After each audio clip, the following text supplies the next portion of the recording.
On the first day of Shen Wenran's transmigration as a male insect of the Zerg, he discovered that he had to face a more absurd unified examination than the transformation. Stories. According to Article 77 of the Interstellar Law, all adult male insects must match with 3 female nobles to complete their reproductive quota.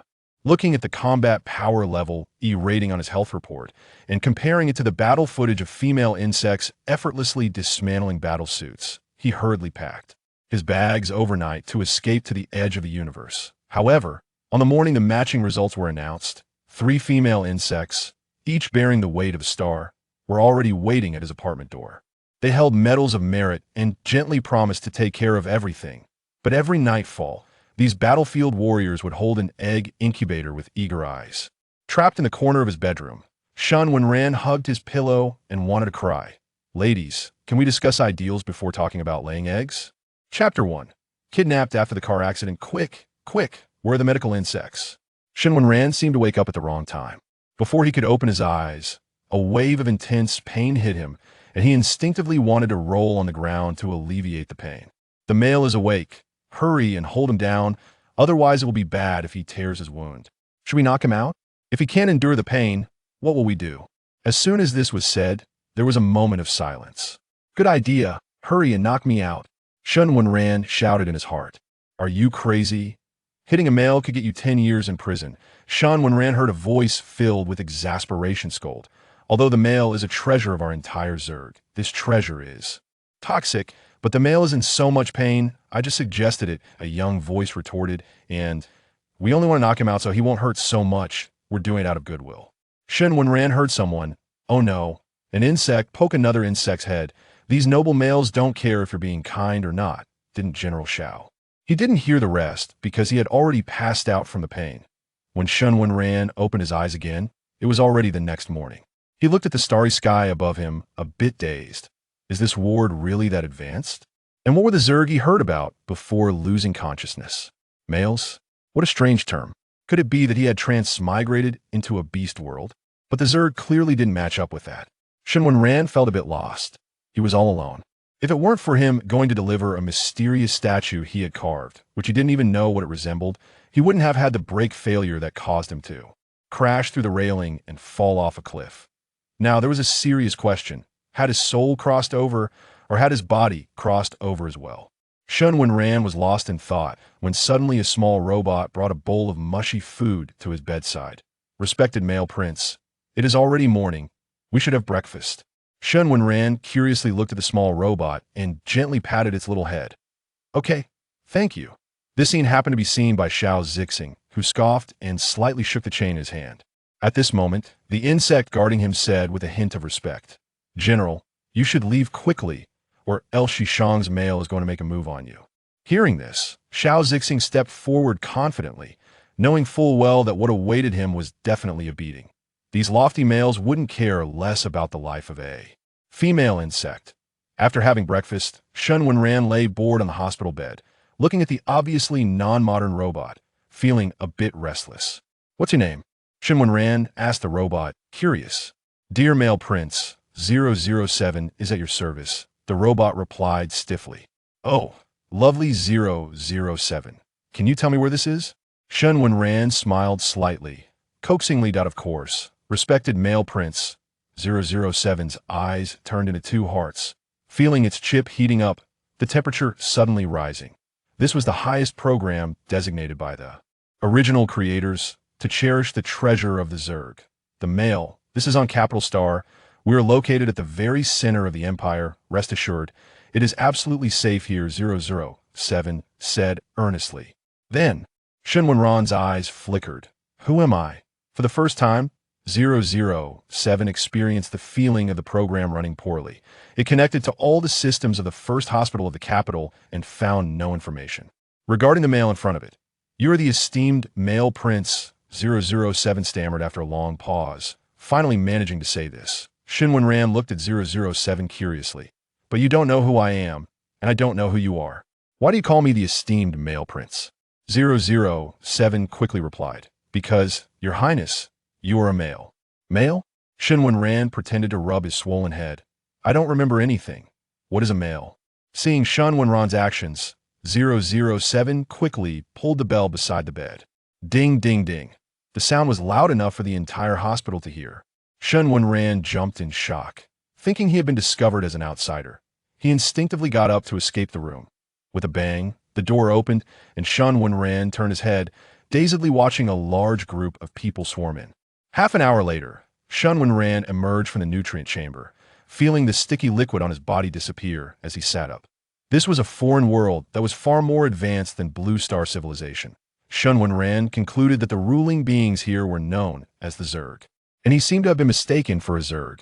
Shen Wenran was puzzled. With such high civilization, the Zerg should be easily distinguishable from him. Why hadn't they noticed? A conspiracy? What do they want from me? Shen Wenran thought. I have nothing. What could they covet? Could it be that statue? But it was already gone. The moment Shen Wenran woke up, he checked his body. It should still be his body, but there was a tattoo of a statue at the base of his ring finger. It was the statue he had sent, Shen Wenran concluded. Before he could think it through, he suddenly felt a sharp pain in his head and passed out again. In the moment before losing consciousness, he vaguely saw a tall figure approaching him with a weapon. This is kidnapping. When Shen Wenran awakened again, someone had a knife against his neck. He expressionlessly glanced down at the machine that was fixing him upright, then looked at the large group of people in front of him, feeling a bit silent. Fortune does not come in pairs. Misfortune does not come alone. Indeed, it was his birth year, born to be in conflict. Shen Wenran's thoughts wandered, a bit distracted. Suddenly, he felt the knife tighten on his neck, and blood flowed out. Shen Wenran came back to his senses, listening to the people behind him excitedly saying something. Their speech was too fast for him to hear clearly, but he could vaguely understand a few words like General Shao, innocent, and death. Shen Wenran fell silent, thinking that the so-called General Shao was meddling in affairs that led to mistakes, causing the deaths of many people. What a disaster. Shen Wenran's thoughts drifted. It seemed this kidnapping case had nothing to do with him, like the knife was against someone else's neck.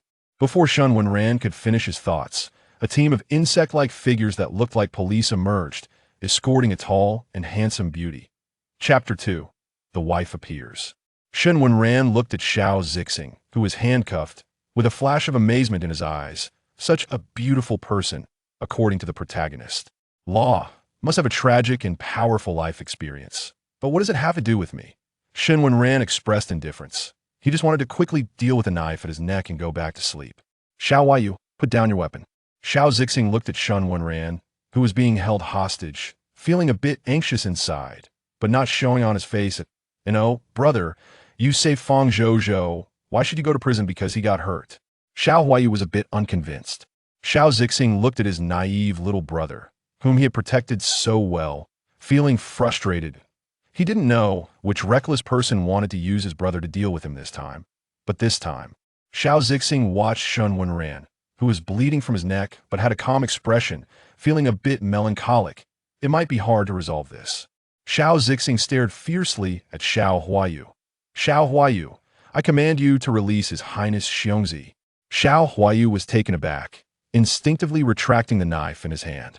At that moment, Shen Wenran, feeling a bit drowsy, had the knife tip graze his face, leaving a small mark. Shen Wenran looked at the comical scene before him like a stranger, not feeling the slightest bit scared. Having experienced countless kidnappings, he was already seasoned. Seeing that things were perfectly resolved, Shen Wenran moved his fingers and turned to leave. But then he heard two thuds. The two brothers from the Xiao family knelt down simultaneously. Xiao Zixing spoke first. My younger brother is unruly and disturb His Highness. It is my fault as an elder brother for not disciplining him properly. I hope His Highness only punishes me. Xiao Huayu's hands trembled, his voice quivering. Your Highness, it's my fault. It has nothing to do with my brother. Please feel free to punish me as you wish. Just don't involve my brother. Shen Wenran looked at the scene of the two brothers bowing to each other and thought carefully, pointing at the nervous 007 who had come over, saying, this person should be dealt with according to the law. 007 nodded humanely. As you command, Your Highness. Just as Shen Wenran finished being the decisive manager and was planning to go back to take a nap, a group of doctors in white coats suddenly reacted and surrounded him. His Highness Xiongzi has suffered such serious injuries. It is our mistake. Where's the stretcher? His Highness Xiongzi is seriously injured. Where's the stretcher? Your Highness, rest assured, we will provide you with the best medicine. There will be no scars. Your Highness Xiongzi. Your Highness Xiongzi. Shen Wenran felt like he had entered a vegetable market with countless ducks buzzing in his ears. He just wanted to squeeze out of the crowd to say he was fine, but after not eating for too long, he fainted from hunger. Damn it, Shen Wenran thought before he passed out. It turns out misfortune really does come in either 0 or countless times. What is it like to wake up and find two stunningly handsome men kneeling by the bed? If it were a girl, she would definitely be excited, but Shen Wenran looked at the two bound figures before him with a complicated expression. Everything that should stand out was indeed prominent, making for a splendid sight.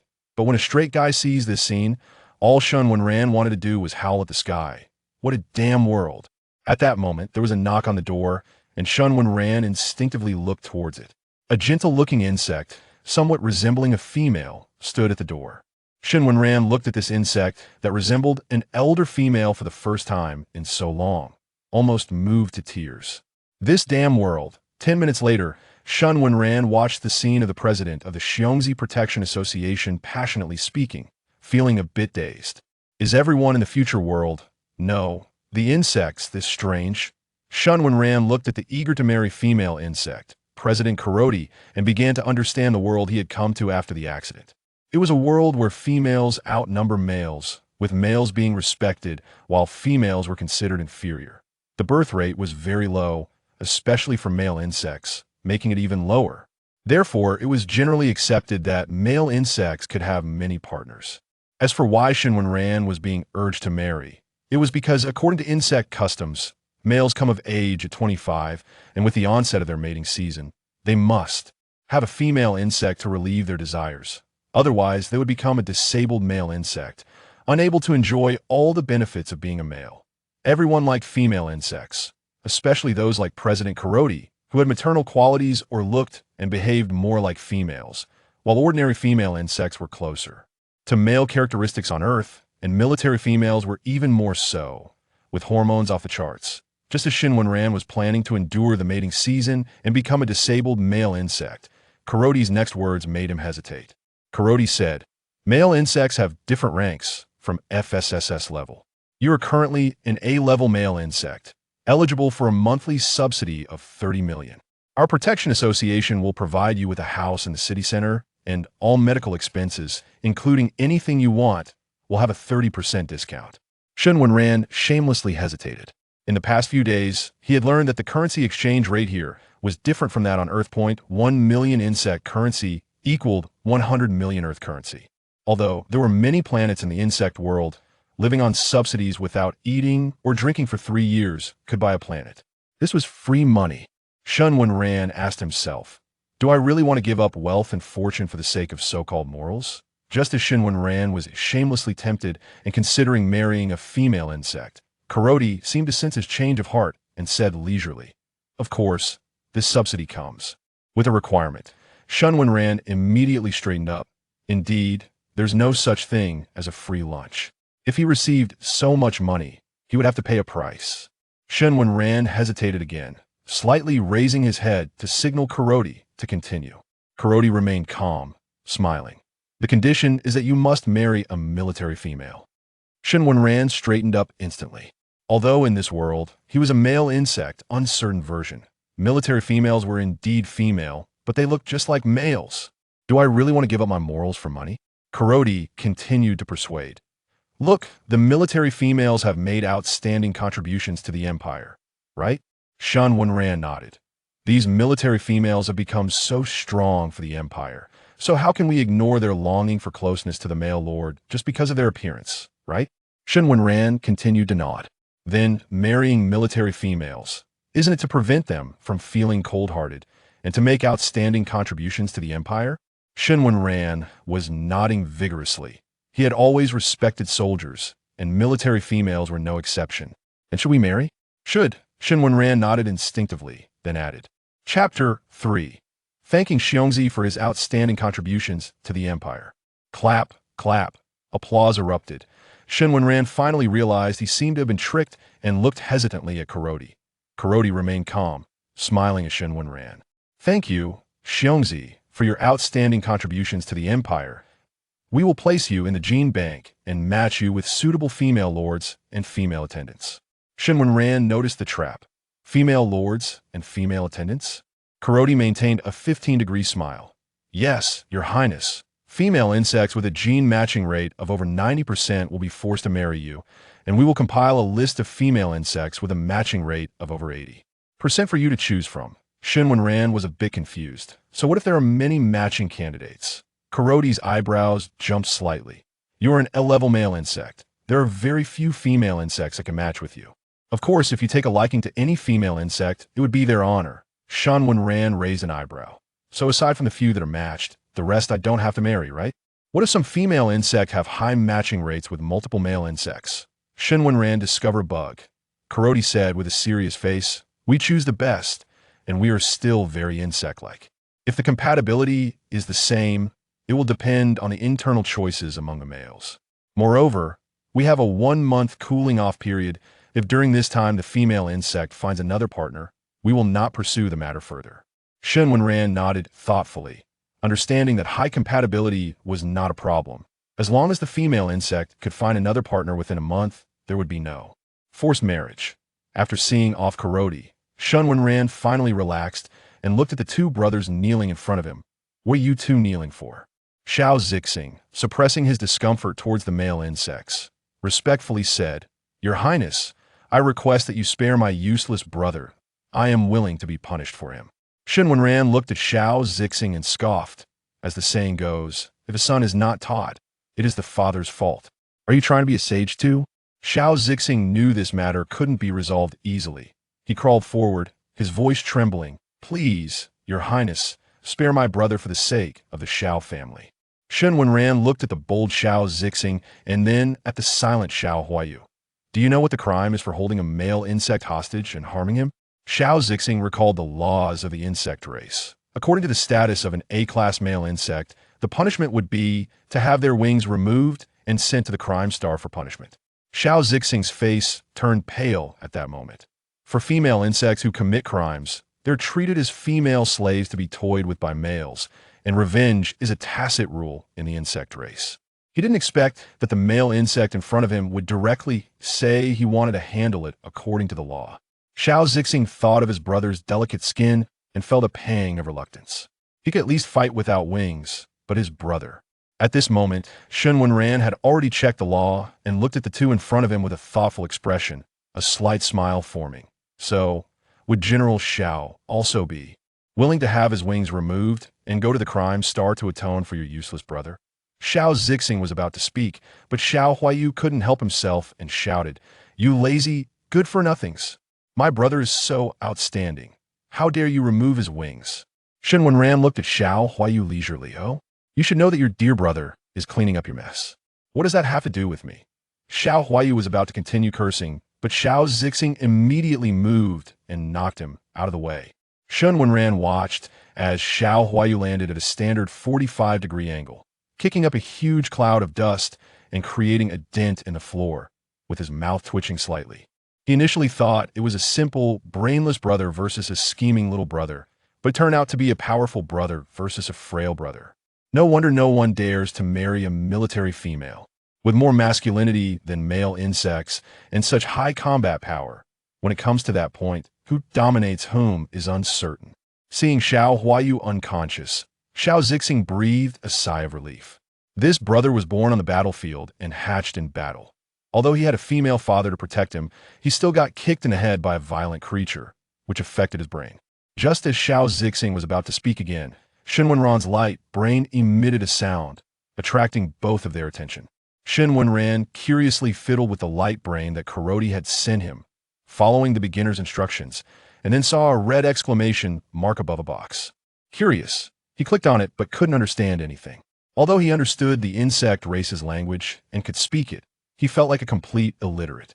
It must be some garbage software, Shen Wenran thought, since only Kuroti had his light brain number. But he had just left, so it shouldn't be him. Shen Wenran didn't understand the content of the message, but Xiao Zixing did. After all, this was a marriage matching message. Xiao Zixing knew, but he didn't say anything that if the male insect had a female lord, then any female attendants or female slaves would have to be approved by the female lord, which would eliminate his chance to seduce the male insect to save his life. That if Shen Wenran found out, he would surely be suspicious. The rules of the upper class were clear. Although Xiao Zixing was a military female, he would certainly not lack male insects. Even if male insects were rare, there would definitely be male insects willing to choose him, even if it meant seducing him to take the blame for his brother, which was unnecessary. Humans are visual animals, and Shen Wenran was no exception. He looked at the prostrated Xiao Zixing, countless thoughts racing through his mind, and then he heard his own voice. If you want to take the blame for your brother, you can be my insect, and I will let your brother go. Xiao Zixing felt a hint of surprise. He was drawn in by the appearance of the male insect. Plus, there were no messy female lords or female attendants in front of him, and to avoid the overweight Feng Zhou, he had taken the initiative to offer to take the blame for his brother. He didn't expect that the insect in front of him was just like other male insects. Xiao Zixing's mind was already picturing his miserable old age and the embarrassment of being kicked out with a pupae. Meanwhile, in Shen Wenran's eyes, it looked like Xiao Zixing was scared after hearing his words. He rubbed his brow, realizing he was too hasty. There was no helping it. Xiao Zixing was indeed good-looking and a military female, perfectly meeting his requirements. Saying all this was just him being infatuated. Thinking of this, Shen Wenran opened his mouth, if you don't. At the same time, Xiao Zixing looked up into Shen Wenran's eyes. I'm willing. After saying that, an awkward atmosphere enveloped the two of them. Chapter 4. Get a wife. Lay eggs. Build a career. Shen Wenran looked at Xiao Zixing, a bit dazed. What did you just say? Xiao Zixing scolded himself inwardly for his lustful behavior, but he maintained a respectful demeanor. I said, I am willing to be the bug for the male. To lay many eggs for the male. Such a good-looking male cannot be wasted. After leaving the marriage agency, Shen Wenran still felt a bit dazed as he looked at the bright red card, somewhat incredulous. Did I just get married in less than 3 days? Xiao Zixing, holding the card, was also momentarily stunned and instinctively retorted. It's not marriage, it's courtship. Shen Wenran pouted. Marriage or courtship wasn't the point. The real issue was that he had a wife just 3 days after coming into this world, and it was the kind that laid eggs. Xiao Zixing didn't think too much about it. He looked at the large character's female monarch on the red card with a smile. He hadn't expected that in a moment of lustful rebellion, he not only got himself married, but also snagged a position as a female monarch. By the time this newlywed couple came to their senses, it was already late, and Shen Wenran's stomach coincidentally began to grumble. Before Shen Wenran could find an excuse for the sudden sound, he saw Xiao Zixing looking a bit regretful. I'm sorry, Your Highness. It's my oversight. I'll take you to eat right away. 10 minutes later, Shen Wenran stepped off the flying vehicle, feeling lightheaded and unsteady. When he saw a trash can at the entrance, he couldn't hold back anymore and took a big step forward to vomit. Xiao Zixing watched Shen Wenran, a bit worried. Your Highness, are you all right? Shen Wenran waved his hand. I am me fine. Xiao Zixing was somewhat at a loss. He wanted to step forward but feared Shen Wenran might suffer further discomfort. At that moment, a plump little female bug came rolling over. Honorable male monarch, I sincerely apologize for the inadequate service leading to your unpleasant experience. I'm truly sorry. To express our apologies, this meal will be on us. Are you satisfied with this resolution? Shen Wenran once again felt the peculiarities of the bug race. Previously in novels, the bug race was adored by a niche group due to its oddities, but he hadn't expected to experience this in the real bug world. Feeling the happiness that came with it. Having a house, a car, and a wife, along with a high monthly income, widely adored by people. Oh no. Bugs, this must be heaven for a male bug. Shen Wenran couldn't help but marvel internally. What a beautiful life. Shen Wenran and Xiao Zixing followed the female bug to a high-level area, admiring the luxurious ceiling and detailed service. Such a large room just for themselves and the female monarch. It was simply amazing. As the dishes were served one after another, Xiao Zixing suddenly knelt beside Shen Wenran, startling him. What's wrong? Xiao Zixing said seriously. The first rule for a female monarch, she must kneel beside the male monarch to serve him during meals. Shen Wenran immediately felt goosebumps as a young man under the 5-star red flag. The last thing he could tolerate was such feudal practices. kneeling and calling someone master like some outdated tradition from his homeland. Why not learn something good? The feudal remnants seemed to be played perfectly by male bugs. Shen Wenran complained inwardly. Technology has advanced so quickly. How can the mindset still be so backward? Seeing that he didn't tell him to get up, Xiao Zixing's eyes lowered, filled with an inky hue. Indeed, all male bugs were the same? This male bug needed to act a bit better. After all, the Xiao family only had widows, not divorcees. After a long moment, Shen Wenran finally noticed that Xiao Zixing was still kneeling and suddenly felt a bit guilty. Reaching out to help him up, "We don't have those strange kneeling rules in our family. You should never kneel again." Xiao Zixing looked up, his eyes filled with confusion and unease. Really? Really? But the female bug handbook says. Shen Wenran felt a chill, based on his years of experience. The female bug handbook must be something terrible. He instinctively said, "That thing is not allowed to appear in our home anymore. Just listen to me." Only then did Xiao Zixing pretend to look wronged, and like a little wife who had been comforted. "I will listen to the male monarch." Shen Wenran felt something was off, but couldn't pinpoint what was strange. So he just shook his head and planned to let go of his hand that was supporting Xiao Zixing. Xiao Zixing's eyes flashed, pretending to be careless. Oops. Shen Wenran instinctively tried to get up to catch him, but unexpectedly, his foot got caught on a stool and he lost his balance, falling down uncontrollably. The awkwardness was palpable. Shen Wenran felt the soft touch beneath him, and his ears turned red in an instant. He instinctively propped himself up. "Are you okay?" Xiao Zixing looked at Shen Wenran's flushed earlobes and found it somewhat amusing. His male monarch seemed a bit shy. When Shen Wenran stood up, he noticed that his hand had landed beast-like on his female monarch's well-developed chest, feeling the protrusion beneath his hand. By the time Shen Wenran realized what happened, Xiao Zixing was looking at him with a knowing smile. Shen Wenran stammered, I didn't know. I'm sorry. I just instinctively wanted to see what it was." After babbling incoherently, Shen Wenran suddenly froze, realizing he was spouting lewd words. Xiao Zixing slowly propped himself up, leaning close to Shen Wenran's ear. "Oh, so the male monarch wanted to see. What is it? Since the male monarch is so eager, should we go back directly?" While saying this, he shot Shen Wenran a flirtatious glance. "I'm always ready to lay eggs with the male monarch." Shen Wenran's face turned bright red, and he couldn't eat anymore. It was tea until all the food on the table was wiped out by Xiao Zixing that he vaguely realized that his female monarch seemed to be quite a big eater. Shen Wenran suddenly straightened up. He had to earn money well. Otherwise, the meager allowance from the male protection would probably not be enough for his female monarch's monthly food expenses. He would prepare to make money as soon as he got back. Shen Wenran was full of fighting spirit, not at all thinking about how to interact with his female monarch after they received their certificate. On the way back, while taking the flying vehicle, Xiao Zixing drove slowly and steadily. If one ignored his occasional touches on Shen Wenran, everything would be perfect. When they got off the flying vehicle, Shen Wenran had already started to get familiar with Xiao Zixing, but his somewhat dense nature completely missed that Xiao Zixing was flirting with him. He always thought that Xiao Zixing was genuinely feeling a bit uncomfortable. Chapter 5 Little Money is here. Just as Xiao Zixing and Shen Wenran's relationship was about to change, Xiao Zixing saw someone standing at his door. His eyes narrowed slightly, giving off a sense of locking onto an enemy. Shen Wenran also saw the person and looked at him curiously, or rather, as an elder, feeling an inexplicable sense of familiarity. Shen Qinghe looked at the person in front of him with affection and smiled slightly. "Child, you finally came back." Shen Wenran instantly got goosebumps. "Who are you?" Before Shen Qinghe could speak, Xiao Zixing gently pushed him aside. "Xiongzhu, shall we go inside first?" Shen Qinghe, caught off guard by the push, wanted to get angry, but seeing Xiao Zixing's sharp gaze, he deflated.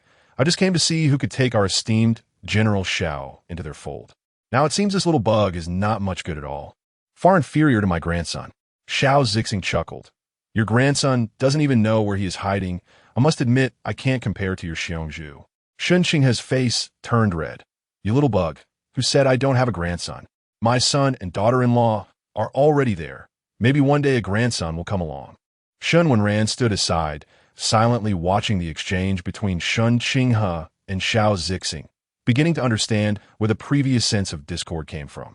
Xiao Zixing's previous behavior constantly hinted at seduction, almost making one think he liked him if not careful. Liar. Shen Wenran labeled Xiao Zixing in his heart, never expecting to be deceived by a bug one day.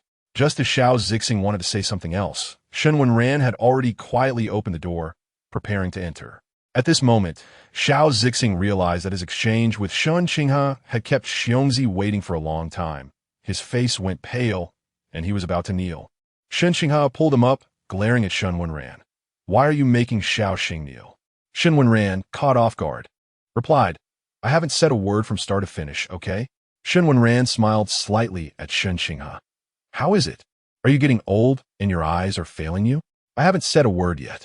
Shen Qinghe was so angry he jumped up. You rude little bug. Do you understand what respect for elders and love for the young means? Whose eyes are failing? Open your eyes and take a good look.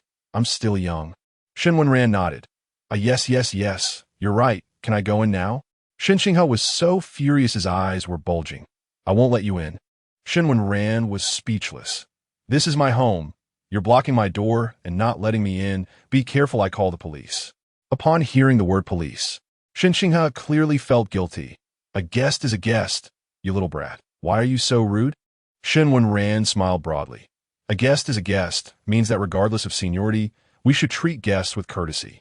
But it doesn't mean we should treat someone blocking the door with courtesy." Shen Qinghe frowned upon hearing this. "That's a fallacy." Shen Wenran pulled Shen Qinghe aside and opened the automatically closing door. "To say you came to visit sincerely? If not, why should I treat you with courtesy?" After saying that, he quickly pulled Xiao Zixing inside, then slammed the door shut. Xiao Zixing couldn't get a word in, and when Shen Wenran closed the door, he opened his mouth. "Xiongzhu he is." Shen Wenran interrupted him with a grin. "Who cares who he is, even if the king of heaven comes? I won't open the door." Xiao Zixing silently added the rest. "He is Shen Qinghe, the person in charge of bug welfare." Shen Wenran suddenly opened the door. I suddenly feel a bit hot. Let me open the door to cool off." Who could go against money? If anyone could, it must be because the money offered wasn't enough. Not bowing to 5 pecks of rice is a thing of the past. Now it's all about who has milk is the mother. Shen Wenran watched Shen Qinghe's departing figure. Noting his snail-like pace and the occasional glances he cast back at the door, unable to help but twitch his mouth. How did this unreliable person become the person in charge? Wait a minute. Shen Wenran, though puzzled, thought to himself, who would go against money? Not to mention, that's money that an ordinary person couldn't earn in a lifetime. Shen Qinghe grinned smugly and turned to look at Shen Wenran. "What? Why did you call me? What do you want?" Shen Wenran, seeing Shen Qinghe's smug expression, clenched his fists. "Aren't you coming in to sit?" Shen Qinghe, seizing the opportunity. "Since you're inviting me so sincerely, of course, I have to go in and sit." With that, Shen Qinghe walked in, and during the process, he rudely bumped into Xiao Zixing. Excuse me, this is your Xiongzhu inviting me in? Humph, don't be jealous." Xiao Zixing rubbed his temples, feeling dizzy. On the sofa, Shen Wenran lazily leaned against Xiao Zixing. "I heard from my Xiongzhu that you are with the Bug Management Association. What brings you here today?" Shen Qinghe straightened up and said, "I have 2 purposes for coming this time. The first is to regularly visit the young bugs to prevent them from suffering persecution for some female bugs." Shen Wenran nodded. "My relationship with my Xiongzhu is quite good, and I currently don't have any issues in that regard." "What else?" Shen Qinghe raised an eyebrow and smiled. "The second is, as Xiao Xing's elder, I came to keep an eye on him and see what kind of bug you are." Shen Wenran blinked. "What kind of relationship do you two have? I remember he didn't have you in his relationship chart." Shen Qinghe proudly straightened up. "What do you know? We are friends across generations, and he is my reserved granddaughter-in-law." Shen Wenran's expression darkened immediately. "What? When did my Xiongzhu have a betrothal? Are you provoking me by saying this in front of me?" Seeing the unfriendly glances from Xiao Zixing and Shen Wenran, Shen Qinghe suddenly realized he had said the wrong thing. His heart sank, and he quickly waved his hands. "Oh no, that's not what I meant. Shen Qinghe's voice grew quieter. "Oh no, I don't even know where my grandson is. I was just saying it, just talking nonsense, haha." Shen Wenran's gaze returned to Xiao Zixing. "My dear Xiongzhu, shouldn't you give me an explanation? Don't forget why you became my Xiongzhu." Shen Wenran gritted his teeth. I didn't know you had an unseen Xiongzhu. Now that the elder has come to the door, shouldn't you tell me about it? Xiao Zixing felt a bit flustered. It's not like that, Xiongzhu. That was just a joke. It can't be taken seriously. Chapter 6, Accepting the Earth. Shen Wenran looked at Xiao Zixing's panicked expression and knew that this matter should not be true. He let out a long sigh. Now is not the time to resolve this issue. Thinking this way, he turned to Shun Qinghe. Now that we've seen everything, do you have anything else? Shun Qinghe weakly spoke up. Actually, there's one more thing. Shen Wenran grew impatient. If you have something to say, just say it. After Shun Qinghe lowered his head and operated on the light brain for a while, he enlarged some of the images. I came here for your benefits, Your Highness Xiongzi. According to regulations, as an A-class male insect, you are entitled to 30 million star coins and a residential property. However, since you previously had no female insect and had not undergone secondary differentiation, this reward only provided you with a house. Now that you have a female companion, you qualify for a larger property. After saying this, Shun Qinghe swiped his hand, and images of various houses appeared. Shen Wenran curiously scrolled through these images. Feeling amazed, truly deserving of the insect race, wealthy and impressive. Suddenly, he curiously clicked on one of the images. Why is this a planet? This. Shen Qinghe looked at Xiao Zixing with a complicated expression, as if to say that your male lord seems to not recognize valuable things. This is a resource-depleted planet. If you choose this one, our Xiongbao Association will provide you with an additional subsidy of 100 million star coins. Shen Wenran was shocked. Such good fortune existed. Why is there a star coin subsidy for choosing it? What about the others? Shun Qinghe shook his head. The reason this one is included is that, apart from its size, it is of no use. This place is newly discovered, but its resources have already been exhausted. Moreover, this planet can only be temporarily inhabited. It has mutated beasts and mutated plants, and it is considered an undeveloped wasteland. Shen Wenran nodded. What is this planet called? Earth, Shun Qinghe replied. According to the deciphered texts and historical records, this planet is called Earth. The previous species, there were carbon-based life forms similar to us, called humans. Shen Wenran's breath hitched. What was it called before? Earth? Shen Qinghe saw that Shen Wenran was very interested in this planet and patiently began to explain. Yes, this planet is called Earth. Based on the historical deductions, we concluded that the technology on this planet was very backward. As early as 345 years of the interstellar era, its resources were exhausted. In search of a way out, they created flying vehicles, attempting to find a solution, but unfortunately, they lacked unity and experienced internal strife, leading to the extinction of this species thousands of years earlier than expected. Shen Wenran fell silent. Indeed, in the end, Earth did not escape the fate of extinction. After a moment of silence, Shen Wenran made up his mind. I'll choose this planet. I find it quite appealing. Xiao Zixing opened his mouth, but didn't say anything. After all, his salary and savings were enough to support the male insect. If the male insect wanted a wasteland to play with, so be it. Shun Qinghe did not think so. Are you sure you want this planet? You should know that we have a regulation that you must live in the house you choose for 3 days within a year. And you must live there with your female companion. I'm sure. Shen Wenran nodded. But what was this requirement to live for 3 days? Shen Qinghe chuckled. This is just to promote harmony in life.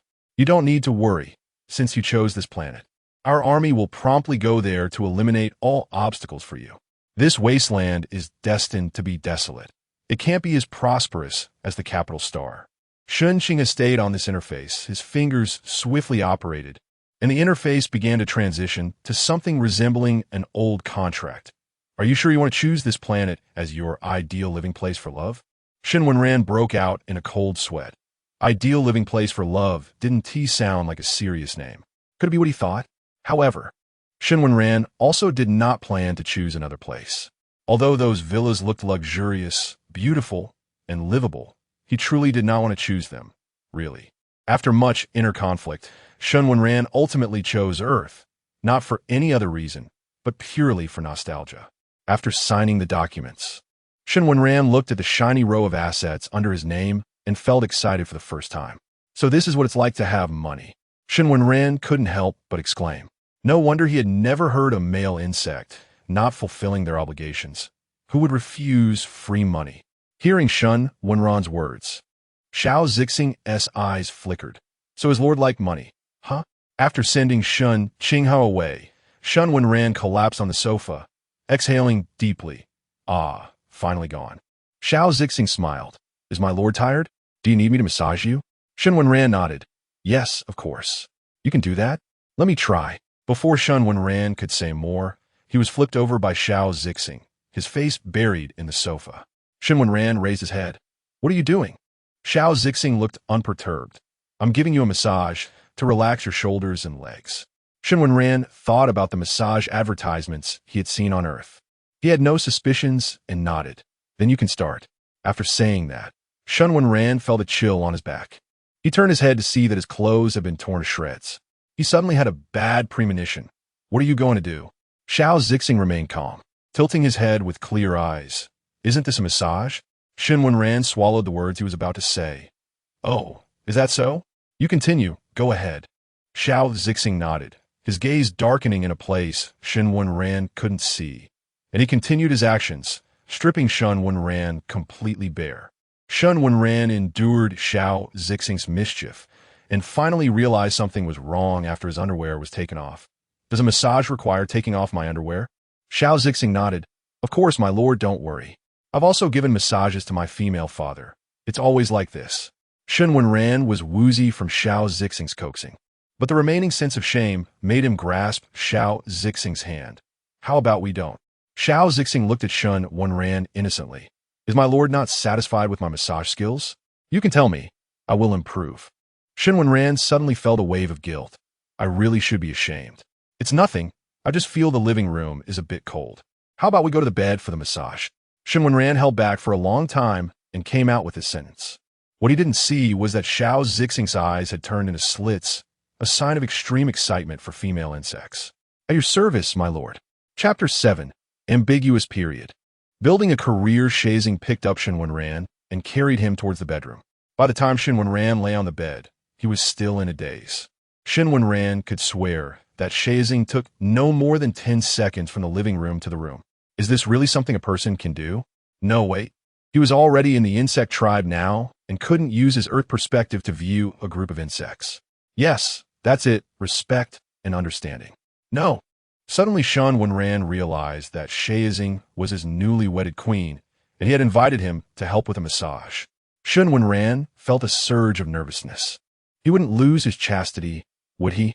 Thinking this, Shen Wenran suddenly turned over, and Shazing's hand followed the momentum down, leaving both insects stunned.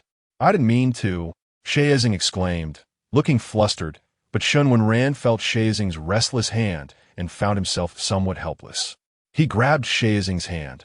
If it weren't for your hand still causing trouble, I would have believed it. Shazing looked innocent, my lord. What are you talking about? I don't understand. Shen Wenran sighed deeply. I mean, stop seducing me like this. I don't want to right now. We should get to know each other for a while before doing these things. Do you understand? Shazing blinked. These things? What things? Shen Wenran was momentarily stunned. His queen was still like a blank slate.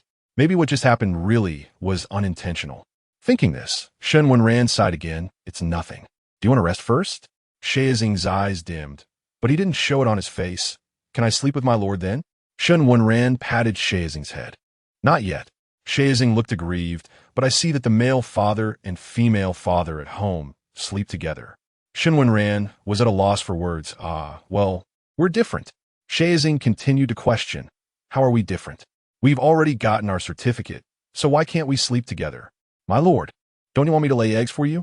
Shen Wenran coughed violently. Ahem, about that laying eggs thing, we're not in a hurry. We're still young. It's still too early to lay eggs. Shazing's eyes filled with tears.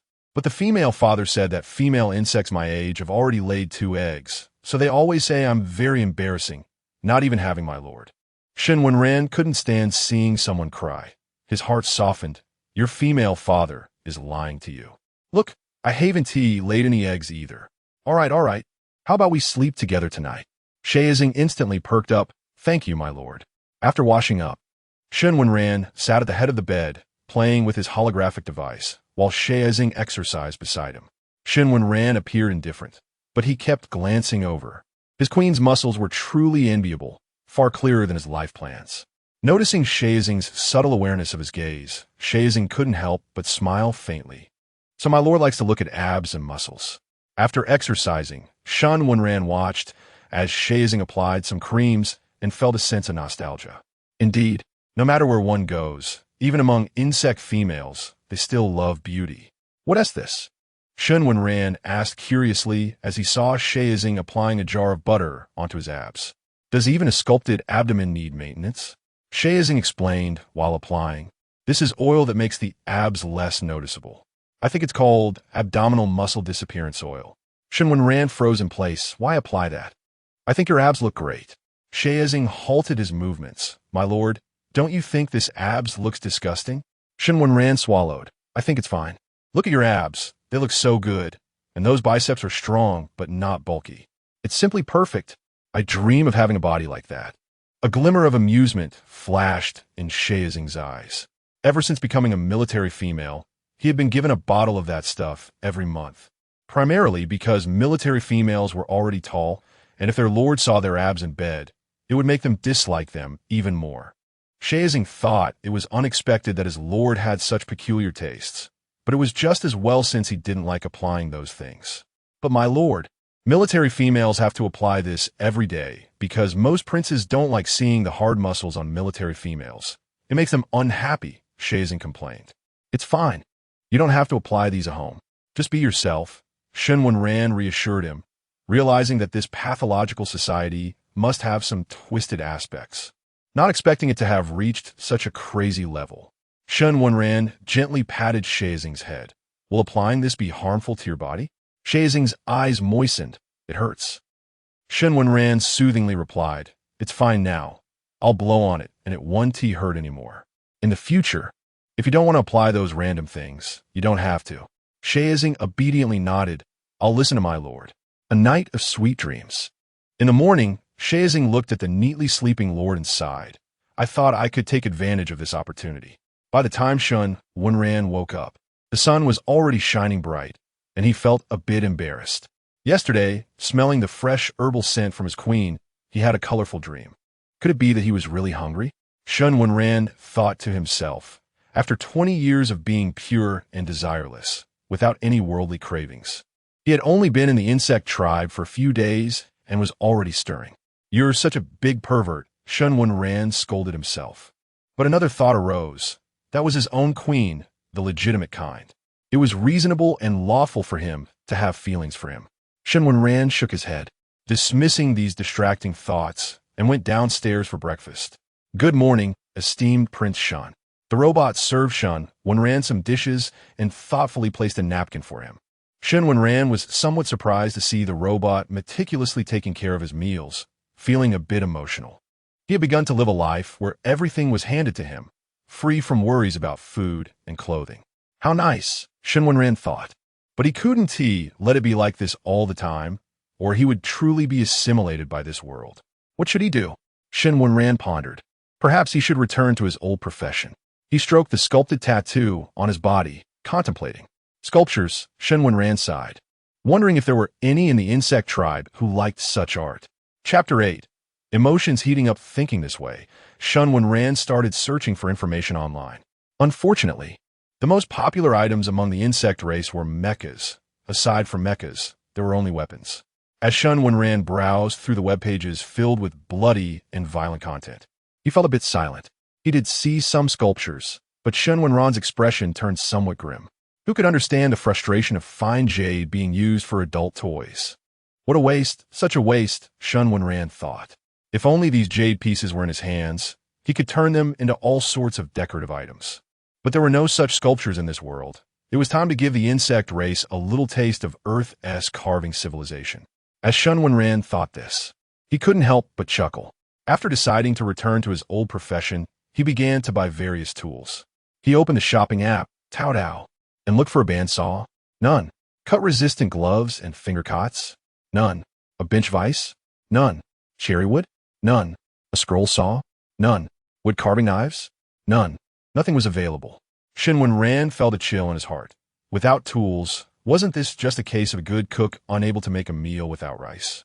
He fell silent for a moment, but soon realized that if there were no tools, he could still create tools. Thinking this way, Shen Wenran checked the prices for custom-made items on his light brain. They were exorbitantly high. With that kind of money, he might as well do something else. Shen Wenran felt a bit dejected. There is no difficulty in the world, as long as one is willing to give up, he thought. At least he had no worries about food and clothing. He initially entered this line of work just to make money. However, the image of his master from years ago surfaced in his mind. His master had said, "Some things are far more important than making money. If given the chance, I hope you will pass on this carving skill."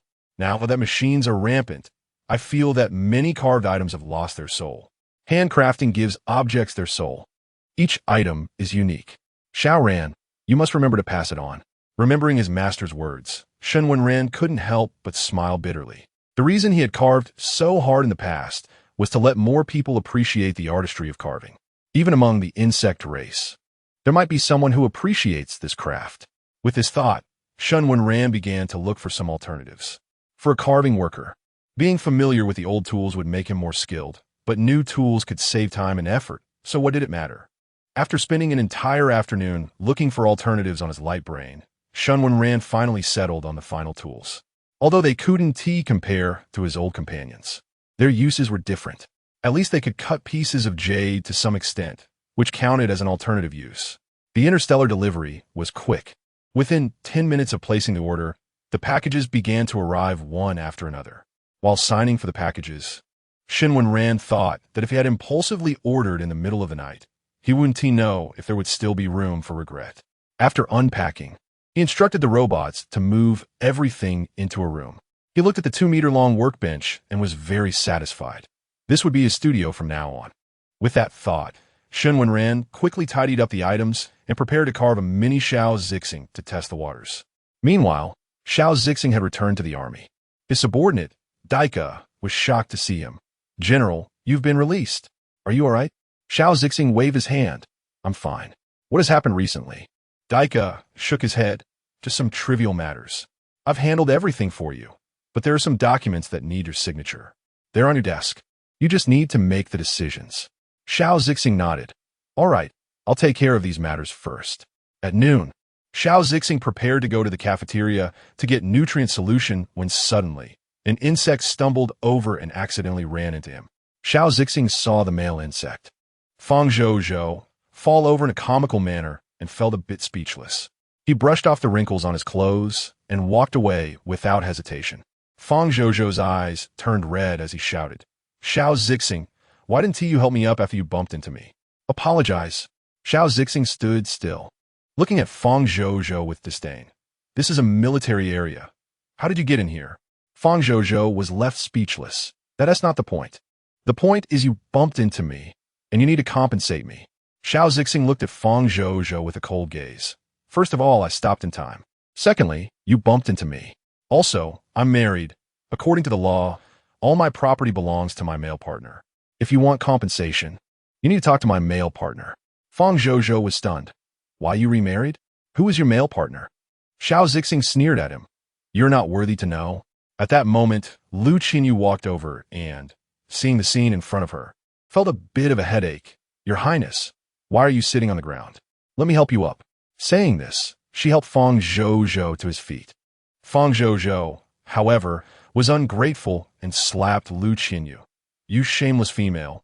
Why did you only come now? You made me get hurt. What are your intentions?" Lu Qinyu lowered her eyes and knelt down skillfully. "It's all my fault. Your Highness, please don't be angry." Fang Zhou looked at Lu Qinyu's submissive demeanor and became even angrier. He kicked Lu Qinyu. Kneel. All you know is to kneel. You can't even lay an egg. All your luck is gone from kneeling." Lu Qinyu felt bitter. The insect egg was a permanent pain in her heart. If she hadn't realized she was pregnant and had to go to the battlefield, maybe that egg could have been saved. Now, with her uterus injured, it was likely that she would never have her own egg in this lifetime. Lu Qinyu stayed silent, and Xiao Zixing felt very angry as well. He couldn't help but say, "Look at you now, you're nothing." The once spirited General Lu is now so timid. Seeing Lu Qinyu remain silent, Xiao Zixing didn't want to say more. Everyone has their fate, Although the insect egg was gone, life still had to go on. If it really didn't work out, he could always adopt a little female insect. Living in the past was truly frustrating. Xiao Zixing took a sip of nutrient solution and suddenly missed Shen Wenran.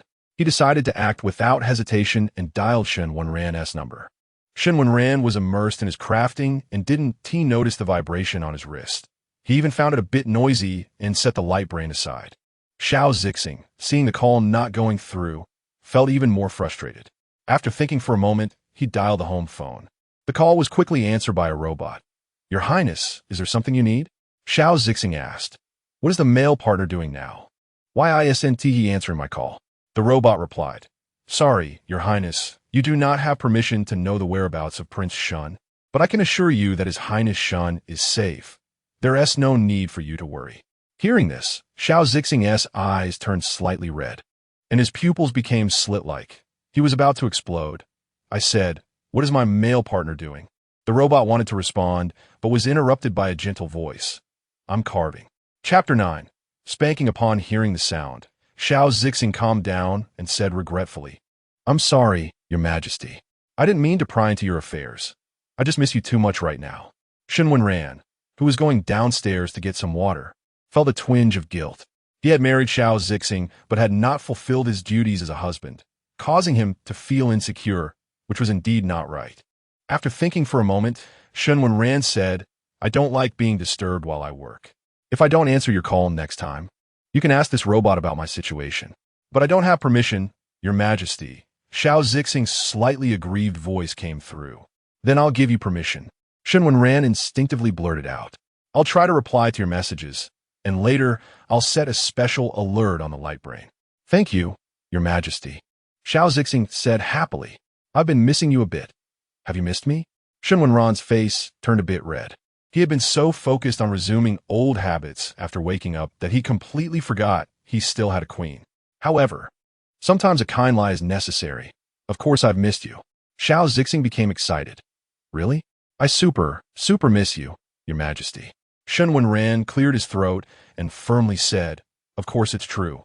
What Xiao Zixing said afterward was unknown to Shen Wenran, but after granting permission, he continued with his work.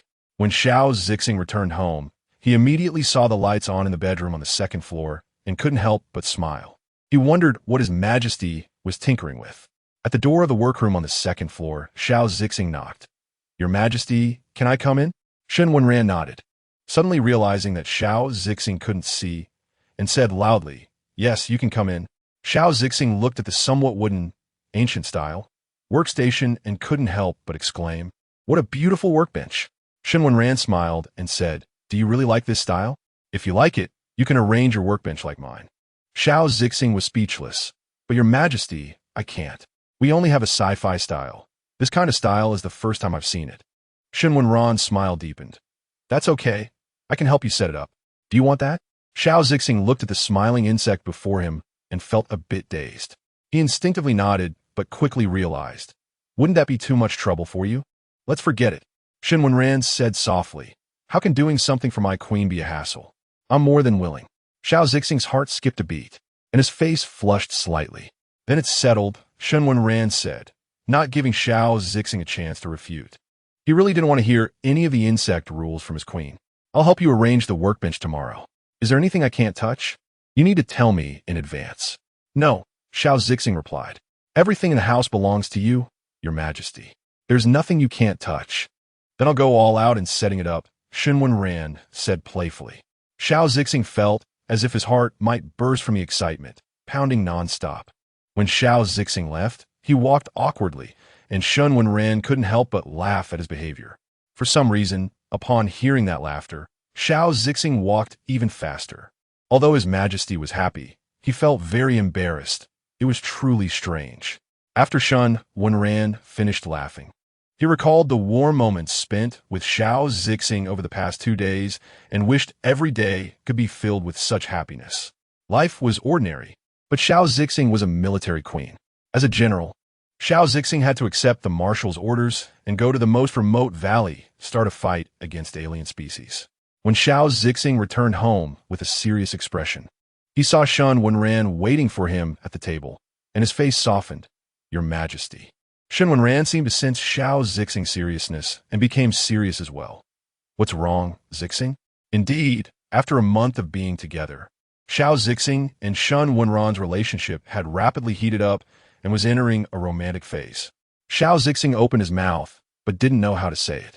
Shen Wenran seemed to understand something and patted Xiao Zixing's head. Let's eat first. You haven't had dinner yet, right? You must be hungry. Xiao Zixing nodded silently and sat at the dining table, remembering to serve Shen Wenran some of his favorite dishes. When the robot cleared the dishes, Shen Wenran looked at Xiao Zixing. I see you're looking serious. Did something unhappy happen? Xiao Zixing couldn't bear to meet Shen Wenran's gaze. I'm with the front lines. Although Shen Wenran had anticipated it, his heart still tightened. You're going to the front lines? Is it dangerous? Where are you leaving? Xiao Zixing lowered his head. It's me and the marshal who volunteered to go to the front lines. I want to earn military merit, and I even lied to the marshal, saying you agreed to let me go to the front lines, which is why the marshal transferred me there. Shen Wenran organized his thoughts. So originally you didn't have to go because you're already married, but you wanted to go, so you told the marshal that I agreed, right? Xiao Zixing felt even guilty. That's how it is. Shen Wenran was both angry and amused. He pinched Xiao Zixing's recently gained flesh and gritted his teeth. Oh, so my queen has been secretly giving false orders behind my back, huh? You really thought I wouldn't punish you? Xiao Zixing's face was pinched by Shen Wenran. His eyes watery. I'm sorry, Your Majesty, but this time the situation is dangerous. If I don't go, the casualties might double. Although Shen Wenran was angry, he was not someone who couldn't see the bigger picture. Besides, he wasn't one of those lazy insects who only cared about themselves. Although he felt reluctant, he let go. All right, stop crying. If you want to go, then go. But you have to promise me one thing. You must come back safe and sound, understood? Xiao Zixing's eyes brightened. You're so good, Your Majesty. Shen Wenran smiled at Xiao Zixing. I know I'm great. But while I can overlook the fact that you told the marshal I agreed to let you go to the front lines, I will hold you accountable for not even discussing it with me. You have to accept punishment. Xiao Zixing hugged Shen Wenran's arm. I'm willing to accept your punishment, but can you go easy on me? I might have to go to the front lines in 3 days, and if I get hurt, it will break your heart too. Shen Wenran was amused and didn't hold back. He hugged Xiao Zixing, positioning him face down on himself, and suddenly pulled down his pants. Don't worry. Your Majesty knows how to cherish and protect, so you can rest assured. Saying that, a slap came down. Chapter 10. The expedition and the male lord Xiao Zixing stood frozen in place, his face flushed, struggling. Male lord, how can you hit me there? Shen Wenran smirked, leaning in to ask, why not? If you're disobedient, you must accept my punishment. If you don't discuss things with me next time, it'll be doubled. Xiao Zixing felt a bit guilty and raised his voice. Doubled? Male lord, are you going to hit my bottom again next time? Shen Wenran raised an eyebrow. Oh, you still want to act without consulting me next time? It seems I've spoiled you. Xiao Zixing felt the hand on his bottom, turning crimson. No, male lord, I didn't. Have you finished punishing me? Can you let me down now? Shen Wenran whispered something in Xiao Zixing's ear, then admired his mate's flushed face before compassionately letting him go. Once freed, Xiao Zixing quickly darted 2 meters away. Male lord, I won't dare again next time. I'm going to sleep now. Good night, male lord. With that, he vanished in a flash. Shen Wenran reminisced about the sensation in his hand and couldn't help but chuckle. I didn't expect that in my last life. I didn't love either gender, thinking I was asexual, and now I find I like bugs. What a twist of fate, knowing he had developed different feelings for his mate. Shen Wenran wasn't one to be shy. He returned to his workbench and continued carving a sculpture of his mate. After all, a confession must have a sense of ritual. In the blink of an eye, 3 days passed. Xiao Zixing stood in front of the spacecraft, gazing longingly in its direction, thinking that he was about to go to battle, yet the male lord didn't show up. Did he not like him anymore? Just as Xiao Zixing was preparing to go up, a gentle voice called out, Zixing. Xiao Zixing's eyes lit up. It's the male lord. He watched as his male lord descended from the spacecraft, walking towards him like a deity, feeling a surge of excitement, his fingers trembling slightly. Shen Wenran was a bit out of breath, but still wore a faint smile. I didn't miss the time, did I? Xiao Zixing shook his head. No, male lord. Why did you come in such a hurry? Shen Wenran extended his hand. revealing a small sculpture of Xiao Zixing, depicting him leaning against a sofa, adorned with a string of beads that read in Chinese, "Safe travels." I was a bit rushed preparing this gift, and almost didn't make it. Shen Wenran said with a hint of complaint. "You left too quickly. I pursue perfection, but this one is a bit rough. I'll make you another when you return." Xiao Zixing gazed at the lifelike sculpture. "When I come back, can I make a sculpture of the male lord? I want to have the male lord with me." Shen Wenran's expression softened. "Of course, let me put this on you first." Xiao Zixing knelt on one knee, and Shen Wenran fastened the chain around his neck, whispering in his ear, "Come back safe." Xiao Zixing nodded. "I will." Shen Wenran looked at the still kneeling Xiao Zixing, feeling puzzled. Xiao Zixing hesitated to speak, but ultimately said nothing, preparing to rise when Shen Wenran suddenly grabbed his chin and gave him a kiss. "Come back safe." Xiao Zixing felt fulfilled, standing up to embrace Shen Wenran. "Male lord, if I return safely, can you give me an egg?" Shen Wenran's heart skipped a beat at the bluntness of the request. He heard him say, "When you come back, we'll lay eggs." Xiao Zixing, satisfied, returned the kiss to Shen Wenran and strode into the spacecraft. He didn't dare look back, fearing he might regret leaving Shen Wenran alone at home. After Xiao Zixing left, Shen Wenran felt a bit bored. He couldn't muster the interest to carve. He thought for a moment and called over a robot. "Do you know what male bugs generally do for work?" The robot's eyes flickered, replying, "To your highness. Male bugs usually do not work." Shen Wenran was not discouraged. "Are there any male bugs that do work?" The robot paused briefly before replying. "Yes, some F-grade male bugs. Due to their low rank, can't earn many star coins, so they may donate male bug fluid or live stream." "Male bug fluid?" Shen Wenran curiously searched for it and quickly closed the webpage, his face turning yellow. This male bug fluid was just like human male fluid, with a rather blunt name. He thought to himself that donating was impossible, so the only option left was to live stream. He just happened to want to pass on his skills. So why not live stream his carving? He wondered if anyone would watch. Determined, Shen Wenran quickly got up to search for the live stream equipment. While Shen Wenran was immersed in searching for live stream gear, a trending topic silently climbed from the bottom to the top. Shocking, General Xiao bids farewell to the male lord. There was even a sensational word following it. Clicking in would reveal that both Xiao Zixing and Shen Wenran's influence far exceeded public expectations. After all, in the bug race, it was only Shen Wenran and his mate who could refuse male suitors and bid farewell to military females. "Oh, I also want to become General Xiao's female attendant, even if it's just as a female servant." "What are you thinking upstairs? Don't you know the charm of General Xiao? Wealthy and powerful. Which bug wouldn't like him? The male lord of General Xiao wouldn't even look at you. Not to mention, is the male bug serious? I also want to be sent off by the male bug when I go to battle. Dream on, he won't send you off. It's a win if the male bug doesn't whip you twice. Have you forgotten about General Liu? Not to mention, General Xiao is truly fortunate, born high, and has a loving male-female couple. Even his male and female parents are the most loving. Sigh, this is a case of different fates for the same kind. Can I please be reborn in General Xiao's belly in my next life? Ha, I won't fantasize that much. But do you all know who that prince sending off General Xiao is? No idea. Oh, no idea. The unanimous no idea instead piqued the curiosity of the female bugs. In this era of advanced information technology, the thousands of male bugs on the list have been viewed countless times, and suddenly a male bug with a confidential identity appeared, igniting everyone's enthusiasm. I just went to check the materials from the Male Bug Protection Association, which shows that a male bug prince is updating his information. What does this mean? This prince didn't grow up on the Imperial Star. Oh my, is this a male bug incident? What is the Male Bug Protection Association doing, letting male bugs be abandoned? Not just that, as far as I know, this male bug seemed to have sustained serious injuries when discovered. All his internal organs were damaged to varying degrees.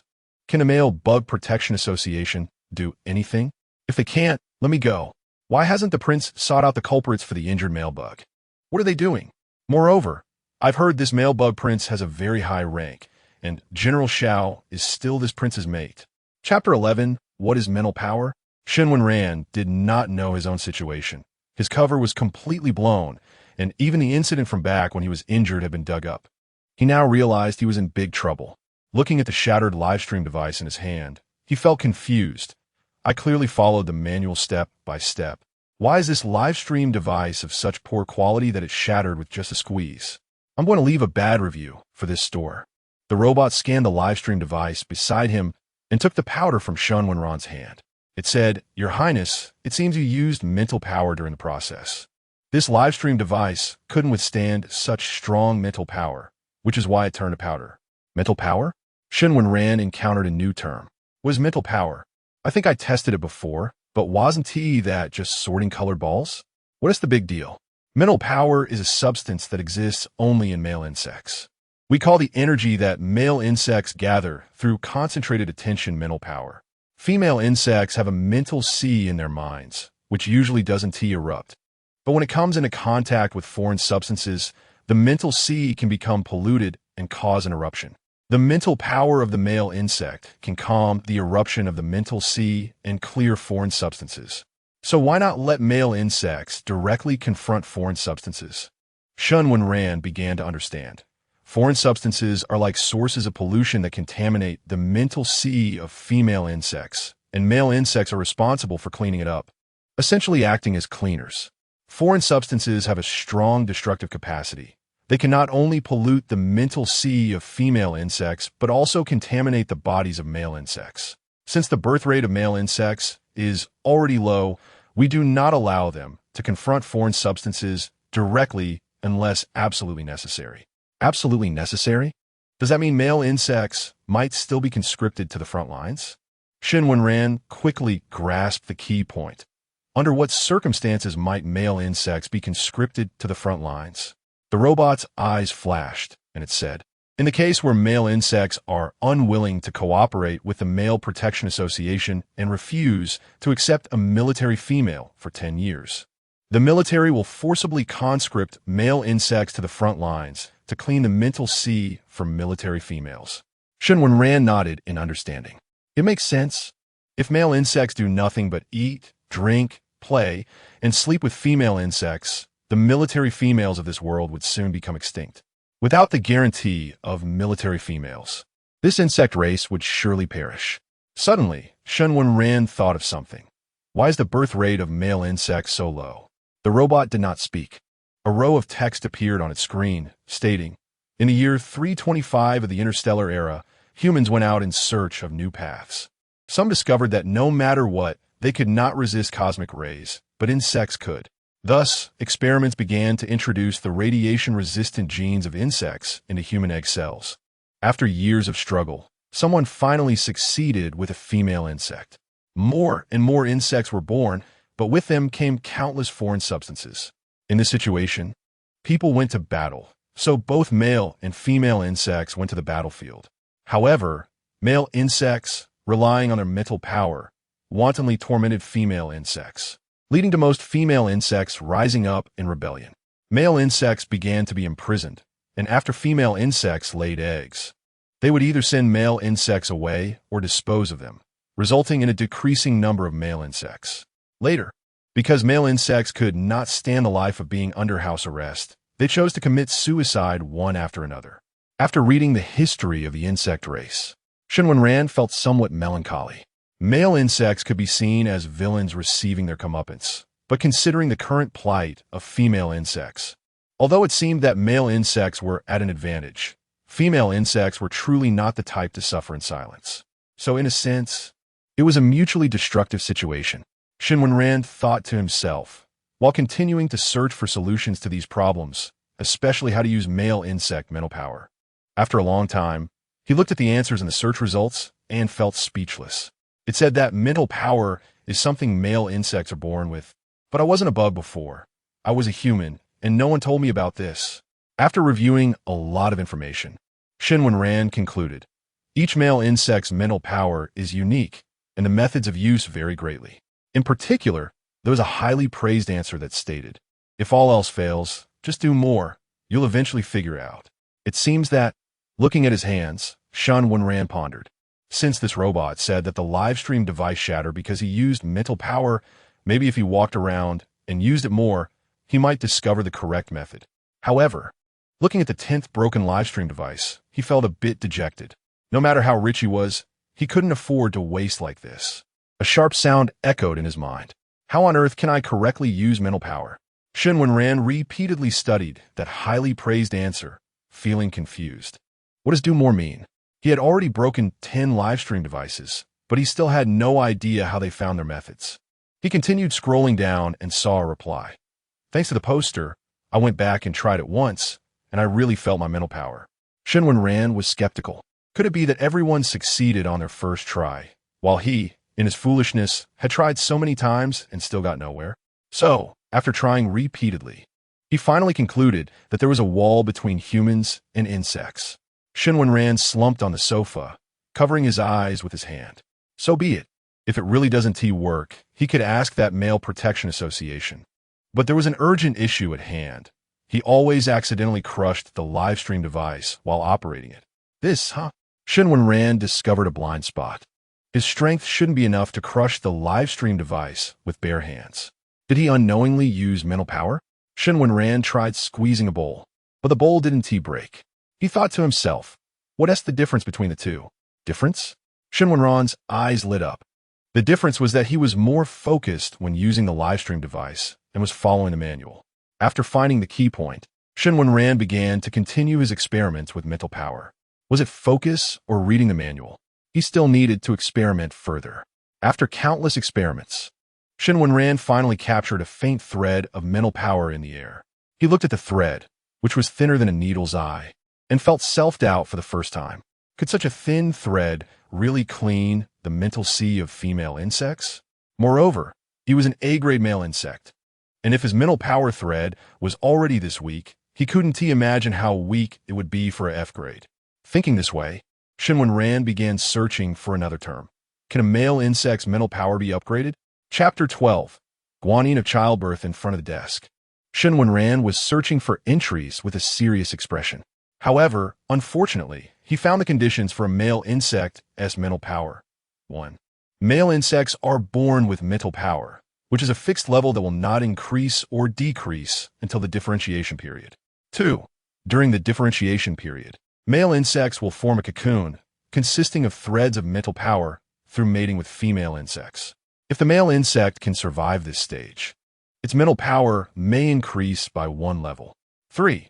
In harsh conditions, male insects may form a cocoon again during this period if they do not receive adequate protection. Their mental power is likely to decrease, though a few male insects may experience an increase. 4. Some species of male insects may undergo secondary differentiation. Sighing in relief, Shen Wenran comforted himself, thinking that not being able to improve mental power wasn't a big deal. After all, A-grade male insects were already quite rare and considered an excellent level in this world. But are you really satisfied? Shen Wenran asked himself. Are you really satisfied being just an A-grade male insect? There are still S, SS, and SSS grades above you. You're not the best yet. You've always wanted to be the best. Are you willing to be stepped on by other male insects in this world? Not willing. Shen Wenran lay on the sofa, looking at the ceiling through his fingers. I am not willing to be seen as excellent by others. If I do something, I must be the best at it. With this thought, Shen Wenran sat up. He looked at the sky. It was almost dark. Should he still go live? Let us test the waters first, he thought. He needed to find some fun for himself. The live stream was quickly set up. Shen Wenran chuckled at the message sent by the editor across from him. Indeed, as expected of the insect race, it seemed very convenient for male insects here. Shen Wenran named his live stream, Inheriting Sculpture Culture, Stepping into Earthly Humanity. After starting the stream, Shen Wenran thought, on the first day of live streaming, he wanted to give everyone a little shock of ancient culture. What should he carve? Guanine of Childbirth. This was the thought that came to Shen Wenran's mind. Guanine of Childbirth, also known as the goddess of childbirth, symbolizes fertility and the prosperity of descendants, which is perfect for the insect race, where females outnumber males, and most female insects do not have eggs. Without hesitation, Shen Wenran chose a piece of delicate jade, skipping the selection and cutting process, and went straight to positioning and designing.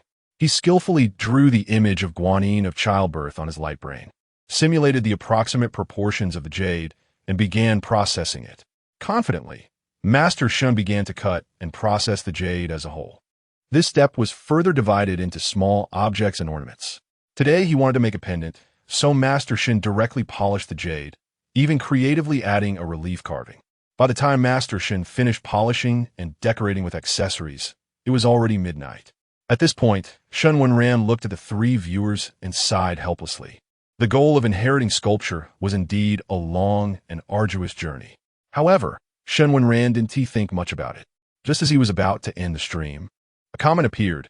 "Excuse me, Master, what are you making?" Shen Wenran patiently explained, "I am making a necklace of guanine of childbirth. In ancient Earth, she was regarded as a symbol of fertility, so I wanted to create a necklace of guanine of childbirth." Fertility?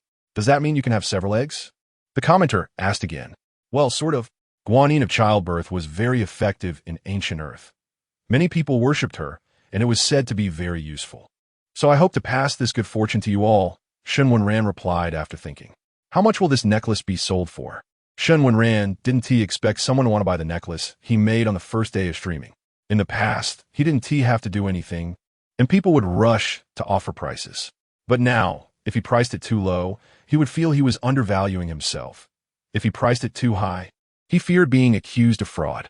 Shen Wenran thought, why not let the customer decide? With that in mind, he said, you could decide the price for this necklace. Please send me your address privately, and I will send it to you. Okay. After the commenter finished communicating, they fell silent, leaving the other two still in the live stream. Shen Wenran looked at them and asked, do you two have any questions? If not, I will end the stream. The two silent viewers became nervous when called out. No, Your Highness the male insect, we have no questions. Shen Wenran recognized the familiar IDs and suddenly understood. It was his editor and the assistant assigned to him. They were actually there to support him. With this thought, Shen Wenran didn't dwell on it and ended the stream directly. After finishing, Shen Wenran thought about waiting for the commenter to reply with their address so he could send it out. However, he didn't expect to receive no news for a long time. Shen Wenran rubbed his brows, wondering if that person, oh no, insect, was deterred by seeing only two viewers in his live stream, thinking they were just bots. Forget it. Everyone has their fate, Shen Wenran thought. This won't work. He would eventually find someone suitable. But what Shen Wenran didn't know was that, due to his identity as a male insect, female insects were not allowed to send messages to male insects until the male took the initiative. Even addresses could not be sent. Lu Jinyu looked at the message about the rejected address and felt a bit disheartened. When the host asked for the address, she sent a private message immediately, but the host kept rejecting her messages. Could they be a scammer? Shen Wenran had a good dream that night. Looking at his studio and the carved guanine of childbirth, he still felt a bit unwilling. With this thought, he sent a message to the commenter with the ID, Why Jin were you? Do you still want that guanine of childbirth? On the other side, Lu Jinyu, who was still immersed in sending messages to the host, jumped 3 feet high when she saw the message from a host. Finally, she could talk to the host. Yes. My address is Empire Star. Host, why did you set it so that strangers can't send messages? I sent you messages all night last night, crying emoji, with a screenshot full of red dots attached. Shen Wenran looked at the message and awkwardly touched his nose. This setting was something he had never seen before. Who knew there were such strong anti-fraud settings now? Lu Jinyu looked at the message from the host. Sorry, dear. This is the system's automatically set anti-fraud mode, not the store owner's intention. To express my apologies, I can send you an extra matching necklace. Would that be okay? Shen Wenran sent the message to Lu Jinyu completely in the tone of a customer service representative from his previous life, completely unaware that Lu Jinyu on the other side was jumping with joy. The insect race didn't have much awareness of fraud prevention. It was just that the other side was a male insect, which automatically set it to do not disturb mode. Chapter 13, Gentle Wife versus non-mainstream boy. Lu Jinyu began to hesitate. Since it was something sold by a male bug, could the quality and standard be guaranteed? After all, as long as something had the male bug's label, it could be sold quickly, no matter what it was. Whatever, Lu Jinyu thought at worst, it would just be a beautiful piece of junk. With this in mind, Lu Jinyu no longer had high hopes. He just wanted to quickly conclude the transaction and find some reliable repair agent for his female brother, as damage to the abdominal cavity and gestational sac made conception difficult. When Lu Jinyu received goods, he looked at the finely carved statue of the guanine of fertility in front of him, swallowed hard. The texture was warm and delicate, and staring into the eyes of the statue gave the bug a feeling of being embraced. Compassionate. Lu Jinyu immediately thought of this term. Regardless of whether this jade sculpture had any meaning, it was suitable for his female brother to carry, and his brother would be happy, right? Lu Jinyu thought. 3 days later, when Lu Ziyu received the Guanyin statue, he had just come out of the punishment room. There wasn't a single good patch of skin on him. He was covered in bruises and red marks. Fang Zhozhou looked at Lu Ziyu with dissatisfaction. You really have a strong life. You didn't die from that. Lu Ziyu curled his lips in a sarcastic smile. Are you hoping I'll die to make room for your white moonlight? Too bad. Your white moonlight is already married. Even if I die, you won't get him. Lu Ziyu wanted to say more, but Fang Zhozhou, already impatient, slapped Lu Ziyu. What are you talking about? You cheap female. Xiao Zixing will definitely be mine. Lu Ziyu pressed his tongue against his cheek, feeling somewhat numb. This kind of pain was something he had long been used to. It was just a slap. Thinking this, Lu Ziyu couldn't help but laugh. That spirited military female back then had now become a resentful spouse who couldn't get what she wanted after marriage. Lu Ziyu's vision blacked out, and when he opened his eyes again, all he saw was white. He was a bit confused. Would Fang Zhozhou really be so kind, bringing him to the hospital? Didn't he wish for him to die? But no matter what, he was still alive. Lu Ziyu thought. He really was lucky. You're awake? A voice rang out, wild and unruly. Lu Ziyu then realized there was someone next to him. After being so severely injured, his defensive awareness had diminished significantly. Did you bring me to the hospital? Lu Ziyu asked, his voice a bit hoarse. Thank you so much. Yu Bowen looked at the female bug in front of him, who showed no sign of fear, and a sense of curiosity surged in him for the first time. I went to Fang Zhozhou's house to visit, but there was no one at home, and only you were lying on the ground, so I brought you to the hospital. Now tell me, how will you thank me? Only then did Lu Ziyu turn to look at him, momentarily dumbfounded. A male bug? And one that looked, so rebellious? Lu Ziyu swore he had never seen a male bug like this before, more feminine than a female bug. His cold features were softened by his multicolored hair. Dressed in a leather jacket while wearing plain clothing on the lower half, giving the impression that the upper and lower halves were not from the same bug. Seeing Lu Ziyu silent, Yu Bowen thought he had captivated yet another female bug and immediately lost interest. You're already Fang Zhozhou's bug. I know I'm good looking, but you need to have some female virtue and not like me. Lu Ziyu looked at the confident Yu Bowen, his lips twitching in disbelief. With his style, only someone blind or inexperienced with male bugs would take a liking to him. Don't worry, I'm not interested in you. But I still want to thank you for bringing me to the hospital. Lu Ziyu sincerely thanked Yu Bowen and explained that he really wasn't interested in him. Yu Bowen's eyes widened. I'm this good-looking and you still don't like me? Do you have a problem with your eyes? I look way better than that stupid Fang Zhozhou. Hearing Yu Bowen mention Fang Zhozhou, Lu Ziyu internally scoffed. You and Fang Zhozhou are just two sides of the same coin, one stupid and one ugly. None can criticize the other. However, Lu Ziyu didn't show it on his face and smiled slightly. Indeed, it's my own fault for not recognizing good fortune. Finally feeling satisfied, Yu Bowen prepared to leave but thought of something and turned back. Here, this seems to be a gift your female brother sent you. Lu Ziyu looked at the dangling chain. Through the light, he seemed to see his female father, warm and bright. Female father. Lu Ziyu looked at the sculpture, his eyes slightly moist. He hadn't seen his female father in a long time. Seeing Lu Ziyu cry, Yu Bowen was instantly flustered. Hey, why are you crying? I said in advance, I didn't lay a hand on you. You cried on your own? Lu Ziyu's feelings of missing his female father instantly cooled down. He looked at Yu Bowen with a somewhat speechless expression. It has nothing to do with you. You're not allowed to tell anyone I cried, understood? Yu Bowen looked at the beautiful bug with red eyes staring at him, and his heart skipped a beat. He suspected he was poisoned. Otherwise, why was his heart racing like it was about to jump out and run to Lu Ziyu? Yu Bowen wanted to say something more, but ended up not saying anything, just silently nodding. This is our secret. After saying that, he placed the jade pendant on Lu Ziyu's bedside and fled.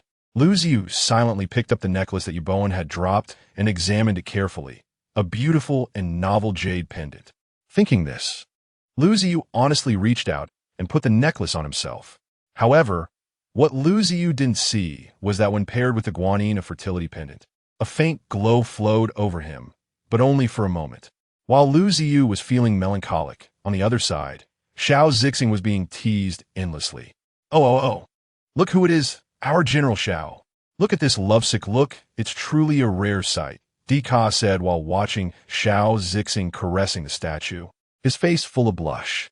Don't talk nonsense. Xiao Zixing's ears turned red. Feeling so teased, he wished he could dig a hole to hide in. Ha.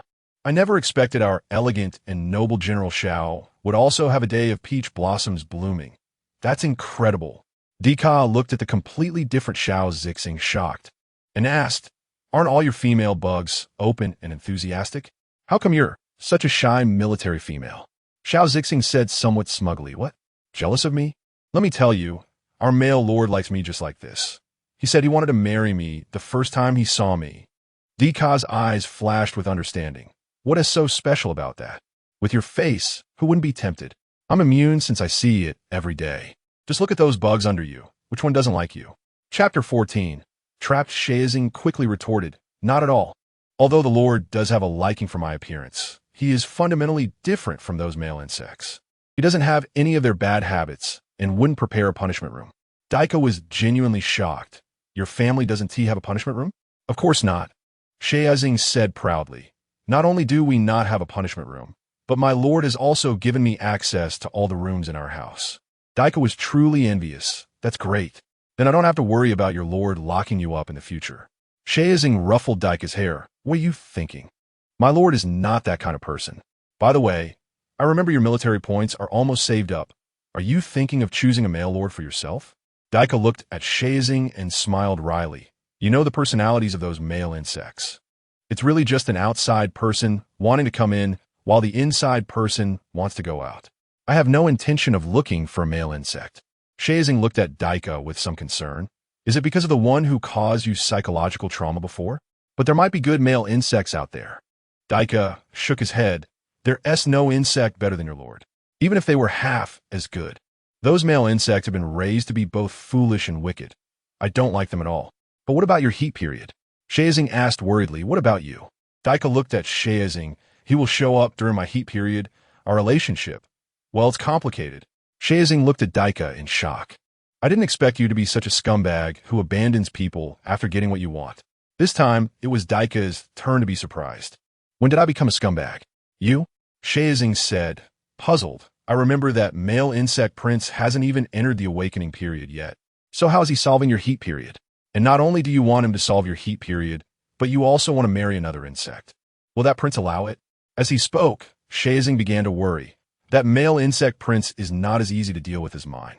If you want to withdraw in time, it's better to cut ties with him sooner. Daika sighed. Do I even need to say? But the best way is to marry an insect. If I almost lose my virginity before marriage, that's one thing, but being entangled with a male insect like this, who would dare to marry me? Even if someone likes me, the best I could get is a position as a female attendant, which I don't want. As he continued, Daika became a bit agitated. If it really comes to that, I'll just live alone until I'm old, and then go to a sperm bank to conceive a female baby that's solely mine. Shazing looked at the emotionally charged Daika and was unusually silent. Just because he was doing well didn't mean others were doing well, especially since this was something he had brought upon Daika. After thinking for a moment, he said, if it really comes to that, and you want to get rid of him, just find a male insect to act. Daika was momentarily stunned. Find a male insect to act? That's right. Some low-level male insects, because the subsidies from the male support are not enough for them to squander, will donate sperm or do some easy work. You could look for such male insects, pay them a large sum of money, and then put on a show. Daika thought carefully and found this method good. Do you know anyone? Shazing shook his head. I only heard my female parent mention it, but I don't know who specifically. However, I can ask around for you. And you need to be careful not to be deceived by those male insects. Daika nodded. Then I'll trouble you to help me inquire. Shazing nodded in agreement. Don't worry, we've known each other for so many years. After another battle, Shazing was about to finish cleaning the battlefield and leave when he caught sight of an egg out of the corner of his eye. A smooth, unstriped egg. A male insect egg. Shazing's first reaction was to protect it, as this was an instinct ingrained in female insect genes. However, as he got closer, he sensed something was off. How could a male insect egg be stolen and placed right on the battlefield? Nonetheless, Shazing had to pick up the egg because he discovered it was still alive. Male insects are so precious. If that egg died right under his nose, not only would he not gain any merit, but the male support might also flay him alive. Thinking this way, Shazing reached out, intending to hold the male insect egg close to himself. But as soon as his hand touched the egg, he realized something was wrong. This was an alien substance. Unfortunately, wisps of black smoke began to rise from the egg, directly assaulting Shazing's mental realm. Unable to withstand such strong mental pollution, he fainted on the spot. General, watching Shazing faint, the soldiers under him quickly gathered around him. The alien substance continuously invaded the mental realm of the military females. And soon some of the female insects spread their wings. This was a precursor to a mental riot. Fortunately, The, noticing that Shazing had not returned for a long time, did not hesitate and immediately followed after him, coincidentally encountering this scene. Inject them with anesthetics and take them back.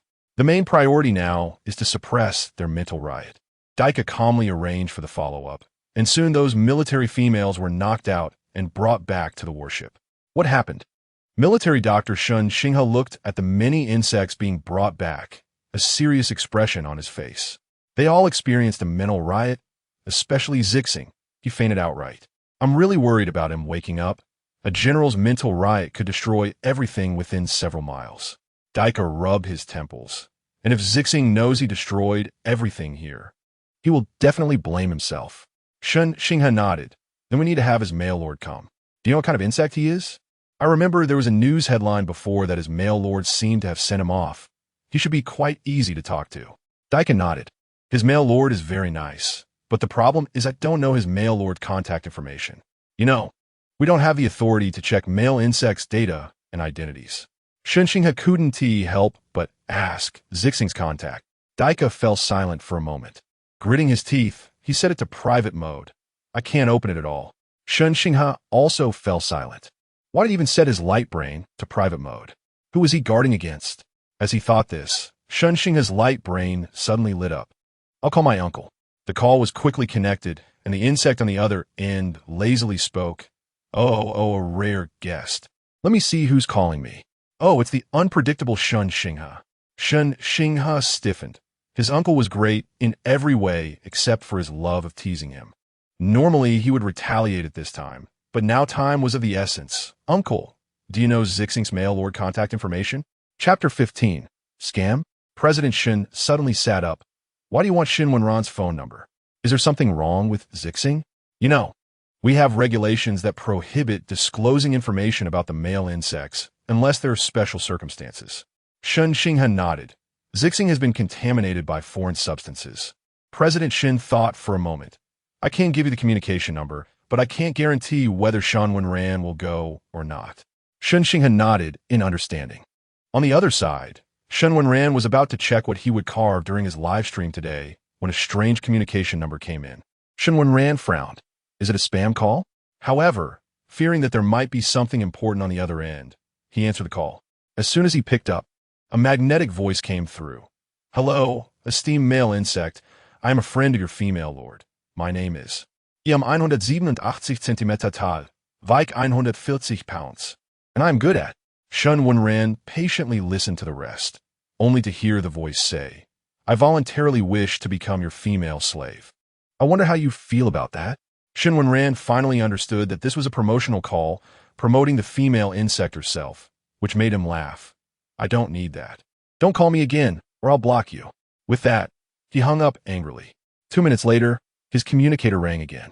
Shen Wenran answered it furiously. And on the other end, he heard, Esteemed male insect, I am a subordinate of Xiao Zixing. Before the caller could finish, Shen Wenran interrupted. I don't need a female slave. Stop calling me. Get lost.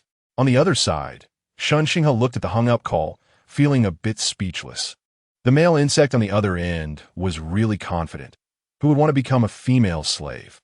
He didn't even look at the female lord, let alone a lowly female slave position. The, looking at Shen Wenran's darkened expression, weakly asked, Should we still call? Shen Wenran gritted his teeth. You can call if you want. I'm done with this. It's infuriating. This couple really is not a family that enters the same door. Both are afraid others covet them. Do I, Shun Xinghe, lack male insects? Daika swallowed hard, trying to soothe him. Don't be angry. Maybe the male insect on the other end is just impatient because he often gets these calls. Shen Xinghe glanced at Daika. I'll go check if they are awake. If they are, I'll give them an injection of male insect essence. It can help calm them down for now. Daika nodded. After Shen Xinghe left, Daika dialed Shen Wenran's number, and this time, without waiting for Shen Wenran to speak, he said, Esteemed male insect, your female lord has been contaminated by foreign substances, and the situation is urgent. Shen Wenran looked at the phone in silence. You aren't a scammer, are you? After living for over 20 years, he had received countless anti-scam cases. Wasn't this just a ploy to say his female lord was injured? And the next step would be to ask him for money or lure him to a remote area to trick him. Daika took a deep breath. I'm not a scammer. I'm a subordinate of General Shao. My name is Daika, and my employee number is. If you don't believe me, you can check the military industry website. Shen Wenran did as instructed and found that there indeed was such a person. However, he cautiously asked, this information is known to everyone. How can you prove you are Daika? Daika was about to go crazy. He had explained everything so clearly, yet he still had to prove he was Daika. General Shao had been on the battlefield trying to protect male insect eggs, but fell for a foreign substances scheme. The foreign substances had contaminated the male insect eggs, and General Shao absorbed a large amount of foreign substances, now on the verge of going berserk. If he didn't receive timely mental guidance, he would regress into a primitive female insect, losing consciousness. Daika spoke rapidly, explaining that all military female insects' military numbers were confidential, and only male insects who married military females had the right to view their information and that of their subordinates. Shen Wenran listened intently and was starting to believe him. But years of anti-scam training were ingrained in him. He coughed slightly. I believe you now. You say my female lord is in trouble. What should I do? Daika sighed in relief, noting the anxious tone in Shen Wenran's voice. He said, we need you to come to the border, where we will provide mental guidance for your female lord. But don't worry, we will ensure your safety with someone to escort you. Shen Wenran nodded, then thought that the other side couldn't see him, and replied, okay, when will you come to pick me up? Is there anything I need to prepare? Daika was tired of discussing this. As long as you can come to provide mental guidance for General Shao, we will handle everything else. Shen Wenran nodded. Half a day later, he looked at the 50 serious and armed military insects and swallowed hard. What are you all doing? The leading female insect stepped forward and saluted. Esteemed male insect, I have been ordered to protect your safety. Please do not worry. Shen Wenran's last shred of doubt was dispelled. Who would go through the trouble of hiring 50 actors for a scam? It seemed his dear female lord was indeed in trouble. With this thought, anxiety surged within Shen Wenran. He had to hold on until he got there. On the military ship, Shen Wenran gazed out at the galaxy, momentarily awestruck. The vast universe, the dream of humanity to conquer, unfolded before him. However, there was always a buzzkill. A chubby male insect beside him shouted, You only give me this? Not even a dog would eat this. I've only been eating natural vegetables. I won't eat this. Shen Wenran glanced over, seeing a male insect yelling and acting arrogantly while pointing at the nutrient solution in front of him. Shen Wenran frowned. He hadn't planned to intervene, but watching the male insect not only pour the nutrient solution over the kneeling military female's head, but also attempt to punch and kick her made him uncomfortable. Thinking this, Shen Wenran spoke up. What are you doing? Loxizer looked at Shen Wenran with impatience. Are you blind? I'm teaching the female insect a lesson. Shen Wenran was speechless. How could someone beat someone up without reason and feel justified?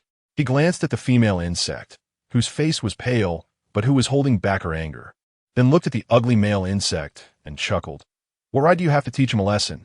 Just because you weren't provided with natural vegetables, you resort to violence? That's truly uncultured. Loxizer was instantly enraged and, without thinking, slapped Shen Wenran. What? Are you interested in this female insect? Want to stand up for him?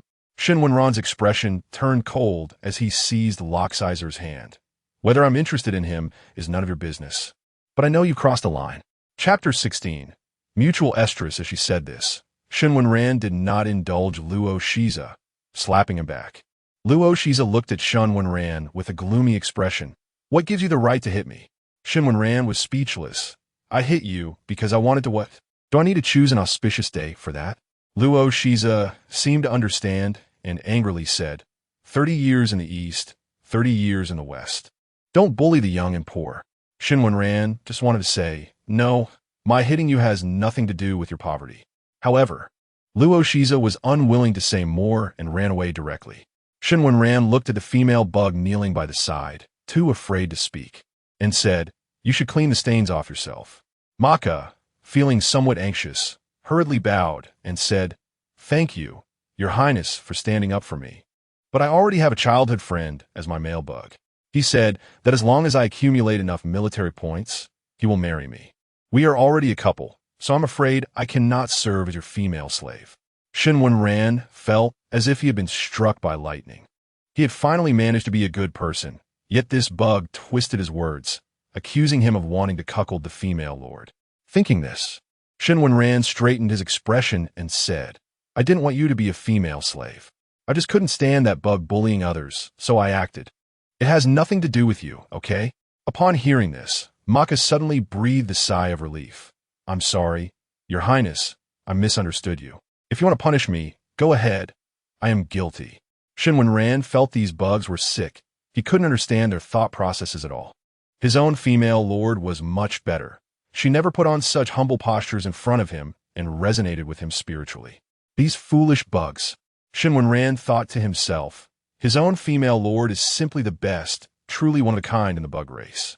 In fact, Xiao Zixing, who was unique in his individuality and on equal footing with Shen Wenran, was indeed one of a kind among the bugs, but a peculiar one.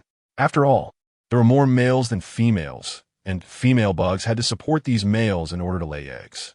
However, Xiao Zixing went against the norm, relying solely on his stunning face to become the white moonlight in the hearts of male bugs. Upon arriving at the base, Shen Wenran noticed the serious atmosphere around him, which infected him, and he also became serious. At this moment, a baby-faced bug ran out, calling, Your Highness. Shen Wenran immediately recognized it as the bug that had previously video called him, seemingly named Daika. Hello, Daika.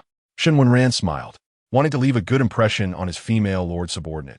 But what he didn't expect was that Daika, seeing the male bug extending his hand towards him, immediately retreated 3 feet. Shen Wenran froze, his lips twitching slightly. Was he that despicable of a bug? Why was this bug avoiding him? Before Daika could speak, a delicate hand reached out and grasped Shen Wenran's. Hello, I am Daika's future male lord, Zhao Qingshui. Shen Wenran raised his eyes, not seeing anyone at first. When he looked down, he saw a male bug only reaching his abdomen, feeling somewhat puzzled. Ah? Daika, seeing Zhao Qingshui, didn't care about anything else and directly pulled Zhao Qingshui over. Why are you here? Zhao Qingshui looked at Daika and the hand holding his arm, flashing a bright smile. I came to find Daika, and I also received an invitation from the Male Protection Association to help clear out foreign substances from those military females. Hearing the first part of Zhao Qingshui's sentence, Daika's expression was serious, but upon hearing the latter, he burst into a smile.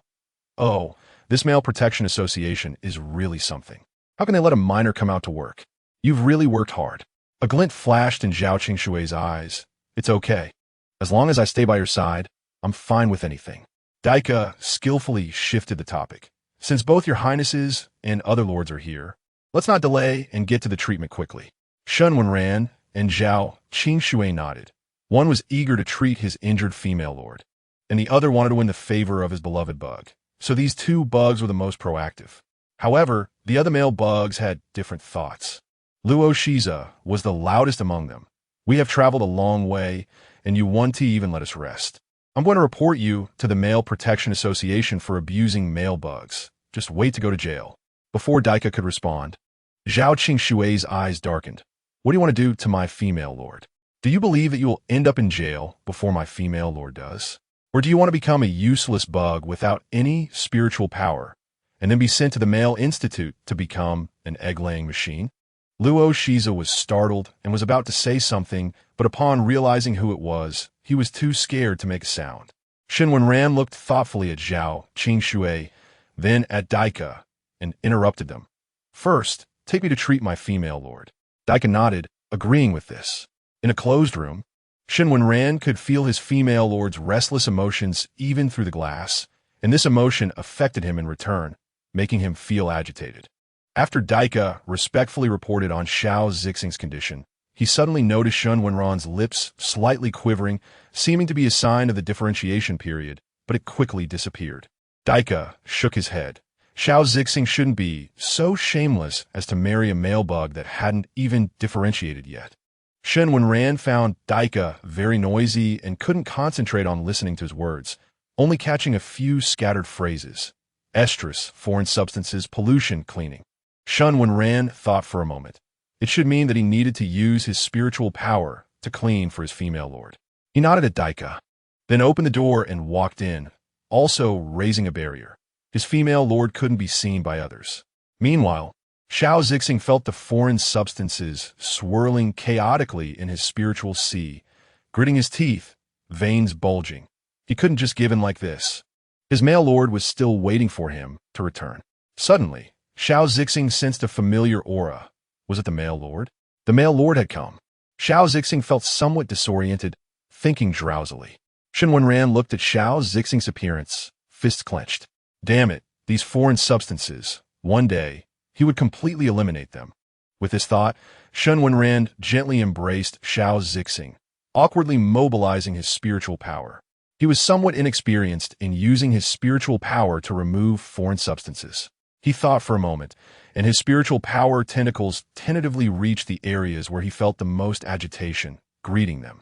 Unexpectedly, as soon as his spiritual power tentacles touched that soft thing, they were automatically drawn in. Shen Wenran curiously explored his female lord's spiritual sea, an endless ocean, with flowers and animals, all in harmony. However, unfortunately, this harmony was partially eroded by black substances, becoming dilapidated. Chapter 17. Preparing to have offspring. Shen Wenran's mental energy surged with anger as he saw the beautiful scenery being destroyed. It rushed toward the black substances with unstoppable courage. Unexpectedly, when Shen Wenran's mental energy encountered the foreign substances that vanished upon contact, it was somewhat speechless, wondering why it was being treated like a target. However, it was great to clear the foreign substances from his female's mental sea. Shen Wenran gathered his strength and cleaned up all the garbage in Xiao Zixing's mental sea, nodding in satisfaction and planning to leave. But Shen Wenran underestimated the vastness of his female's mental sea, thinking the Black Realm was merely another part of his mental energy surrounded by foreign substances. As Shen Wenran's mental energy retreated, preparing to check on his female's condition, he hadn't even opened his eyes before feeling a great force hit him, sending him spinning. Xiao Zixing was leaning over Shen Wenran, incessantly biting his earlobe, seemingly asking him to continue their entanglement. Shen Wenran's face turned red from the biting, but he quickly realized something was off. He looked at his female's flushed face and those red eyes, momentarily dazed. However, he soon lost the energy to think too much as his female began to undress. Shen Wenran, with a rosy complexion, watched as Xiao Zixing tore off his clothes, revealing a muscular upper body, swallowing hard. At that moment, the skin on Xiao Zixing's back began to undulate, as if something was about to emerge. Just then, Shen Wenran embraced Xiao Zixing, feeling the tremors in the skin on his back, unable to resist touching it. Xiao Zixing let out a muffled sound, and the next moment, a pair of white wings unfurled. Shen Wenran looked in awe at the scene before him. The white wings spread out in the room, curling at the tips due to hitting the walls, and while the wings were overall white, a closer look revealed silver glimmers along the edges with a metallic sheen. Xiao Zixing pulled Shen Wenran closer and softly asked in his ear, "Do you like it, my lord?" In Xiao Zixing's subconscious, he believed his lord would not dislike the wings of a female insect, tools for survival. Shen Wenran then clearly understood that he had crossed into a completely different world, where he had even married an insect. However, he showed no hesitation and kissed Xiao Zixing on the face, saying, "I like it. I like my female, no matter how she looks." Xiao Zixing smiled and picked up Shen Wenran, heading toward the bed. "Since my lord likes it so much, you can touch it on the bed." Shen Wenran truly felt his throat tighten, his heart racing. "Isn't this inappropriate?" Xiao Zixing gave a charming smile. "You're my lord." "What's wrong with that?" Shen Wenran seemed enchanted, nodding. He looked at Xiao Zixing lying on the green bed, with his pure white wings slightly curled, resembling a gesture of embrace, a half-naked beauty with an alluring face, and in the next moment, Shen Wenran's nosebleed began to flow. Xiao Zixing noticed the bloody smell, his pupils dilating, and he began to feel excited, yet he remained composed. "My lord, you have a nosebleed." Shen Wenran hurriedly wiped away the blood. Somewhat irritated, "I'm just overheated." Xiao Zixing nodded knowingly, though it was unclear if he believed him. Shen Wenran looked at the beauty on the bed, disregarding whether he had wiped his nose clean, and directly leaned over, his hands brushing against the wings. Shen Wenran's hands followed the tips of the wings downward until he quickly reached the base, causing Xiao Zixing to hit a sensitive spot, his body going limp. "Don't touch there," Xiao Zixing said hoarsely. Unaware of the impending danger, Shen Wenran grinned at Xiao Zixing. "Don't touch there?" The next second, Xiao Zixing's wings closed, and Shen Wenran's vision was instantly engulfed in darkness. Before Shen Wenran could speak, a voice rang out, "My lord, you initiated this." Then there was nothing more. Shen Wenran felt as if he were a small boat, bravely advancing through rapids. But who in their right mind would let the female take the lead? This question lingered in Shen Wenran's mind before he fainted. When Shen Wenran woke up again, he saw his female looking rosy, clearly having fared well during this time. Shen Wenran looked at Xiao Zixing, determined to regain his standing next time. Xiao Zixing, however, didn't care about Shen Wenran's inner thoughts. After receiving the nurturing of the male insect and the guidance of mental energy, he had recovered and even improved. "I want water," Shen Wenran said, looking at his distracted female, feeling a bit angry, purposely speaking up. "Okay," Xiao Zixing said gently. "Wait a moment, I'll get you some water." Shen Wenran watched his exceptionally gentle female, his face turning red. It seemed his female had unlocked some hidden potential, and his whole demeanor had changed. Shen Wenran smiled, enjoying the service his female provided, feeling happy. This thoughtful service felt like a form of compensation. Wait, Shen Wenran suddenly realized something. Clearly, he was the one who had put in the effort, crossed out, so why was his female already lively while he felt weak and unable to move? Could it be that he wasn't capable enough? Shen Wenran couldn't help but think, but his female seemed satisfied as well. Shen Wenran resolved to train hard, determined to have better stamina than his female. However, Shen Wenran clearly forgot that his female was not only a military female, but also an insect, and for some reason, female insects were naturally stronger than male insects, not to mention those that had undergone long-term training. After a period of recovery, Shen Wenran was soon able to get out of bed and move around. He felt somewhat helpless. Clearly, his female was the one who was injured. Yet he was the one recuperating. It was truly absurd. Thinking this way, Shen Wenran did not give up on his plan to have offspring with his female. Whenever he had time, he would pull his female into various antics. After Xiao Zixing rejected him for the nth time, Shen Wenran finally couldn't hold back. "Why won't you be with me? Are you hiding another insect from me?" The, who had just entered to find Xiao Zixing, heard Shen Wenran's resentful tone and twitched at the corners of his mouth. This male insect was really something special. Which male insect didn't have countless females at their beck and call, not to mention that they would care about their female? However, The was no longer surprised. The first time Shen Wenran was discovered, he had felt a bit guilty, but now he was completely unfazed. In fact, he performed even more dramatically in the case of having another insect. Xiao Zixing, also for the nth time, rubbed his forehead. "I've explained to you before. The male insect egg I brought back is not in good condition. We have an obligation to take turns caring for it." Shen Wenran pouted. "I'm a male insect. Let me see what that little one is doing."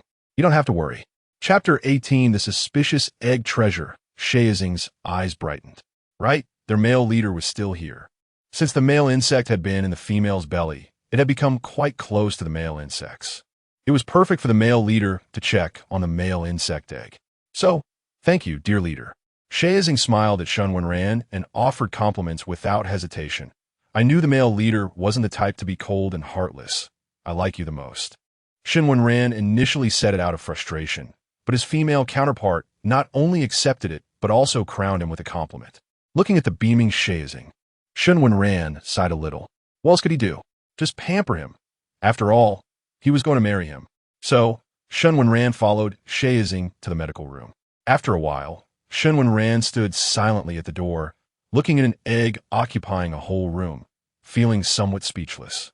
As he got closer, he became even more at a loss for words. He looked at the tightly wrapped male insect egg, which slightly revealed a round head, with lace edges and soft cotton fluff underneath. Is this egg really not going to be smothered? Shayzing looked at Shen Wenran with confusion.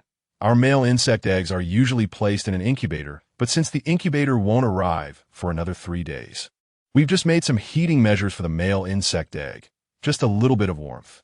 Shen Wenran glanced at his short sleeves and then at the thick cotton fluff surrounding the egg. At least 10 layers. This warmth is a bit excessive, isn't it? Shayzing wanted to say something when he saw the egg move slightly, as if agreeing with Shen Wenran's words. However, Shayzing hesitated to speak. Generally, in this situation, if it got too hot, shouldn't the male insect egg give us a signal? Shen Wenran was unusually silent. Is there a possibility that it was causing trouble a few days ago because it was hot? Shayzing pressed his lips together. Then it's up to the male leader to communicate with the egg baby. Shen Wenran looked at Shayzing with some confusion. Communicate? How do we communicate? It hasn't hatched yet. I'm hot. Before Shayzing could explain, a small, childish voice rang out. Male father. I'm going to be cooked alive. Female father doesn't want me. He wants to suffocate me to death. Shen Wenran was startled. Who's talking? Silly male father. Of course, it's your clever and adorable egg baby right in front of you. The small voice sounded a bit proud. Shen Wenran looked at the egg, which also moved in response. Male father, can you talk to female father and his subordinates and tell them not to wrap me up so tightly? If it weren't for the baby's psychic power to cool down, I would have turned into a bad egg. Shen Wenran understood and turned to convey the egg's thoughts to Shayzing. Shayzing looked at the egg with a hint of apology. I'm sorry, baby. It's female father's fault for making you hot. I'll unwrap you right away. Saying that, Shayzing didn't hesitate to start unwrapping the egg completely. Oh dear. Female father, leave me a pair of shorts. As Shayzing was about to remove the lace on top of the egg, Shen Wenran heard the egg talking. Shen Wenran found it somewhat amusing. How did this egg have a northeastern accent? But he still conveyed the egg's thoughts honestly. I'm just an emotionless tool, Shen Wenran thought. Baby, great job. You even know to leave a pair of shorts. Do you have any other wants or things to say? Shayzing kissed the egg gently and asked tenderly. Nothing else. Thank you, female father. Thank you, male father. The egg baby said happily. Shen Wenran looked at Shayzing, who was full of expectation, and coldly shook his head. A qualified communicator should convey everything, including the egg baby's emotions. All right then, Shayzing said a bit dejectedly. Baby, if you have any other requests, remember to tell your male father. Thank you, female father. Moo. The egg baby gave Shayzing a sweet kiss. Shen Wenran only conveyed the first half of that sentence. He didn't relay the second half about the kiss and instead interpreted the egg baby's meaning according to his own thoughts, giving his female counterpart a loving kiss. As Shayzing left first, Shen Wenran was about to follow when the egg baby's voice rang out again. Male father, are you also from Earth? Shen Wenran paused in his steps, then turned back with a half-smile, looking at the egg baby. It's not wrong to say I'm from Earth. Our earliest insect race originated from Earth. Is there a problem with that? The egg baby firmly retorted. You know I'm not talking about that. I mean, are you from Earth thousands of years ago? Shen Wenran walked back and tapped the egg's head. No. Why do you say I'm from thousands of years ago? The egg hesitated but soon became cheerful again. Because you have a nice smell and a sense of familiarity. Shen Wenran laughed. The nice smell comes from my female counterpart. When you meet my female counterpart, you can secretly enjoy it. This sense of familiarity comes from the fact that we are both insects and also male insects, understand? The egg baby retorted in a childish voice. That's not true. You don't even know how to communicate with a male insect egg. You must be an outsider. At this moment, a psychic force came. Oh? Is that what you think? I was just teasing my female counterpart. You believe that? The egg baby was genuinely puzzled. You can actually use psychic power? That shouldn't be possible. Those humans can't do that. Shen Wenran raised an eyebrow.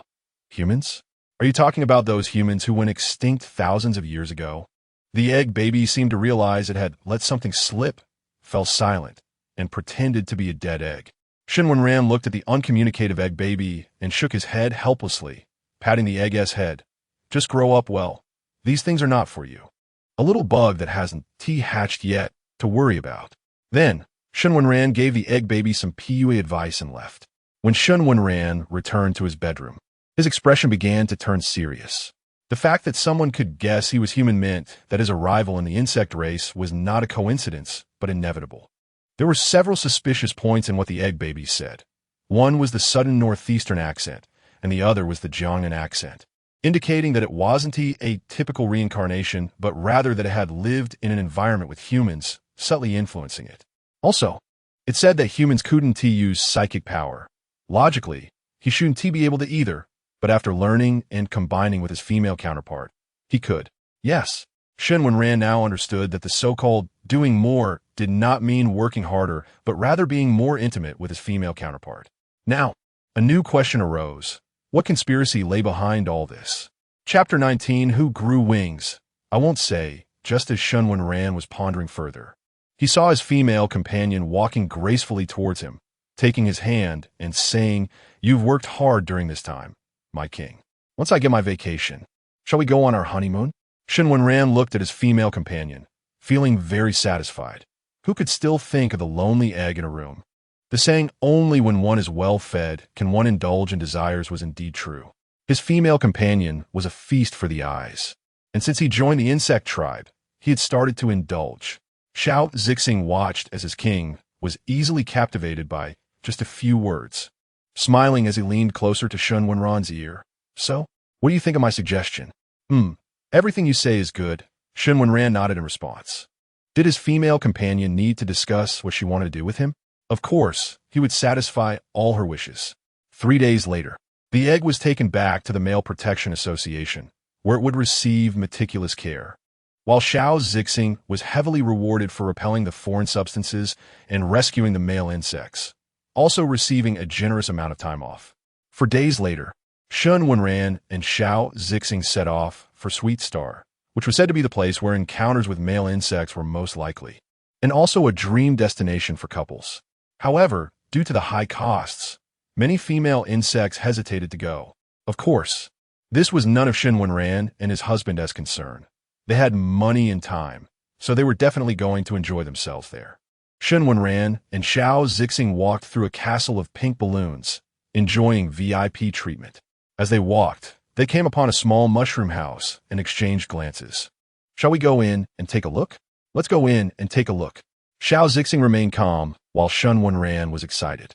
They realized this mushroom house was a rare event triggered online, rumored to be found only by loving couples. "Let's go." Shen Wenran smiled slightly at Xiao Zixing. "I want to see what the legendary couple's sanctuary looks like." Xiao Zixing nodded on the surface, but internally, he was already screaming like a groundhog, as the appearance of this mushroom house once again confirmed the king's favoritism towards him. When Shen Wenran and Xiao Zixing held hands and walked into the mushroom house, they discovered it was not a house at all, but a narrow passageway. Shen Wenran looked at the gradually brightening path with curiosity in his eyes. "Do you want to go further in and take a look?" Xiao Zixing looked at Shen Wenran and nodded without hesitation. "Of course. I have a feeling that if I don't go in, I'll regret it for the rest of my life." "Then let's go in together." Shen Wenran tightened his grip on Xiao Zixing's hand, smiling. "You have to hold my hand tightly, don't get lost." "I won't," Xiao Zixing said, showing a rare, proud demeanor. "We female insects can see in the dark, and I am among the best." Shen Wenran smiled. "Then it'll be hard for you to keep an eye on me. Don't let me get separated." Xiao Zixing nodded. "Of course, but don't worry. Everyone who's been here says they won't regret it, which means there's no danger. Even if there is danger, it's fine. I will protect you." When Shen Wenran and Xiao Zixing finally reached the end of the path, they found themselves in a sea of pink flowers.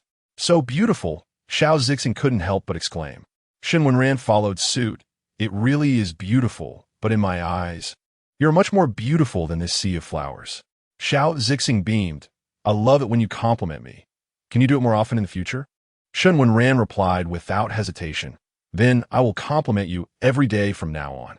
After walking for a while, Shen Wenran noticed that Xiao Zixing's breathing seemed off. He looked at Xiao Zixing's flushed face, unsure of what to say. This place truly deserved its 5-star rating as the most anticipated destination. The flowers had an aphrodisiac effect, deepening the feelings of any couple that came here, facilitating a connection of body and soul. Thinking this, Shen Wenran picked up Xiao Zixing and headed towards the only small wooden house in the Flower Sea. Earlier, he had been curious if this wooden house was for couples to rest when they were tired, but now it was clear that it was a place for couples to rest. Shen Wenran took out a new set of sheets and blankets from his spatial pocket, hastily laid them down, and then hurriedly began to fulfill their physiological needs with his female companion. When Shen Wenran and Xiao Zixing woke up again, the sky was completely dark. Xiao Zixing looked at Shen Wenran and asked, "My king, do you feel like something is different about your body?" Shen Wenran looked bewildered. "I don't think so, just a bit itchy on my back." "Itchy on your back?" Xiao Zixing's expression changed as he got up and pulled back Shen Wenran's clothes. "Let me see. It's my fault. You must have been poisoned by that flower whose name I don't know.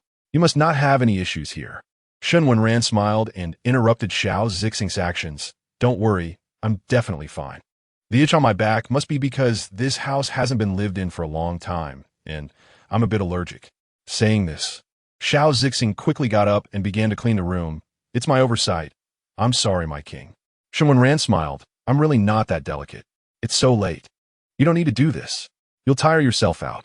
Xiao Zixing replied, "This little bit of work is not tiring at all. Rather, you should rest well, my king. You must have exerted a lot of energy earlier, so now you should rest properly. I can clean up quickly."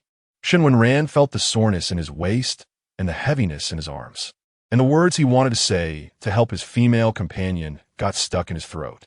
"Just tidy up a bit, or you can do it tomorrow. Don't tire yourself out too much. I feel sorry for you." Saying this, Shen Wenran was already half asleep. After a bit of tidying up, Xiao Zixing looked at the sleeping king, his expression softening, but there was still one last thing to do. He carefully lifted Shen Wenran's clothes to check his back. Shen Wenran's back was not of the broad type. He was somewhat slim, especially around the waist and abdomen, forming an inverted triangle shape. But none of this attracted Xiao Zixing's attention. Xiao Zixing's gaze focused on the sides of Shen Wenran's waist, examining them back and forth. These two areas were slightly protruding, as if something was about to emerge. Xiao Zixing looked at that area, thinking, "This pattern seems familiar. Where have I seen it before?" Before he could figure it out, Shen Wenran turned over, hugged Xiao Zixing, and rubbed his head against him. "Let's sleep. It's already very late." Only then did Xiao Zixing slightly abandon his thoughts and fall asleep. Chapter 20. Painful struggles. When Xiao Zixing woke up, he felt light all over and full of energy. Just as he was puzzled about his physical condition, a muffled groan sounded. Xiao Zixing looked down and saw the pale-faced Shen Wenran. Xiao Zixing looked at Shen Wenran, who was covered in cold sweat, with a panicked expression, his lips pale and somewhat flustered. "Your Majesty, are you okay?" Shen Wenran, half asleep, felt as if he were placed in a furnace, being roasted alive. He vaguely heard Xiao Zixing's voice, but he gritted his teeth tightly, not daring to make a sound, worried that if he did, he would be begging for mercy on the ground. Seeing Shen Wenran in such a bad state, Xiao Zixing hurriedly picked him up, disregarding everything else, and quickly spread his wings to fly out. However, to his surprise, a strange mental force was firmly suppressing him, making it impossible for him to fly and forcing him to walk on flat ground. A thought flashed through Xiao Zixing's mind, but was quickly interrupted by Shen Wenran. "Your Majesty," Shen Wenran said pitifully, "I'm in pain." Xiao Zixing looked at Shen Wenran in his arms, tightened his hold, and said softly, "Don't worry, Your Majesty. I'll carry you out. You won't be in any danger." Shen Wenran wanted to say something to comfort his own lord, but the next moment, he felt as if someone was using a knife to cut into the flesh of his back, and he finally couldn't hold back, letting out a painful groan. Looking at Shen Wenran, Xiao Zixing suddenly felt something was wrong with him. Was there something moving on his lordess back? Xiao Zixing stared in shock at Shen Wenran's clothing, where it was clear that something new was about to emerge from his back. Suddenly, Xiao Zixing thought of something. Could it be his lord's insect wings? It was said that 100 years ago, male insects also had wings. But as their mental strength decreased and they were cared for meticulously, their wings began to degenerate. Eventually, before the differentiation period, They would undergo minor surgeries to have the wings removed. Even more so, female insects would buy male insect wings at high prices. Thinking this, Xiao Zixing didn't hesitate to tear open his lord's clothing. Sure enough, he saw an unusual bulge near the base of the male insect's tailbone, and he felt a sense of relief. His lord was going to grow wings.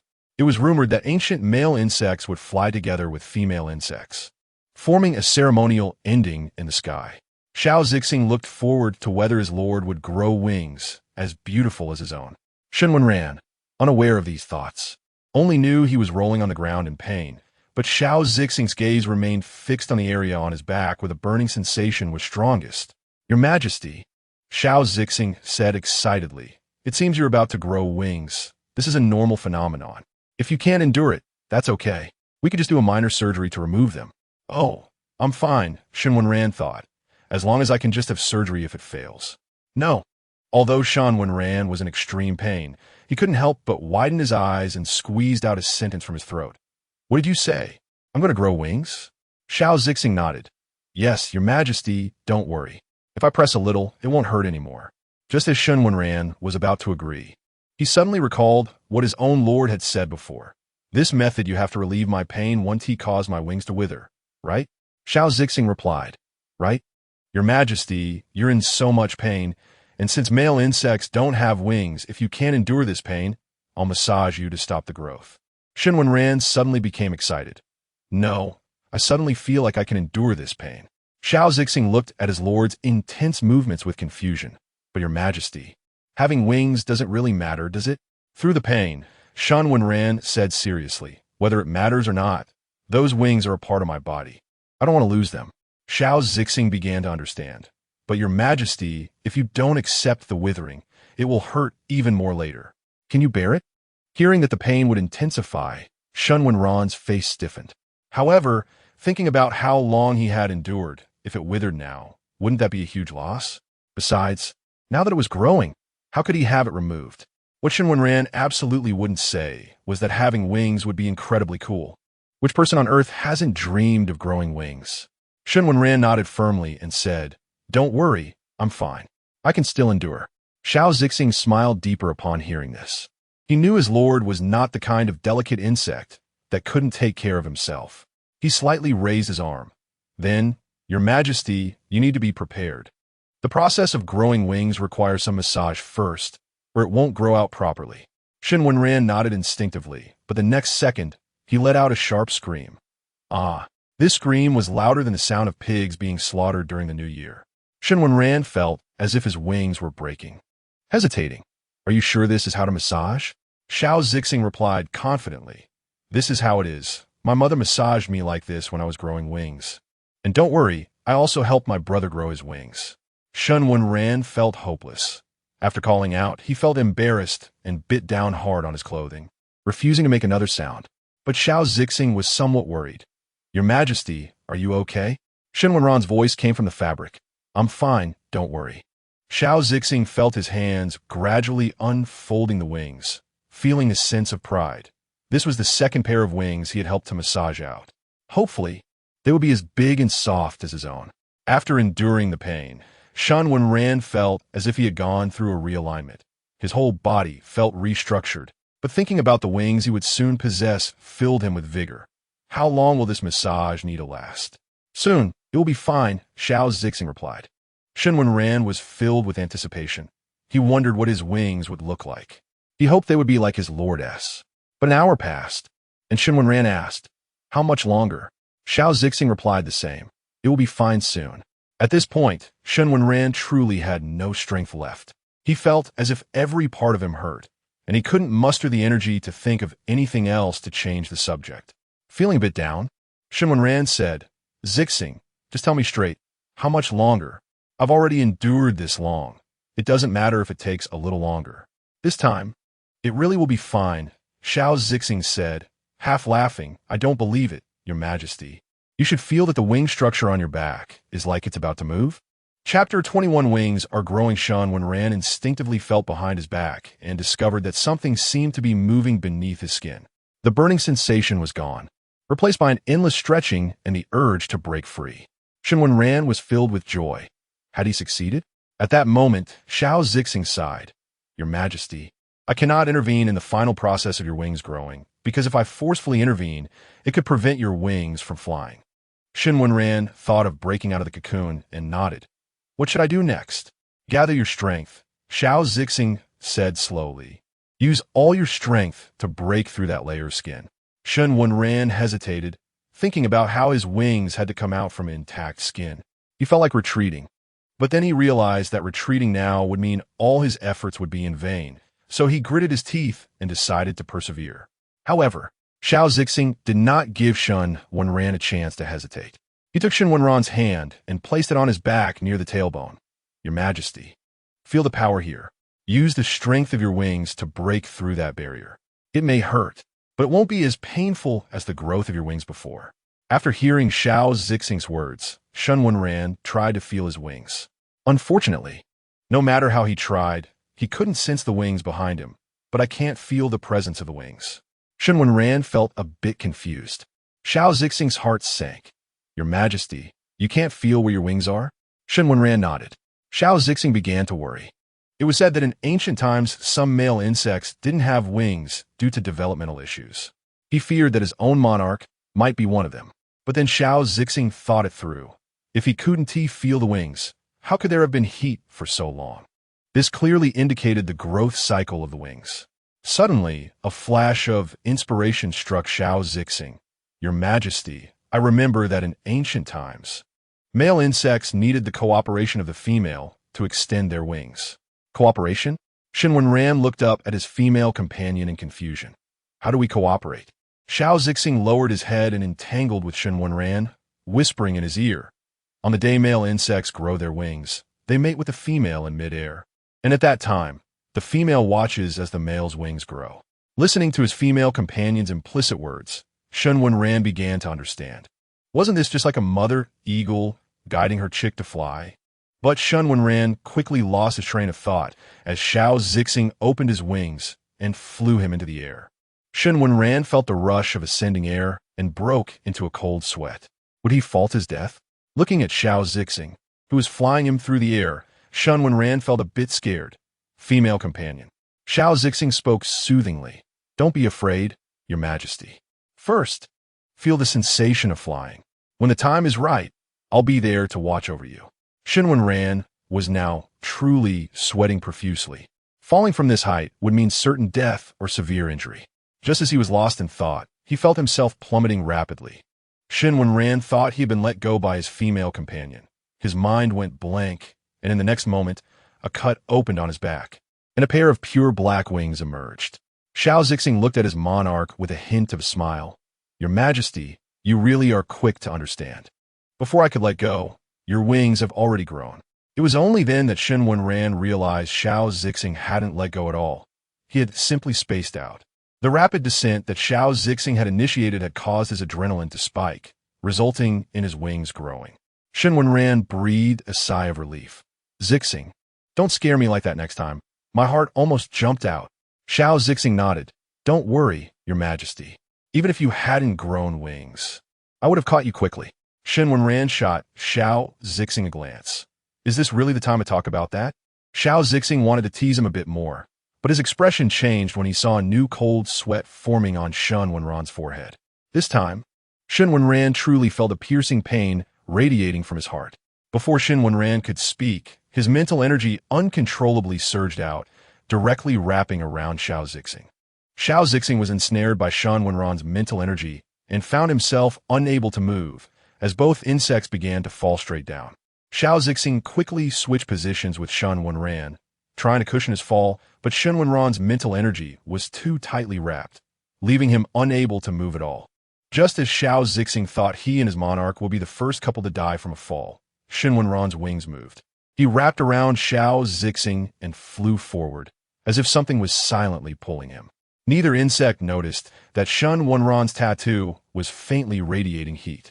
When Xiao Zixing was finally set down, he was still in a daze, looking at Shen Wenran as he led him into a cave, surprised at how his monarch had discovered this cave. However, Xiao Zixing quickly lost his thoughts on other matters as he felt Shen Wenran releasing a massive amount of mental energy, seemingly inexhaustible. He worried, "Your Majesty, don't release any more mental energy. It could be very harmful to your body." But Shen Wenran couldn't hear him. He only felt that the person he was holding smelled so good, as if he wanted to consume him entirely. He couldn't help but lick Xiao Zixing's neck, feeling an irresistible attraction there. Xiao Zixing felt Shen Wenran's wandering hands and fell silent. "Your Majesty, now is not the time to be so eager." But all he received in response were Shen Wenran's restless hands. Xiao Zixing could only cooperate with Shen Wenran. However, Shen Wenran soon became dissatisfied with just this level of contact. He wanted something more intimate. So he came up with a good idea and used his mental energy to tightly bind Xiao Zixing. Xiao Zixing looked in surprise at the mental energy wrapped around him. He could feel that this mental energy was very active, seemingly conveying the emotions of the male insect: happiness, joy, and a strong possessiveness. Xiao Zixing couldn't break free and had to let Shen Wenran do as he pleased. But it seemed Shen Wenran was suffering from a craving for skin. Looking at the trapped Xiao Zixing beneath him, he felt it wasn't enough. So Xiao Zixing could only watch as Shen Wenran gradually used his mental energy to construct a cocoon. Inside this cocoon, Shen Wenran and Xiao Zixing were confined in a very small space. Xiao Zixing's pupils dilated. Was this what the predecessors referred to as a cocoon? It was said that only male insects with grade S mental energy could construct such a cocoon, filled with possessiveness towards a female insect. Chapter 22. Cocoon Shazing suddenly sensed something was wrong. Why did Shen Wenran beneath him seem so much like a differentiation? Shazing quickly recalled the lessons from his biology class about male insects differentiation. Unfortunately, none of his excellent grades or class notes mentioned the possibility of male insects of the S level or above constructing a cocoon for female insects, as no male insect would willingly build a cocoon for a female. Indeed, over the past 1,000 years, no S-level or above male insect had ever built a cocoon for a female. Such male insects were extremely rare, and those who cared for females at that level were even fewer. This led the teacher to never consider such a special case. Shazing could only awkwardly handle Shen Wenran according to the ordinary situations his teacher had taught him. "Male, don't bite yet. I have something to say." Would Shen Wenran listen to him? Of course not. Shen Wenran continued to do as he pleased with the female insect beneath him. Soon, Shazing found it impossible to concentrate on anything else, as he simply lacked the energy to think about other matters. He could only rise and fall with Shen Wenran's movements. 7 days passed, and Shen Wenran's cocoon gradually weakened. Shazing began to have some breathing space, no longer spending each day either wide awake or asleep. When Shen Wenran finally absorbed all the spiritual energy and stepped out, refreshed and holding Shazing, the sea of flowers outside had vanished, replaced by bare soil. Shazing finally understood what those flowers were for. They were not only an aphrodisiac for female insects, but also a tonic for male insects. No wonder every couple was so happy. Just as Shazing and Shen Wenran decided to leave, there seemed to be other movements in the cave. Shen Wenran looked at Shazing gently. "Shall we go take a look?" Shazing shivered. "Maybe not. I don't think we can handle this again." Shen Wenran smiled. "Don't you think these days have been wonderful?" Shazing's legs were trembling. If Shen Wenran hadn't been holding him, he would have surely fallen. Seeing Shazing's reluctance, Shen Wenran shook his head helplessly. "If you don't want to go, we won't. We've been out for so long. It's time to go back." Only then did Shazing breathe a sigh of relief. But some things wouldn't come looking for you just because you chose not to go, unbeknownst to Shazing and Shen Wenran. After they left, a small creature had followed them stealthily. Shazing sat on the bed and let out a long breath. "Finally back." Shen Wenran nodded. "Yeah, finally back." Feeling a bit bored, Shen Wenran asked Shazing, "Do you want to see me carve?" Shazing perked up. "You promised me you'd carve a likeness of yourself before I went to battle. Have you finished it?" Shen Wenran gently tapped Shazing's nose. "Not yet. You suddenly had an incident back then, and I was just about to finish it, but it got delayed." Shazing's eyes brightened. "Can you show me what you've carved?" Shen Wenran nodded without hesitation. "Just don't be picky about it." Shazing affectionately wrapped his arms around Shen Wenran's arm, sweetly saying, "How could I? You know, my favorite is the male." Shen Wenran's originally serious expression broke into a smile. "All right, I know you're playful. Let's go to the studio." Shazing nodded eagerly. Okay. When they arrived at the studio, Shen Wenran's expression turned serious and focused the moment he sat down. He looked at the mini version of Shen Wenran and Shazing that he had polished for a long time, feeling a sense of joy, and couldn't help but touch the wooden carving. What Shen Wenran didn't notice was that a surge of energy entered the carving as he touched it.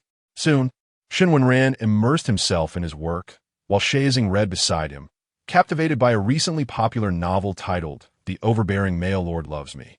This novel was reminiscent of The Overbearing CEO Loves Me, but the protagonists in this version were constantly torturing each other, leaving Shazing deeply engrossed, crying uncontrollably.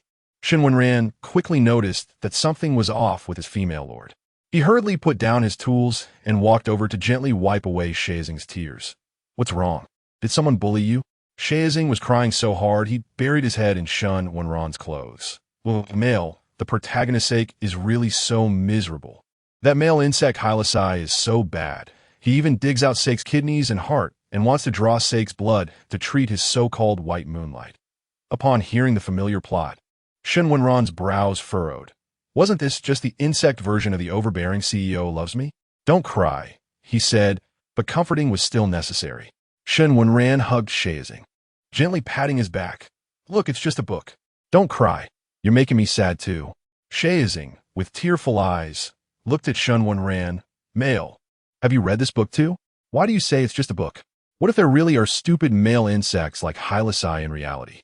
Shen Wenran chuckled as he stroked Shazing's head. "Don't worry. There can't be insects like Hylasai in reality. After all, male insects in the insect race are much harsher on female insects." Shen Wenran didn't say this out loud. Some things were better left unknown to his female lord. After Shazing cried enough, he started to feel a bit embarrassed. "I'm sorry, male.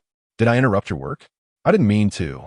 Since I came back recently, I've been feeling anxious and a bit sensitive." Shen Wenran looked at Shazing gently. "You're my female lord. This is what I should do. Don't feel burdened." Shazing wiped his tears and nodded. Soon, Shen Wenran returned to his work. After applying the final layer of tongue oil to the wooden carving, it seemed to come alive, looking lifelike. "Here you go. Do you like it?" Shen Wenran smiled, looking at Shazing. After crying, Shazing no longer read and looked at Shen Wenran with sparkling eyes. "I super like it." "Thank you, male." Shen Wenran smiled at Shazing. "Then tell me, how will you thank me?" Shazing looked a bit confused. "Huh?" Just as Shen Wenran was about to hug Shazing and do something further, he seemed to see the wooden carving glow for a moment. Shen Wenran blinked. "I think I might be hallucinating."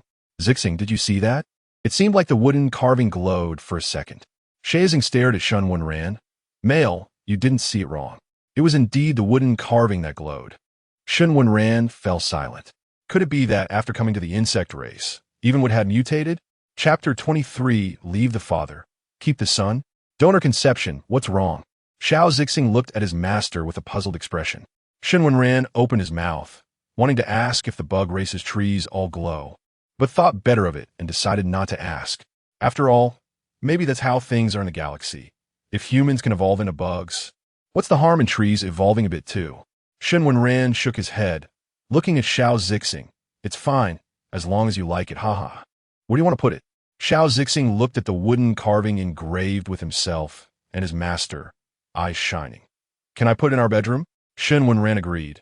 And so, this wooden carving became a tripping hazard for Xiao Zixing and Shen Wenran on countless nights to come.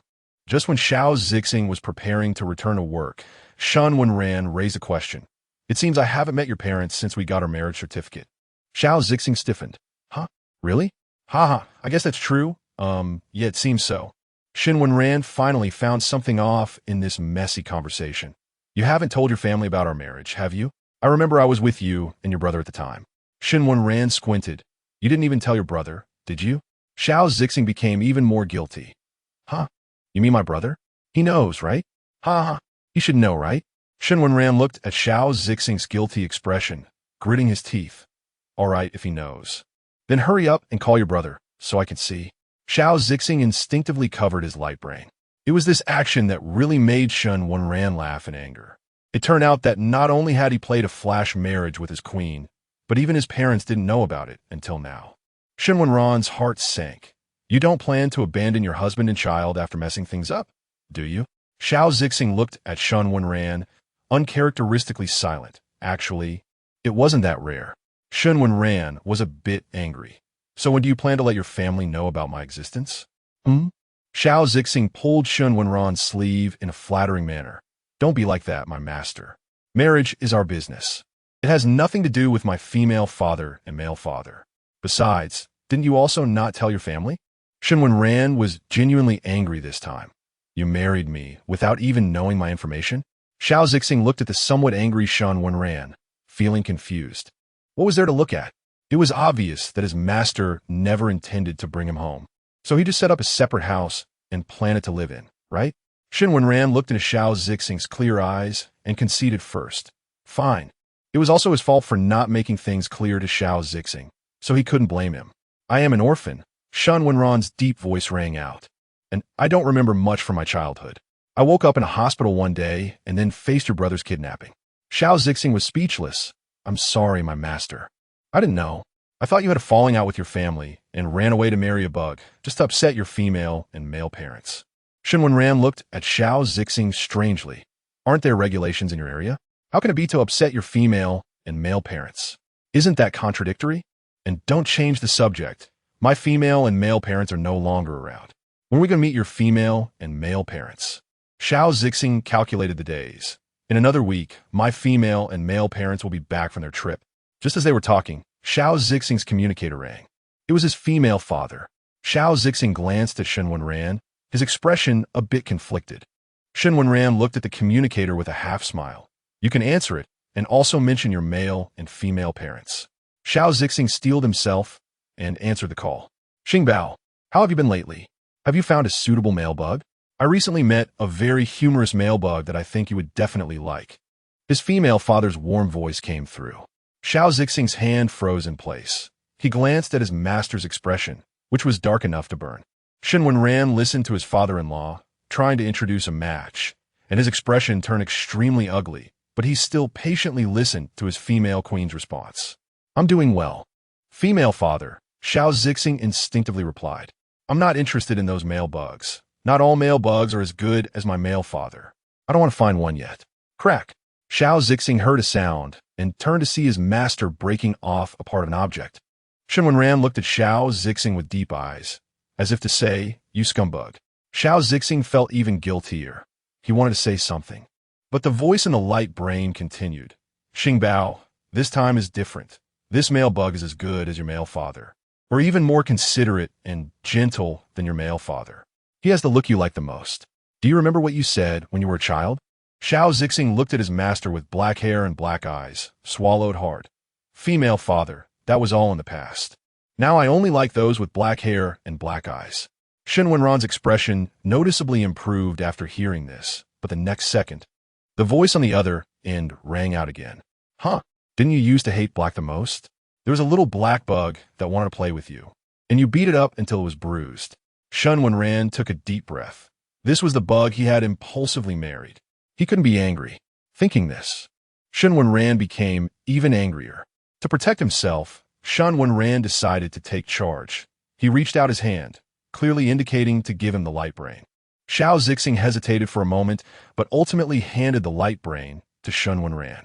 If his female father found out he played a flash marriage and left his father and child, he would definitely be in trouble. Hello, female father. I'm Shen Wenran.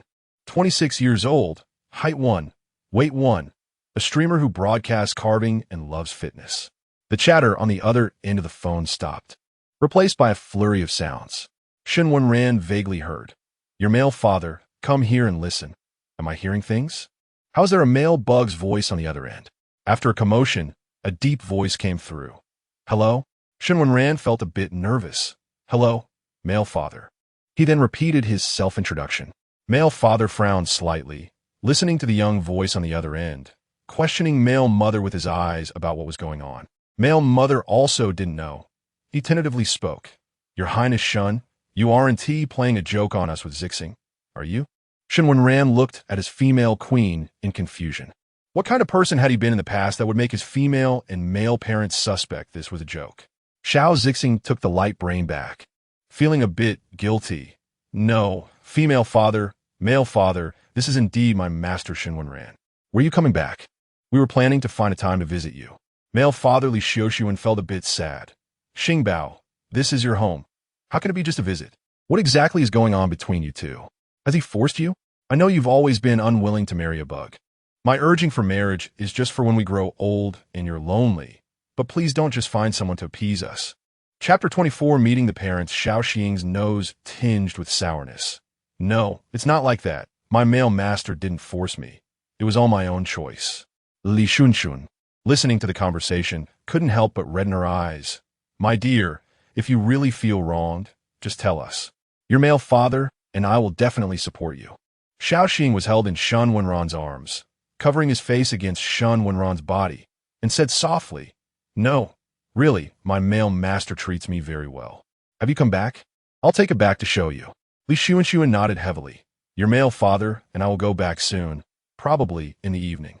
You can bring your male master for dinner then. If your male master doesn't allow you to go out, we'll come to find you. Shen Wenran couldn't help but laugh and cry. No wonder Xiaoxing agreed to his request so readily at that time. It turned out he really thought that if he treated him badly, the Yu family would step in to solve it. Thinking this, Shen Wenran playfully pinched Xiaoxing's nose and said to the other end of the call, Don't worry, female father and male father, I will go back with Zixing. Before receiving a response, the call was disconnected. Shen Wenran looked at the still, crying Xiaoxing and pinched his face. All right, stop crying. Go wash your face otherwise. When we go home in the evening, your male father and female father will think I bullied you. Xiaoxing felt a bit embarrassed. Male master, do you already know? Know what? Shen Wenran asked with a puzzled look. Are you talking about the matter of leaving a child to the father? Xiaoxing was startled. No, male master. I didn't mean to leave a child to the father. I just wanted to borrow sperm to have a child. Shen Wenran took a deep breath, looking at Xiaoxing, forcing out a reluctant smile. Oh, really? Then it's better to leave a child to the father. You really have a ruthless heart.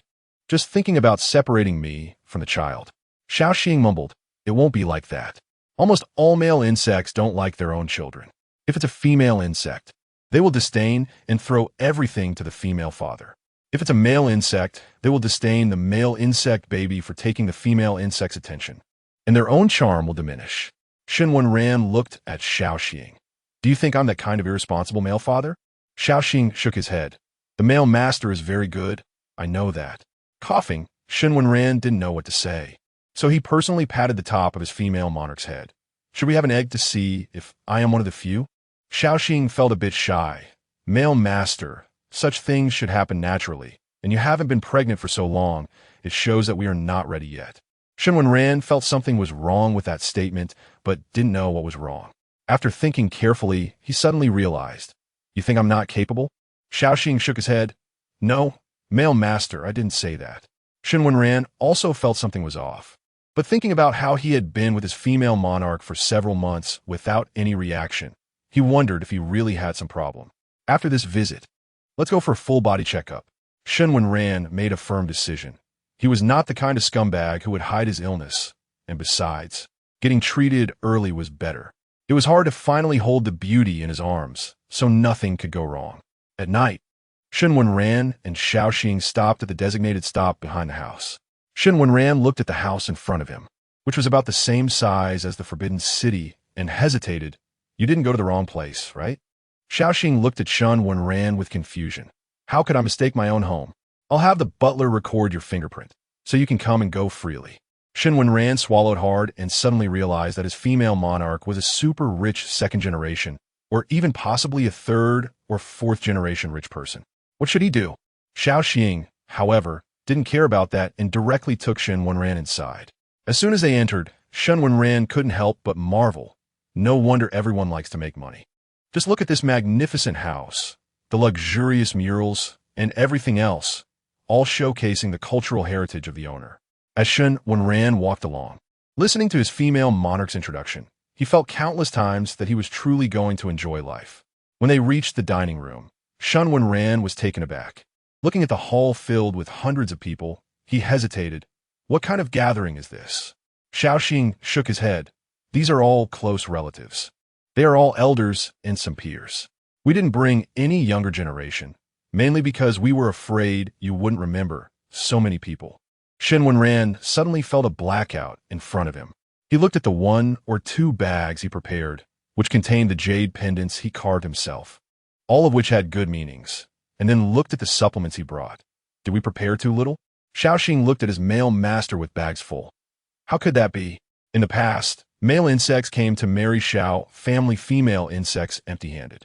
Male master, you really didn't need to bring these. Shen Wenran looked at the things in his hands.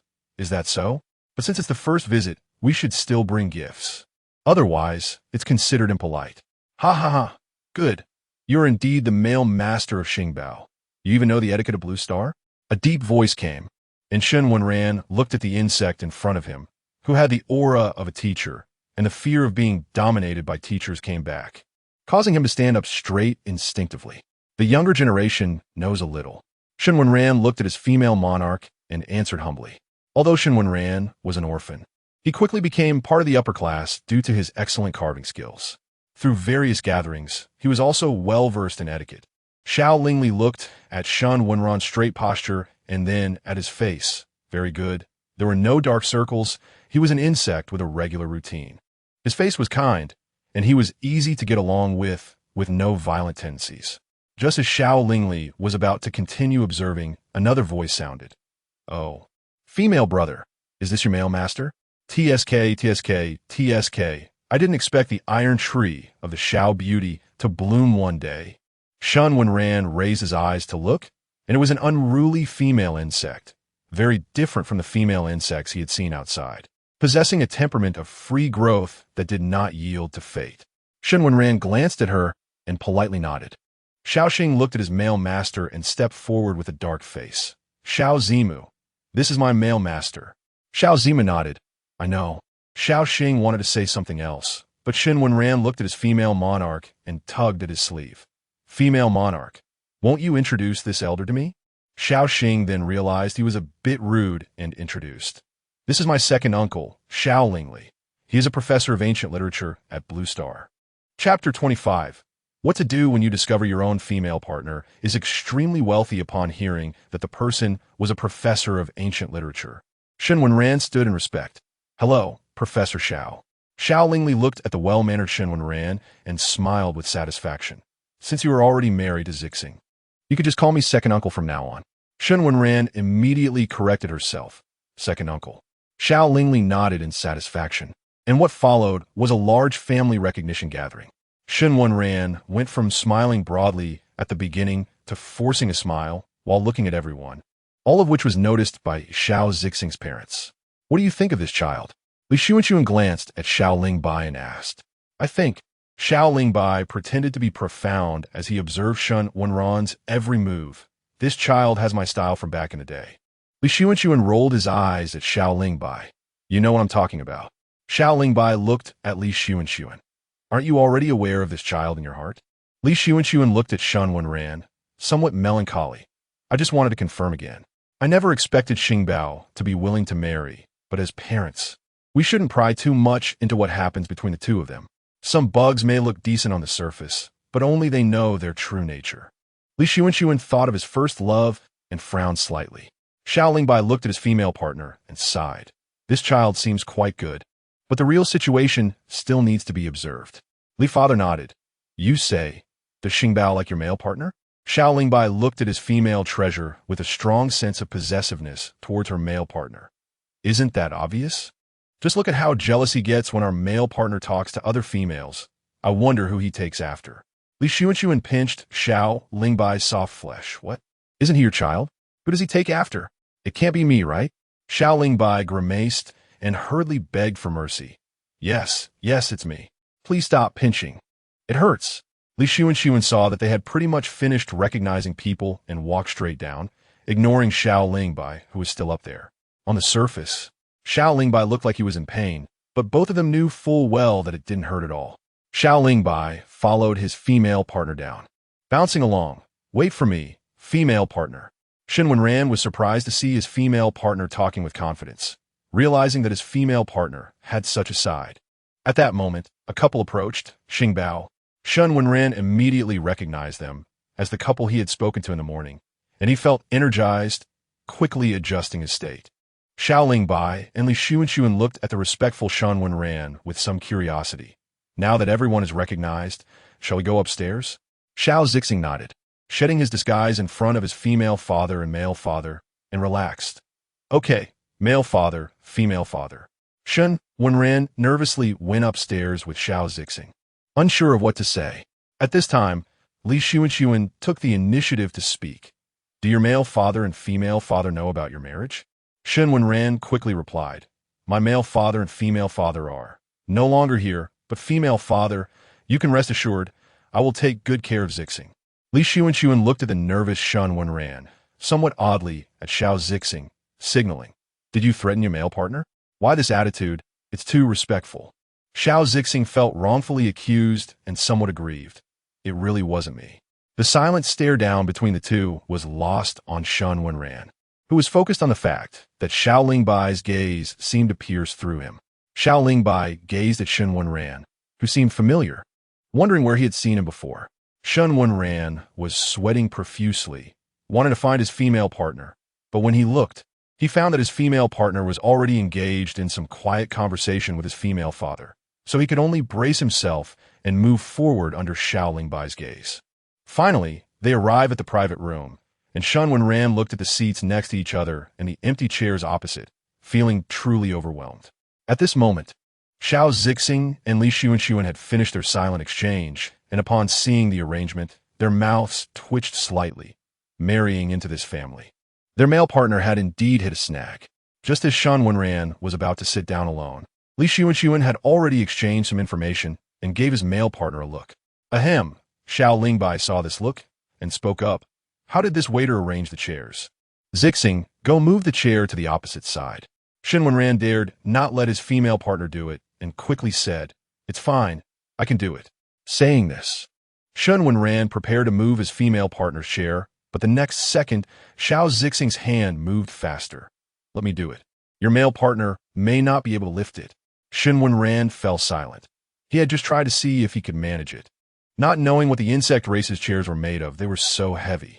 After Shen Wenran and Xiao Zixing took their seats, Li Xuanxuan and Xiao Lingbai looked at them. So, how did you two meet? Shen Wenran did not dare to hide anything and slowly told the story of how he met his female partner. Of course, omitting the part about his female partner and her female brother being sent to him as female slaves. Li Xuanxuan couldn't help but glare at Xiao Lingbai upon hearing that their son had kidnapped Shen Wenran, as if to say, this is all your son's doing. Xiao Lingbai smiled wryly, realizing he had to take the blame again. After Shen Wenran finished, he took a sip of water, at which point Li Xuanxuan asked again, what did you marry my son for? To be a female servant? Shen Wenran quickly swallowed the water. It's my female partner. I really like Zixing. He didn't dare drink any more water and sat obediently waiting for his father-in-law and mother-in-law to ask questions. Li Xuanxuan nodded in satisfaction. What is your mental strength? It's A-class, but I differentiated a few days ago, and my mental strength is still unstable, so I haven't measured it yet. How many female servants and female slaves do you have at home? None. I don't plan to have those female servants and female slaves. Have you thought about working? I studied sculpture. I am currently live streaming my sculptures. These are the jade carvings I made by hand. I hope you both like them. If Zixing wants to continue going to battle in the future, would you be willing? That's Zixing's dream. Of course, I would support him. You. After a series of questions, Li Xuanxuan became increasingly satisfied. Wasn't this just the dream son-in-law? Thinking this, Li Xuanxuan discreetly nudged Xiao Lingbai. Xiao Lingbai understood and took out a contract to give to Shen Wenran. Shen Wenran took the contract and saw that it was a share transfer contract for the Xiao family, which meant he would receive over 5 billion in dividends each year without having to do anything. Shen Wenran was taken aback. This is too valuable. Chapter 26, Pregnancy. Twins Xiao Lingbai glanced at Shen Wenran with some confusion. After a female insect marries a male insect, all property is divided among the male insect. At this point, the female insect's family also needs to give the male insect 10% of their property. As a male insect, you should be quite clear about these things, right? Shen Wenran was startled and looked at Xiao Zixing. I don't know. I was injured before and lost some knowledge about the insect race. Xiao Lingbai looked at Shen Wenran. It's not too late for you to know now. You just have to accept it with this little money. We shouldn't worry too much. Shen Wenran looked at the tens of billions on the contract and couldn't help but shed tears of poverty. After signing the contract, Shen Wenran chatted with Li Xuanxuan while observing his female lord's movements. Noticing that his female lord was dozing off for the nth time, he said apologetically, "Father, I see Zixing seems a bit tired. How about we talk another day?" Li Xuanxuan looked at his female treasure who seemed to be dozing off and was about to agree when he suddenly realized something. Wait. The female insect's body is in good condition. Why is Zixing falling asleep so early? Shen Wenran immediately became serious. We were supposed to go for a checkup in a few days, but with this situation, is there something wrong with Zixing's body? While Li Xuanxuan was still thinking, Xiao Lingbai provided the answer. Could it be that she is pregnant? Li Xuanxuan suddenly woke up. Right? That is how I felt when I was pregnant back then. Shen Wenran became anxious. Pregnant? Is this bad for Zixing's body? Should we go to the hospital for a checkup? Fatherly looked at Shen Wenran, who was suddenly tense, and said reassuringly, "Don't worry. The female insect's body is very good. Being pregnant won't lower her physical quality. On the contrary, it will make her body more suitable for combat." Shen Wenran looked at Li Xuanxuan. "Father, should we still go to the hospital? Zixing has been in this state for quite a while. I thought she was just tired from playing too much." Fatherly nodded. "It's good to check at the hospital." At the hospital, Shen Wenran looked at the completely asleep Xiao Zixing with some worry, thinking about the playful days they had, fearing that it might lead to a miscarriage. After a round of checks, the doctor got the report and carefully examined the data. After a while, he finally looked up at Shen Wenran with a strange expression. Shen Wenran became nervous when the doctor stared at him without speaking. "Doctor, is Zixing okay?" The doctor shook his head, smiling as he told Shen Wenran and the Xiao couple, "Congratulations, she's pregnant with 2 eggs, 2 female insect eggs." Shen Wenran breathed a sigh of relief, feeling like he was scared to death. Anyone would automatically think of some incurable disease when a doctor stared at them like that. Li Xuanxuan nodded, somewhat joyful. 2 insect eggs. "Doctor, will there be enough nutrition?" Then, Shen Wenran noticed the doctor looking at him with a strange expression. "It's fine. This male insect has provided a lot of nutrition for General Xiao, and now there's even some excess nutrition." Hearing that there was no lack of nutrition, Li Xuanxuan felt relieved. However, Shen Wenran's expression became somewhat stiff, although he didn't know how much nutrition the insect eggs needed. Excess nutrition didn't seem like a good thing. Xiao Lingbai looked at Shen Wenran with a peculiar gaze, seemingly with a hint of comparison, and then asked the doctor, "Besides the excess nutrition, is there any other issue?" The doctor shook his head. "No, everything else is healthy. Just remember to control yourself." "Your Highness." "Ahem. Sometimes excess nutrition can affect the female parent, and General Xiao's drowsiness is because the insect eggs have too much nutrition, causing disturbances." Hearing that it could affect the female parent's body, Shen Wenran straightened his expression and said, "I understand. Thank you, doctor. Is there anything else we need to pay attention to?" The doctor nodded. "For the next half-month, do not nourish the insect eggs, and afterwards, it's best to do so 3 or 4 times a week. More than that would be excessive." Shen Wenran felt a bit embarrassed and quickly said, "I will control myself." The doctor repeated this with some concern, afraid that Shen Wenran hadn't remembered. "Oh right. During this time, General Xiao may have some symptoms of pregnancy, emotional fluctuations, or nesting behaviors. I hope you pay close attention." Nesting, another new term.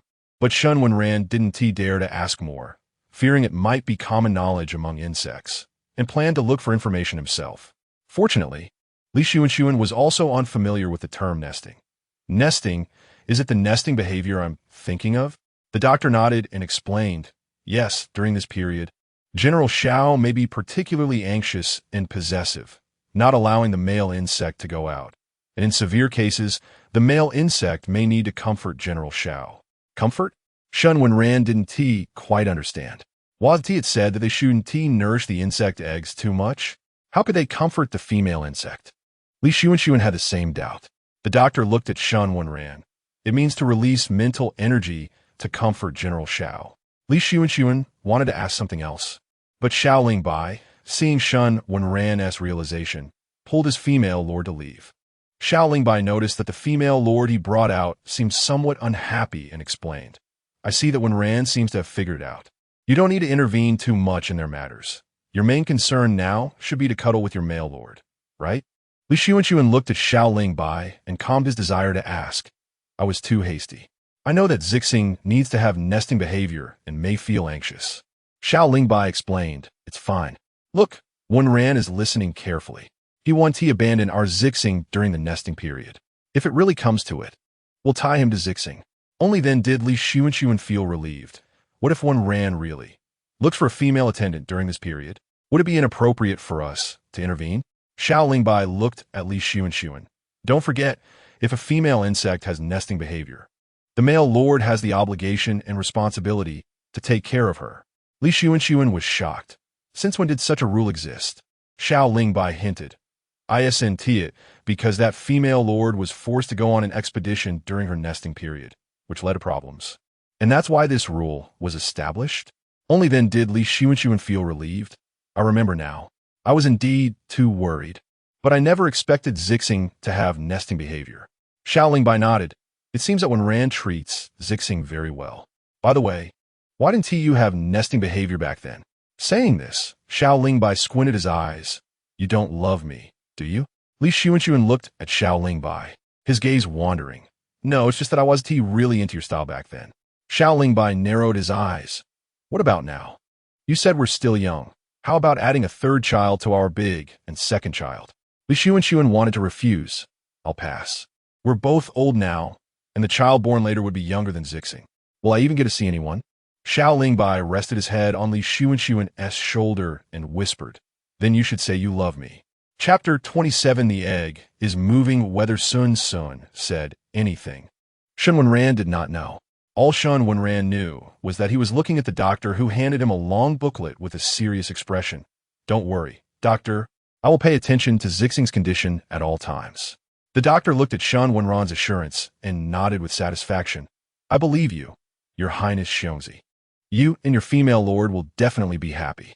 After Shen Wenran left with Xiao Zixing, the doctor leisurely opened his holographic computer and started typing. The title of the booklet was prominently displayed as The Overbearing Male Ruler's Love is Me. The doctor began a new chapter after the female lord became pregnant. Shen Lijun was busy and anxious. At this time, his doctor friend gave him a long list of suggestions, and Shen Lijun did not mind that these suggestions were overly complicated, carefully writing them down one by one. When he heard that his female lord was exhibiting nesting behaviors, he became even more nervous. After Shen Wenran returned home with Xiao Zixing, he looked at the robot at the door, welcoming him, and thought for a moment. Then asked, Do you have a name? The robot shook its head. Shen Wenran recalled the 17th point in the manual for female lords laying eggs. Be sure to add some liveliness to the home, especially with the little things in life. With that in mind, Shen Wenran set the robot's program name to Jinli. From now on, you will be called Jinli. The robot, Jinli's eyes flashed. Program change successful. Thank you, Your Highness Xiongzi, love you. The next day, when Xiao Zixing woke up, he found himself in his own big bed, a bit confused, and looked at the already awake Shen Wenran. Xiongzhu? Didn't we sleep at Xiong Fu's house yesterday? Shen Wenran looked at Xiao Zixing and gently rubbed his head. We went to the hospital for a checkup yesterday, but you were in such a deep sleep that you didn't move at all. Xiao Zixing was shocked. How could that be? How could I not wake up during such a complicated checkup? Shen Wenran patted his head again and softly said, You were too tired, and with the 2 eggs in your belly always making a fuss, it caused you to sleep through it. You're pregnant with 2 eggs. How do you feel about that? Xiao Zixing was somewhat surprised to hear that he was pregnant. I'm pregnant? With 2. Shen Wenran nodded and also told him about the doctor's advice. Xiao Zixing's face turned a bit red. So, yesterday, both Xiong Fu and Xiong Mu knew that there was an excess of nutrients in my belly? Shen Wenran nodded and hugged Xiao Zixing, feeling a little aggrieved. Last night was so embarrassing for your Xiongzhu. You have to compensate me. Xiao Zixing instinctively said, But Xiongzhu, didn't you say we have an excess of nutrients? It's not appropriate to fool around. Shen Wenran was momentarily speechless. I just wanted you, the female lord, to comfort me. What are you thinking? Xiao Zixing didn't expect to misinterpret it. his ears turning red, completely unaware of Shen Wenran's teasing smile. After a round of flirtation, Jinli brought in breakfast. Your Highness Shen, female Lord Shen, it's time for breakfast.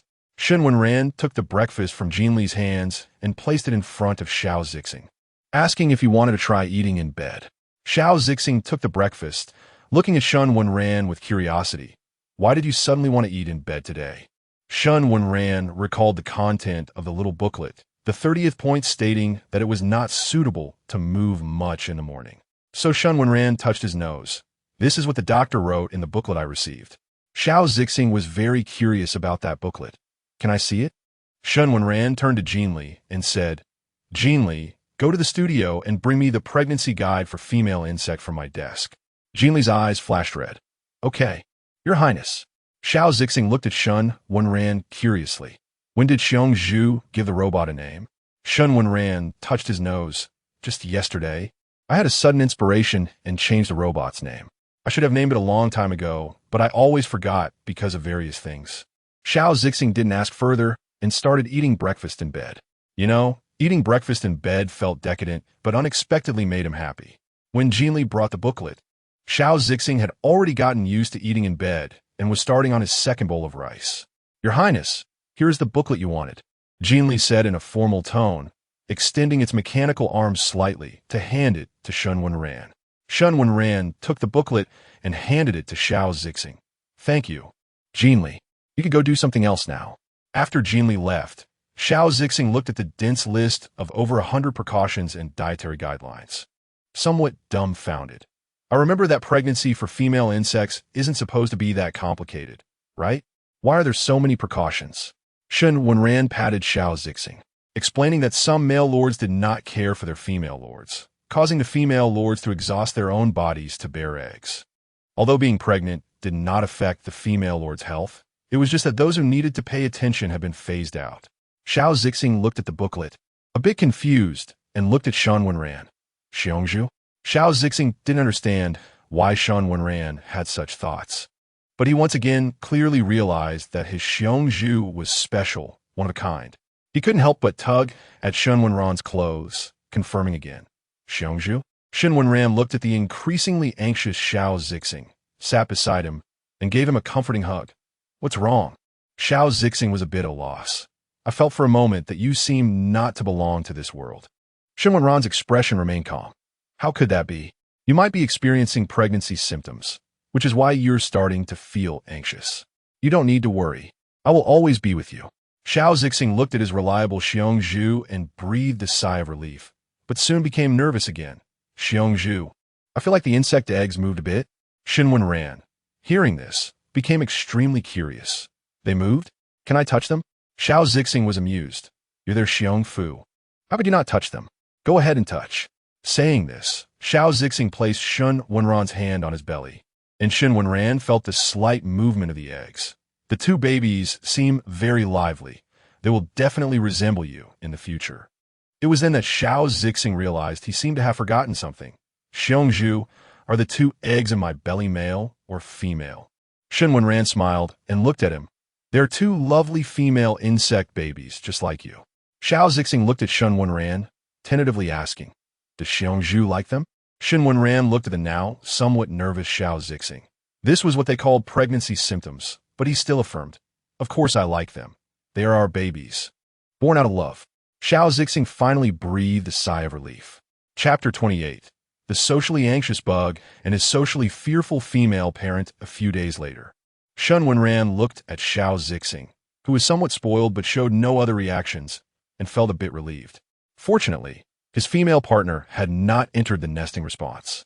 With Shen Wenran's mental energy soothing him, Xiao Zixing's mental state improved significantly, appearing lively every day. Soon, Xiao Zixing couldn't sit still any longer. My lord, should we go out and play for a while? I feel like the babies are all behaving well. If we stay like this, I'll stink like a bug. Having taken care of Xiao Zixing for these days, Shen Wenran had become more mature and reliable. He looked at Xiao Zixing's somewhat rounded face and nodded. Then let us go out and play for a while today. If you're feeling down, remember to tell me in time, and don't stray too far from me, okay? Xiao Zixing nodded. and they went to a park where female parents were out playing with their young bugs. Xiao Zixing looked at the adorable little bugs with joy in his heart. He pulled Shen Wenran around, enjoying this moment of beauty. Shen Wenran cooperated by looking at Xiao Zixing and leisurely strolling with him. He also liked this tranquil place filled with the sounds of children. As they walked slowly, suddenly a little bug ran out and was about to bump into Xiao Zixing. Shen Wenran instinctively hugged Xiao Zixing and changed direction. The little bug bumped into Shen Wenran's waist, and he let out a muffled grunt. Humph.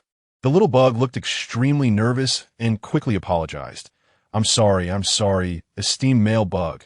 I didn't mean to bump into you. Xiao Zixing anxiously checked on Shen Wenran.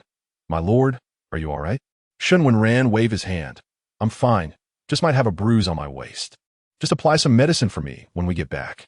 Xiao Zixing lifted Shen Wenran's hem and saw a bruise on his waist, feeling a bit heartbroken.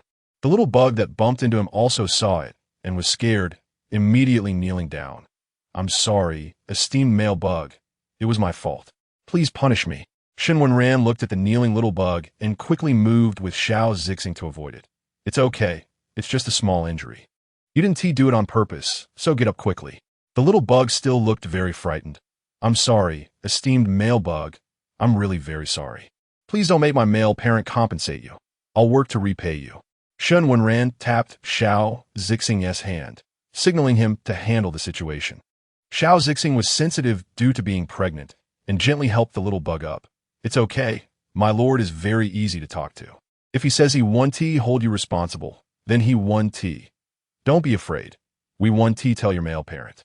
The little bug felt the gentle aura from Xiao Zixing and relaxed. Seeing Shen Wenran smiling at him, he felt no fear and boldly complimented. Esteemed male bug. You're such a good bug. I wish my male parent was as good as you. Shen Wenran smiled and patted the little bug's head, thinking that the little bug's head wasn't as nice to touch as his female partner's. All right, it's fine now. Shouldn't you be heading back?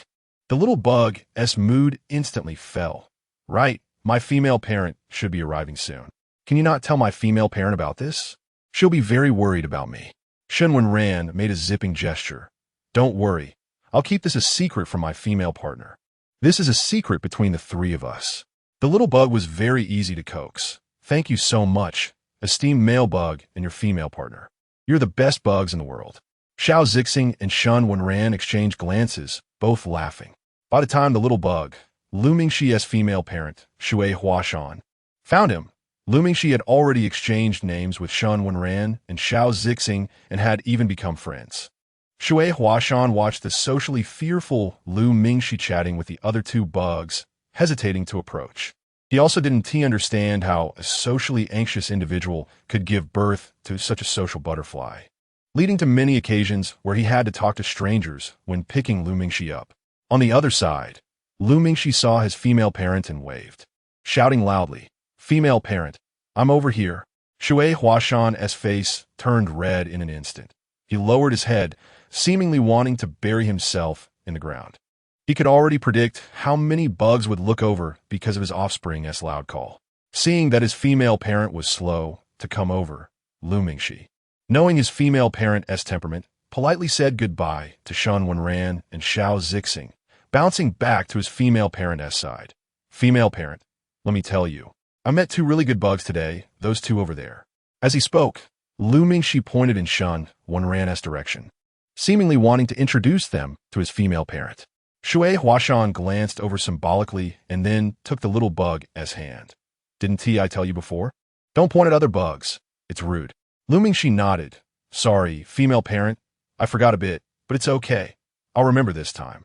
As Lu Mingxi walked away, Shen Wenran looked at Xiao Zixing.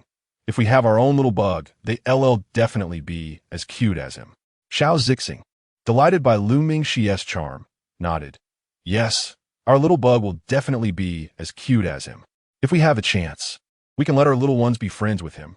Shen Wenran nodded in agreement. Just as Xiao Zixing and Shen Wenran were heading back, suddenly a whip crack sounded through the air. Shen Wenran thought someone was going to harm his female partner and quickly pulled him aside to dodge, only to hear a male bug cursing. I'll kill you, you shameless female bug. It's not enough to seduce me. You want to seduce other male bugs too. The female bug was struck and remained silent, enduring the pain. The voice continued, "You're not only promiscuous, but you also stole my money to support your lover. Let me tell you, that lover of yours is just a sickly bug and doesn't he even rank higher than me. If you steal my money again, I'll hand you over to those male bugs. You know they love to play with you military females." The female bug finally reacted to the last sentence, glaring resentfully at the male bug. "Would you dare? All your money is earned by me. If you hand me over to them, you'll just end up broke.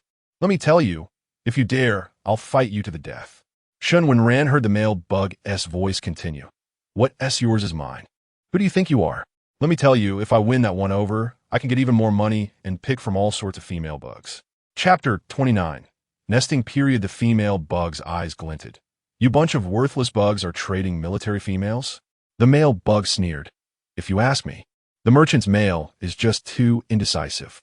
All the talk about how you military females will rise up in rebellion and whatnot. It's just a bunch of lowly females.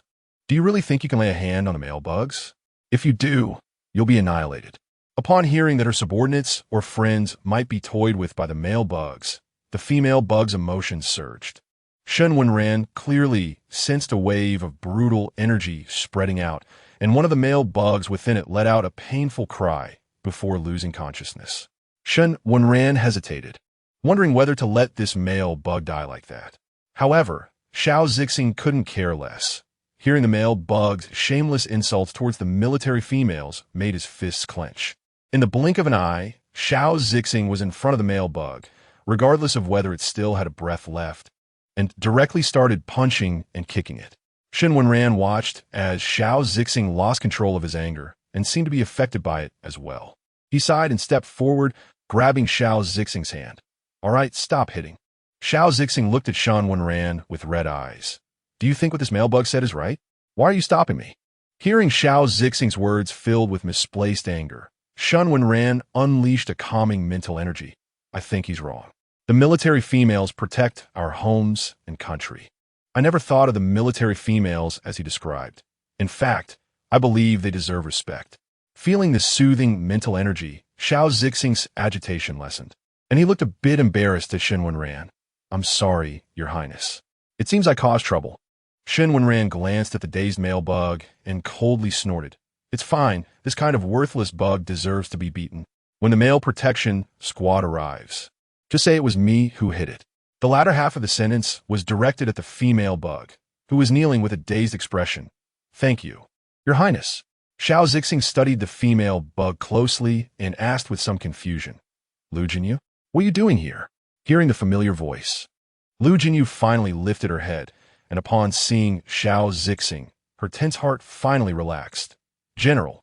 After an investigation, the male protection squad looked at Shen Wenran, who was maintaining the two female bugs, wanted to say something, but ultimately remained silent, taking the beaten male bug away and handing Shen Wenran a fine. Shen Wenran looked at the fine of 100,000 star coins for the male bug fighting and felt disdain. That male bug wasn't even worthy. On the other side, Xiao Zixing and Lu Jinyu were chatting. "General, what that male bug just said about abusing and playing with military females, even trading them, this matter." Xiao Zixing sighed. "To put it simply, this is because male bugs don't regard female bugs and military females as bugs at all. This issue stems from a significant influence of the merchant class. High-ranking male bugs can affect the mental state and thoughts of lower-ranking male bugs."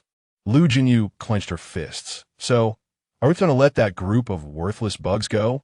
We risk our lives out there, only to come back and be abused and toyed with by male bugs. That's too unfair." Xiao Zixing nodded. "I will report this issue to the higher-ups, but you know, once it involves male bugs, that group of old-timers has very low bottom lines." Lu Jinyu pressed her lips together. "I know, but saving one is better than none. The military females are suffering too much." Xiao Zixing felt a pang in his heart, but thinking of Lu Jinyu's presence, he forcibly suppressed it. "That's true. But the main issue is that there are too few male bugs. If the birth rate of male bugs were on par with that of female bugs, it would be great." Lu Jinyu shook her head.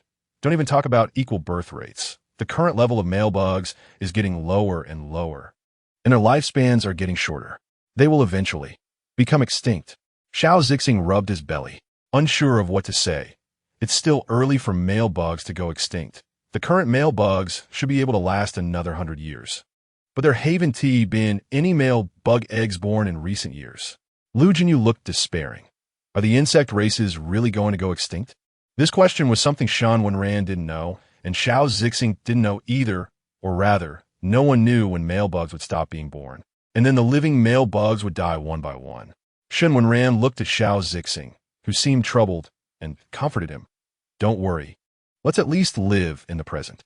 We'll deal with future matters when they come. Right now, the most important thing is the baby in your belly, isn't it? Xiao Zixing touched his belly, his eyes softening. Your Highness is right. Any issues can wait until after I give birth. Shen Wenran looked at Xiao Zixing, determined to search ancient texts for any solutions.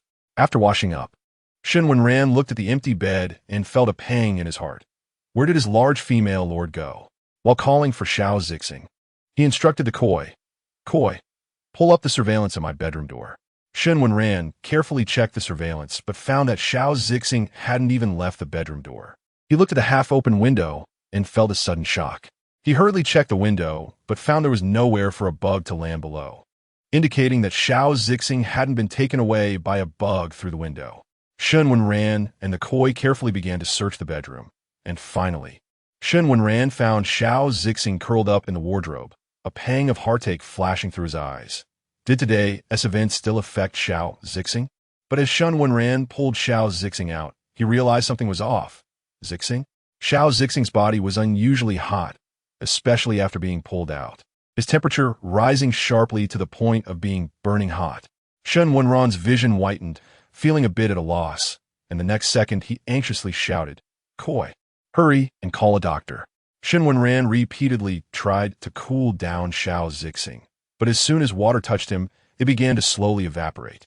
Looking at Xiao Zixing's pained face, Shen Wenran felt anxious, faster. Upon arriving at the hospital, it was still the familiar doctor, who, after a thorough examination, said, It's nothing serious. It's just that General Xiao has started nesting. Nesting? Shen Wenran hadn't expected that. But isn't nesting supposed to stick to male bugs? How did Zixing end up in the wardrobe? And why is his temperature so high? The doctor explained, I've already given him an antipyretic injection. In the early stages of nesting, General Xiao didn't receive enough comfort, causing him to enter a false high fever mode. Although his temperature is high, internally, it's still normal. Shen Wenran seemed to understand but also didn't. But I basically spend every day with my female lord. Why didn't I provide him with enough mental energy? Is there another reason? Chapter 30 Direct Birth. When the doctor heard that they had been together for several days, he found it a bit strange. Have you had any incidents during these days? Perhaps a fight or something? Shen Wenran shook his head. No. But today a female bug had a mental outburst. Could this affect Zixing? The doctor understood. Of course it has an effect. The female bug's mental outburst causes a series of problems, and, fundamentally, it's due to the mental energies of the female bugs repelling each other. Shen Wenran understood. So how do we resolve this situation? The doctor replied, just stay close to Major Xiao. Major Xiao has excellent physical qualities, and, generally, this situation will only last for 3 to 5 days. Shen Wenran and Xiao Zixing returned home. Shen Wenran hugged Xiao Zixing and whispered in his ear, Zixing, is it that I haven't given you enough sense of security? Xiao Zixing looked at Shen Wenran with hazy eyes, clearly not fully aware. Shen Wenran looked at the endearing Xiao Zixing and sighed. Well, we have known each other for less than 3 months. I can't expect you to open your heart to me and trust me completely. After 3 days of nesting period, Xiao Zixing recalled the events of those days, his face flushing. My lord, you shouldn't spoil me so much. Shen Wenran raised an eyebrow. What do you mean by not spoiling? You are my female lord. If I don't spoil you, who should I spoil? Xiao Zixing felt a bit jealous. Does my lord want to spoil someone else? Shen Wenran looked at Xiao Zixing with a half-smile, extending his tone. Of course. Xiao Zixing's expression darkened. Who else does my lord want to spoil? Shen Wenran patted Xiao Zixing's head. Of course, there's also our little bug. As a female father, you wouldn't want to compete for affection with the little bug, would you? Xiao Zixing didn't expect to be teased by Shen Wenran and felt a bit shy. The little bug, of course, can't be spoiled, especially the female bugs. They need to start specialized training at 6 years old. Shen Wenran was a bit curious. What about you? Xiao Zixing nodded. I started specialized training at 5 because my male father found me disruptive to their lives. At first, they didn't want any bug offspring, but later unexpectedly had my brother. Shen Wenran nodded in understanding, not asking further. Soon, Xiao Zixing's pregnancy journey was nearing its end, and Shen Wenran began to feel pre-labor anxiety. Xiao Zixing looked at the little one in his belly and then at the anxious male lord, puzzled. My lord? Is there something making you anxious? Shen Wenran spoke seriously. Zixing, you must give birth safely. Xiao Zixing couldn't help but feel amused. My lord, female bugs give birth quickly, and the time is very short. Don't worry. Some military females carry eggs to the battlefield, and many have laid eggs and logistical support. You don't need to worry. Xiao Zixing didn't know where his male lord got the idea that female bug births were a serious matter, but he still tried to comfort Shen Wenran as much as possible. Shen Wenran felt a bit lost. Really? Is it really quick? Is there really no risk? There is certainly a risk in giving birth. Even trimming nails has a minuscule fatality rate. However, Xiao Zixing instinctively concealed this. Don't worry, my lord. I've never heard of any female bug encountering life-threatening issues during egg laying. Shen Wenran nodded, but the next moment, he started pacing again, seeing the clearly anxious male lord. Xiao Zixing stopped trying to persuade him, knowing he would understand after giving birth. Soon, on a sunny afternoon, Xiao Zixing felt the slippery sensation of the egg and calmly told Shen Wenran, My lord, let's go to the hospital now. Shen Wenran instinctively grabbed the delivery bag, but hesitated as he looked at Xiao Zixing. Is it time to give birth? Xiao Zixing nodded. When they arrived at the hospital, the doctor initially thought something was wrong with the egg and asked, Why are you here? Shen Wenran spoke first. My female lord is about to give birth. The doctor nodded, looking at Shen Wenran and remaining silent. Shen Wenran hesitated. My female lord is about to give birth. Aren't you going to take him to the delivery room? The doctor looked at Shen Wenran oddly. Why would a female bug need to go to the delivery room? Usually, after giving birth, the eggs are placed in an incubator at the hospital. Shen Wenran's mind went blank, but Xiao Zixing calmly went to the delivery area. In the brief moment of Shen Wenran chatting with the doctor, he had already laid the eggs. When Shen Wenran and the doctor were staring at each other, Xiao Zixing appeared holding 2 beautifully patterned eggs. My lord, look, these are our 2 female babies. What? Shen Wenran's mind was racing. They were already born? Could it be that his female lord secretly gave birth without him knowing and was just playing a joke on him today? Xiao Zixing looked at the dazed Shen Wenran and apologetically turned to the doctor. My lord might be experiencing some pre-labor anxiety and some pre-labor fantasies. He always thinks that my giving birth is a matter of life and death. Does this situation need medication? The doctor looked at Shen Wenran, then at Xiao Zixing, and finally at the 2 eggs in his arms, shaking his head. No need. This situation will basically disappear after the female bug gives birth.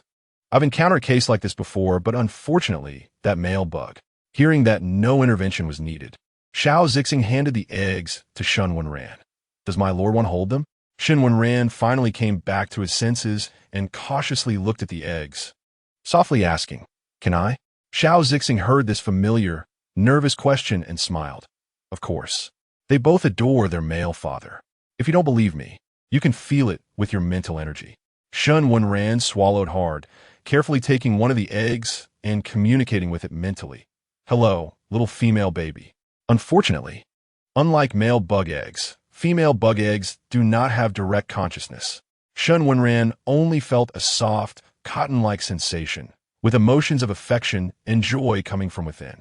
Shen Wenran instantly brightened up, took the other egg without hesitation, and released his mental energy towards both eggs, expressing the joy of becoming a father. The female bug eggs responded enthusiastically, sending back feelings of joy and happiness. And just like that, the trio began to play, ignoring everyone else. Suddenly, Shen Wenran felt the 2 small cotton-like sensations disappear and looked at Xiao Zixing in a panic. Zixing, the 2 of them, the cotton has disappeared. Is something wrong with the babies? Xiao Zixing looked at the sleeping little eggs and then listened to Shen Wenran's description, shaking his head. Don't worry, my lord. They are just asleep. Chapter 31 Shen Mingguan and Shen Mingyuan. When Shen Wenran heard that the eggs were asleep, he clearly relaxed. I just heard the doctor say that the newly hatched egg babies need to be placed in an incubator, right? Xiao Zixing looked at the eager Shen Wenran and unhesitatingly gave a thumbs up. The male lord is really great, so let's put the egg baby in the incubator now. As first-time fathers, Shen Wenran and Xiao Zixing gently looked at the two egg babies in the box, and the atmosphere was peaceful. Suddenly, Shen Wenran touched his head. Did we forget something? Xiao Zixing was taken aback. Huh? I don't think so. I remember the insect eggs just need to be placed in the incubator. Should we ask the doctor again? Shen Wenran shook his head. It seems it's not that, but I can't remember what it is. Xiao Zixing racked his brain, but couldn't think of what was forgotten, so he patted Shen Wenran's shoulder. Since you can't remember, it must not be something important. If you can't remember, then just forget it. Shen Wenran thought about it and agreed, so he didn't spend any more thought on it. At that moment, a sinister voice sounded. Oh, why didn't I know? Even a matter of laying eggs is a trivial thing. Shen Wenran felt a chill down his back, turned to look at Li Xuanxuan and Xiao Lingbai, and finally remembered what he had forgotten. But unfortunately, Xiao Lingbai and his partner had heard their entire conversation. Xiao Zixing looked at the male parent and female parent and gulped. Male parent, female parent. Li Xuanxuan snorted coldly. Oh, look who's here. Isn't it our forgetful General Xiao? You didn't even tell us about laying eggs, yet you say we're not important. Xiao Zixing was drenched in sweat, looking at Shen Wenran, who was about to let out a sharp cry, feeling quite unlucky.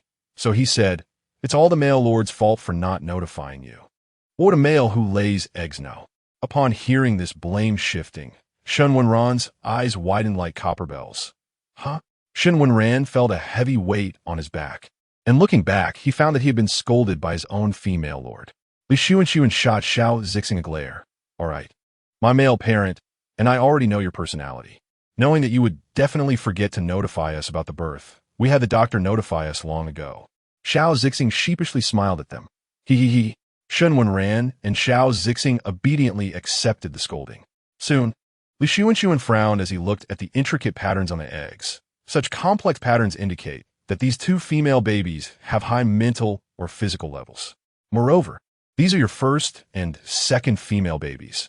You must take it seriously and can't be irresponsible parents, understand? Upon hearing this, Xiao Zixing muttered to himself. But Li Xuanxuan could tell that he was thinking about himself, and Xiao Lingbai, narrowing his eyes. What?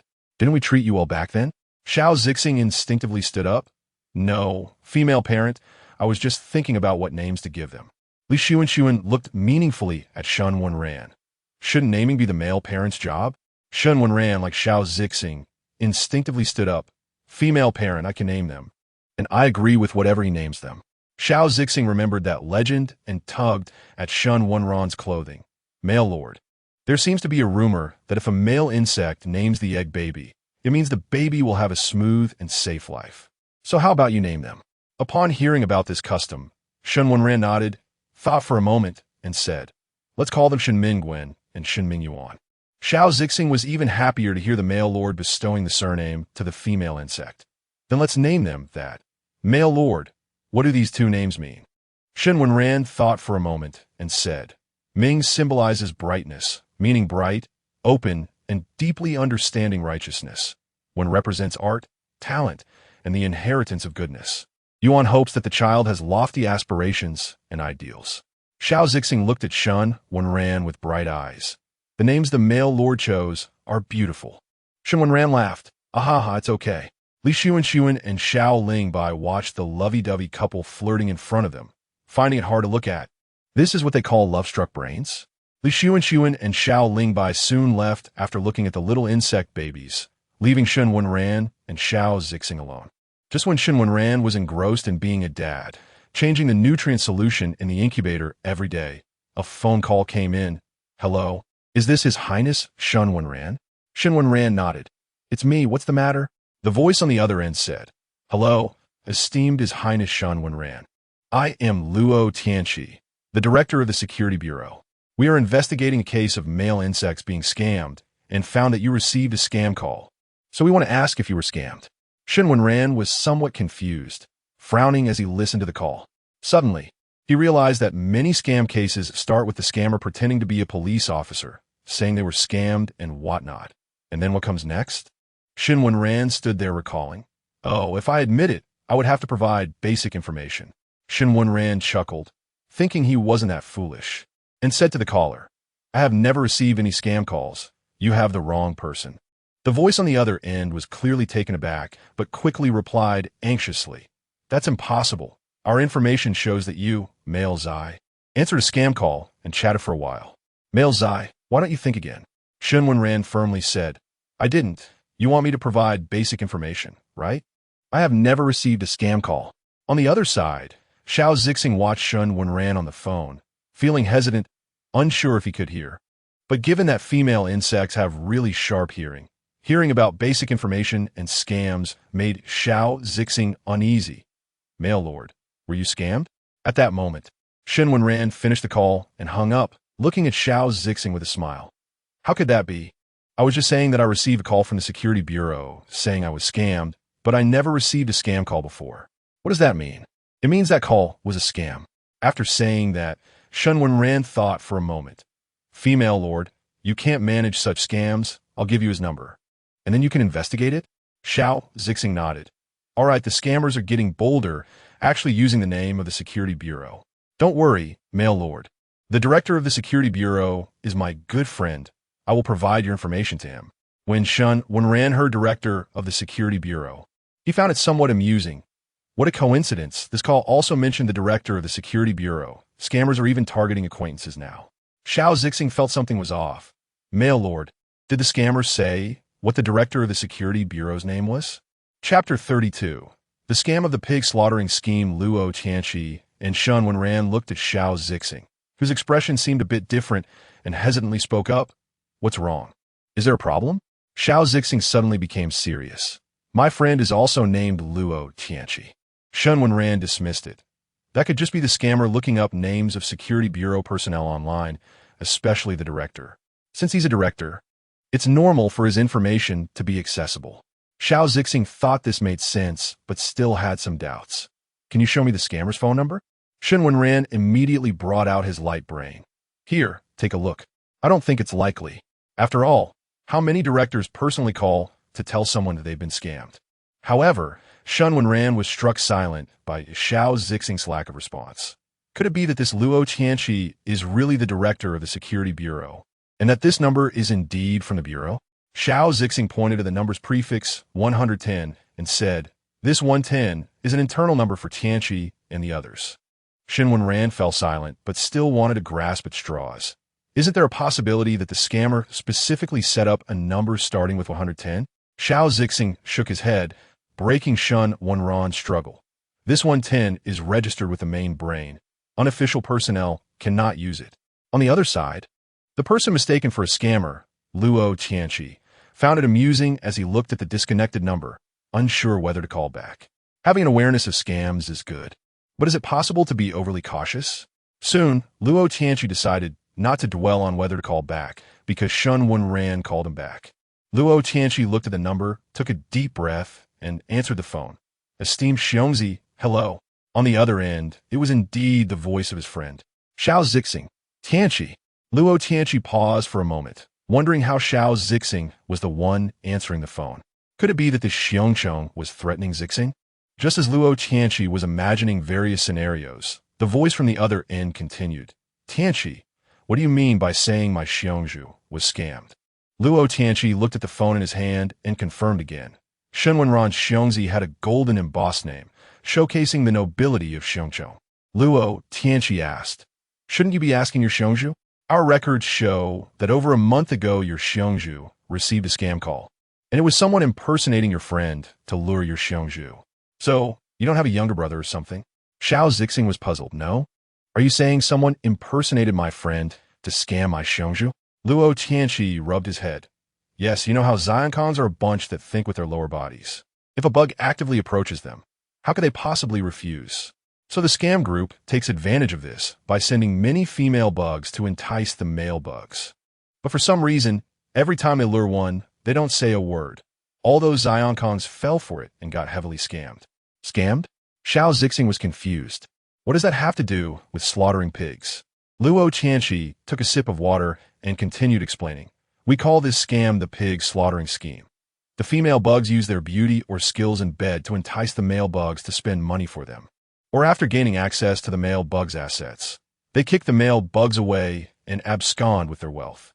Listening from the side, Shen Wenran felt it sounded familiar. Isn't this just the human version of the pig slaughtering scheme?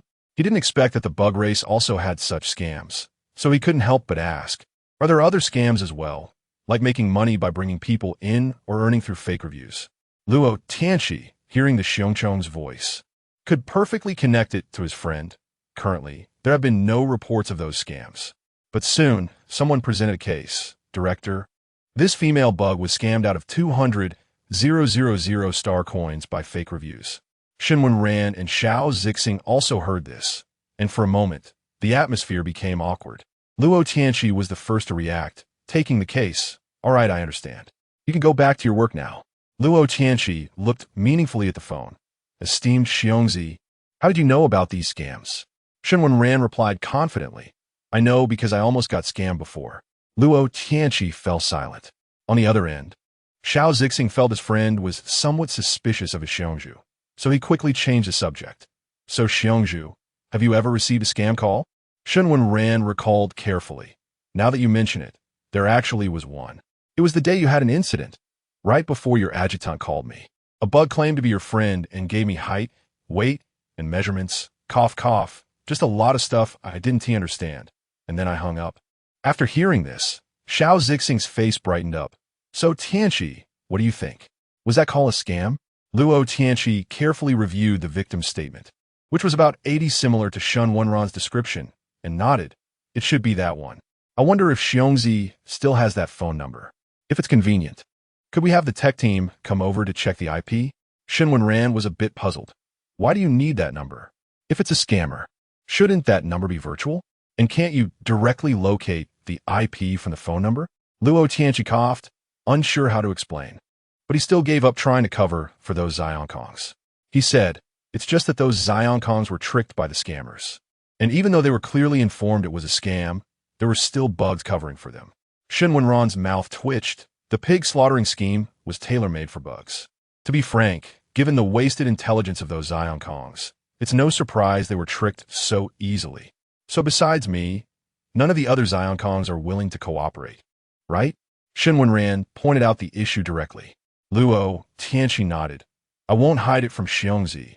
Our security team has already begun the investigation. But those Zionkongs don't even consider it a scam due to their noble status. So we've been unable to track down this group of scammers. Shen Wenran understood. Then come over in the afternoon, preferably a bit before mealtime. It's too early. Am I female lord and I need to take a nap? Luo Tianqi was caught off guard by the dog food he was fed, feeling a bit overwhelmed. All right, your highness. I wonder if we can add a communication method to facilitate contact later? Shen Wenran looked at Xiao Zixing. Since you and my female lord are good friends, just add my female lord and create a group chat for her. She has the right to know about this matter too. Chapter 33. Investigation suspended. Live broadcast begins. Luo Tianqi was truly stuffed with dog food. He looked at the phone and wanted to hang up directly, but due to the identity of the male insect, he could only respond, okay, I will contact your female lord shortly. After Luo Tianqi got in touch with Shen Wenran, he threw himself into a tense work schedule. Shen Wenran and Xiao Zixing were not idle either. They started searching for previous phone numbers, but were surprised to find that the number was displayed in gray. Xiao Zixing and Shen Wenran exchanged glances, realizing something was off. If it was a scam call, it would use a virtual IP, and the phone number couldn't possibly be marked gray. At the same time, they thought of a possibility. The insect who called might be in danger. Shen Wenran looked at the gray number, puzzled. If it's a scam group, why would they deal with the insect? And more importantly, the result of this treatment is to take the insect out. Xiao Zixing stared at the number, his expression serious. Another possibility is that the female insect who made the call might have been tricked into committing fraud, but still had a conscience. So the crime group silenced her. After careful consideration, Shen Wenran raised a completely different question. If the money from the pig-killing scam was sent out through an account, why can't we trace the transaction address? Moreover, as a treasure of the insect race, protecting male insects is ingrained in female insects' genes. How could they dare to deceive a male insect's money? Wouldn't pretending to be a male insect to scam female insects be safer? After all, If those male insects made a small mistake, the Male Protection Association would have to intervene. Xiao Zixing thought this made a lot of sense, but still felt something was strange, so he said, "These aren't things we should worry about. Let us have Tianqi handle it." Shen Wenran nodded. After Luo Tianqi dealt with a bunch of tasks, he found himself added to a group chat named Pig Killing Scam. Looking at the group name, he felt a bit embarrassed. It always gave him a feeling of being scammed. After Xiao Zixing and Shen Wenran sent the number along with their thoughts and explanations, they muted their microphones. Luo Tianqi looked at the questions posed by the two, feeling a bit confused. Yes, if it was a scam, it would be more about scamming female insects.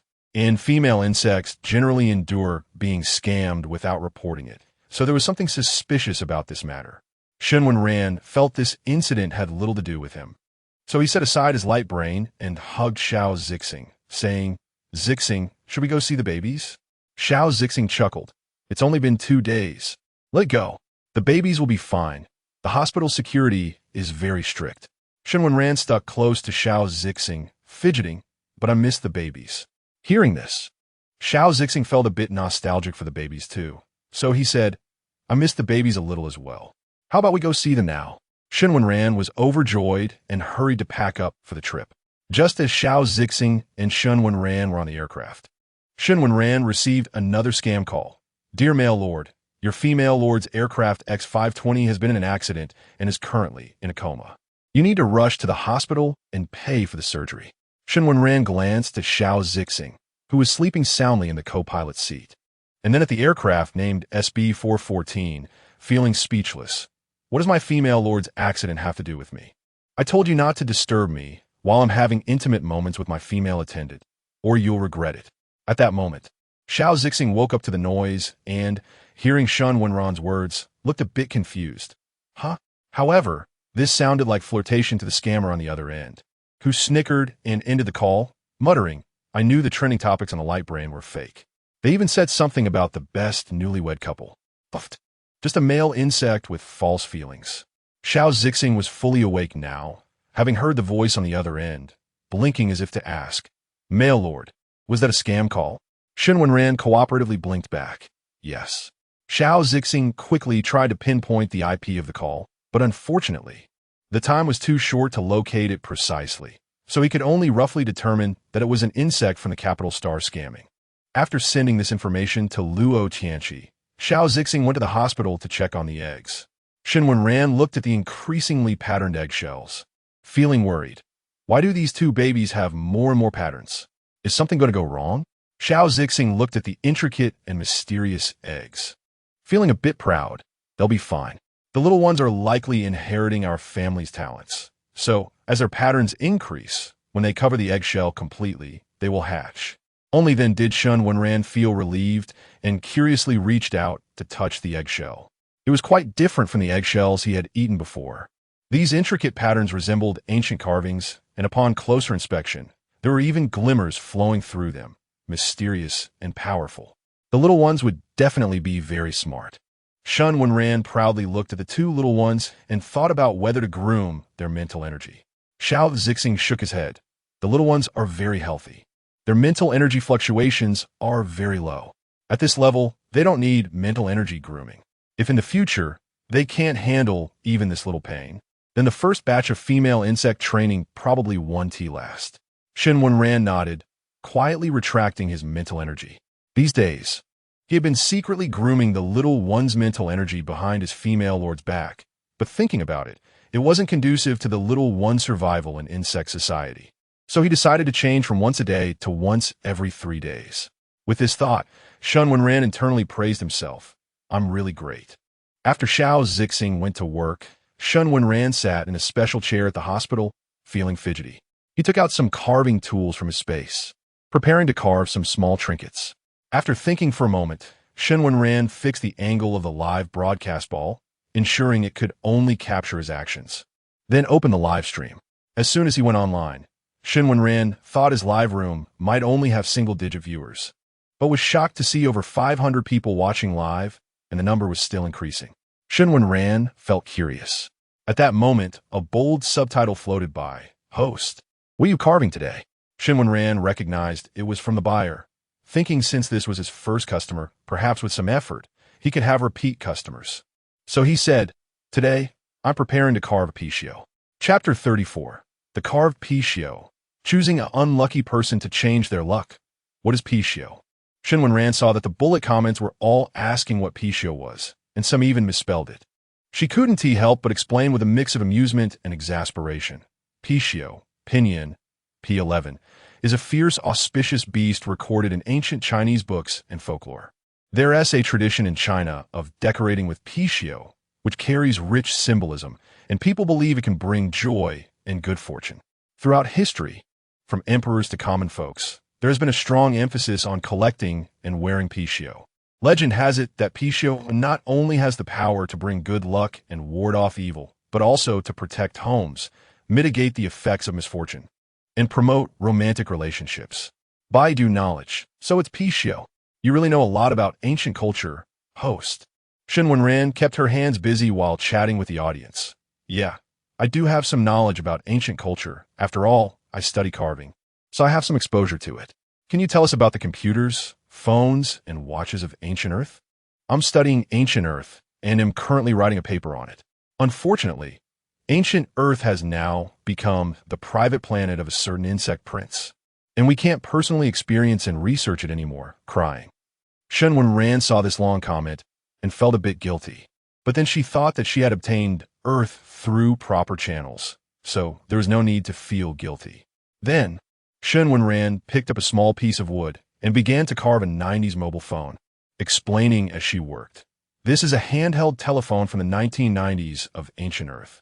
It got its name because it was expensive and bulky before the mid-90s. This is the screen of the mobile phone, which looks very similar to our current smart screens, but it is physical and cannot be operated by direct touch. As she spoke, her hands continued to carve out small squares. "Host, what are those little squares for?" Shen Wenran glanced over and continued to explain. "These little squares represent the numbers 1 to 0 and some English keys, each with different meanings. This is the prototype of communication." Soon, a complete version of the mobile phone was finished. Shen Wenran slowly introduced the history of this mobile phone, and the viewers in the live stream were captivated. So people in ancient times had such complicated communication. They had to dial numbers, and if they couldn't remember someone's number, it would be terrible. Shen Wenran saw these comments and thought for a moment before saying, "This is still the most basic version, heavy and not portable." By the 21st century, mobile phones and similar products developed rapidly, from 1G to 5G and even 6G and 7G. In the 5G era, mobile phones became the most commonly used tool, with basically one for every person. While people found mobile phones convenient, computers could perform some tasks that phones couldn't, leading to the birth of tablets. Tablets have a few more functions than phones, with larger screens that are easier to operate, thus enhancing productivity. Then why not completely replace computers with tablets? Shen Wenran explained, "Tablets also have their drawbacks. They only have some functions of a computer and cannot fully cover all needs." Got it. Thanks for the explanation, host. After that, someone sent Shen Wenran the highest tip on the platform. After introducing the familiar mobile phones and computers, she began to carve the Pishio. As the Pishio gradually took shape, the live stream chat, whether from longtime viewers or newcomers, fell silent, watching the Pishio's form emerge slowly, giving a sense of a divine beast appearing. Shen Wenran was too focused on carving the hair of the Pishio to answer the friends in the live stream. She couldn't afford any distractions at this crucial moment.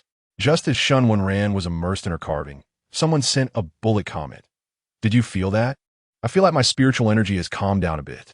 I felt it. Many people typed in response. And not just that, I feel like my pain has lessened a lot. +1 +2, +10086, as the comments increased. More people became immersed in watching Shen Wenran carve. When Shen Wenran finished the final stroke, a flash of light passed over her tattoo, but only she saw it.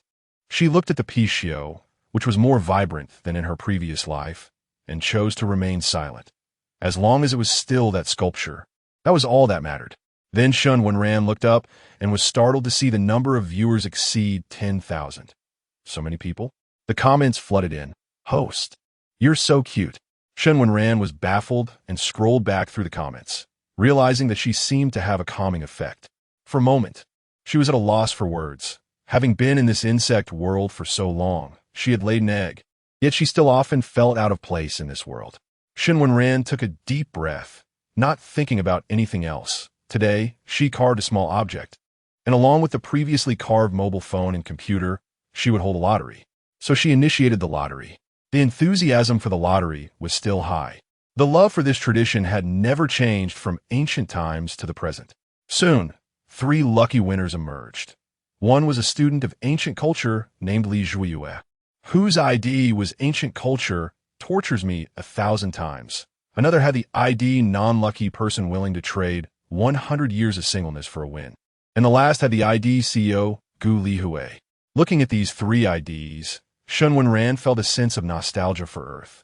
She looked at the addresses sent by these 3 IDs and successfully shipped the items.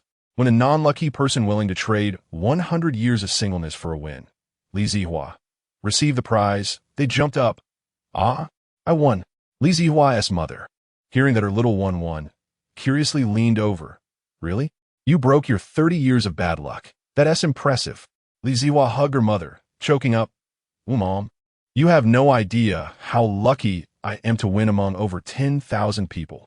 Li Zihua's mother patted his back, saying, how could I not know? Li's father had never seen a child so unlucky.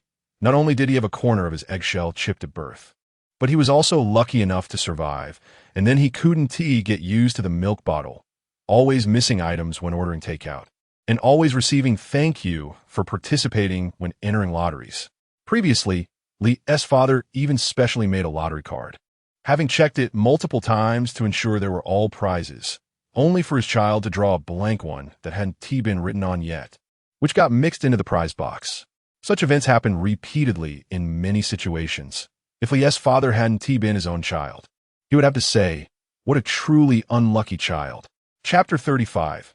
How to define free riding for bookworms. Li Zihua excitedly received the package, which was simply wrapped, but he handled it with great care, fearing he might accidentally break it.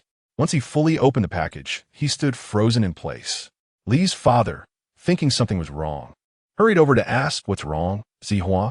Is there a problem? Then he saw the Pichio inside the package and felt a sacred aura wash over him, calming his restless spirit. Li Zihua carefully cradled the Pichio in his hands, gazing at the small and exquisite sculpture, tears welling up in his eyes. Father, did you see? I won this in a lottery. It's not a prank from someone else. Li's father looked at Li Zihua and sighed deeply. Zihua, I see it. Doesn't this mean that your bad luck is about to be lifted? Li Zihua shook his head. I don't know, but regardless, it doesn't affect me. As he spoke, he held the Pichio close to his chest. With this lucky charm by my side, I won't give up on myself anymore. I need to go to work. Li's father looked at the revitalized Li Zihua and breathed a sigh of relief. Good. Zihua, it's great that you can think this way. You know, I've always been worried about you. Li Zihua smiled, a smile filled with relief. Father, you know, I once felt hopeless, but I couldn't stop worrying about you. So I kept holding on. Li's father wiped away a tear. He rarely cried, but Li Zihua had suffered too much. Over the years, due to his unfortunate nature, his father had passed away while trying to save him, and friends who had been close to him had also left one after another. If it weren't for the family still being around, he feared this child might have followed him. Now, although the bad luck hadn't been broken, at least it gave him hope and a goal to pursue, which was wonderful. Li's father lovingly looked at Li Zihua and the Pichio and asked, how about I make you a bracelet to wear? Li Zihua hesitated, looking at the Pichio sculpture, and shook his head. No need, father. This is my first lucky prize. I don't want it to be damaged. Li's father nodded. Since you don't go out often, let it stay in your room. Li Zihua was about to agree when suddenly a call came in on his light brain. He looked and saw it was his editor. The editor on the other end excitedly shouted, Zihua, your comic has caught the attention of an anime scriptwriter who wants to adapt it into an anime. Li Zihua stood there in shock. Editor, what did you say? The editor was already excitedly making monkey sounds. Madam, your comic has been seen. Li's father heard this and tears fell from his eyes. Li Zihua was talented in everything he did, but his bad luck had forced him to work from home. Even at home, they had changed dishes so many times that they eventually had to resort to disposable ones. So, Li Zihua began drawing comics at home. His comics were really vivid and beautiful, but for some reason, they always fell short, and the money he earned barely covered their basic needs. Li's father had thought that with Li Zihua also looking at other bug artist comics, there was no comparison in terms of style, writing, and plot, but they still managed to get lucky breaks. He thought Li Zihua would spend his life doing nothing remarkable. Li Zihua's mind went blank, and in his excitement, he fainted. After a flurry of activity, Li's father looked at the awakening Li Zihua from the medical pod, concerned. "Zihua, are you okay?" Li Zihua shook his head. "Father, did you hear?" Li's father nodded, happy for him. "Congratulations, Zihua. Congratulations on your success." Li Zihua hugged his father, crying, "Father, you don't know, Sob. My drawing skills are better than theirs, but they've all made it big while I've been stuck in mediocrity for so many years." Li's father looked at his son, who was crying uncontrollably, and gently comforted him. "After hardship comes ease. You will surely have peace and success in the future." Li Zihua nodded, and, after calming down, he began discussing the adaptation with the editor. Once Li Zihua signed the contract, he was still a bit dazed. Did it really go that smoothly this time? No bad luck, no incidents, and no obstacles. Even when the animation premiered, he was still in a daze, wondering if he had really succeeded. When Li Zihua finally had money, he immediately took his father to a better environment. For years, due to his unfortunate nature, they had no savings and lived a frugal life. After moving, Li Zihua looked at the Pichio and cherished it as he held it close. "Thank you, streamer." "And thank you, Pichio," Li Zihua thought. Shen Wenran saw the flash of light, but being uneducated, he thought that was just how bug sculptures looked, and didn't he bother to collect any information. In reality, the information was incomplete and hard to find. He carelessly sent it out, unaware that the item he carved had such a strong impact. Meanwhile, Li Zhiyue looked at the phone he had received, tears in his eyes. Knowing that his graduation thesis had finally found a place, it truly was remarkable. At this moment, Xiao Lingli looked at the phone in his student's hand, curiosity filling his eyes. "What do you have there?" Li Zhiyue handed the phone sculpture to Xiao Lingli. "Teacher, look, this is my graduation thesis, an old Earth mobile phone." Xiao Lingli felt refreshed as he took it, experiencing a sense of being soothed by a male bug. His mind became clear. "Old mobile phone?" Li Zhiyue nodded. "Yes, teacher. I won this in a lottery from a streamer. It was carved by him, and he also introduced us to the old Earth-S phones, computers, and tablets." Xiao Lingli became curious. "Streamer? How do you know that this streamer, ISNT, just trying to show off and deceive you?" Li Zhiyue was momentarily stunned. "Deceive me? There's no need for that. I didn't pay anything for this, and the streamer didn't ask for any tips." Xiao Lingli looked at Li Zhiyue with a meaningful gaze. "So you not only got the streamer's gift for free, but you also didn't tip the streamer? And you got information about phones and computers from the streamer?" Li Zhiyue was completely taken aback. "Huh? Why would I need to tip?" "Teacher, you never taught us that. Besides, how can a bookworm-S lottery be considered free writing? This is cultural exchange with the streamer." Chapter 36. Time to use your brain this time. Xiao Lingli was at a loss for words. I your mother? Do I have to teach you everything? And are you sure you're not the one unilaterally asking that streamer?" Li Zhiyue scratched the back of his head. Well, I think that's how it is." Xiao Lingli looked at the somewhat foolish Li Zhiyue and rubbed his temples. Since the streamer didn't say anything about receiving gifts, it's actually fine if you don't give one. Li Zhiyue was a bit confused. "But teacher, you just said..." Xiao Lingli explained, those people at the Ancient Culture Research Institute are a bit eccentric. If you want to learn something from them, you need to give them some benefits. That is how social interactions work. It seems this streamer ISNT from the Ancient Culture Research Institute, but next time you want to ask something, you still need to show some appreciation. Otherwise, why would the streamer even do live streams? Since the streamer is also trying to earn money and gain popularity. No matter what, if you get explanations and answers from the streamer, you should return the favor in some way within your means." Li Zhiyue felt increasingly pained. "Teacher, my head hurts. I might need to use my brain." "So what you're saying is that next time I can give a streamer some gifts or share his live stream to increase its popularity, right?" Xiao Lingli nodded. "That's not a hard requirement, but you should know that if a streamer doesn't earn any income, he will switch careers. So if you want to keep the streamer around to help you, You at least need to make sure he stays. Li Zhuiyue was puzzled. Is it really like that? But I see the streamer seems to just be streaming to pass the time. Xiao Lingli flicked Li Zhuiyue's forehead. You fool, let me ask you. Does the streamer want to make money? You say the streamer is carving, and he is also doing giveaways, so he is not making money from that, right? If you don't give any gifts, how will the streamer eat? Li Zhuiyue pondered, so that's how it is. Female bugs help female bugs. I've decided. Next time, I'll give the streamer a gift. Seeing Li Zhuiyue look like he was about to invest all his savings, Xiao Lingli was a bit worried. Don't throw all your savings into it. Too much a good thing can be bad, you know? Li Zhuiyue nodded. I understand. Just let it go, teacher. After educating his completely clueless disciple on some social norms, Xiao Lingli confidently said, What is that streamer SID? Let me check it out when he goes live. Li Zhuiyue honestly shared Shen Wenran's live stream with his teacher, then endured a round of toxic advice before heading off to work hard on his thesis. Meanwhile, Xiao Lingli looked at the name of the live stream. However, with you, and curiously clicked to watch the replay. Listening to the replay, he keenly sensed something was off. Could this live stream soothe the mental energy turmoil of female bugs? Xiao Lingli repeatedly studied the replays and finally discovered that especially when this streamer was carving, the mental energy turmoil calmed down quickly. Although there would still be rebounds later, it was clearly reduced. Xiao Lingli stared in awe at the streamer's actions. What kind of carving is this that is so amazing?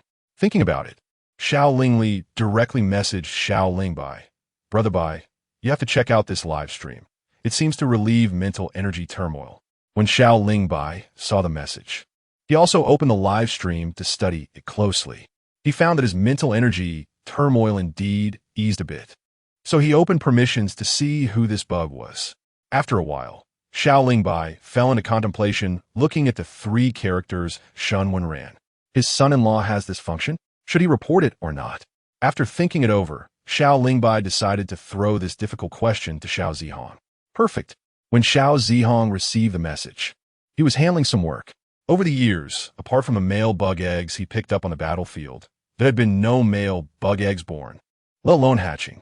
In the male bugless insect society, there was unrest everywhere. Especially among those military females, the rate of mental energy turmoil was increasing rapidly. Xiao Zihong looked at the message from his father and was a bit surprised. Wenran has this ability?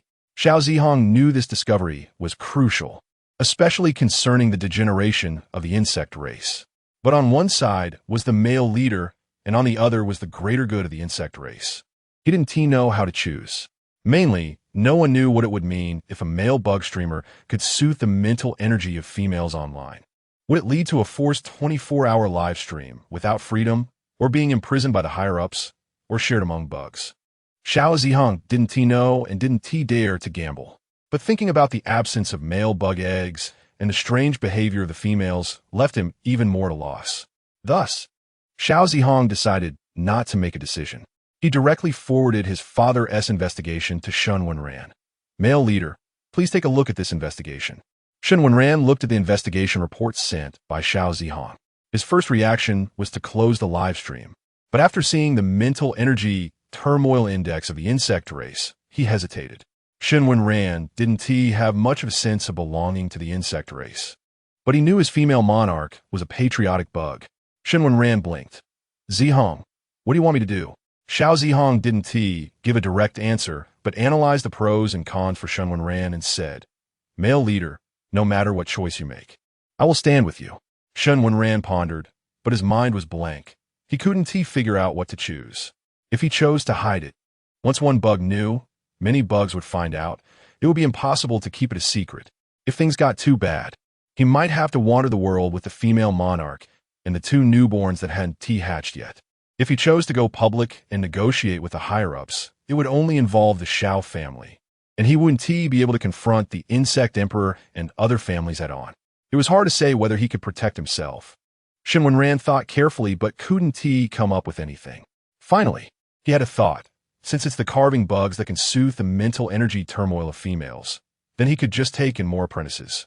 Determined, Shen Wenran shared his idea with Xiao Zihong. Xiao Zihong didn't expect this problem could be solved like this, and suddenly realized, right, Just taking more apprentices. But, male leader, are you willing to pass on your skills to other bugs? I know that bugs with your kind of skills have very high requirements for their apprentices. Shen Wenran shook his head vigorously. He originally intended to pass on this skill, and for the sake of his own safety, it would be wise to teach more. After discussing some details, Xiao Zihong and Xiao Lingbai carefully exchanged negotiation plans to ensure Shen Wenran's life wouldn't be disturbed before preparing some negotiation materials. Chapter 37. Deceiving the dominant male will bring thunder. When Xiao Zixing learned the carving skills from Shen Wenran, he was still a bit dazed. He looked at the various mythical beasts, from the legendary dragon to the primitive insects like grasshoppers, all of which the dominant males could handle. Xiao Zixing couldn't help but sigh. Fortunately, I acted early back then. Otherwise, where would I find such a stable, skilled, kind-hearted, and devoted insect? Xiao Lingbai, seeing what Shen Wenran could do, was also taken aback. The confidence he had went from 50 to 60% in an instant. At this moment, Shen Wenran received a notification. Dear dominant male, it has been 100 days since your differentiation period. Please visit the hospital, or we will arrange for a specialist to test your level. Shen Wenran looked at the notification, a bit hesitant, and asked Xiao Zixing, Zixing, there's news saying I need to go test my level. At this time, should I wait or plan ahead? Xiao Zixing held Shen Wenran's hand, which was in turmoil. Let it go, dominant male. You should test your level now. If it increases, your permissions will also increase, which will benefit us. Shen Wenran perked up. Really? But what if my level decreases? Xiao Zixing chuckled. Don't worry, dominant male. Although I can't measure the exact value of your level, it will definitely only increase, not decrease. Shen Wenran finally felt relieved. Then I'll go for the test this afternoon. Xiao Zixing looked at him. Do you need me to accompany you? Shen Wenran shook his head. You've taken too many leave days in the past few months. This small matter shouldn't affect you. You should work well this afternoon, understand? Hearing this, Xiao Zixing's smile deepened. Got it, dominant male. When you go, just look for that doctor. He's nice. Shen Wenran nodded, but felt something was off. How come that doctor can do everything? Isn't he a bit too capable? Xiao Zixing smiled. That doctor aspires to be an all-around doctor, and he really is quite skilled. Many insects have good reviews about him, both male and female, and not a single one has said anything bad about him. Shen Wenran exclaimed, That's impressive. Xiao Zixing leaned in and kissed Shen Wenran's ear. Isn't it impressive? In my heart, dominant male, you're the most impressive. Shen Wenran's ears turned red, stammering. I also think the female monarch is the most impressive. Xiao Zixing, holding Shen Wenran's waist, whispered in his ear. Oh really? Then who is your female monarch? Shen Wenran shot a glare at Xiao Zixing, but still cooperated. My female monarch is General Xiao. You know, the imposing General Xiao. I like him the most. Xiao Zixing pretended to be aggrieved. Oh no, I'm no longer your favorite insect. You really move on too quickly, dominant male. As Xiao Zixing continued, Shen Wenran silenced him with a kiss. After a moment of entanglement, Shen Wenran looked at Xiao Zixing, whose eyes were slightly red. Is my way of expressing love satisfactory? Xiao Zixing, with a blush, pushed Shen Wenran away. Dominant male, I need to work. Watching Xiao Zixing escape in a fluster, Shen Wenran couldn't help but laugh. He didn't know who was teasing whom, but it was just a little couple's fun. In the afternoon, at the hospital, the doctor looked at Shen Wenran seriously. Dear dominant male, what symptoms do you have? Shen Wenran was a bit confused. I'm here to test my mental strength level. The doctor's expression softened immediately. Testing mental strength level? However, our hospital's testing room was attacked by unidentified insects, so we can't do it. How about you go to another hospital, or we can send a doctor to you another day? Shen Wenran didn't expect such coincidence and shook his head. Then let's do it next time. I'll go see the insect baby first. After Shen Wenran left, the doctor started to slack off and write drafts. This chapter was about a female insect running away with a ball. But the male insect had no permission to find the female insect, so he forcibly improved his mental strength to increase his permissions. Suddenly, the doctor was startled by a noise and looked up to see the most popular male insect, Gu Qingshan. Is there something wrong with your health, dominant male? The doctor asked with a smile. Gu Qingshan glanced at the doctor. I'll give you 100 million, be my insect. The doctor's mouth twitched slightly. I'm sorry, dominant male. I'm very satisfied with my job, and I'm not considering a job change at the moment. Gu Shan said arrogantly. What are you pretending for? I know you like me very much, and you even wrote a novel for me. Isn't that novel still being serialized? It's called The Overbearing Dominant Male Loves Me, and the male protagonist is just me, right? The doctor didn't expect such a bold male insect and lost his temper. Dominant male. You're joking. Writing novels is just my side job, and the protagonist is just a fictional character, not based on a real insect. Gu Shan raised his chin slightly. Female insect, are you playing with fire? Saying things contrary to me to attract my attention? The doctor was about to break down. No matter how he explained, Gu Shan kept rebutting him from various angles, as if he couldn't understand insect language. Finally, the doctor couldn't hold back. I really am not interested in you. I swear to the heavens, if I like you, may I be struck by lightning. As soon as he finished speaking, the rain outside began to intensify, and the doctor thought to himself that it was bad. The next moment, thunder boomed. Gu Shan, initially furious from the doctor's words, relaxed upon hearing the thunder. I knew you were lying. Look, if you hadn't made such a reckless vow, how could it thunder outside? The doctor really felt he couldn't take it anymore. He gritted his teeth and said, I truly do not like you. If I have even the slightest thought about you, I will. Before he finished, another bolt of lightning struck, this time hitting right outside the window. The doctor fell silent, looking at the smug Gu Shan with a sense of helplessness that he couldn't explain. Gu Shan still wanted to say something when he suddenly received a phone call. Mr. Gu, there's an issue with the company that requires your decision. Gu Shan glanced at the doctor. I understand your feelings. I will consider it. See you next time. The doctor genuinely didn't want to talk anymore. Who understands family? What to do when encountering a mediocre insect? After Gu Shan left, Shen Wenran walked in through the door. He looked at the doctor with some sympathy. Do you often encounter such people at work? The doctor waved his hand. Can't this be considered a kind of training? I'm fine. I'm strong. I can handle it. On the way back, Shen Wenran, adhering to the idea that gossip shared would strengthen relationships, described what happened today to Xiao Zixing, even adding a laughing emoji. At that time, Xiao Zixing was presenting a work report and, without changing his expression, dismissed Shen Wenran's message. Continue. Chapter 38.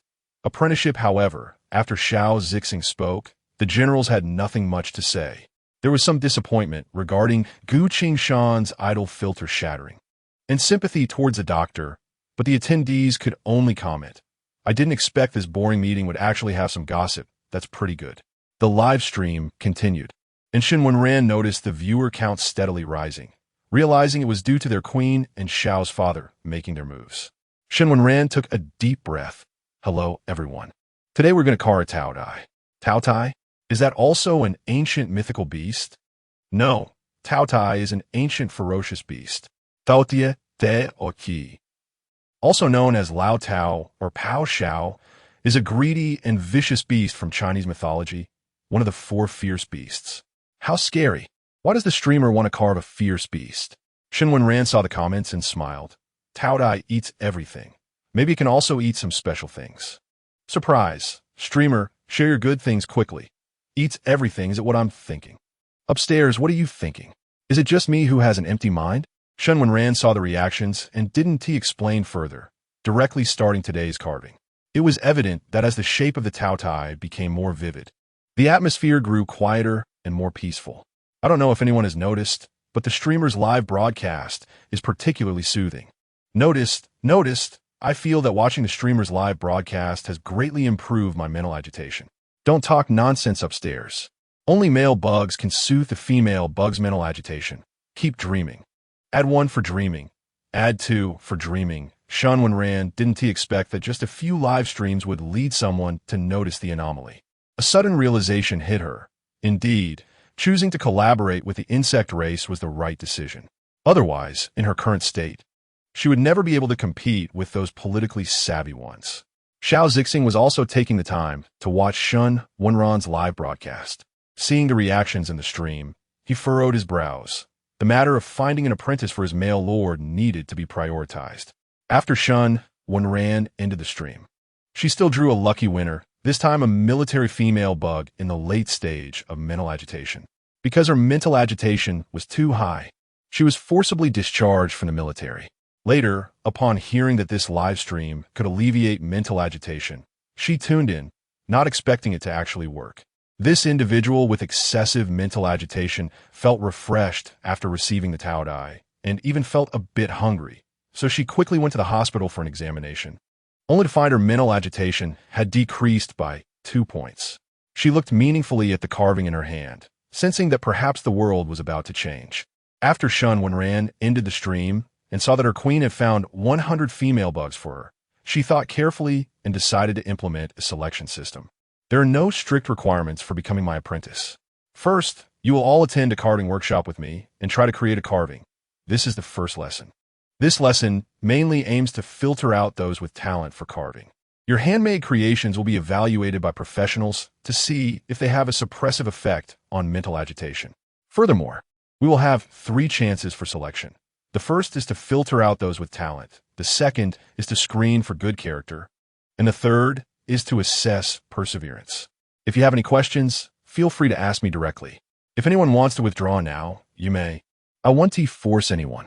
Seeing that no bug withdrew, Shen Wenran nodded in satisfaction. Very well. Next, let's not worry about theoretical knowledge. Let's practice a small sculpture model first. The 100 bugs focused intently on Shen Wenran's enlarged hands on the screen, learning diligently. This was a method to suppress the female bug's mental agitation. Not to mention anything else, it primarily sought a glimmer of hope. As the course progressed, more and more bugs showed signs of struggle and mental exhaustion. Shen Wenran observed all the bugs' performances but did not interrupt them. Carving is a skill that, without a bit of spirit, it is uncertain whether what is carved will help or harm the female bugs. Xiao Zixing watched Shen Wenran's actions with some curiosity. And Shen Wenran looked at Xiao Zixing's expression. Zixing, do you want to give it a try? Xiao Zixing shook his head. My lord, I am very busy, and I have never been interested in handicrafts. Shen Wenran nodded, wanted to say something else, but suddenly felt a burning sensation from the tattoo on her finger. She looked up and saw that 1 bug had already completed their carving.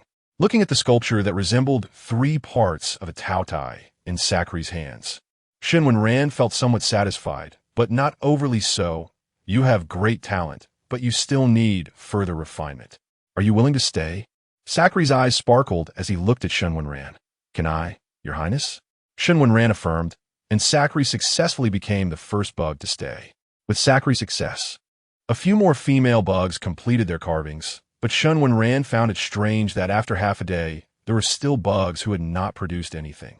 This introductory course on Earth could see at least 80% of bugs succeed, so why was it only 8% among the insect race? Xiao Zixing observed Shen Wenran's dissatisfied expression and then looked at the models in the sculpture class, feeling somewhat speechless. Well, one could only say that different fields are like different mountains, wishing them success. Shen Wenran looked at the 8 who successfully passed the first lesson and began to doubt her teaching abilities for the first time. Am I not teaching well? Or was it too difficult? Why can't they even carve a rough model? Sakri thought for a moment and provided an answer. Female bugs generally have more strength, and when they carve, their hands apply too much pressure, leading to unsuccessful models. Guan Lijiu also gave a reply. Because of resistance. Shen Wenran looked at the second female bug who completed her carving, somewhat puzzled. What resistance? Guan Lijiu recalled carefully and responded. When I was carving, I actually sensed an unnatural force. I thought it was due to my lack of skill, but now that I think about it, it seems like a hand was stopping me from completing it. Shen Wenran was uncertain. Are you sure it's not friction? Sakri and Guan Lijiu exchanged glances and affirmed. Absolutely not resistance. Shen Wenran recalled the carving techniques abandoned by the insect race, falling into deep thought. Could it be that the reason this carving skill was ineffective was partially due to it not being accepted in the insect race's world? But that shouldn't be the case? What exactly went wrong? Shen Wenran was puzzled, but unable to identify the root of the problem. She could only give up. Chapter 39. Low-level male insects can also support themselves here. Shen Wenran was puzzled, and the female insects were also confused. Out of 100 insects, only 8 had talent, which seemed problematic. The female insect committee thought that perhaps the male insects didn't want to take in so many, and they became anxious. Oh no, tell the males to take in 2 more. With only 8 insects, how can that relieve the spirit power turmoil? The assistant timidly suggested. But can we do a live broadcast to help them relieve it? The president of the female insect committee glanced at the assistant and sighed. But we can't ignore the large number of female insects. You know how painful a female insect turmoil is. The assistant pointed to a new message that had come in and said, "President, look at the message over there." The president opened the message and his expression became serious again. It's not that the males want to take them in, but they truly lack talent. The males originally thought of accepting 2/3 or half, but only 8 can actually get in. The male said they could take in another batch. The assistant looked at the president. Then how many insects should we recruit for this lesson? The president waved his hand. If it really doesn't work, we could do a full live broadcast teaching and let the capable ones stay. The assistant was baffled. Will the males agree? The president's bravado suddenly disappeared. I need to ask the males. The assistant nodded. Then you ask, President. The president tapped the assistant's head. Really, you are the president. And I am the president, and you're ordering me around? The assistant covered his head, feeling a bit aggrieved. Didn't you say that first, President? The president had already sent a message. Shen Wenran was still worried about not having enough apprentices, and if they wanted him to lead the second batch. A nationwide live teaching. Shen Wenran's eyes lit up. I can do it here, and the subsequent courses can actually be made into online classes for everyone to watch. The president's eyes widened. It was the first time he had seen such a gentle and polite male insect. On the first day of a nationwide live broadcast, here I am, checking in to commemorate. Checking in, front row check-in, since the female insect committee announced Shen Wenran's extraordinary sculpting skills and his unparalleled calming techniques. Countless female insects gathered to watch. At the national level, they worked overtime to ensure that every female insect could listen to the live broadcast. Perhaps a capable one was hidden among these female insects. On January 1st, all female insects had a day off, and those who couldn't take a day off started a shift system, aiming to ensure that every female insect could perfectly hear Shen Wenran's teaching. Shen Wenran also changed into comfortable clothes and, with his 8 newly accepted apprentices, began a 3-hour sculpture lesson. During the break, Shen Wenran looked at the barrage. Did you understand? Understood. I understood, but more insects were like this. Your Highness, how do you control the carving knife? I can't control it at all. Am I the only useless one, listening to a foreign language since the beginning? Crying, don't cry upstairs. I don't understand either. Seeing them all get it gives me a deja vu of being a poor student in school. Don't cry upstairs. Saying you understood is a lie. I'm just pretending. Pretending one. Seeing everyone actively speaking, Shen Wenran noticed that question and responded. First, you need to think of the carving knife as your own hand. Once you master using the carving knife, every stroke you make on the sculpture will follow your heart's movement. After thinking for a moment, Shen Wenran initiated a vote. Did you understand today's lesson? Looking at the statistical data from the back end, Shen Wenran couldn't help but sigh. Only less than 0.000 of the participants understood, while the rest did not. Looking at this data, the president of the female insect committee almost cried. There were even some female insects who pretended to understand to save face. At this rate, those who could actually learn were few and far between. Xiaolingbai was also called to observe this data. He carefully studied the insects that understood and suddenly discovered a problem.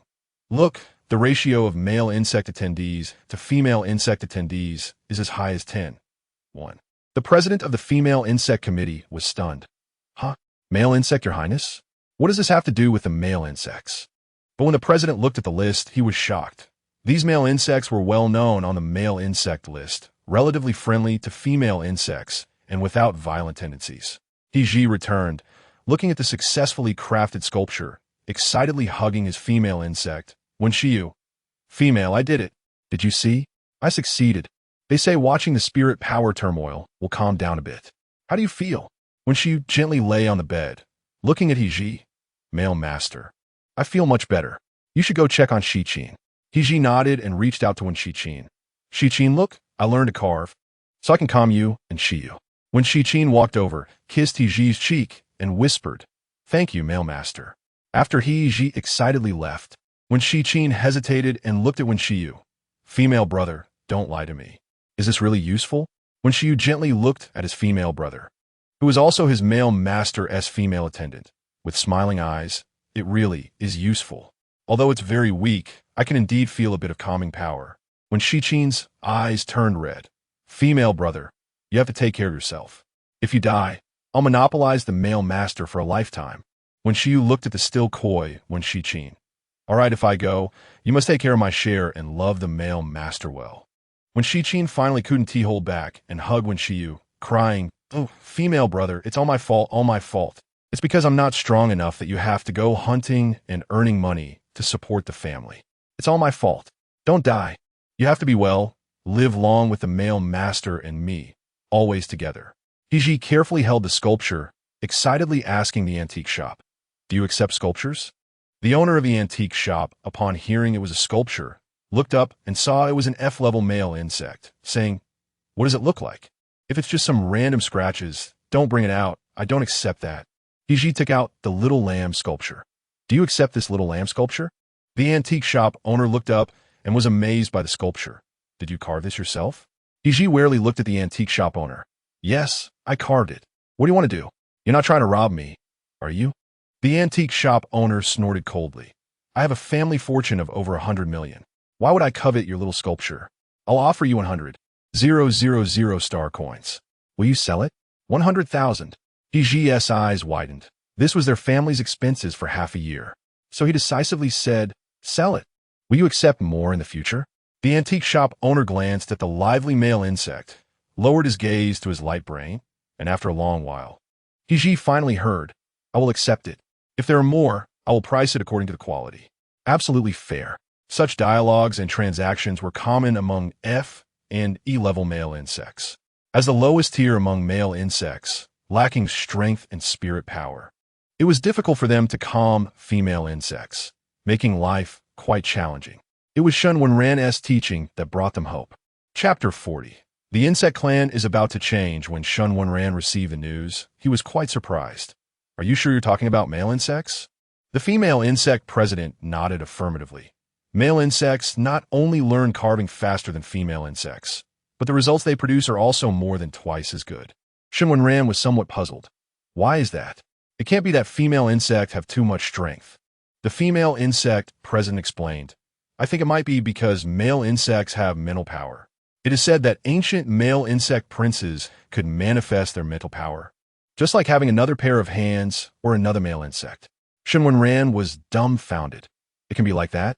The male insect president affirmed, then hesitantly looked at Shen Wenran. "Your Highness, I wonder how you feel about other male insect princes learning carving?" Shen Wenran thought carefully. "Since I've already said that everyone can learn, other male insects can naturally learn too. But will these male insects be willing to learn? I wouldn't want them to run away halfway through if they can't bear the hardship." The female insect president hesitated, and Shen Wenran noticed her hesitant expression and, "What's wrong? Is there a problem with this batch of male insects?" The female insect president sighed and said, "Most of these male insects who can carve are F or E grade. Their income from the Male Protection Association can barely maintain basic living standards." As soon as Shen Wenran thought of the insect clan's perverse system, he understood. "So you mean to say that these male insects can't live well in the insect clan, so they are willing to work hard to learn carving in order to achieve a better life?" The female insect president nodded. "These things should have been handled by the Male Protection Association, but those male insects can't comfort female insects well, or they simply can't." Shen Wenran understood the unspoken words that the female insect president didn't finish. "So the Male Protection Association has to stop their behavior of selling sculptures for profit if I am unwilling, in order to protect my rights, right?" The female insect president nodded. "So, Your Highness, are you willing to accept them as disciples? Or are you willing to let them profit from this line of work?" Shen Wenran looked at the tattoo on his finger, his eyes a little distant. "Of course I'm willing. I've had a similar experience before, so I understand even more how precious this job or learning opportunity is for them. After all, this is the only job they can earn money without selling their bodies. Isn't it a dream?" The female insect president looked at Shen Wenran's somewhat meaningful expression and nodded. "That's true. Those lowest-level male insects, although they are called princes, are no different from ordinary subfemales. Moreover, due to their physical condition, they can't do any work and can only be kept in captivity.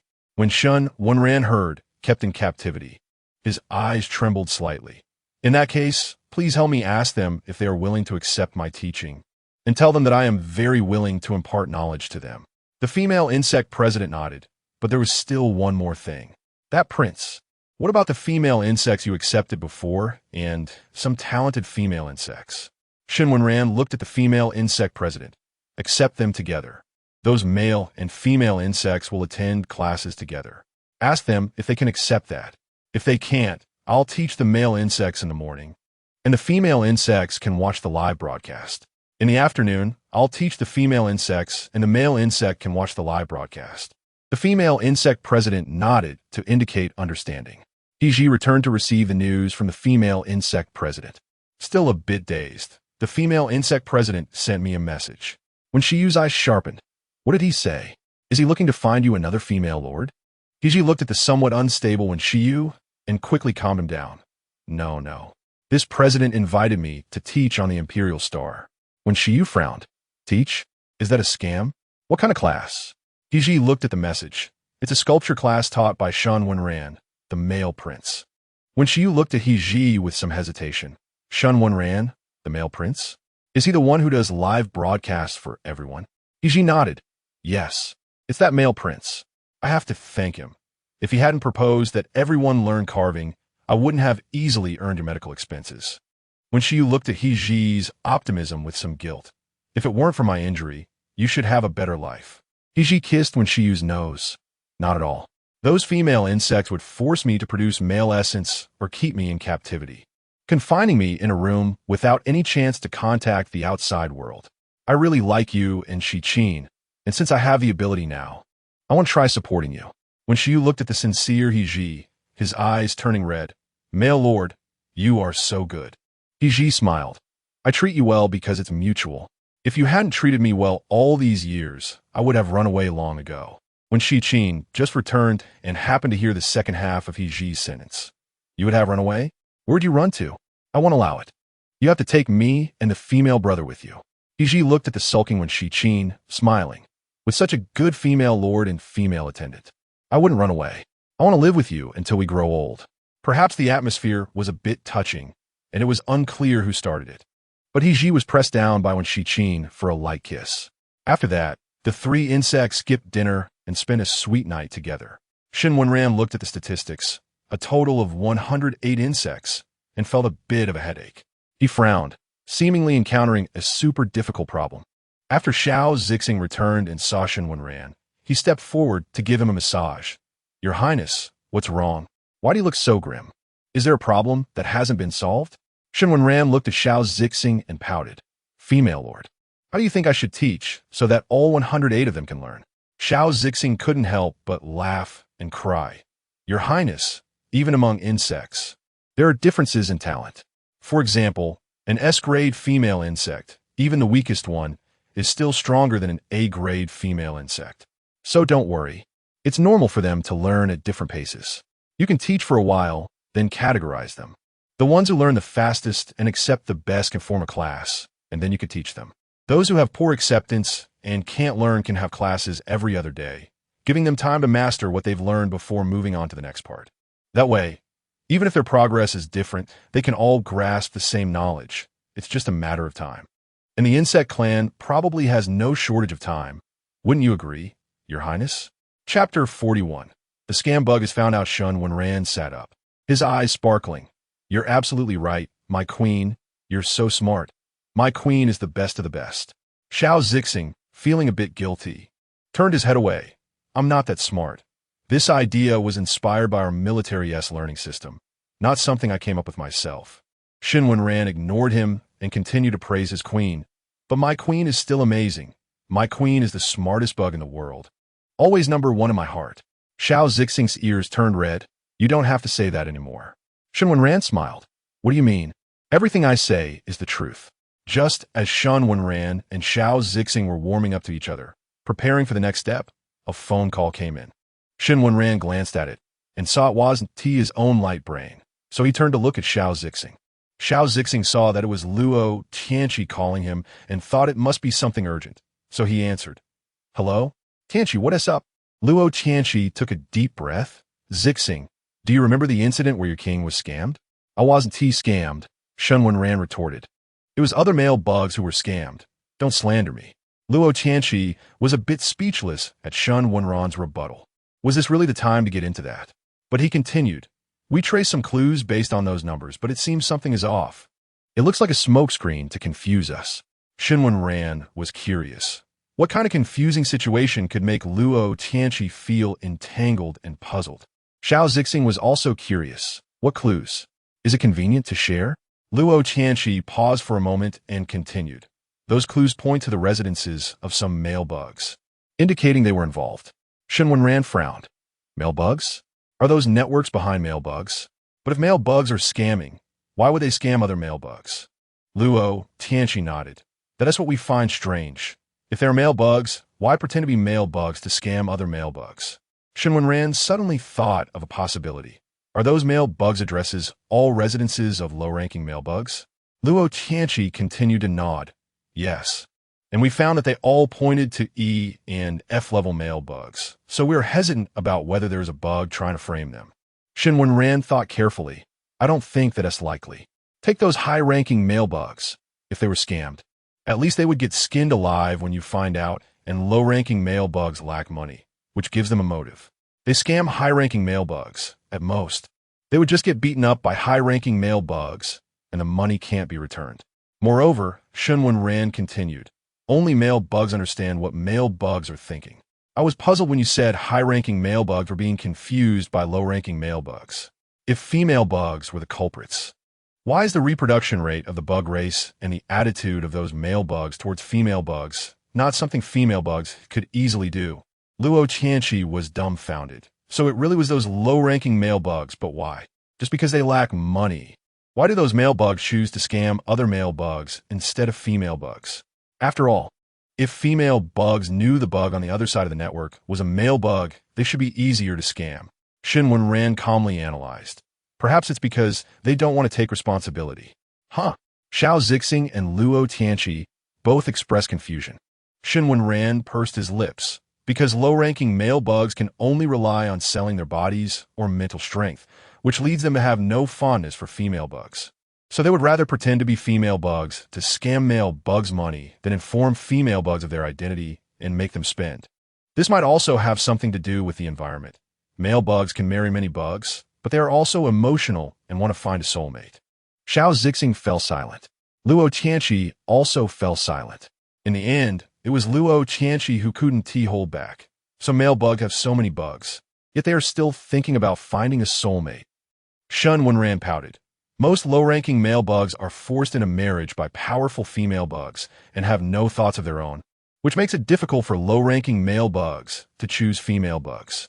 So fundamentally, it still comes down to the inequality between male bugs and female bugs, as well as the inequality among different ranks. Luo Tianqi, encountering high-ranking male bugs for the first time, looked at the whole issue from a fair and objective perspective. I finally understand why the iron tree that hasn't bloomed for thousands of years is willing to bloom. Honestly, if you weren't Zixing's king, I would want to marry you. Shen Wenran made a whole series of rejecting gestures. No way, no way. What does that mean? Luo Tianqi asked curiously. I mean, no, Shen Wenran said, my queen is still beside me. It's like you're trying to dig into my queen's corner. You're being unethical. Queen, play less with him in the future. Xiao Zixing looked at the two bugs acting a bit childish and felt amused. Don't worry, my king. Tianqi has his own king. Shen Wenran suddenly felt a surge of curiosity. He actually has a king? Who? Luo Tianqi noticed the topic had shifted and didn't want to steer it back. Weakly asking, I'm still here, right? You two gossiping in front of me is really something. Isn't it? We'll talk about our stuff, Shen Wenran said. Hugging Xiao Zixing, you talk about yours. I'm fine. You two just continue chatting. Luo Tianqi said, hanging up the phone with a snap. Shen Wenran rested his chin on Xiao Zixing's shoulder. Queen, the annoying bug is gone. What do we do next? Xiao Zixing looked at Shen Wenran with a smile. So, my king, what are you waiting for? Shen Wenran suddenly picked up Xiao Zixing, placed him on the bed, quickly unbuttoned his clothes, and kissed him gently. Shen Wenran leaned down and whispered in Xiao Zixing's ear. Queen, Let your wings out for me to touch, okay? Xiao Zixing pushed Shen Wenran's overly affectionate face away with his hand. You, don't kiss behind my ear. Shen Wenran continued to kiss Xiao Zixing's hand. How about it, Queen? Xiao Zixing couldn't stand it anymore and tried to retract his hand. But Shen Wenran's hand had already reached the base of his wings. Let me see, Queen. Xiao Zixing couldn't handle the pleasure of being squeezed from both sides. And in an instant, the room fell into darkness. Shen Wenran touched Xiao Zixing's wings, and his own wings spread open, enveloping both of them. In the end, if any bug could peek through the window into the room, they would see an ambiguous scene, black and white wings intertwined, with two figures moving inside, seemingly engaged in something indescribable. Chapter 42, Did I Scam My Idol? At this point, Luo Tianqi had confirmed the possibility of low-level male bugs committing crimes and was preparing to go out to execute the next command when he was hugged by a bug. Where are you going so late? Luo Tianqi shifted uncomfortably. My lord, I may have caught those scam bugs, and I need to go over and arrange the follow-up. Luo Tianqi's master, Wen Qianshan, squeezed the soft flesh at the waist of the female bug with some dissatisfaction. It's so late now. Is this how you serve me, as a female lord? Luo Tianqi made a confused sound. Huh? Did I do something wrong? My lord, you can tell me. I will improve. Wen Qianshan continued to hold Luo Tianqi, slipping his hand inside his clothes. When we got married, you said you wanted to work, and I allowed it. But if you neglect me for work, then I have to consider whether you should reduce your workload. Luo Tianqi looked a little nervous. My lord, please don't transfer me to another position. Wen Qianshan said softly, that depends on your performance. I can understand you working during the day, but working at night too? Have you forgotten that you are still my female lord? Luo Tianqi asked with some confusion. So, my lord, are you not satisfied with the female servants and female slaves I arranged for you? Wen Qianshan shook Luo Tianqi's face, gritting his teeth. You keep arranging those bugs for me. What? Are you incapable? If you can't, I can take action myself. Luo Tianqi suddenly realized. So, my lord, you want me to serve you in bed? That's fine. Shall we do it tonight? Wen Qianshan took a deep breath, trying not to get angry. If he got angry tonight, Luo Tianqi would definitely go to work. He squeezed out a sentence through gritted teeth. Of course, when Luo Tianqi woke up, it was already the next afternoon. He rubbed his sore waist, thinking, I need to arrange a few more bugs for my lord. With this stamina, those few before probably can't satisfy him anymore. Unfortunately, Wen Qianshan didn't know Luo Tianqi's thoughts. Otherwise, he would definitely let Luo Tianqi know what it means to lead by example. Luo Tianqi quickly arranged to investigate the low-level male bugs, focusing on checking their accounts. Male bugs are still male bugs. In terms of privacy, the Male Protection Association does a good job. Female bugs do not have the authority to view male bug accounts and can only resort to the most primitive method, door-to-door investigations. As the investigation and questioning deepened, Luo Tianqi could basically confirm that those low-level male bugs were scamming high-level male bugs, but Luo Tianqi felt a bit troubled. If the high-level male bugs found out, would they be so humiliated that they would destroy the low-level male bugs? And how to deal with those low-level male bugs from the Male Protection Association? Luo Tianqi's expression was somewhat grim. He then directly bundled up the findings and handed them to Wen Qianshan, saying, My lord, these are the criminal bugs in the scam case. How should we handle this case? Wen Qianshan replied instantly, Aren't you the director of the Security Bureau? Why are you asking me? Luo Tianqi sent a pleading smile. But my lord, you are a member of the cabinet. I just wanted to ask for your opinion and method. Wen Qianshan looked at the expression and could already imagine Luo Tianqi's shameless look when passing the blame. Thinking about it this way, he smiled. I'll handle this matter. This is the last time. Luo Tianqi sent a smiling bow emoji and added, Thank you, my lord. I will definitely fulfill the duties of a female lord well. Wen Qianshan was pleased to see this, but the next second, a message came in. My lord, I think your needs have increased again. Should I select some more female servants and female slaves for you? Wen Qianshan replied through gritted teeth. No need. Just your own job well. Luo Tianqi thought Wen Qianshan was telling him to work hard and replied, Okay, my lord, I will work hard. Wen Qianshan looked at the list of male bugs Luo Tianqi sent over and sneered, calling his assistant. I need to go out for a while. You come with me for this matter. The assistant nodded. At the first place. When Qianshan looked at the somewhat dilapidated old house and the narrow area, 200 square meters, and sighed, if I were in this environment, I might be even more paranoid than them. The assistant dared not speak and could only closely follow when Qianshan, my lord. So this scam was really committed by male bugs? When Qianshan glanced at the female servant and assistant chosen by his female lord and replied, yes. Although they are male bugs, we cannot be careless. Also, do not call me my lord. The assistant cautiously glanced at Wen Qianshan and sincerely said, don't worry, I'm not interested in you. On the contrary, I am very grateful that you allowed me to have the identity of a female servant and continue working. I know your feelings for the female lord. Wen Qianshan was satisfied and gestured for the assistant to open the door. Is there a bug? Di Wuhan opened the door and saw a high-level male bug and a female bug, somewhat surprised. What do you want? Wen Qianshan glanced at the information. Di Wuhan, F-level male bug, has been relying on sperm donation for income. A month ago, he suddenly stopped and suddenly had a large sum of money, which he used to buy property and high-grade food. Di Wuhan's expression changed. What do you want? Wen Qianshan looked at Di Wuhan and asked, do you know DZ? Di Wuhan answered in a panic. I don't know any DZ. Who is DZ? Wen Qianshan could already confirm that Di Wuhan had problems. Looking at him coldly, DZ, our bug tribe's hottest star. You say you don't know DZ, which is abnormal. Before, there were bugs who saw you buying DZ's merchandise. Di Wuhan forced himself to answer. So what? What do you want from us? Wen Qianshan looked at Di Wuhan. Do you know that the target of your scam is DZ? Di Wuhan was stunned in place. Huh? That Yi Shenghui is DZ. I scam my idol. Wen Qianshan wanted to say something more, but Di Wuhan could no longer hear it. He was already immersed in the joy of chatting with his idol for a month. However, when he thought about scamming him out of so much money, he felt guilty. Meanwhile, Shen Wenran also arrived at Di Wuhan's door, seeing 3 bugs standing at the entrance, somewhat puzzled. Who are you? I'm here to find Di Wuhan. When Qianshan glanced at Shen Wenran, a high-level male bug, wondering if this person had discovered that he had been scammed and had come to find him. So Wen Qianshan took the initiative to introduce. I am Wen Qianshan, mainly responsible for this scam case because the amount involved is relatively large and involves male bugs. So the Security Bureau handed the case over to the Cabinet's Male Association. Are you the victim of the scam? Shen Wenran looked at the other male bug and knew it was Di Wuhan. He shook his head. I haven't been scammed.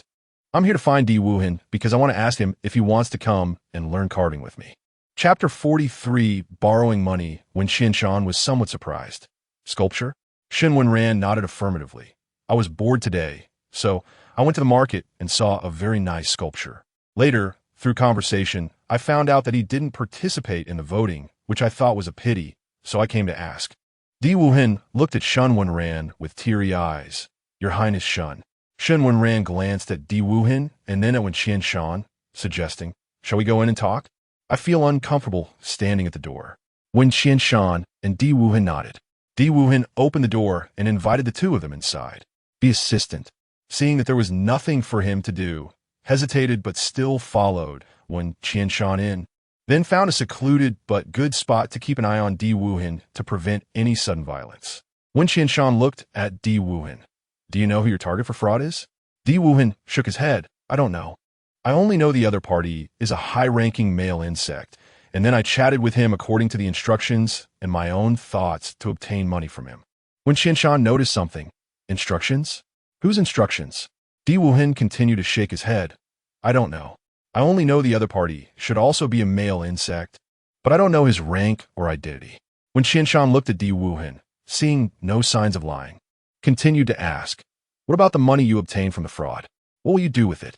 Di Wuhan looked at Wen Qianshan, pressed his lips together. Half was donated to the Female Treasure Association, and half was kept for myself. Wen Qianshan raised an eyebrow. Is that something the other party asked you to do? Di Wuhan nodded, yes. The other party only said that committing fraud harms one's lifespan and asked me to do more good deeds to atone. Wen Qianshan became interested. It seems the other party has a deep understanding of ancient culture, but since he is a male insect, why would he incite you to defraud high-ranking male insects? Is there a reason? Di Wuhan hesitated. I don't know if this counts, but the other party seems to also be a high-ranking male insect. However, it seems that due to physical factors, He has some issues in his heart. When Qianshan suddenly thought of someone. Ling Tian? Is it him? Di Wuhan indicated that he didn't know. I really don't know. I've never met the other party. When Qianshan looked at Di Wuhan, confirming he wasn't lying, put away his notes, and said, considering this is the first offense for a male insect, we still need to think about how to handle you. This matter mainly depends on the thoughts of those high-ranking male insects who were defrauded. Di Wuhan asked with some concern, will you tell the other party who the criminal is? Wen Qianshan nodded.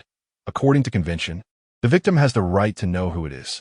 Di Wuhan became more worried, stammering, could you not tell the other party? I can work hard to earn money to pay him back. I don't want him to know it's me. When Qianshan glanced at Shen Wenran, you want to make money through sculpture, right? Are you sure he will still let you sell it now? Isn't that ruining his own reputation? Shen Wenran looked at Wen Qianshan, who showed some hostility towards him, puzzled. Have we met before? Wen Qianshan looked at Shen Wenran's innocent expression, angrier. I haven't seen you, but you should know my female lord, Luo Tianqi, the head of the security bureau. Shen Wenran suddenly understood where the other party's hostility came from. Did you eavesdrop on your female lord talking last night? When Qianshan snorted coldly, I'm the Tianqi mail master.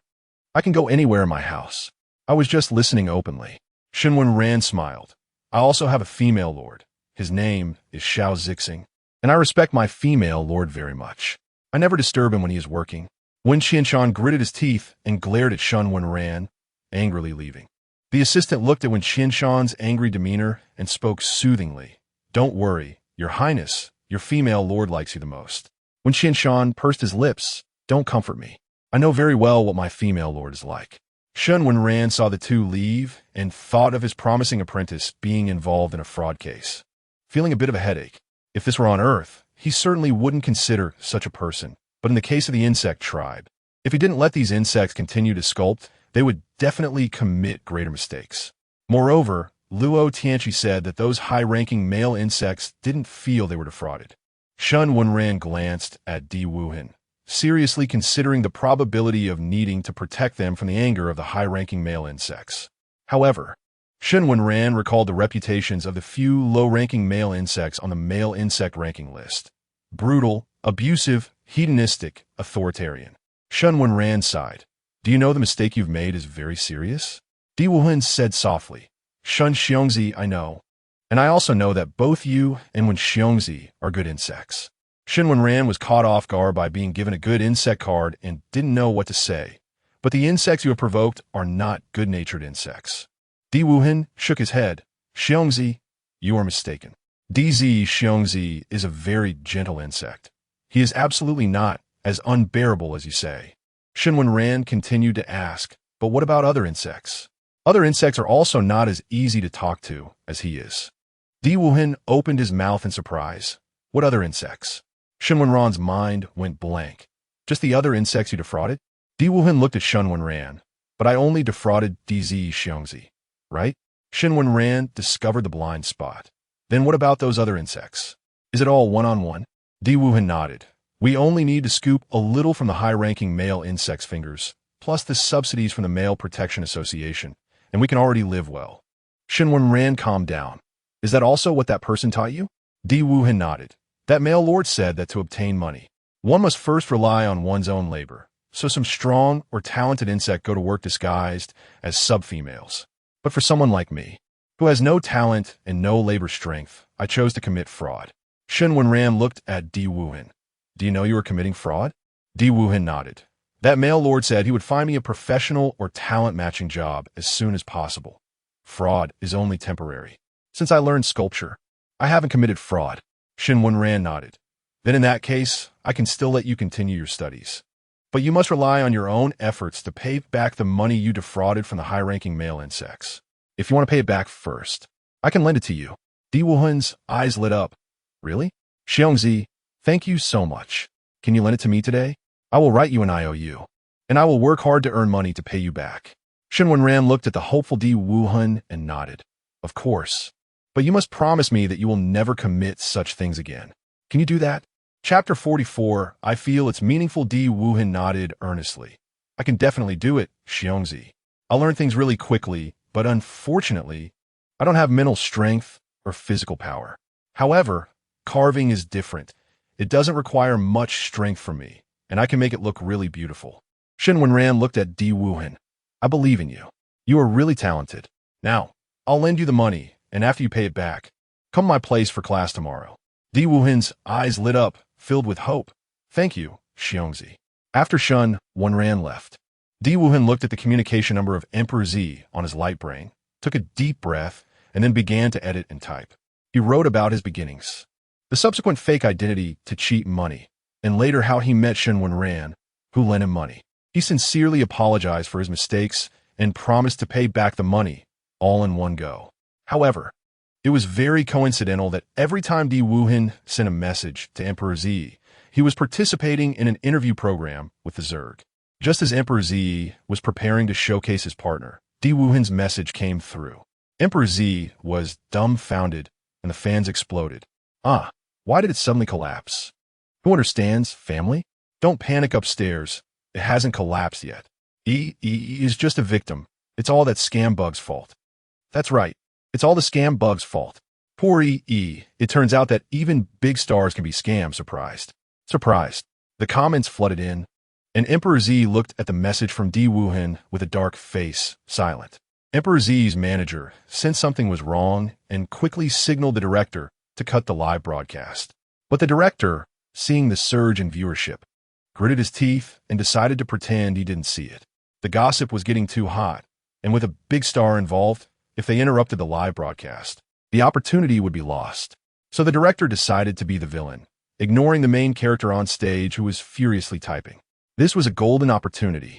Emperor Z didn't care whether it was a live broadcast or not, and gritted his teeth to send a message to Di Wuhan. What do you mean? First, you seduced me, saying your parents died when you were young and your situation was tragic, asking me to support you. You said you would marry me in the future. And now that you have money, you become heartless, right? Are you secretly hooking up with a new sugar daddy behind my back? Di Wuhan looked at the furious tone on the other side and then at the angry Emperor Z in the live stream, swallowed hard. No, I just feel really sorry for deceiving you.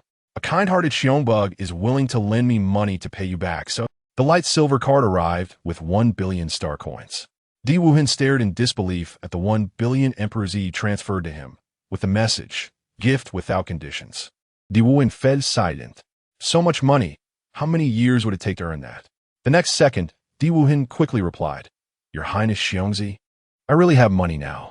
That kind-hearted bug is willing to lend me money and even offer me a job, so I really can't accept your money.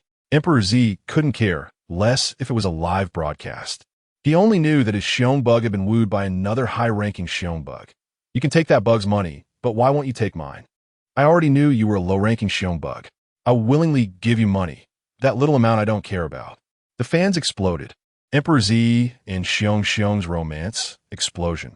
This term quickly trended on social media. Is Emperor Z too angry? I don't quite understand what it means to know the other side is a low-ranking Xiong bug. And what does it mean to willingly spend money on the other party?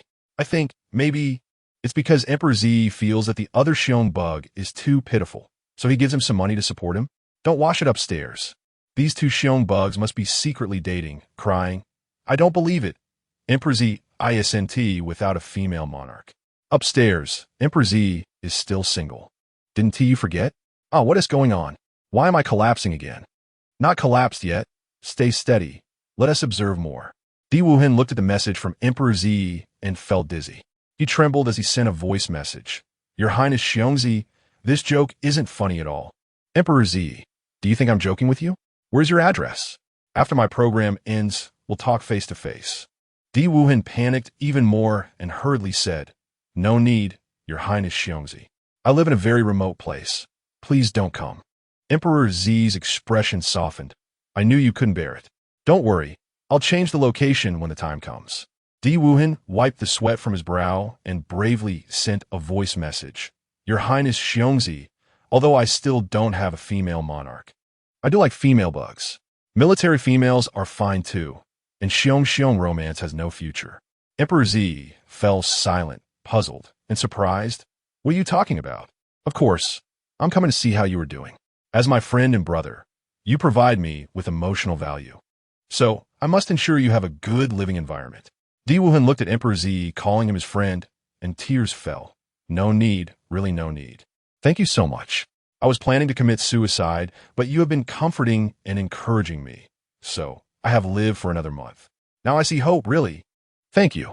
Emperor Z's expression softened. No need to thank me. I also have to thank you.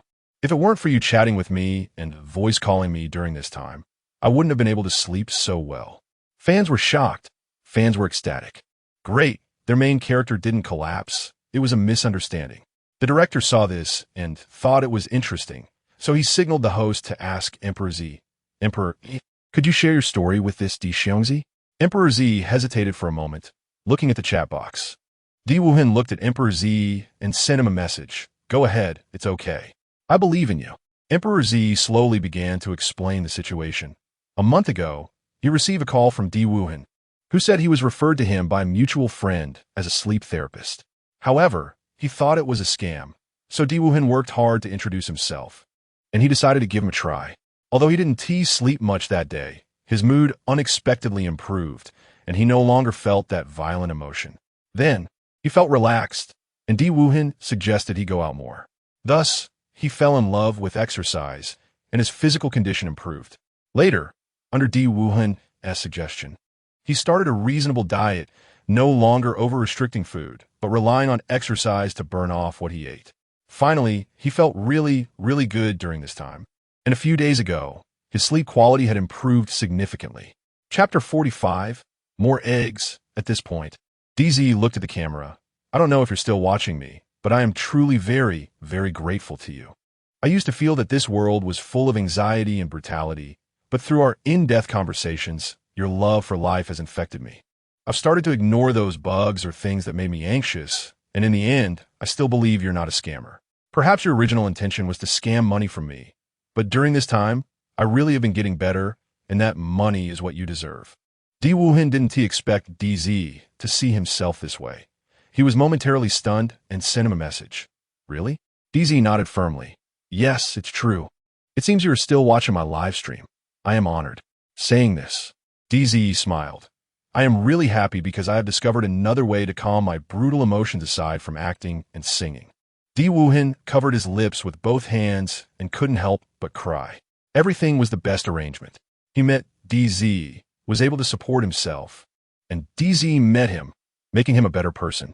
Di Wuhan cried uncontrollably. Whoa, Dad, Mom, did you see? The child's future life has hope. I have a new job and new friends. Did you see? Noticing that there was no message from the other side, DZ quietly sent him a message and then quickly closed the chat app. All right, today's live stream news ends here. Anything more would be my personal privacy. The director, knowing when to stop, signaled the staff to switch the camera, and this matter ended there. After Di Wuhan finished crying, he looked at that message. I've been waiting for you. His eyes were red, but he quickly thought of something, wiped away his tears, and made up his mind. I must study technology well. Once I succeed, I will carve a statue of him. There were many such mutual support stories. Shen Wenran looked at the money that Di Wuhan returned and the explanations, feeling somewhat emotional. Indeed, even bugs in a disadvantaged group can blossom brilliantly. Shen Wenran also noticed a word, brutality. This term appeared particularly frequently, resembling the mental outburst of female bugs. However, compared to the mental outburst of female bugs, Shen Wenran pondered for a moment whether this brutal emotion was unique to male bugs or if all bugs had it. When Xiao Zixing saw Shen Wenran's question, he was somewhat puzzled. The brutality of male bugs is a consensus in our bug tribe. Ancient male bugs did not have this emotion, but for some reason, as the number of male bugs decreased and female bugs increased, more and more male bugs began to become brutal. Previously, female bugs believed it was due to male bugs committing suicide one after another, but later found out it was simply male bugs retaliating against female bugs. So female bugs generally endured if they could. Shen Wenran looked at the phrase about male bugs retaliating against female bugs and felt something was off, but couldn't pinpoint what it was. So he had to temporarily give up, but I feel like this matter may not be that simple. Female monarch, you need to be prepared. Xiao Zixing, seeing Shen Wenran's words, knew that their male leader would not speak without reason and said, Don't worry, male leader, I will help you keep an eye on these. If we can identify the factors behind male bug brutality, the reproductive rate of the bug tribe can also be greatly improved. Shen Wenran, curious about the reproductive rate of the bug tribe, asked, "What is the current reproductive rate?" Xiao Zixing sighed. "In recent years, there has only been the male bug egg I brought, and that egg has been reluctant to hatch." Shen Wenran fell silent for a moment, realizing it was already that low, which was clearly very wrong. "What about female bug eggs?" Xiao Zixing replied, "Female bug eggs are slightly better, with hundreds of thousands of eggs being born each year. But compared to the bug tribe's population, it is still far from sufficient. Although the lifespan of bugs is long, there will always be a day when bugs pass away." Shen Wenran suddenly realized the seriousness of the problem, feeling a sense of danger. "Does everyone know about this?" Xiao Zixing shook his head. "Ordinary bugs do not know yet, but as time goes on, if we still haven't discovered any issues, this data will be made public. We don't know what will happen then." Shen Wenran scratched his head, but couldn't think of anything, so he had to give up, since the matter has already happened. There is nothing we can do. If it really comes to it, we could just have a few more ourselves to improve the bug tribe's reproductive rate. Xiao Zixing chuckled. "Male leader, you are truly humorous. Just a few we have. How can that improve the bug tribe's reproductive rate?" Shen Wenran said seriously, "Let us work hard and strive to break the situation of not having male bug eggs for these years. When the masses see hope, there won't be a riot." Xiao Zixing thought seriously and felt that there was indeed some truth to it. "Then male leader, you must work hard." Shen Wenran raised an eyebrow. "Then female monarch, you must also work hard." After hanging up the phone, Shen Wenran felt a bit unsettled, but didn't he know what would happen, so he decided to start a live stream. "Good evening, Your Highness." As the live stream began, Shen Wenran started carving grapes. It is said that the meaning and symbolism of grapes include many children and blessings, thriving offspring, and achieving twice the result with half the effort. This is perfect for the bug tribe. "What is this, streamer?" Shen Wenran glanced at the comments and explained, "This is a grape, a fruit from ancient earth, symbolizing many children and blessings." "Is the streamer selling this? Or is there a lottery?" Shen Wenran thought for a moment. He could make several grapes, and considering the bug tribe's reproductive rate, the male bug eggs, and his 2 female bug cubs, he said, "Today, as usual, we will have a lottery. However, I will make about 10 today, and those who are destined can have them." "10. Streamer, you are generous. How is your disciple recruitment going?" Shen Wenran replied, "I have almost recruited enough. This is the first batch. Although I have taken in disciples, it will still be in the form of a live stream.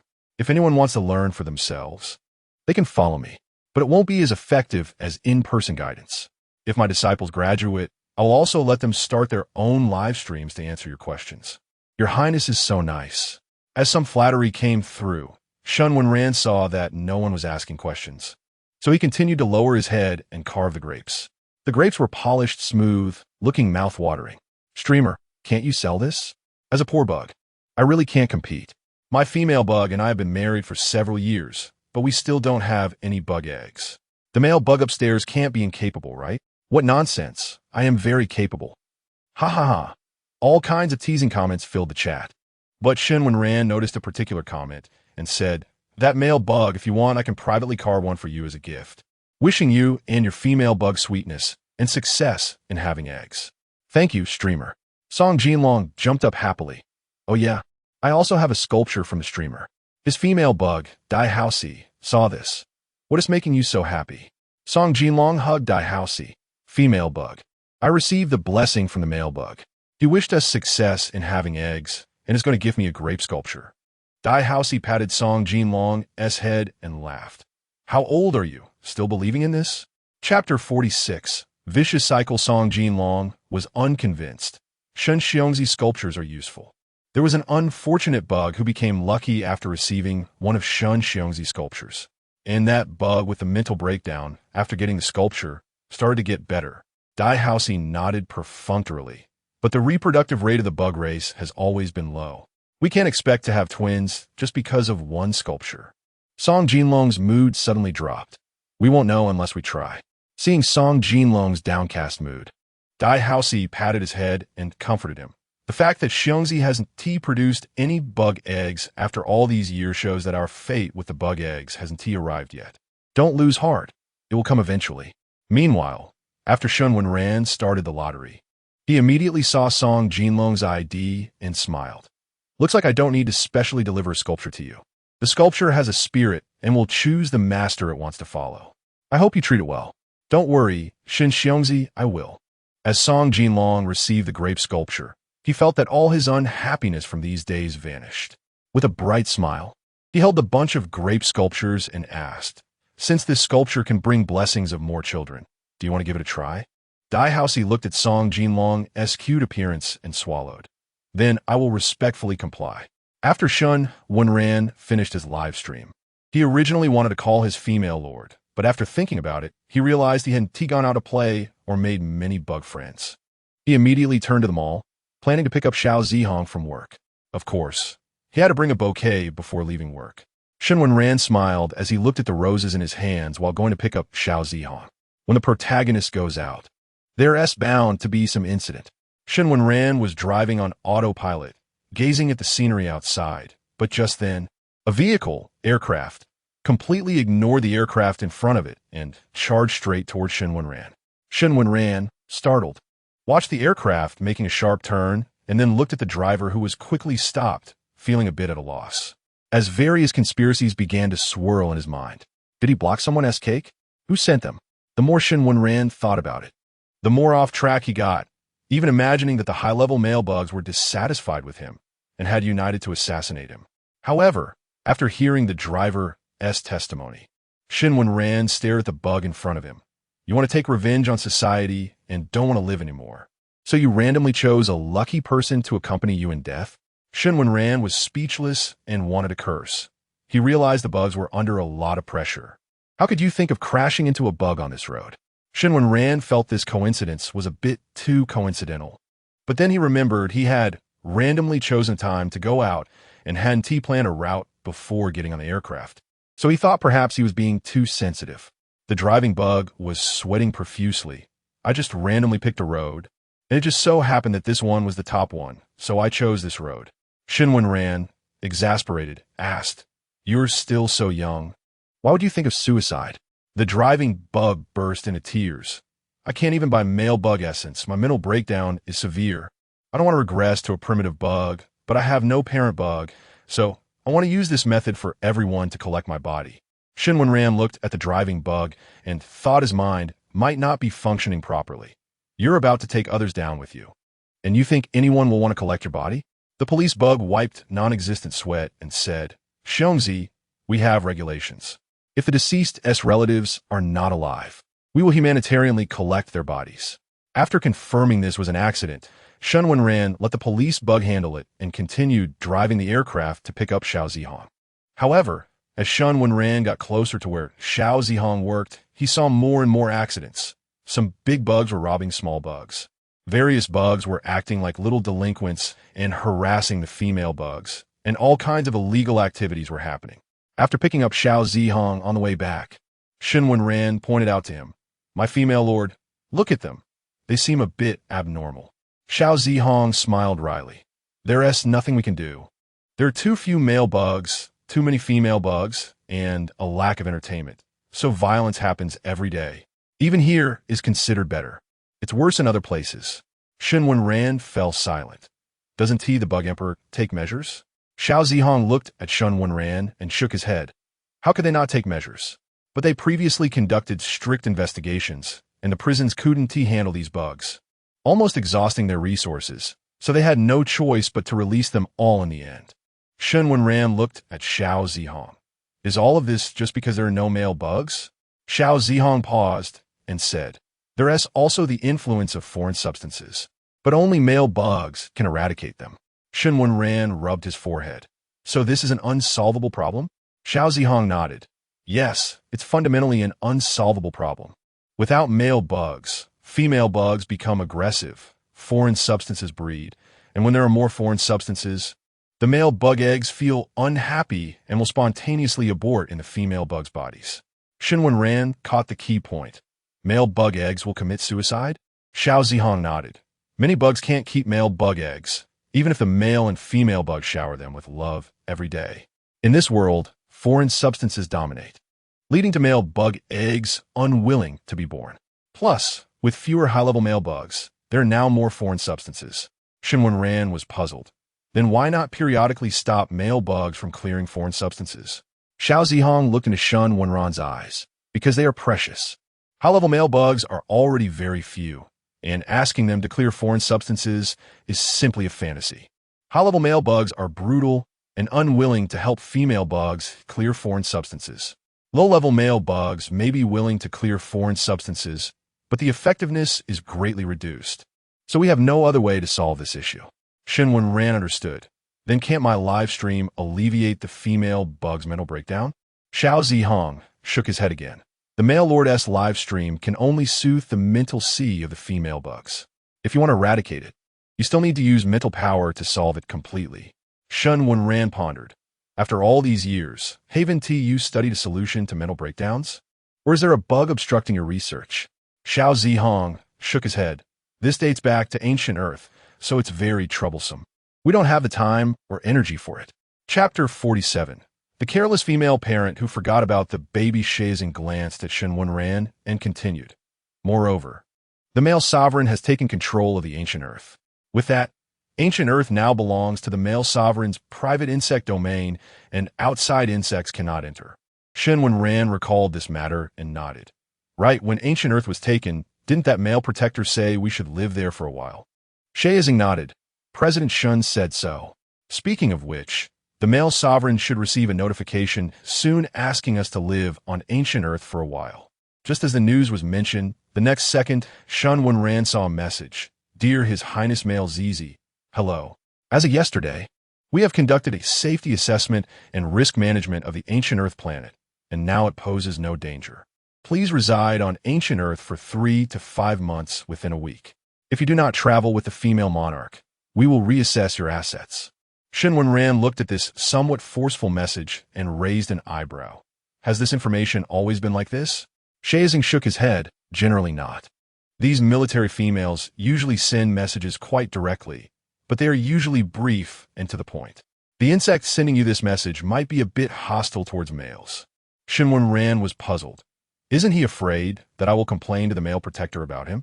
Shazing had already guessed who it was, probably Lu Ziyu, and thought clearly.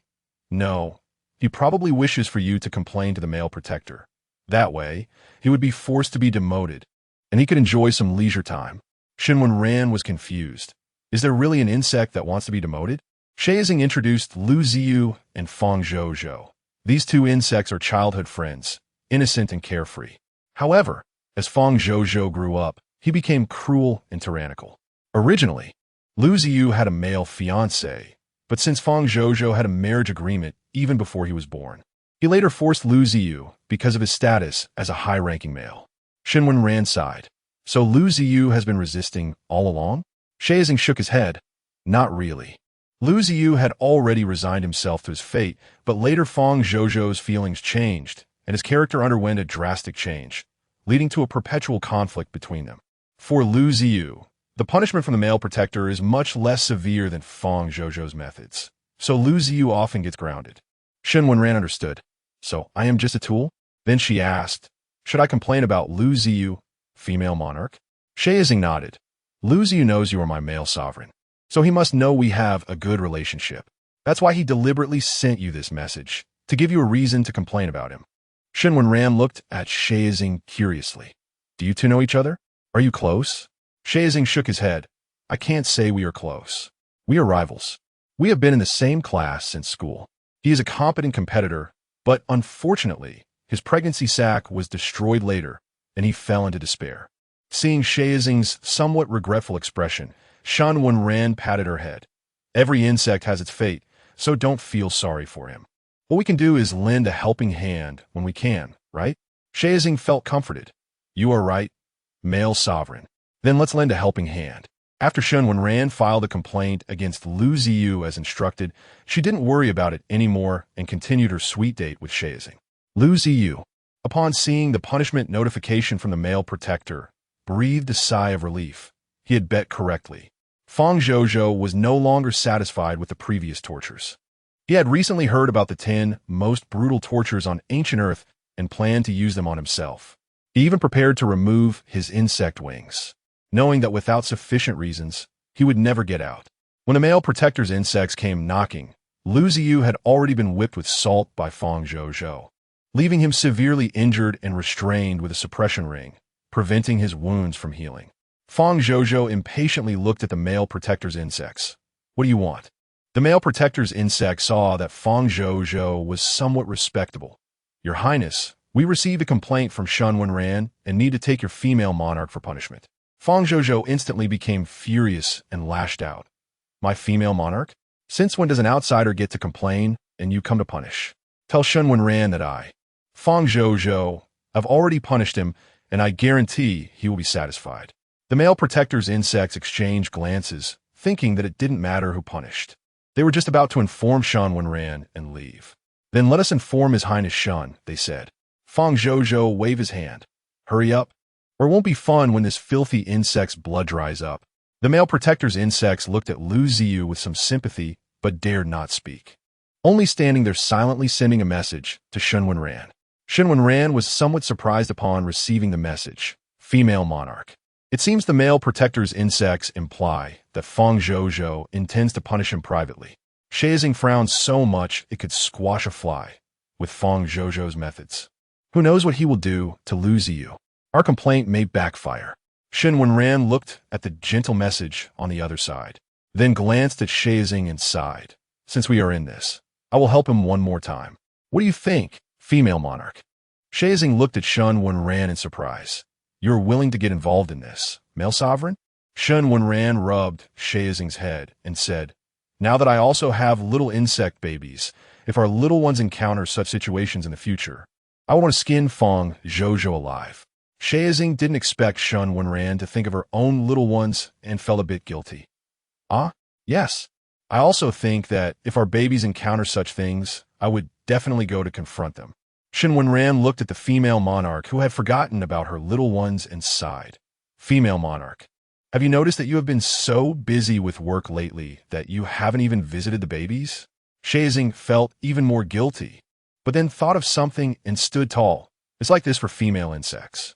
Didn't you notice that the number of insects visiting their babies is particularly low? That's because we don't visit them when they are in the incubation box. Shen Wenran slightly opened her mouth. Why don't you all visit the babies? Isn't it said that female insects love their egg babies the most? Shazing straightened up. Generally, when female insects are pregnant, they will educate the eggs in their bellies. Plus, the egg babies have the inheritance of the insect race, so there is no need to spend too much thought while they are still in their egg bodies. We only need to teach them after they hatch. Chapter 48. Forced divorce Shen Wenran didn't understand, but respected. If you don't want to watch, then don't. But I really enjoy watching the babies. It's something I love. Xiao Zixing looked at Shen Wenran gently. Xiongzhu, you are truly unique. On the other side, the members of the Xiongbao Association were sweating profusely as they looked at the news, then at Feng Zhozhou, feeling conflicted. Feng Zhozhou initially thought it was a sure thing. After all, it was a family matter, and the foreign bugs, being male bugs, wouldn't care who was administering the punishment. But seeing the bugs still not leaving, he grew impatient. Why are you still here? The members of the Xiongbao Association cautiously looked at Feng Zhozhou. Your Highness, Shen's intention is for us to administer the punishment, so you need not worry.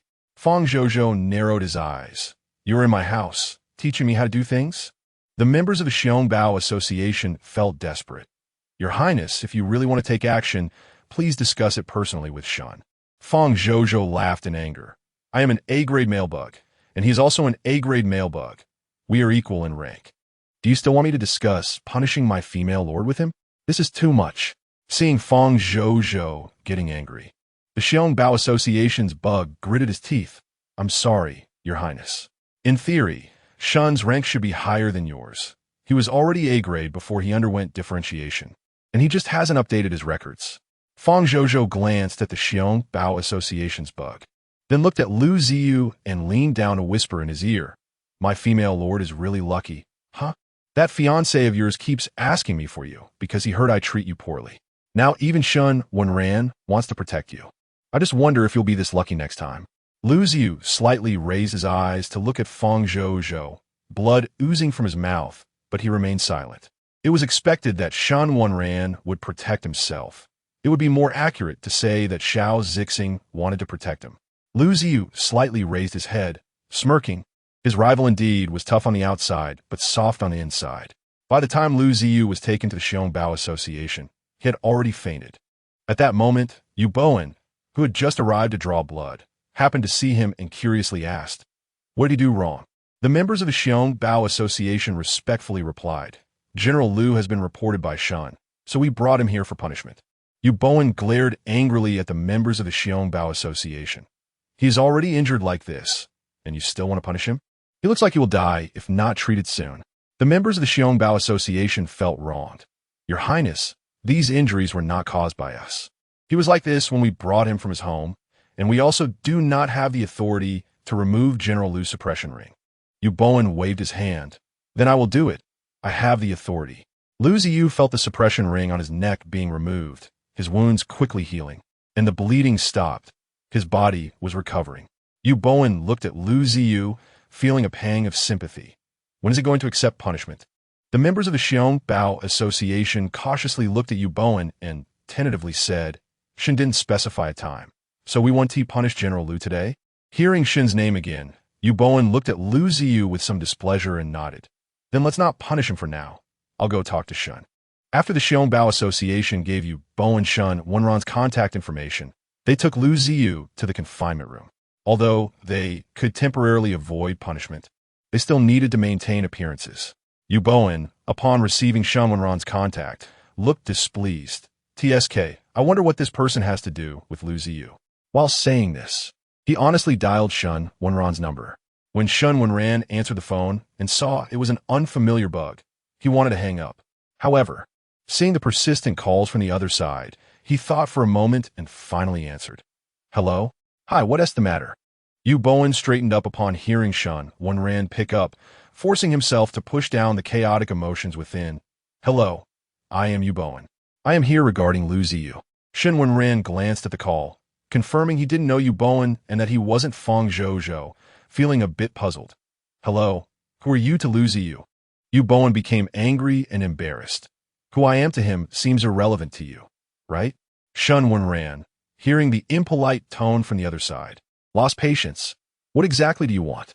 If you have no relation to Lu Ziyu, why are you calling me?" Yu Bowen, hearing the firm voice on the other end, lowered his tone. "I'm sorry, I'm a male bug. I just feel sorry for Lu Ziyu. So, I wanted to ask if you could refrain from punishing him." Shen Wenran suddenly became interested. Wasn't this a case of a husband and a third party? "So you like Lu Ziyu?"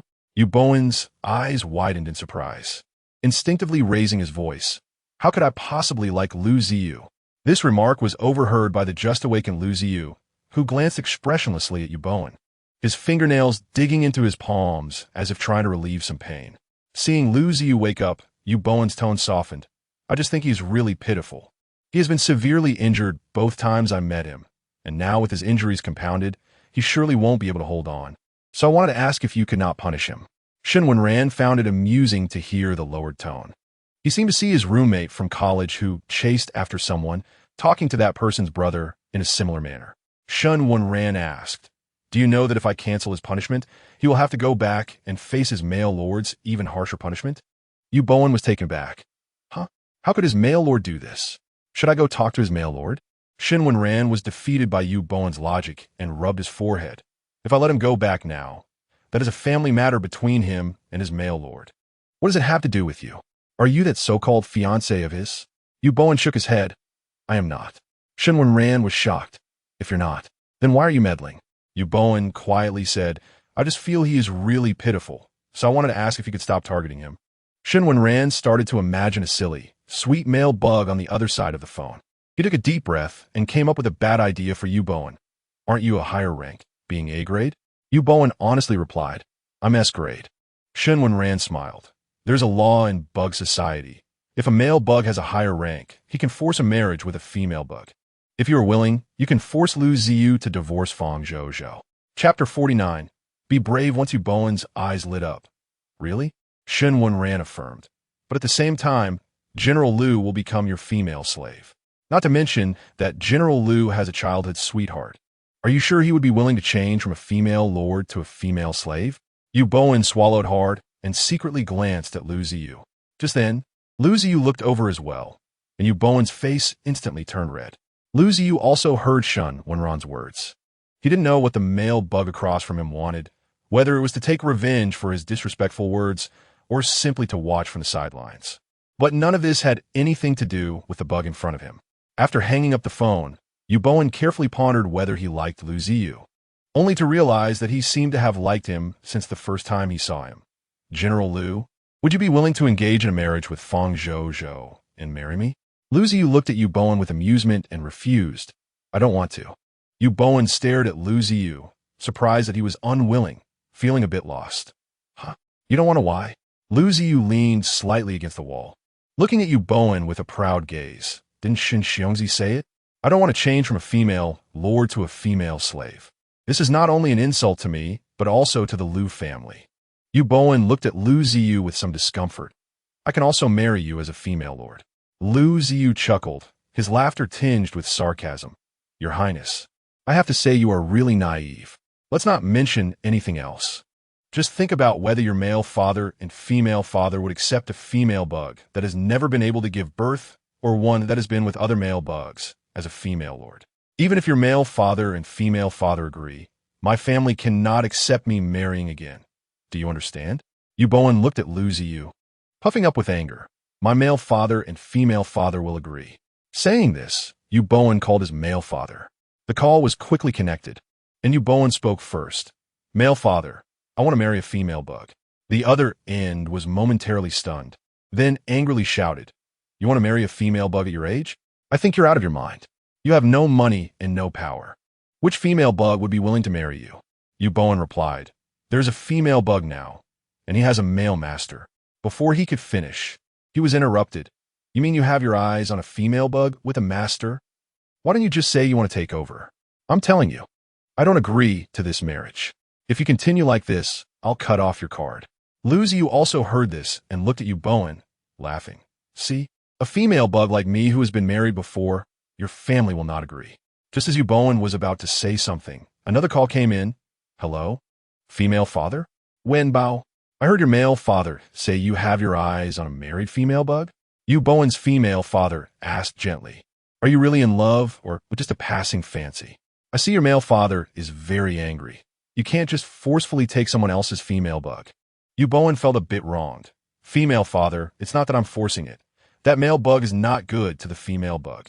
He often hits him, and I've seen him injured badly twice. Yu Bowen's female father suddenly remembered. Is it the female bug you mentioned before that you met at Fang Zhou's house? Yu Bowen nodded affirmatively. That's him, female father. I really like him. Yu Bowen's female father sighed. When you came home that day and angrily told me how bad Fang Zhou was, I realized something was wrong. Now it seems you don't hate Fang Zhou. You were jealous of his female bug, right? Yu Bowen stammered and refused to speak. Yu Bowen's female father took a deep breath. If you like Fang Zhou's female bug, and he is willing, then go ahead and pursue it. I will talk to your male father. Yu Bowen suddenly became excited. It's General Lu Ziyu, female father. I want to marry him as my female lord. Yu Bowen's female father was momentarily speechless, raising his voice. You little brat. Who did you say? Yu Bowen felt guilty. Female father, I said Lu Ziyu, the famous General Lu. Yu Bowen's female father asked meaningfully. Bao, you said before that you wanted to marry General Lu after watching his combat videos. And now you still want to marry him. Have you been planning this for a long time? Yu Bowen glanced at Lu Ziyu, feeling a bit embarrassed. Female father. Don't say that. I just like him. Lu Ziyu, hearing this, curiously looked at Yu Bowen, wondering what kind of family could raise such a male bug. And his female father seemed quite tolerant. Yu Bowen's female father hesitated a bit. When Bao, I heard that General Lu cannot give birth. I will ask you one last time. Are you really sure? Yu Bowen affirmed. Female father, I've thought it through. I really want to marry him. Yu Bowen's female father nodded. This marriage is for a lifetime, so you must treat him well, understand? Moreover, General Lu is not only a female bug, but he is also a hero of our bug tribe. You absolutely cannot let him down or do something like Fang Zhou did. Yu Bowen happily said, I won't. Male father, I will treat him well. Lu Ziyu looked at the excited Yu Bowen and poured cold water on him. I haven't agreed yet.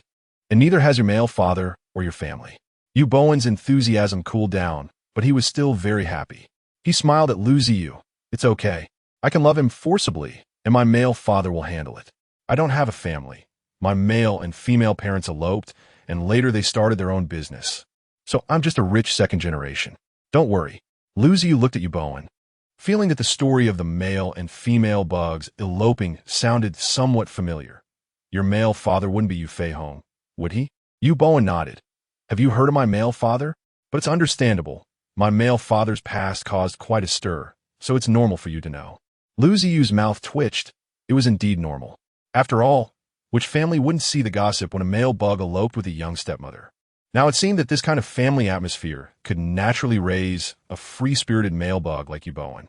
Lu Ziyu looked at Yu Bowen, somewhat lost in thought. Should he really choose to divorce?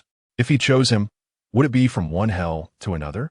But looking at Yu Bowen's outstretched hand, he grasped it without hesitation. No matter what happens in the future, at this moment, he just wanted to follow his heart. To put it another way, even if the Lu family couldn't fall out with the Fong family, could the Lu family not handle a newcomer in the industry after several decades? Lu Ziyu thought, be brave once, this time, live for myself. Chapter 50. Whose conspiracy is the black substance? Lu Ziyu's follow-up is unknown to Shen Wenran, but Shen Wenran, holding Xiao Zixing, looks out at the scenery and can't help but sigh. It's truly soft and fragrant jade in my arms.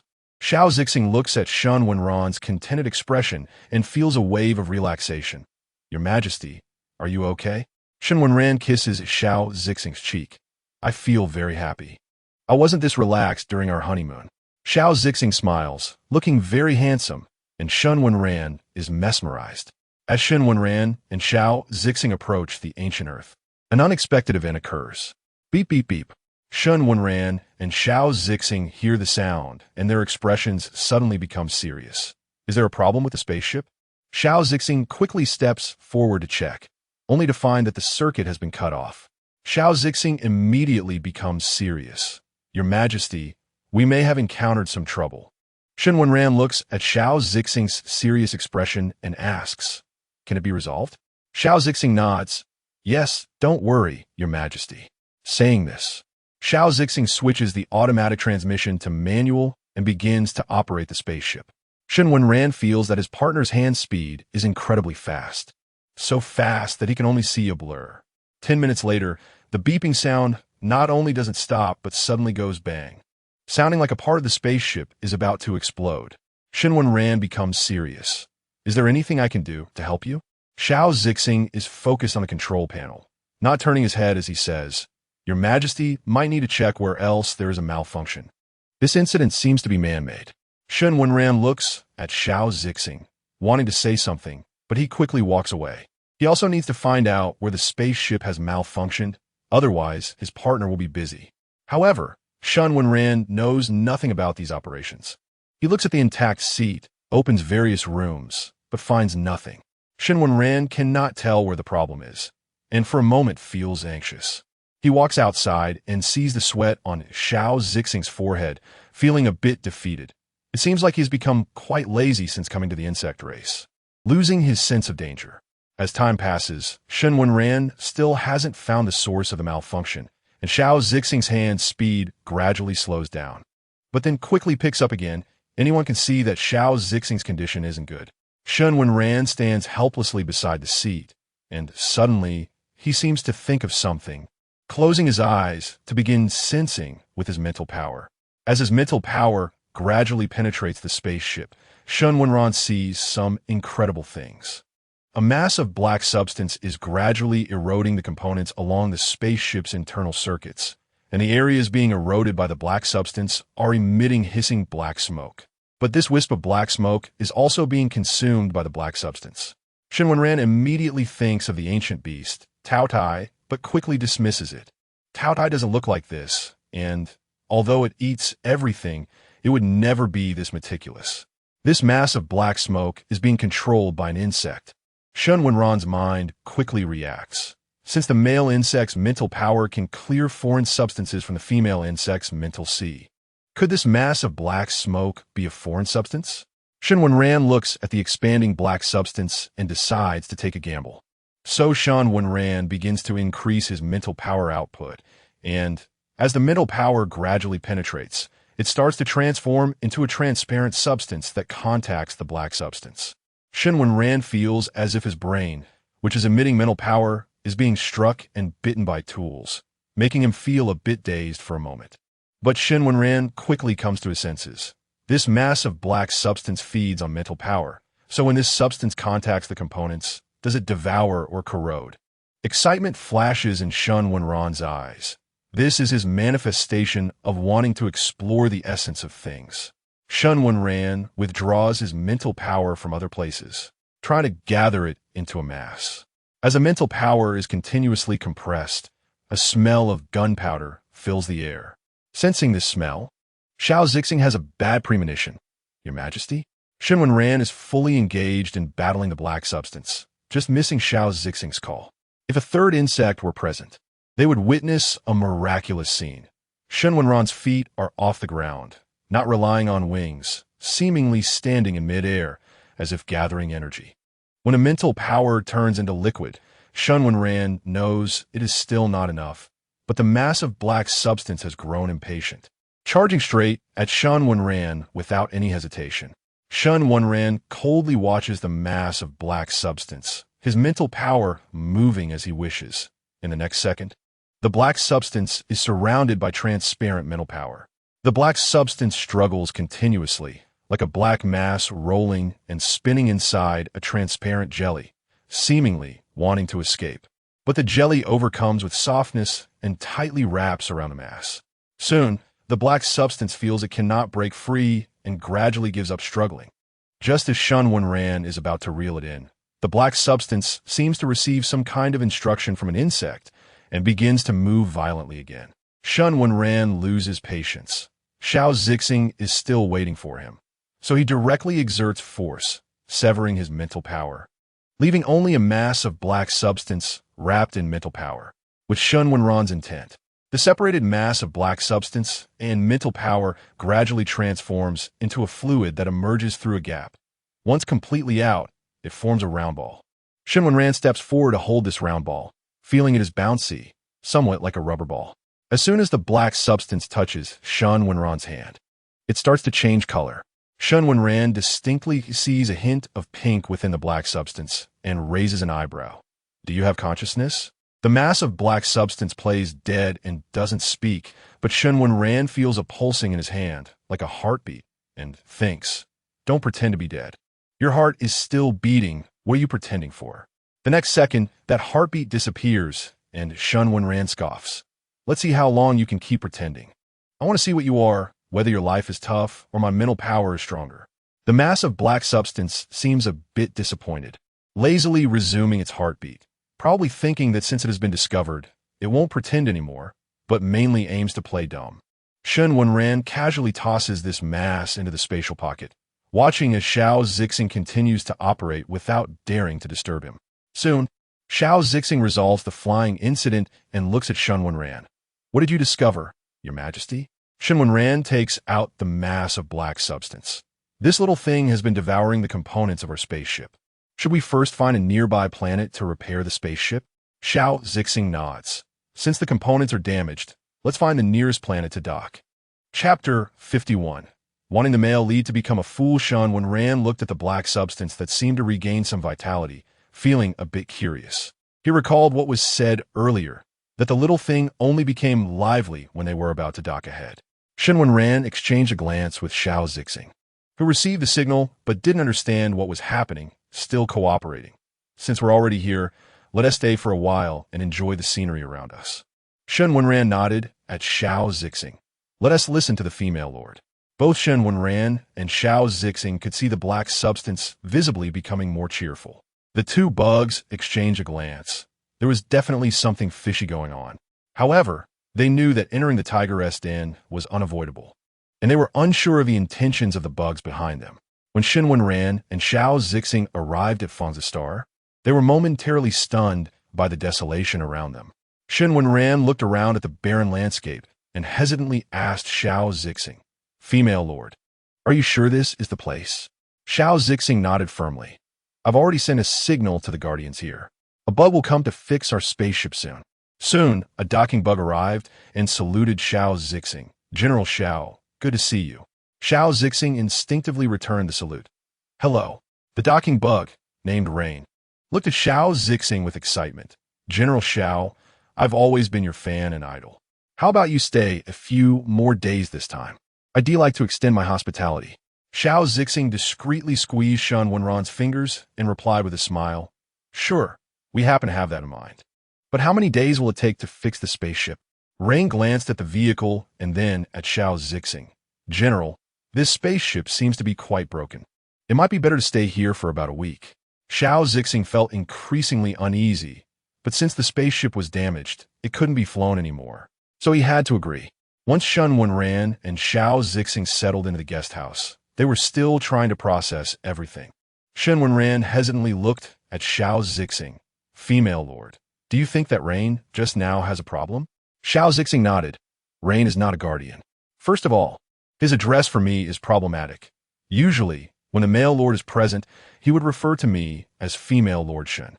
And that talk about hospitality suggests he doesn't have good intentions. Shen Wenran added, moreover, he decided to keep us here for 7 days just by glancing at our spaceship. That's a blatant threat.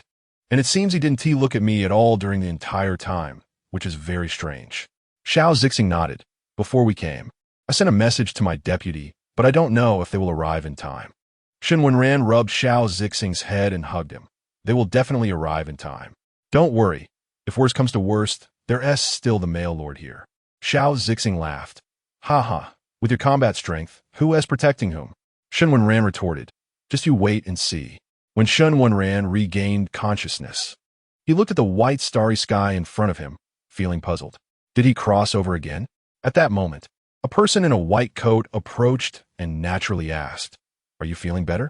Shen Wenran was confused. Where is this? The person in the white coat, wearing a mask and holding a syringe, smiled when he heard Shen Wenran's question. Patients shouldn't run anymore. Otherwise, it would be troublesome if you get caught again. Shen Wenran instantly became alert. Who are you? Where am I?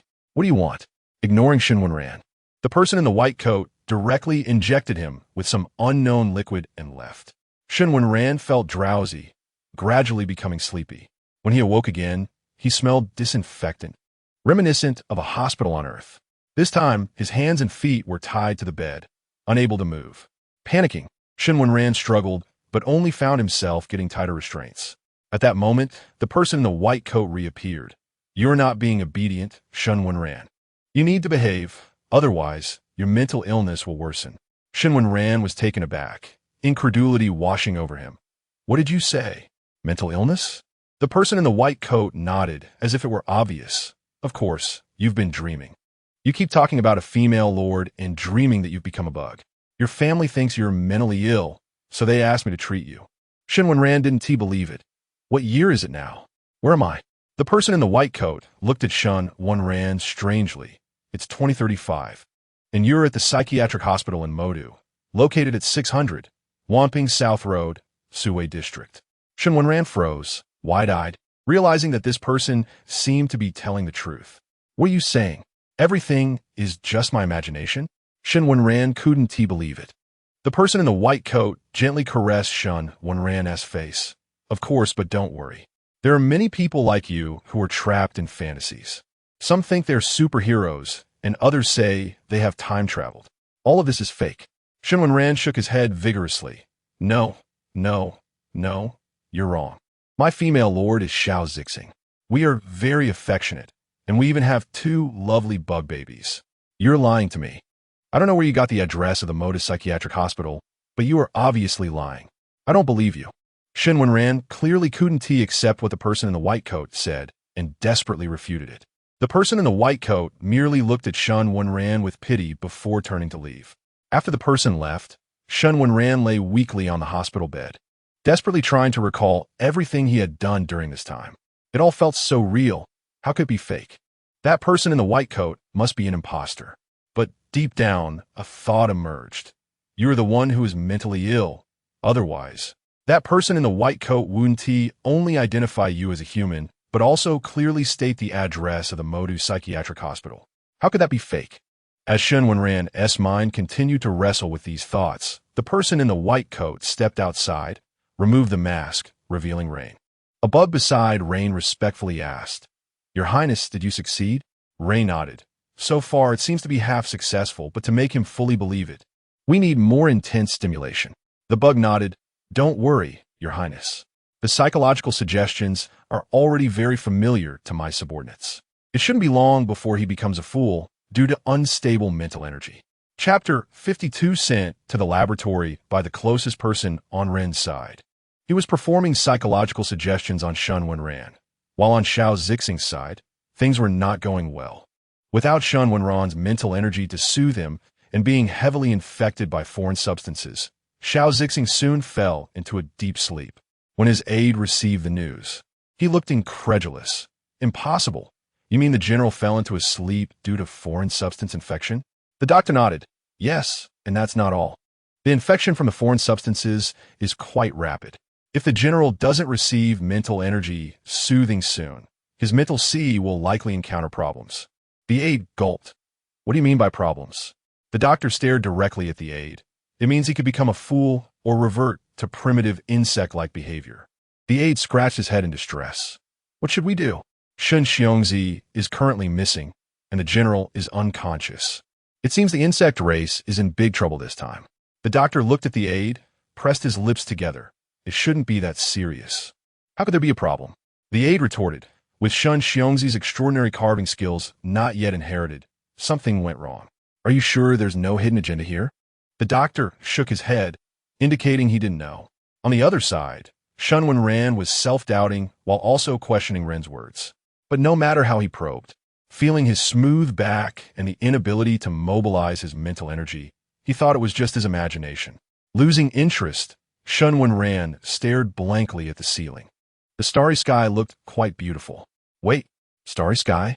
Shen Wenran suddenly realized something was off. If he were on Earth, why would the hospital ceiling be decorated like a starry sky? Isn't that technology exclusive to the insect race? Shen Wenran discovered the blind spot, and the instruments nearby began to beep. Soon, Ren walked in, looking gently at Shen Wenran. "You truly deserve to be an SSS-level male insect." Realizing something was wrong so quickly. But what a pity, it turns out it was the ceiling that had the problem. But don't worry, when you wake up next time, this issue will be resolved. Shen Wenran only felt himself being injected with some liquid before falling unconscious again. After Shen Wenran fell asleep, Ren and his assistant were constantly operating something on the nearby monitor. Once Ren finished, his assistant turned to him. "Your Highness, this is the 4th time. Do you think there will be a 5th? Upon hearing this, Ren laughed. "No matter how many times it takes, his final outcome will be to accept that he is a person, right?" The assistant was puzzled. "Why is Your Highness so obsessed with turning him into a person?" Ren stared at Shen Wenran, his eyes filled with fervor. "You don't understand. He is the closest race to humans. It's not just that his insect form is the closest, but his behavior, movements, and expressions are very reminiscent of ancient humans. He is about to become my most perfect human creation." Ren caressed Shen Wenran's face, adding, "And once he successfully becomes human, I will have the confidence to prevent the insect race from experiencing mental energy riots." The assistant straightened his expression. "It will succeed." Ren waved his hand. "You keep an eye on him. If he wakes up, remember to tell me." The assistant nodded. When Shen Wenran woke up, he looked at the white ceiling, puzzled. At that moment, the assistant coincidentally walked in. "You're awake. How are you feeling?" Shen Wenran hesitated, looking at the assistant. "Doctor, what happened to me?" The assistant smiled slightly. "You were brought to our hospital after a car accident, but fortunately, you were saved by us." Shen Wenran looked at the assistant, a bit doubtful. "Is that so?" The assistant nodded affirmatively. "That's right. Do you feel any discomfort?" Shen Wenran shook his head, feeling as if he had had a long dream where he transformed into an insect and had a queen and offspring. Soon, under the assistant's care, Shen Wenran quickly recovered. He sat in front of the hospital bed, looking at the assistant. "Doctor, when can I be discharged?" The assistant paused, turning to look at Shen Wenran. "Your body has healed, but your legs are still not well. They were seriously injured. So you need to stay in our hospital for observation for a while. Shen Wenran nodded, curiously asking, why hasn't Dr. Run been around lately? The assistant smiled. Dr. Run is on a business trip. Shen Wenran nodded regretfully, feeling that he had some familiarity with Run, as looking at him reminded him of the insect in his dream. Meanwhile, Ren hurriedly arrived at Xiao Zixing's bedside just before he went mad. Ren looked at Xiao Zixing with a complex expression, and in the next second, he took out an object from his spatial distortion and placed it on Xiao Zixing's bedside. Soon, Xiao Zixing woke up. Upon opening his eyes and seeing Ren, he asked, "Is he still there?" Ren nodded. "General, Shun Xiongzi's mental energy has been extracted. Do you want it?" Xiao Zixing waved his hand. "Leave the object. You can go out first." Ren took the advice and left. Xiao Zixing toyed with the object in his hand, his expression inscrutable. On the other side, upon hearing that Xiao Zixing had awakened, Xiao Lingbai and his partner rushed over. Li Xuanxuan looked at the object in Xiao Zixing's hand, opening his mouth. "Cub, have you really thought this through?" Xiao Zixing looked up at Li Xuanxuan. "Isn't everything under control?" Li Xuanxuan's expression was pained. "Shen Wenran is also the male parent of your two offspring, and he." Xiao Zixing's expression remained unchanged. Everything was decided the moment he came into this world, wasn't it? Xiao Zixing directly crushed the object in his hand.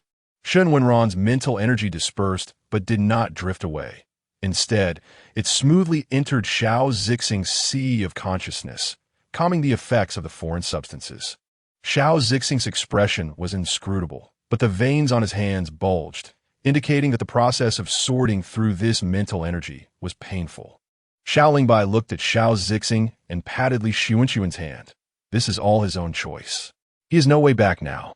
Even if this path is wrong, he can only walk it to the end. Li Xuanxuan's mouth opened slightly, but Shen Wenran is different from the previous ones. Xiao Lingbai's eyes darkened. But he is human, isn't he? For us, the research value of humanity far exceeds the significance he brings to us in terms of offspring. Now that he still has a back, he has no value left. Isn't it a dream? Xiao Lingbai quietly stated the facts. Yes, the moment Shen Wenran was discovered, some doctors had already noticed the abnormalities in his genetic sequence. After identification, it was confirmed to be 100 pure human. For the insect race, this was a redemption. But for Shen Wenran personally, it was just a huge deception. Chapter 53, the student discovers something strange. When Shen Wenran woke up again, his memory had already deteriorated. He looked at the starry sky ceiling and then around at the environment. This was a laboratory. Shen Wenran concluded. Or were they researching? He turned his face to look at the various instruments and tubes connected to him. If nothing unexpected happened, they should be researching him. Shen Wenran coldly surveyed the moving insectoids around him and suddenly laughed out loud. Haha, how ironic. I was sent into the laboratory by the person I love the most. Even the craftsmanship of sculpture couldn't resist their fanaticism for human genes. How ironic it was. His queen had disguised herself for so long and even laid 2 female eggs for him, but still ruthlessly sent him into the laboratory. The insects around saw that Shen Wenran had awakened and all gathered around. Your Highness, you're awake? Shen Wenran looked at the laboratory personnel. What do you want to do to me? Slice me open? Or draw blood and electrocute me? The laboratory personnel shook their heads. General Xiao has instructed that you are not to be harmed excessively. Shen Wenran looked at the laboratory personnel. Now that he had been sent to the laboratory, who would care about those? Shen Wenran closed his eyes, regardless of everything else. Right now, he was a lamb waiting to be slaughtered, only able to let himself be at their mercy. Seeing Shen Wenran looking a bit down, the laboratory personnel comforted him. Don't worry, Shen Xiongzi, you have descendants in the insect race. According to your human terminology, you have already left behind offspring, and you are also contributing to the evolution of the insect race. Shen Wenran was still pondering why Xiao Zixing had disguised himself for so long. But upon hearing about the female eggs, he was stunned. What do you want to do with my 2 female eggs? The laboratory personnel exchanged glances and replied, if His Highness the male were still here, we definitely wouldn't do anything to those 2 eggs. But if you were to pass away, then the half-human genes on that female insect would also be a significant breakthrough for us. Shen Wenran suddenly became angry. They're just eggs. Why are you treating them so cruelly? Isn't Xiao Zixing their queen father? Did he also agree to use the two little ones for experimentation? The laboratory personnel reassured him. Your Highness, don't be angry. Those 2 eggs haven't hatched yet, so they have no research value. Once those 2 eggs hatch, we can let you go. After all, that half gene is enough for us to study for a long time. Shen Wenran gritted his teeth tightly, feeling no pain even as he bled. I want to see my 2 little ones. The laboratory personnel perfunctorily replied, you will see them later. With no ability to resist, Shen Wenran could only allow the laboratory personnel to draw his blood for research. Soon, he fell unconscious again. 2 months passed like this, and Shen Wenran's condition deteriorated. He relied on nutrients to survive daily, unable to see sunlight or move. His muscles began to atrophy, and, combined with the forced extraction of his mental power and wings, he quickly became emaciated. On the side of Xiao Zixing, he no longer had to worry about foreign substances and began to clean up the pests within the military. Xiao Huayu looked at Xiao Zixing, who was behaving no differently than before, and raised an eyebrow. You seem to be doing well. Xiao Zixing nodded. I've cleaned out a batch of female insects and spies, and my mood has been pretty good lately.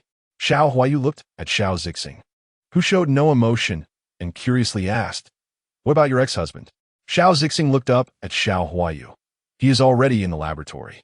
You know that humans in the laboratory can never come out, even if they are married. Xiao Huayu shook his head. You are really heartless. By the way, your male master treated you so well before. Don't you feel anything? Xiao Zixing looked at Xiao Huayu with some confusion. What should I feel? Xiao Huayu was momentarily speechless. After finishing his tasks, Xiao Zixing boarded a flying vehicle and thought for a moment, then headed to the hospital. Upon arriving at the hospital, the doctor looked at Xiao Zixing and teased, oh, a rare guest. Xiao Zixing nodded at the doctor. I'm here to see those 2. The doctor led Xiao Zixing to the incubator and said, it's been so long. Your 2 eggs are about to hatch. Why hasn't T your male master come? Doesn't he love these 2 female insect babies the most? I've practiced medicine for so long and have never seen a male insect who loves female insect babies so much. Xiao Zixing's fingers curled slightly, and he said stiffly, oh, my male master, he might not see them hatch. The doctor was surprised. What happened? Xiao Zixing shook his head. Nothing. He just can't come for some reasons. Meanwhile, Xiao Zixing's students received the news that the sculpture class was cancelled and looked at each other. Does anyone know where Shen Xiongzi went? Everyone shook their heads in unison. No, we haven't seen him for over 2 months. Someone suggested, why don't we ask General Xiao? He must know. This suggestion received widespread agreement. The next day, when Xiao Zixing went to work, he got off the flying vehicle and saw 4 or 5 insects standing at the door, led by Di Wuhin and a few representative students. Xiao Zixing walked over. What are you doing here? Di Wuhin gathered his courage and said, General Xiao, do you know where Shen Wenran Xiongzi has gone? We are all very worried about him. Xiao Zixing looked at the insects and felt a bit dazed. You are worried about him? Why? You only know him for a few days at most. Di Wuhin shook his head. Although we only knew Shen Xiongzi for a few days, he treated us gently and never looked down on us. He also helped us a lot. We are all very grateful for the new life he brought us. Xiao Zixing was somewhat at a loss for words, but still said, you should go back. He will not appear again. Upon hearing this, Di Wuhan's heart sank. Did something happen to Shen Xiongzi? Is there anything we can help with? Xiao Zixing shook his head. No, you cannot help him. And you better not mention him again to avoid bringing trouble upon yourselves. Di Wuhan wanted to say something else, but Sakri tugged at Di Wuhan's sleeve, signaling him not to ask anymore. Di Wuhan fell silent. Back at their study place, Di Wuhan angrily looked at Sakri. Why did you stop me from continuing to ask? Sakri looked at Di Wuhan and everyone else and said, don't you find it strange? Di Wuhan and the others shook their heads. What is strange? Di Wuhan lowered his brows and thought. Regarding Shen Xiongzi's disappearance, General Xiao must know something, but he told us not to investigate further. What do you think is the reason? Di Wuhan covered his lips. Is Shen Xiongzi a spy? Chapter 54. Xiao Zixing takes action. Sachs shook his head. You're wrong. Even if His Highness has done something wrong, he is a male and an A-class male at that, so there shouldn't be any major issues. Di Wuhan lowered his head in contemplation, but couldn't understand. I still don't get it. Why hasn't Shun Xiongzi's disappearance caused any stir? Not even a ripple online. Sachs glanced at Di Wuhan and explained, that indicates Shun Xiongzi's disappearance is related to the insects. But think about it. Who is the most likely insect behind Shun Xiongzi's disappearance? Di Wuhan looked at Sachs in shock. You mean General Xiao? But how is that possible? Shen Xiongzi likes General Xiao so much, and isn't it said that he is very gentle? Their relationship is harmonious, right? Sachs shook his head. Do you know about the rumors surrounding General Xiao before? Di Wuhan covered his mouth. You mean that one? Sachs nodded. Yes, that rumor. It is said that General Xiao is naturally cold-hearted, and the reason he is not married until now is because of this. Di Wuhan understood. No wonder General Xiao didn't get married for so long. I was shocked for a long time when I heard about General Xiao's marriage. You say it's General Xiao, but what benefit does this bring to him? Sachs shook his head. This matter is no longer something we insects can delve into. Di Wuhan was somewhat unwilling, so we just let Shen Xiongzi remain in a state of uncertainty about his life and death. Sachs had a guess in his heart. It won't be long. What we need to do now is wait. Di Wuhan and others were confused.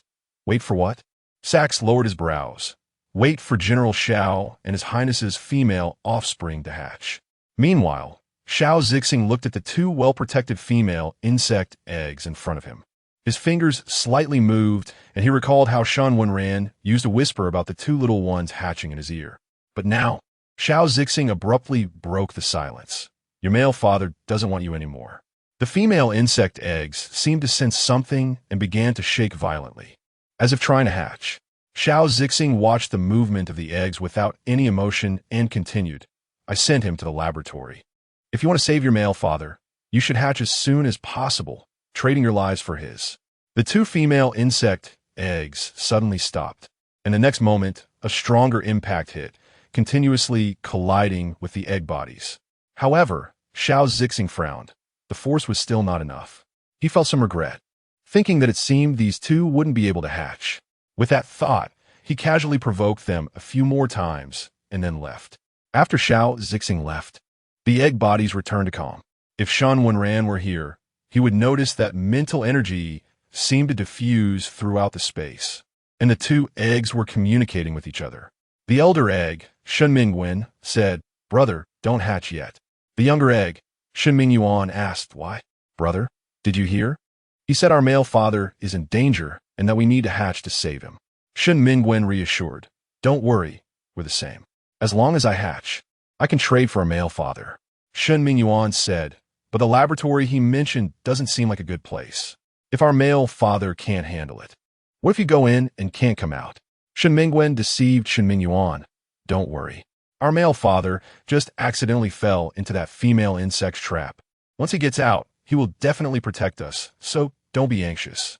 Shen Mingyuan felt something was off, but Shen Mingwen interrupted him forcefully. No buts. Think about it. If we both end up in that laboratory, it will be even more troublesome for our male father to save us, right? Shen Mingyuan thought it made sense. Then should I go? Shen Mingwen said deliberately. No, we agreed that I would be the elder brother during this time, and you promised. So I should hatch first, and it's not that you can't hatch later. You can hatch when you see our male father. Isn't he the one who is most looking forward to us hatching? Shen Mingyuan was confused, responding drowsily. You're right. Shen Mingwen calmed Shen Mingyuan down and began to gather strength to strike the eggshell. However, it was still far from the level needed to hatch. Shen Mingyuan steeled himself, channeling all his strength into his hands, and charged straight at the weakest point of the eggshell. Heaven rewards the diligent. Shen Mingwen watched as a crack appeared from his collision and felt reassured, falling into a deep sleep. The next day, Xiao Zixing came in and saw that Shen Mingwen's eggshell had cracked, but Shen Mingyuan's eggshell was still intact. He understood something and picked up Shen Mingwen before leaving. In the laboratory, a group of researchers had studied every possible aspect of Shen Wenran, but still couldn't uncover the secrets of human genes, feeling somewhat disheartened. Just then, Xiao Zixing walked in with the cracked eggshell and handed it to the researchers. Study this. It's about to hatch. The researchers hesitated, looking at Xiao Zixing, but General, he hasn't hatched yet. It will take at least another week for him to fully hatch, and this week. Xiao Zixing looked at the eggshell with vacant eyes. Then just extract him. After all, he's about to hatch. The researchers took a deep breath, but doing so will damage the female insect's potential. Xiao Zixing glanced at the researchers. Regardless, you only need his genes for research. How his potential relates to the research doesn't matter. Even if this one has poor potential, isn't there another one? Two different research subjects are even better, right? The researchers exchanged silent glances with Xiao Zixing. But who will forcibly hatch him? Xiao Zixing looked at the hesitant researchers, took the eggshell back, and directly began to peel it away. As the eggshell was gradually removed, Shen Wenran felt a painful sensation akin to being skinned and cramped. He gritted his teeth, enduring the pain, thinking he couldn't die yet. If he died, he wouldn't be able to trade for their male father and would drag his brother down with him. The researchers watched as Xiao Zixing slowly peeled the eggshell away, feeling some reluctance. Peeling it this way is just like skinning. Why not give him a quick end, General? Xiao Zixing looked at the researchers, his eyes cold. Are you teaching me how to do my job? The researchers fell silent. Shen Wenran was being electrocuted to recall his memories when he suddenly felt his heart contract tightly, as if some danger was approaching. His lips turned pale.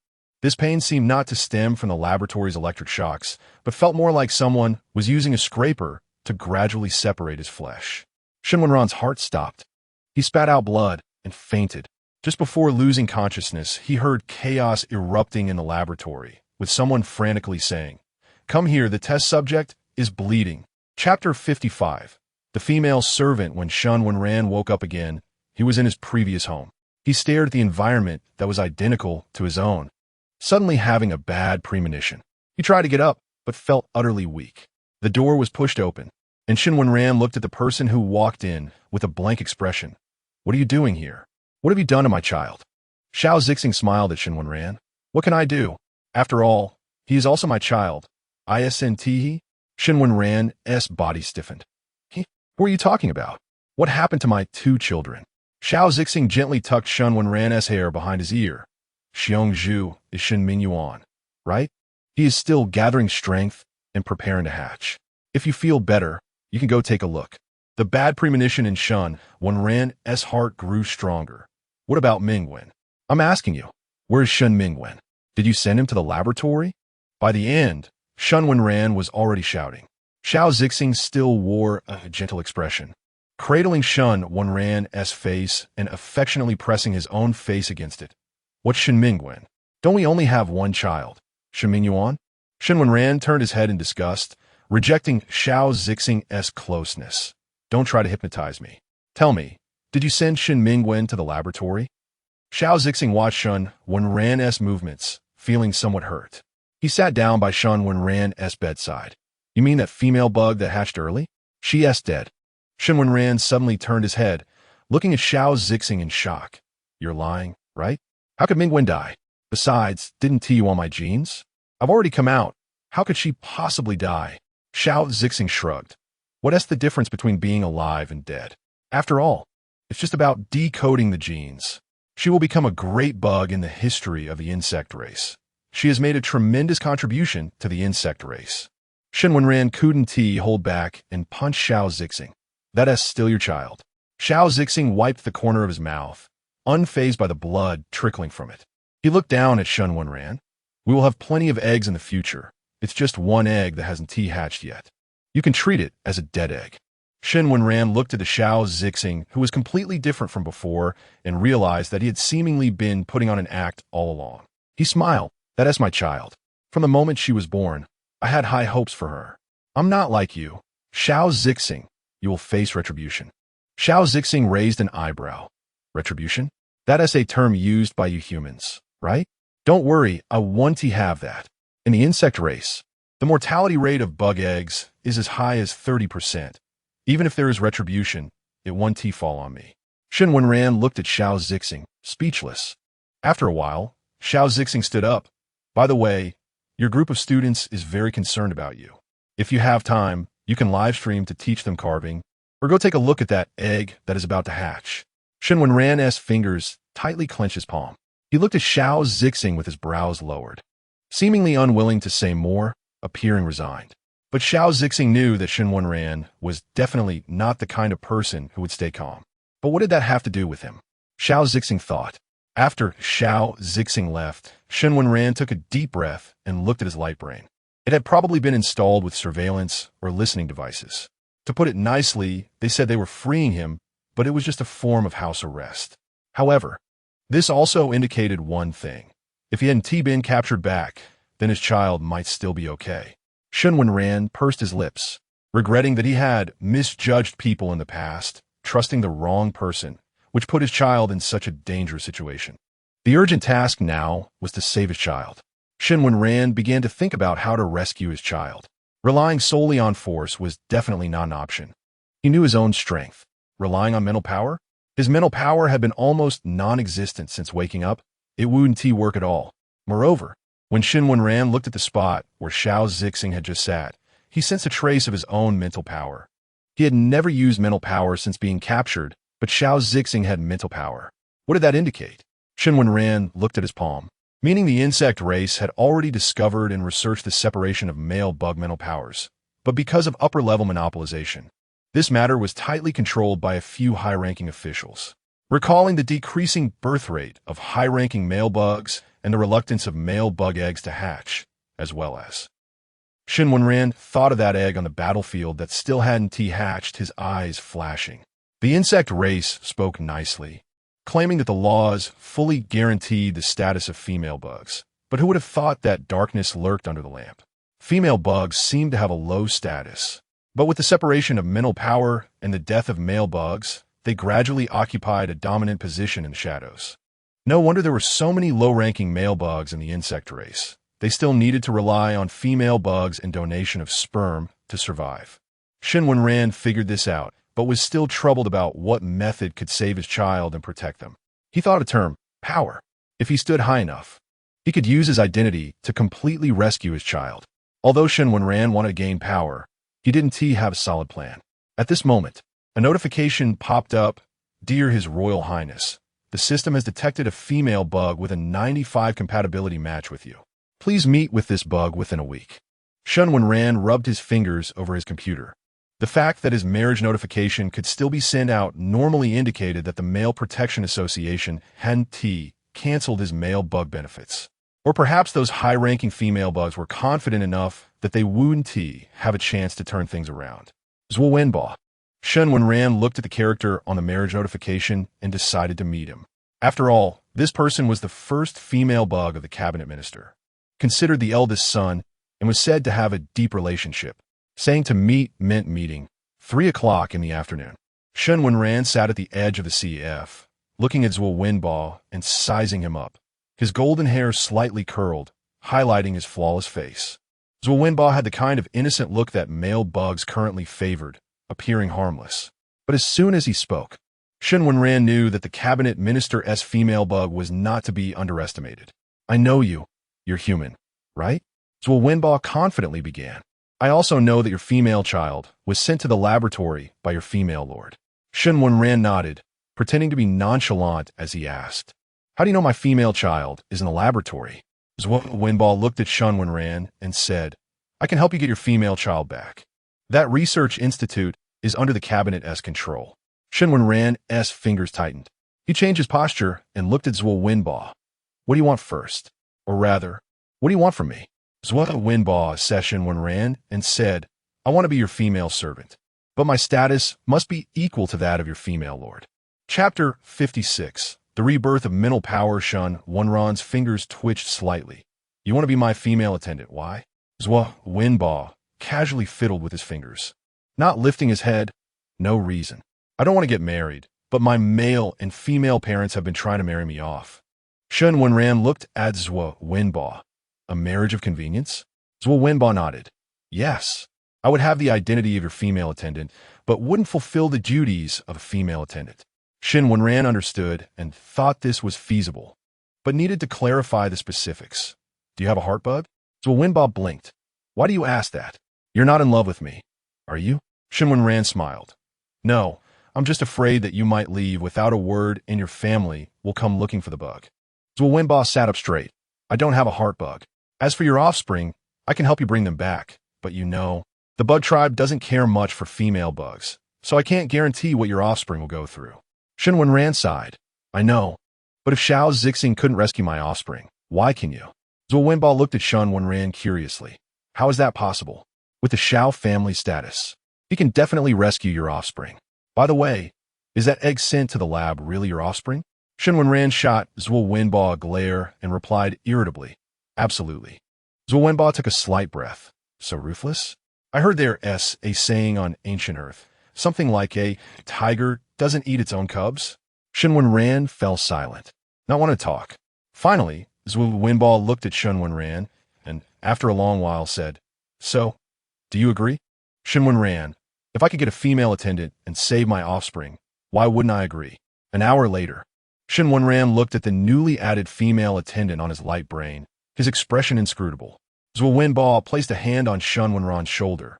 My dear male lord, since today is our wedding night, would you like to come to my place? Shen Wenran brushed Zhuo Wenbo's hand away. When can my offspring come back? Zhuo Wenbo grinned.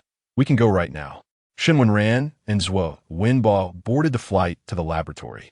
In the lab, Xiao Zixing looked at Shen Mingwen through the glass cover, frowning. In such a small space, don't you have a bigger glass cover? The lab personnel looked at Xiao Zixing respectfully.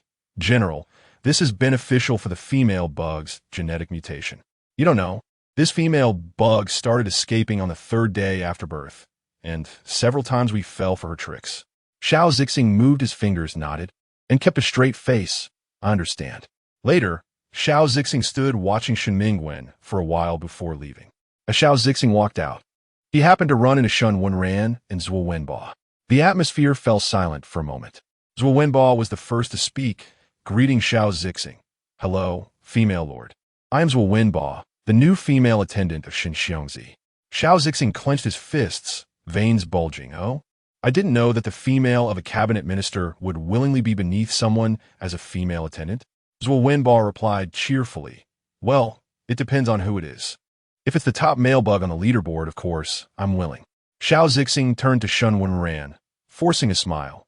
As the female lord, how come I didn't know that the male lord so quickly took a female attendant? Shen Wenran looked at Xiao Zixing coldly. You think I need to report everything to you? Move aside. Upon hearing this, Xiao Zixing felt a pang in his heart, but stubbornly stood his ground. Why should I give way to you? What are you doing here? Zhuo Wenbo still smiled, but his actions were less friendly as he directly shoved Xiao Zixing aside. Of course, I'm here with the male lord to pick up our offspring, right, male lord? Shen Wenran cooperatively took Zhuo Wenbo's hand and nodded toward Xiao Zixing. I'm here to pick up my offspring. Just as Xiao Zixing was about to speak, Zhuo Wenbo and Shen Wenran entered. Xiao Zixing watched Shen Wenran and Zhuo Wenbo walk side by side, then looked at his bleeding hand, feeling a sense of unwillingness without knowing why. Once Xiao Zixing was out of sight, Shen Wenran tried to release his hand, but Zhuo Wenbo still held on. Aren't you going to meet my female parent? Shen Wenran looked at Zhuo Wenbo, his heart racing. What did you say? Female parent? Zhuo Wenbo walked straight ahead. Of course, my female parent is a lab personnel, the highest level personnel. Otherwise, how could I say I would take your offspring? When they reached the top floor, Shen Wenran looked at the somewhat familiar environment, his fingers trembling slightly. Although his expression didn't change, Zhuo Wenbo clearly felt his shivering. Zhuo Wenbo looked at Shen Wenran. What's wrong? Shen Wenran forced a smile. I'm fine. As they got closer, Shen Wenran saw Ryan, and his mind went blank. Ryan is Zhuo Wenbo's female parent? Zhuo Wenbo casually greeted Ryan. Female parent, I brought my male lord to see you. Ryan turned around, saw Shen Wenran, and smiled. Little Xiongzi, hello. Shen Wenran stared at Ryan blankly. Haven't we met for 3 months already? You could just call me by my name like before. Ryan shrugged. Oh, Shen Xiongzi is still as stubborn as before. Shen Wenran pressed his lips together. Where's my offspring? Ryan pointed to the glass tube behind the door, saying nonchalantly, There in there. Shen Wenran followed Ryan's hand and looked over, and in an instant, his blood ran cold. Mingwen, seeing Shen Wenran's angry expression, Ryan waved his hand. This wasn't my order, it's just that this little female bug is too stubborn and keeps escaping. Other bugs had no choice but to put her in the glass tube. Shen Wenran could no longer hear anything else. He was extremely furious, feeling a sharp pain in the area where his mental power had been hollowed out, as if expressing its helplessness. But Shen Wenran could no longer care about anything else. He desperately summoned his remaining mental power to attack the glass cover, but it was very sturdy, and he began to tire. Just when Ryan Answa Winbaugh thought Shen Wenran would calm down, a gust of wind swept through and then momentarily fainted. In the midst of the wind, Shen Wenran continued to struggle, tirelessly digging through the barriers of his hollowed-out mental power, seemingly unwilling to stop. Chapter 57, bringing two babies home. Shen Wenran seemed to be constantly stimulating his mental barrier, but unfortunately, he felt nothing but pain. All he could sense was a throbbing headache, and despite searching every corner of his mind, he found no trace of mental power. At that moment, the tattoo on his finger began to glow and heat up. Shen Wenran was completely unaware of this. However, he could feel a substance, different from mental power, flowing into his brain from within. He sensed that this power continuously filled his mind and began to repair his battered body, bringing him a sense of relief. After an unknown amount of time, Shen Wenran opened his eyes, and a glimmer of golden light flashed in his gaze. He looked up from the laboratory, seemingly trying to assess something. Unfortunately, there was nothing there. But was there really nothing? Shen Wenran stroked the tattoo on his hand and wondered, "When did you come?" I suddenly realized that my arrival in this world was so natural that I overlooked many details. The tattoo remained still, but Shen Wenran knew that an unknown power had been spreading throughout this world through it. However, this was not the time to think about these things. Shen Wenran summoned his mental power and, with all his strength, broke the glass tube, pulling Shen Mingwen out. Shen Mingwen looked weak, but had no visible injuries. His eyes fluttered as if he wanted to wake up, and Shen Wenran covered Shen Mingwen's eyes, saying, "Sleep, your father is here." Shen Mingwen sensed the familiar aura and fell back asleep. Shen Wenran gazed at Shen Mingwen's sleeping face and whispered, "No matter what conspiracy is behind this, I will protect you and Ming you on." Holding Shen Mingwen, Shen Wenran thought for a moment and headed to the hospital. The doctor looked at the unconscious Shen Mingwen in surprise. Did he hatch early? This could harm the child's potential. How could you make such a mistake? Shen Wenran rubbed his forehead and said, "Let's not worry about that for now. Just check on the baby." The doctor had to swallow his questions and began examining Shen Mingwen. After receiving the results, the doctor glanced at Shen Wenran and then at the report in his hand, hesitating to speak. Shen Wenran knew the outcome would not be optimistic. He said in a deep voice, "Whatever the result, he is my baby. Just tell me directly." The doctor looked somewhat pained. Shen Mingwen's report shows that he hatched violently, and due to blood draws during this time, he is somewhat malnourished and has some congenital diseases, including heart disease and asthma. His skeletal development is also not very complete, significantly lower than the normal female larvae. He doesn't seem like he can be raised well. Shen Wenran looked at Shen Mingwen with concern. "Then treat him first. Do as much as you can. I will take good care of those congenital diseases." The doctor sighed and began writing a prescription while muttering, "I don't know what you were doing before, but ever since General Shao took him out, the other egg has also lost vitality. This one looks really bad too."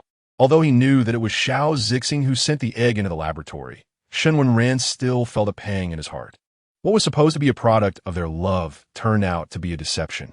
Suddenly, Shen Wenran realized something. "Mingyuan hasn't hatched yet?" The doctor nodded. "It's been 2 days since he should have hatched. Do you want to go check on him?" Shen Wenran's lips turned pale as he held Shen Mingwen and quickly walked towards the incubator. "I'll go check on Mingyuan first. You keep writing."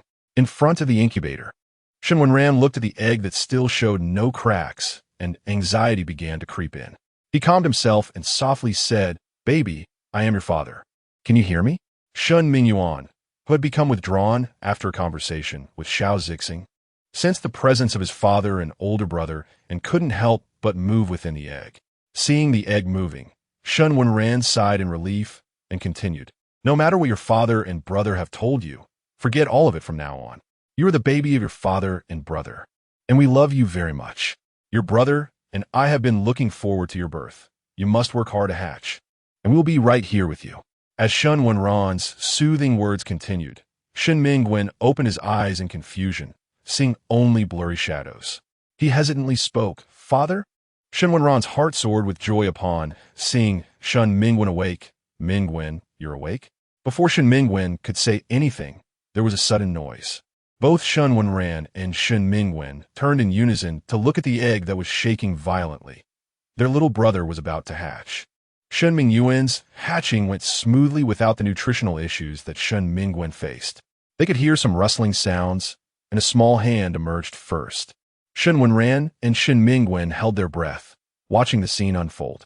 Shen Mingyuan's chubby little hand worked hard, first breaking through a small piece of eggshell, then an entire arm, and finally, with a plop, he bumped his head out. Shen Wenran smiled widely at the head of Shen Mingyuan, who had inherited his black hair and black eyes, looking very cute, just like those adorable little ones on Earth. However, Shen Wenran did not forget about Shen Mingwen. He lowered his head and kissed Shen Mingwen's little face. "You are amazing too. Your father loves both you and Mingyuan the most." Shen Mingwen, initially feeling a little sad because his father was focused on his brother, found all his worries dissipating with Shen Wenran's kiss. He shyly covered his face. "Father, don't tease me." Shen Mingyuan looked at Shen Wenran and Shen Mingwen, grinning widely and showing a few small baby teeth. "Father, hug me." Shen Wenran picked up Shen Mingyuan and bounced both Shen Mingwen and Shen Mingyuan together. He could clearly feel that Shen Mingwen was much lighter than Shen Mingyuan and that he was also frielier, but he didn't say anything. Instead, he shook the two brothers gently and said softly, "Let's go home." Shen Wenran took Shen Mingwen and Shen Mingyuan to a new residence, a temporary place he bought before marrying the female attendant, fearing that staying at Xiao Zixing's house would put the children in danger. Shen Mingwen and Shen Mingyuan looked around curiously at the house's decorations, feeling very warm. Shen Wenran looked at Shen Mingwen and Shen Mingyuan with some hesitation, knelt down, and asked them, "Do you want to live with me?" Shen Mingwen tilted his head in confusion and looked at Shen Wenran. "But father, aren't we living together now?" Shen Wenran shook his head, patting Shen Mingwen's head. Sleep in the same bed with me." Chapter 58. A brief, warm time with the little ones Shen Mingwen and Shen Mingyuan were suddenly filled with anticipation as they hugged Shen Wenran's legs, their eyes blinking. "Really? Daddy Xiong, can we sleep together?" Shen Wenran smiled as he stroked the heads of the two little ones, saying, "Of course it's true. Don't you trust Daddy Xiong?" Shen Mingwen shook his head. "Daddy Xiong always keeps his word. You're the best." Shen Mingyuan also grinned foolishly. "Hee, that's right. Daddy Xiong is the best." Shen Wenran carried the two little ones toward the bedroom, saying, "Before you go to sleep, we need to wash up first." Hearing this, Shen Mingwen's body trembled slightly, the scene of being trapped in the glass tube still vivid in his mind. Noticing something, Shen Wenran's movements became gentler. "What's wrong?" "Mingwen, don't be afraid. I'm always here." Shen Mingwen's body slowly relaxed. Shen Wenran tested the warm water, turned to the two little ones, and asked, "Who wants to go first? Or should we wash together?" Shen Mingwen swallowed hard and hid behind Shen Mingyuan. Shen Wenran looked at Shen Mingwen, who was completely blocked by Shen Mingyuan, and couldn't help but laugh. All right. I'm not teasing you anymore. You two come over and wash together." Shen Mingyuan was quite excited, quickly stripping off his clothes and sitting in the bathtub, not forgetting to call out to Shen Mingwen, "Brother, come on. This is fun." Shen Mingwen couldn't stop shaking. Shen Wenran noticed and walked over, squatting down to look Shen Mingwen in the eye. "Don't be afraid, little one. Daddy Xiong is here." Shen Mingwen kept taking deep breaths, but was still very scared. He opened his mouth, but couldn't speak, lowering his head deeply to avoid looking at Shen Wenran. "I'm sorry, Daddy Xiong. I'm not good enough." Shen Wenran sighed and hugged Shen Mingwen. "It's okay, little one. It's not your fault. If there's anyone to blame, it's me for not taking good care of you. It's my fault." Shen Mingwen's eyes became moist, but tears didn't fall. In the laboratory, those researchers wouldn't care about tears. Shen Wenran looked at Shen Mingwen, cupping his face with his hands, and said seriously, word by word, "Mingwen, you and Mingyuan are the babies I've been looking forward to the most. I have been anticipating your birth, but there was a small mistake when you were born. However, this won't affect our feelings for each other." Also, Shen Wenran paused, then continued, "No matter what your talent is or how your body is, you are my little female bug, and that's enough. Don't worry about being abandoned, and you don't need to worry about my attitude moving forward. Since you carry my surname, you're my little one." Tears finally fell from Shen Mingwen's eyes as he threw himself into Shen Wenran's arms, crying, "Oh, Daddy Xiong, they told me I hatched early, so I have many illnesses. and my talent is the worst F. They said I'm useless, while my daddy Xiong is an SSS-level male bug, and my female parent is an S-level. But they gave birth to a useless F-level. Shen Wenran looked at Shen Mingwen and said, "You are not useless. Your talent has just been damaged, but that's okay. Daddy Xiong can take care of you for a lifetime." Shen Mingwen cried until he was almost fainting. Shen Wenran noticed something was off, and looking at Shen Mingyuan, who was happily entertaining himself, softly said to Shen Mingyuan, "Mingyuan, I'll take your brother to sleep first. Wait for me, and don't get choked by the water, okay?" Shen Mingyuan nodded obediently. "Daddy Xiong, you go ahead. I have a memory of how to bathe, so don't worry." Shen Wenran smiled. "Then Daddy Xiong will go first." After coaxing Shen Mingwen to sleep, Shen Wenran went to the bathroom and found Shen Mingyuan had already finished washing and was diligently squeezing a towel. Seeing Shen Mingyuan battling with the towel, Shen Wenran couldn't help but chuckle. "Mingyuan, what are you doing?" Shen Mingyuan quickly pulled at Shen Wenran's pants. "Daddy Xiong, help me squeeze the towel. I can't get the water out." Shen Wenran's heavy mood lightened instantly. He bent down, picked up the towel, and gently twisted it, causing water to pour out. Shen Mingyuan looked at Shen Wenran with admiration. "Daddy Xiong is so amazing." Shen Wenran pinched Shen Mingyuan's nose. "All right, stop flattering me. After I dry you off, you can go to sleep with your brother, okay?" Shen Mingyuan nodded vigorously. "Okay, I haven't slept in the same bed with my brother yet." Shen Wenran found it amusing. "Haven't you already met in the egg?" Shen Mingyuan shook his head, seriously saying, "That's different." Shen Wenran asked, looking at Shen Mingyuan, trying hard to look serious. "What's different?" Shen Mingyuan counted on his fingers. "First, when I met my brother in my female parent's belly, we were separated by the eggshell. Second, after my brother and I were born, we were placed in different hatching boxes. Finally, I wasn't hatched yet when my brother broke out. So, I haven't slept with my brother yet." Shen Wenran squatted down and gently hugged Shen Mingyuan. "All right, I know you haven't slept with your brother yet. So today, do you want to sleep with your brother?" Shen Mingyuan nodded eagerly. "Of course." Shen Wenran carried Shen Mingyuan to bed, softly saying, "Your brother is already asleep. You should sleep too. I'll wash up and then come and keep you company, okay?" Shen Mingyuan smiled like a little cat that stole a fish. Okay, Daddy Xiong." After washing up, Shen Wenran looked at Shen Mingyuan and Shen Mingwen's sleeping faces and softly said, "No matter who it is, even your female parent, I will not back down. I will protect you both." The next day, Shen Mingwen was awakened by pain, covering his little leg and letting out a muffled groan. Just as Shen Mingwen was about to endure it like before, a large hand grabbed him. "What's wrong? Is it a cramp?" Shen Mingwen looked at Daddy Xiong, ready to hide it, but Shen Wenran didn't wait for him to speak and gently began to massage Shen Mingwen's calf, saying, "The doctor said you're a bit malnourished, so sometimes your legs will cramp. At this time, you need a massage." Shen Mingwen felt his calf relieving considerably and pursed his lips, unsure of what to say, feeling a bit at a loss. At this moment, Shen Mingyuan was also awakened by the commotion. Seeing Shen Wenran massage Shen Mingwen's leg, he jumped up and also pinched Shen Mingwen's calf. "Daddy Xiong and brother are really unethical, playing games without calling me. If you don't call me, I'll do it myself." Shen Mingwen looked at Shen Mingyuan, both amused and helpless. "I'm cramping. Daddy Xiong is helping me relieve it. Why are you making a fuss?" Chapter 59.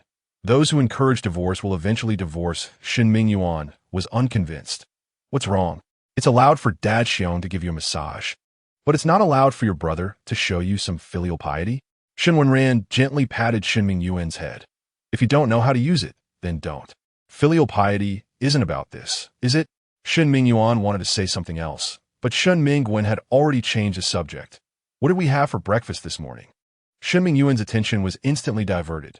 "Right, Dad Xiong, what are we having today?" Thus, the morning massage ended with the help of the friendship between Shen Wenran and Shen Mingyuan. After breakfast, Shen Wenran hesitated a bit as he looked at the two kids. "I'm going to start carving now, and this needs to be live-streamed. Do you want to be on camera?" Shen Mingyuan asked curiously. "On camera? What is that?" After Shen Wenran explained, Shen Mingwen said, "I won't, Dad Xiong." However, Shen Mingyuan had a different idea. "Dad Xiong, I want to be on camera. I also want to see other bugs." Shen Wenran looked at Shen Mingyuan, nodded in agreement. and then looked at Shen Wenran, not ignoring the envy in Shen Wenran's eyes as he looked at Shen Wenran. He smiled and said, "Wenran, do you want to give it a try? If your brother has any questions, you can help answer them." Shen Wenran's eyes lit up, but he hesitated while pinching the hem of his clothes. "Maybe I should pass. I don't have the talent." Shen Wenran, unaware of what Shen Wenran had experienced in the lab over the past few days, said, "It's okay, Wenran. They won't know your talent through the internet, and talent really isn't that important." Shen Wenran looked at Shen Wenran's determined gaze and nodded, somewhat understanding. "Dad Xiong, I also want to be on camera. I want other bugs to know you are my dad Xiong." Shen Wenran patted Shen Wenran's head and turned to start the live stream. Soon, a large number of bugs flooded in. "Long time no see, streamer. The streamer has been silent for a long time. Finally live streaming. Is the streamer tired of it? Does the streamer have a new love? That's why they just started streaming now. Long time no see, streamer." As everyone spoke, Shen Wenran casually selected some questions to respond to, then showcased some different tools. With the presentation of the tools, everyone was filled with curiosity. "I know that yellow one. It's gold. What about that silver one? Curious, is that silver one cobalt? But I remember cobalt doesn't look like that." Shen Wenran slowly introduced what he would be carving today. "Today, we're going to make a ping and su peace lock." The ping and suo is a traditional Chinese talisman. It symbolizes safety and longevity.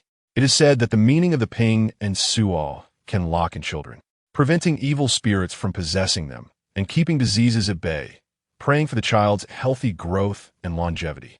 It is believed that children wearing this lock can borrow the blessings of many families to ward off evil and grow up safely, eating and wearing what many families provide. For a long time, it has been considered to have the effect of relieving fears, dispelling evil, driving away disasters, and praying for blessings and longevity. It is essentially a type of amulet, symbolizing health and safety. So the ping and suo has such meanings. How beautiful. The streamer knows so much. "Streamer, I want to buy one for my kid. Can you sell one to me?" Before Shen Wenran could finish, an impatient bug spoke up wanting to buy. Shen Wenran shook his head. There are a few taboos when it comes to wearing a ping and suo. 1. Biological parents should not give it. There's a saying that it's best for relatives like grandmothers or godparents to give it. Biological parents should not. If you value these traditional customs, it's best to avoid this. 2. There are rituals for taking it off. Generally, the ping and suo is worn until the child is 12 or reaches adulthood, and when taking it off, there should be a sense of ceremony, reciting while taking it off. Hang it on the head, take it off from the feet. Grandma loves, grandpa cares. May you live a long life. This keeps good luck with the wearer. 3. Wear silver before gold. Ancestors say that newborns should not wear gold locks, generally. They wear silver first, and after 100 days or a year, they can wear gold locks. Some children may have an excess of gold, which is not suitable for them. So the streamer can't give the carved ones as gifts? Shen Wenran looked at the two kids and shook his head. "Although I can't directly give the ping and suo, I can have older relatives give it to the kids on my behalf, which is also my intention for both of them. I noticed a long time ago, Shen Xiongzi, are these your kids? The kids are so cute. What kind of bag do they like? I'm preparing double portions. The kids look so kissable. I could kiss 100 of them in one go. Then I could kiss 1,000. As everyone joked around, the atmosphere in the comments section became joyful. Shen Wenran noticed that no bad rumors were circulating and began to carve the ping and suo for the two kids. However, as time passed, a discordant message floated by. "I heard Shen Xiongzi has a female servant. Is that true?" Shen Wenran immediately noticed that message and coldly replied, "Yes, I have a female servant. Let me ask for their opinion. If they are willing, I'll let them meet everyone." The owner of that message asked again, "What about your female partner? Didn't you previously promote something about being together for life? Isn't that a slap in the face now?" Shen Wenran's mood instantly darkened, but he didn't want to speak ill of Xiao Zixing in front of his kids, so he continued to focus on carving. The owner of that message became increasingly arrogant, just a deceitful male bug. "I think you should divorce General Xiao as soon as possible." Just as Shen Wenran was about to say something, Shen Wenran couldn't hold back anymore and spoke up. "Dad Xiong won't divorce female dad. And as for you, you're just a stinky bug that only dares to seek attention online." The owner of that message seemed to be enraged and sent several more messages. Without General Shao, I think you're nothing. You fickle male bug. I see you're just eyeing other things while eating from your bowl. You really don't deserve General Shao's sincerity. Pfft. You and your female servant are doomed. Just as the owner of that message was cursing, the live stream showed that Xiao Zixing had entered the room. The golden yellow messages quickly pushed the others down. It read, "Not going to divorce." Suddenly, the bugs in the live stream fell silent. Shen Wenran naturally saw that message and sneered. What? Do my kids and I still have some value to be used? Xiao Zixing, not knowing why he felt a bit uncomfortable seeing that message, typed out each word deliberately. The Xiao family only experiences widowhood, not divorce. Chapter 60. Mecha Shinshin. Everyone saw it, but they tacitly chose not to mention it and began to entertain themselves. This looks really good. I wonder when Shan Xiongzi's disciple will have a new one up. Yeah. I wonder when it'll be available. I'll pay extra. Can you sell one to me in advance? Shen Wenran's disciples noticed that the demand for the ping and lock far exceeded that of other carvings, and after some discussion, they decided to chip in and collaboratively create this production line. Without Shen Wenran's knowledge, he became a shareholder of the ping and lock, resonating throughout the Zerg. Shen Wenran naturally saw it too, but he lowered his head, not caring at all about what was said. Instead, it was Shen Mingwen who saw that message. His lips pressed tightly together. Shen Wenran gently patted Shen Mingwen's head, seemingly comforting him, as if to say, "Don't worry." Shen Mingwen's emotions were instantly soothed. He took a deep breath and looked at Xiao Zixing's comments, his expression darkening. As Shen Wenran finished his carving, everyone was still influenced by Xiao Zixing's words, and the atmosphere became somewhat gloomy. In the end, Shen Wenran looked at the two low-spirited little ones and waved his hand. How about we go out to eat at a restaurant? Shen Mingyuan was still a baby who had just hatched for a day and had not eaten anything good, while Shen Mingwen had been in the lab since birth and had no opportunity to eat anything nice. So both little ones were filled with anticipation for the meal. As Shen Wenran, Shen Mingwen, and Shen Mingyuan arrived at the largest restaurant, the two little ones exclaimed, having never seen such grandeur. Wow, Daddy Xiong, this is so cool. The Zerg's restaurant was not as elegant or casual as those on ancient Earth. The entire building was a restaurant, with a 10-meter-high mecha standing in the center. When Shen Wenran saw the mecha, he was momentarily dazed, feeling an inexplicable familiarity with it. Shen Mingwen and Shen Mingyuan held onto Shen Wenran's hands, continuously expressing their awe. Everyone in the restaurant was initially expected to keep quiet, but upon turning around and seeing the two little ones' wide-eyed amazement, they couldn't help but smile kindly. Zerg larvae were rare. Although they were female larvae, Shen Mingwen and Shen Mingyuan's good looks, combined with their small frames, made them look like they had just hatched. Shen Mingwen looked at the mecha with longing and tugged at Shen Wenran's sleeve. Daddy Xiong, is that a mecha? Shen Wenran was also seeing such a large mecha for the first time and was momentarily captivated. He felt the tug on his sleeve and looked down at Shen Mingwen. For a moment, Shen Wenran seemed to recall a long time ago, when a little larva tugged at his sleeve, the large bug's face obscured, but still smiling while pointing at a picture and saying, "That's your female father's mecha. I assent it beautiful. This is a gift from Daddy Xiong to your female father. When you grow up, I'll give you one too."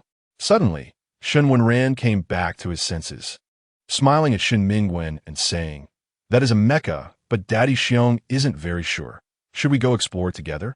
Shen Mingyuan, feeling out of place, jumped up to attract Shen Wenran's attention. "Daddy Xiong, I want to explore too." Shen Wenran looked at the energetic Shen Mingyuan and smiled. "Haha, all right, let's go explore together." As Shen Mingwen and Shen Mingyuan approached the mecha, they felt increasingly awed. Shen Wenran gazed at the mecha with emotion. It was 10 meters tall and 8 meters wide, very much like the Transformers of ancient Earth. But this mecha had a striking design, with smooth lines, sharp eyes, and silver-orange skin that would surely be in high demand on Earth. Shen Wenran glanced to the side. Perhaps it wasn't just Earth, but it was also something to aspire to in the Zerg. Just as Shen Wenran and the others were about to leave after admiring it, a rustling sound emerged. Not harsh, but very captivating. Shen Wenran paused for a moment, turning to look at the mecha with glowing eyes, feeling puzzled. What is this mecha? Is someone piloting it? But before anyone could clarify for Shen Wenran, the mecha moved, kneeling on one knee and extending its hand towards Shen Wenran, seemingly silently inviting him to sit. Before Shen Wenran could react, some nearby female bugs became excited. Ah, ah, ah. Is Shinshin inviting me? I'm so excited. While saying this, they moved closer to Shinshin, but soon a red line swept across the ground in front of them, as if warning them to stay away. Shen Wenran looked at the outstretched hand, feeling some inexplicable emotions in his heart. He had a premonition that this mecha seemed to be inviting him inside. But could it be? Regardless of whether it was possible or not, Shen Wenran did not want to join the commotion. He took Shen Mingwen and Shen Mingyuan's hands, preparing to go upstairs to eat. However, Shinshin was unwilling to let the bugs go. It took a symbolic step towards Shen Wenran, its hands still extended, as if waiting for Shen Wenran to come up. Shen Mingwen looked at the obstructing Shinshin, hesitating. Daddy, this mecha seems to be inviting you to go up. Do you want to? Shen Wenran shook his head. I've never seen this mecha before, and I'm a male bug, so I can't pilot a mecha. It must be a misunderstanding. I won't join this commotion. Shinshin seemed to understand Shen Wenran's words, slowly retracting its hand. Just when Shen Wenran thought this matter was over, Shinshin pulled something out from its core. Shen Wenran stared in disbelief at the realistic rose before him, then looked uncertainly at the mecha, pointing at himself. Me? Shinshin seemed unable to speak, maintaining this gesture. Shen Wenran didn't want to be the center of attention in front of everyone, so he steeled himself and reached up to take the rose, standing on the mecha. Shinshin did not stop Shen Wenran from taking the rose, nor did it resist Shen Wenran standing on its hand, but they exchanged glances, both staring at each other. In the end, it was Shen Wenran who couldn't hold back first, wanting to step down. Shinshin's fingers slightly curled, as if transforming into a cage. Shen Wenran's heart raced, wanting to jump down, but after Shinshin's fingers curled, it made no other movements. Shen Wenran, for some reason, felt as if he saw contemplation in the cold mecha. After a while, Shen Wenran saw Shinshin extend another finger, seemingly inviting Shen Mingwen and Shen Mingyuan to come up and play. Shen Mingwen and Shen Mingyuan were more eager than Shen Wenran, letting out a cry and quickly climbing up. Chapter 61.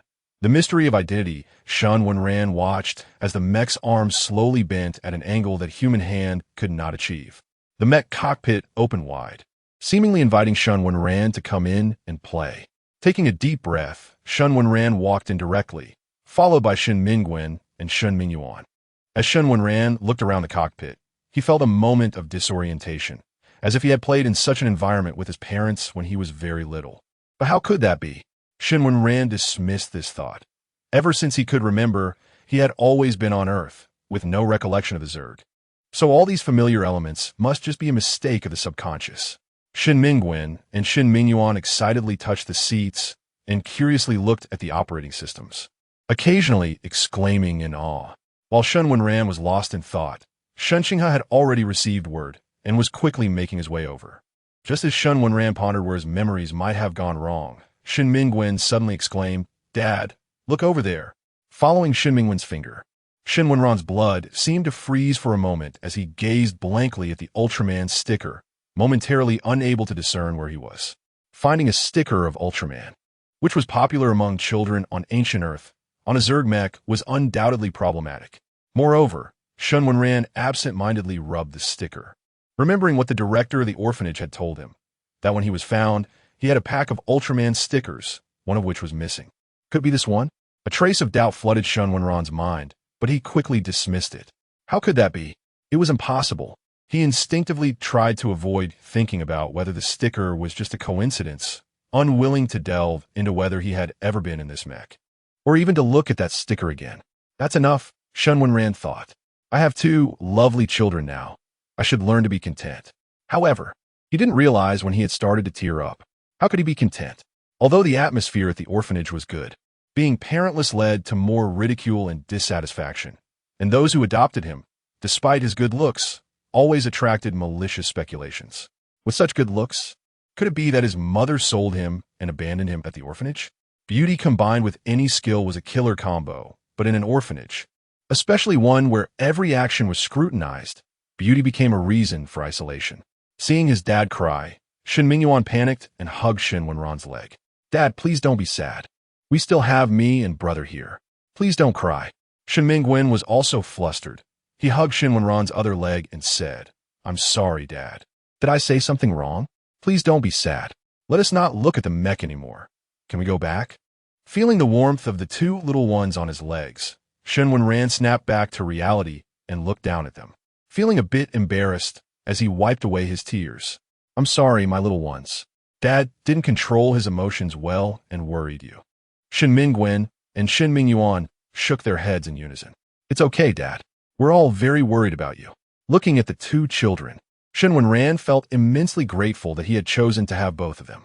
Otherwise, he wouldn't know how he could persist in the face of the Queen's betrayal and the malice from the laboratory. With that thought, Shen Wenran squatted down and hugged the two children. "Thank you for being willing to stay by Dad's side." Shen Wenran imitated Shen Wenran's posture and patted his head. "All right, Dad, don't cry anymore. If you're really sad, we can go home." Suddenly, Shen Wenran felt as if the missing piece of his heart had been healed. After coming to the Zerg, he had tried to follow the ways of ancient Earth, to be a so-called good husband and a successful person. He worked hard to provide for the family, while his queen was responsible for being beautiful. But he hadn't succeeded in providing for the family, and the queen was only using him. Shen Wenran felt lost. What was all of this for? Previously, it was to lighten the queen's burden for a better life. And now, it was for the two little ones. He chuckled bitterly to himself. Since arriving in the Zerg, it seemed he had always been in a disadvantaged position. Although he appeared to be a male Zerg, seemingly on the winning side, in reality, without the queen, he had achieved nothing. With this in mind, Shen Wenran lifted Shen Wenran and Shen Wenran and placed them on the seat, gently saying, "Haven't you two finished looking around yet? Let us explore together next." Shen Wenran and Shen Wenran nodded excitedly. "Yay, let us explore together." Shen Wenran straightened his mind and continued to observe the interior environment, which felt increasingly familiar, as if he had lived here long ago. It couldn't be. Shen Wenran thought something was off.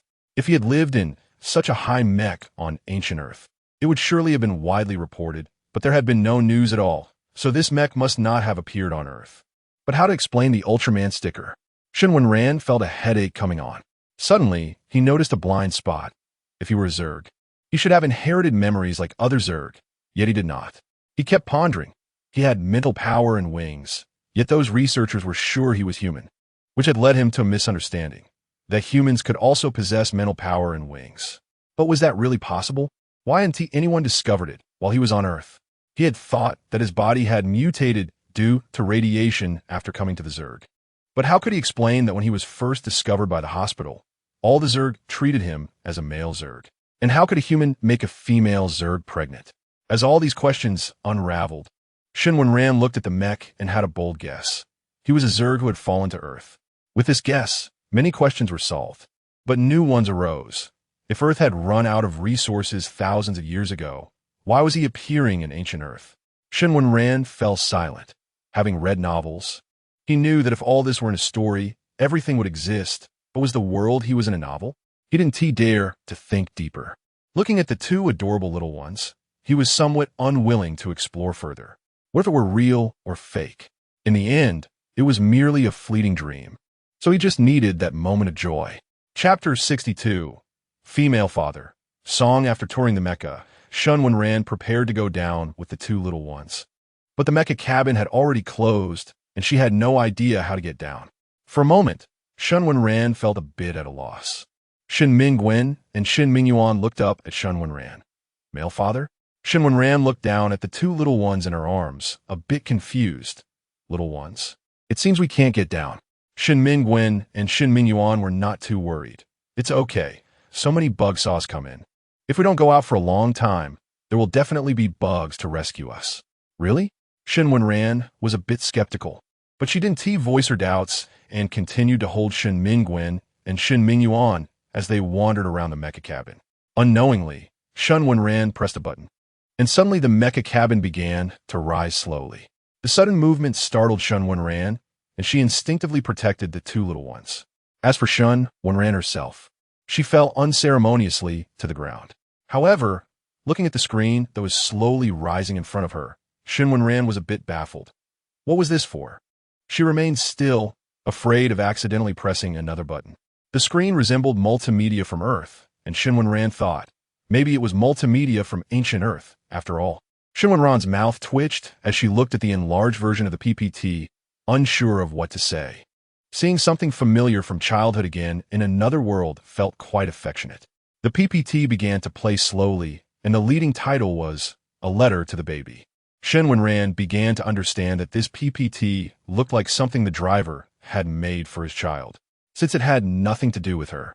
Shen Wenran glanced away and started to nonchalantly search for the exit switch. She absolutely would not think that this letter was written by her parents, whom she had never met. Impossible. However, Shen Mingwen and Shen Mingyuan were sitting quietly, watching with great interest. They had no resistance to this ancient slideshow. As the slides played, Shen Mingwen and Shen Mingyuan curiously looked at the adorable bug in the slideshow, who was less than a year old, from the egg to hatching, to growing up until the male bug was 3 years old, and then the slideshow abruptly ended. Shen Mingwen and Shen Mingyuan exchanged glances. Shen Mingyuan was the first to whisper to Shen Mingwen, "Brother, don't you think the bug in the photo looks like someone?" Shen Mingwen glanced at Shen Mingyuan, then looked at the slideshow, his expression a bit complicated. "Don't you think the male bug in the photo looks a lot like you?" Shen Mingyuan covered his mouth in surprise. "But I just hatched a few days ago. How could I be such a big male bug?" Shen Wenran also heard Shen Mingyuan's last words. She looked up at the images on the slideshow, then glanced at Shen Mingyuan, and said with a bit of amusement, "You just hatched not long ago. The bug in the photo is at least 3 years old. And you're already thinking about being a cub?" Ha ha. Shen Mingyuan was not annoyed by Shen Wenran's teasing. He carefully examined the photo, and suddenly his eyes lit up. "Male father, brother, I know who the bug in the photo looks like." Shen Wenran and Shen Mingwen looked at Shen Mingyuan in unison. "Like who?" Shen Mingyuan puffed out his chest, "Like male father." Shen Wenran looked at the exquisite male bug in the photo and thought of herself, chuckling. "Tell me, how does it look like?"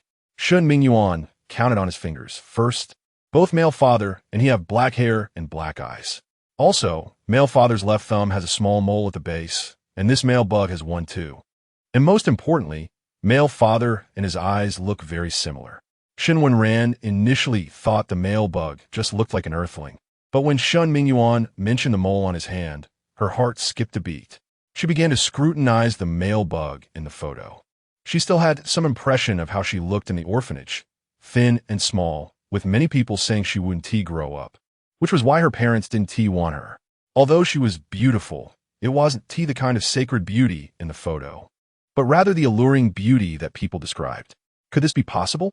Shen Wenran kept denying it to herself. Impossible. She was just an orphan without parents. She had nothing to do with these bugs. Shen Wenran was still afraid, but she didn't know what exactly she was afraid of. However, she inexplicably reached out to touch the little male bug, as if trying to see through him. Just as Shen Wenran touched it, the blue light on the control panel flashed, and the photo began to spin, accompanied by a gentle voice. "Hello, Wenran. I am female father song. I'm very happy to meet you. Today is the year 2023 of the interstellar era, and you have hatched. Today is the year 2024 of the interstellar era, and the baby is already 1 year old. The baby is very good and easy to take care of. He climbs onto me and bites my face with those underdeveloped teeth. Haha. I don't know who he inherited that from. Today is the year 2025 of the interstellar era, and the baby is 2 years old. I prepared a birthday cake from Earth for the baby. I wonder if the baby likes the cake I made myself. The baby is growing up so fast. The people on Earth are very warm and hospitable, and they are very united. Both the baby and I really like this place.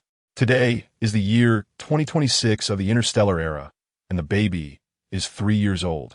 But I can't celebrate the baby's birthday today. It's all because of that annoying male bug.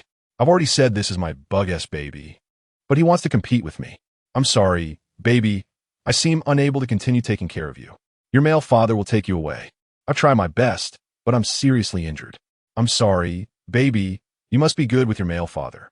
In the end, Shen Wenran was in tears. She seemed to experience the joys and sorrows of song through those words. She could feel the tenderness of that female bug, but she estimated that she was no longer around. After hearing the last part, Shen Wenran seemed to understand something.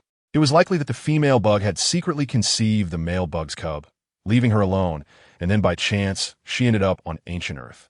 As for why she was on Earth, it was likely that the male bug didn't want to raise her at all, so he abandoned her. But didn't matter. She still had a female father who loved her. Shen Wenran looked tenderly at the hidden photo, her eyes filled with bittersweetness, admiration, and happiness. She also had a female father now, so she truly was a male bug. Just because the female father was injured, she coincidentally stayed with the human race. And in a life-threatening situation, she came to the bug race. All of this seemed unreasonable, but this was the truth, wasn't it? Shen Wenran wiped her tears dry and smiled at the two little ones filled with concern, saying, "Don't worry, I'm fine." Chapter 63, Can Pain Be Offset by Circumstances? Shen Mingyuan cried uncontrollably, and Shen Mingwen also had red eyes. So, the male father is the female grandfather, right? Shen Mingwen asked. Shen Wenran glanced at the glowing image of the female father and then at the little male child, nodding affirmatively. Although, I have no memories. That must be your female grandfather. Shen Mingyuan looked up at the smiling female bug and happily greeted. Hello, female grandfather. I am your female grandson. My name is Shen Mingyuan, and this is my brother, Shen Mingwen. The atmosphere suddenly relaxed, and Shen Wenran laughed. Baby, this is a hologram, not a real bug. Before Shen Mingyuan could say anything, the image of the bug seemed to come to life. It looked at Shen Wenran and spoke. Wenran baby. Shen Wenran stiffened. Looking at the bug. You know me? The bug smiled. How could a female father not recognize their own baby? Shen Wenran smiled, tears streaming down his face. You're my female father, right? I'm sorry, but I don't remember anything. I don't remember anything at all. The bug gently held Shen Wenran in its embrace, but since it was a hologram, it could only virtually hold him.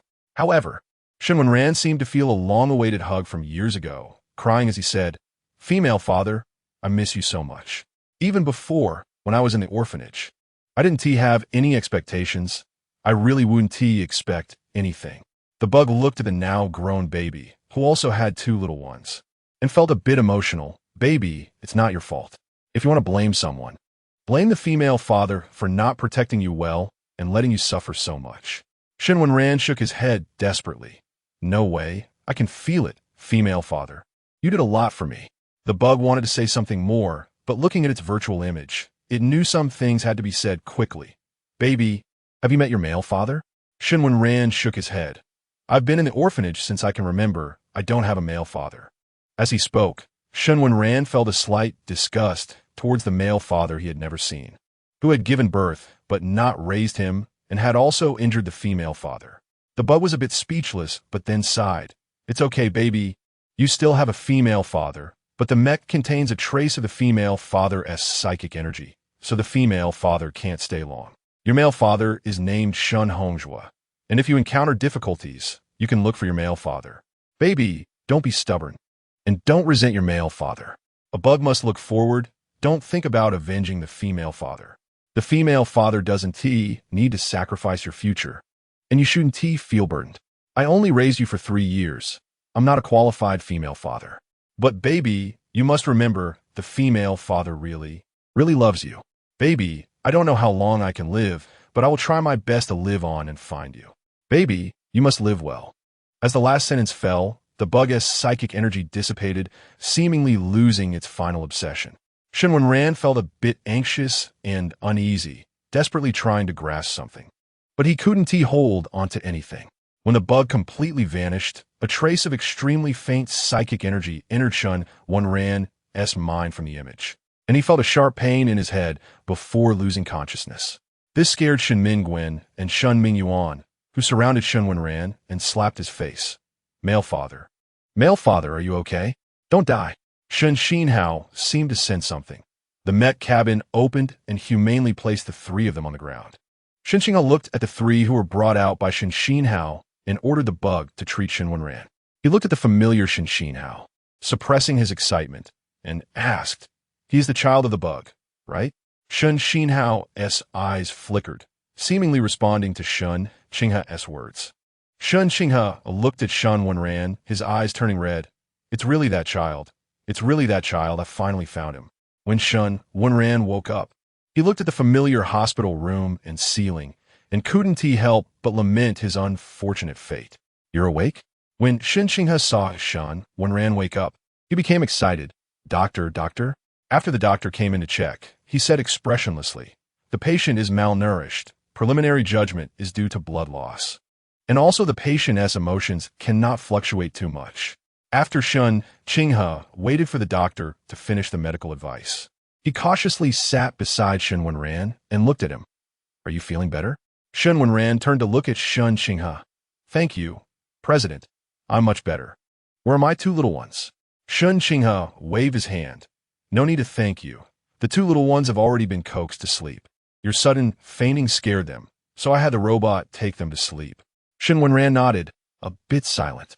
Shen Qinghe observed Shen Wenran's demeanor, wanting to say something but hesitating. Shen Wenran noticed, but didn't want to speak. That trace of psychic energy was separated from him and placed on the bug. And it was likely that the bug itself didn't expect the psychic energy to return, and naturally, the memories would come back as well. Shen Wenran recalled the bug that had separated his psychic energy and looked at Shen Qinghe. After a long while, he finally spoke. "What is the relationship between the president and Shen Hongzhua?" Shen Qinghe's eyes turned red. "Have you remembered? Hongzhua is my male child." Shen Wenran nodded, not speaking further. Shen Qinghe looked at Shen Wenran's refusal to communicate and felt a chill in his heart, but still forced a smile and asked, "Do you want to stay with the little ones at my place for a while?" Shen Wenran looked at Shen Qinghe's cautious inquiry and asked a completely unrelated question. "Do you know about my being locked in a laboratory? And do you know about Xiao Zixing sending Shen Mingwen to the laboratory?" Shen Qinghe opened his mouth and then closed it again, his heart sinking. But he still chose to be honest. "I know." Shen Wenran closed his eyes and turned away. "I understand. You can leave. I want to accept you." Shen Qinghe looked at Shen Wenran, a bit anxious. "Listen to my explanation. There was a reason for you being sent to the laboratory." Shen Wenran smirked, his smile not reaching his eyes. "But this matter, if it wasn't for the approval of the Male Protection Association and the cabinet, wouldn't have happened, right? And what are you saying to me now?" Shen Wenran's expression was cold. "This incident happened, and it happened to me and my little ones. I think, no matter what the circumstances, it cannot offset the harm that I and my little ones suffered." Shen Qinghe seemed to age 10 years in an instant. He looked at Shen Wenran and thought of Shen Mingwen. Although Shen Mingwen behaved unpredictably in every way, he still heard his cough and saw him occasionally rubbing his chest. Yes, his male child had harmed him once, and he had harmed him and his little ones again. Just as Shen Wenran said, what reason did he have to seek forgiveness? Chapter 64. What does it explain? Shen Wenran looked at the elderly Shen Qinghe, but felt nothing.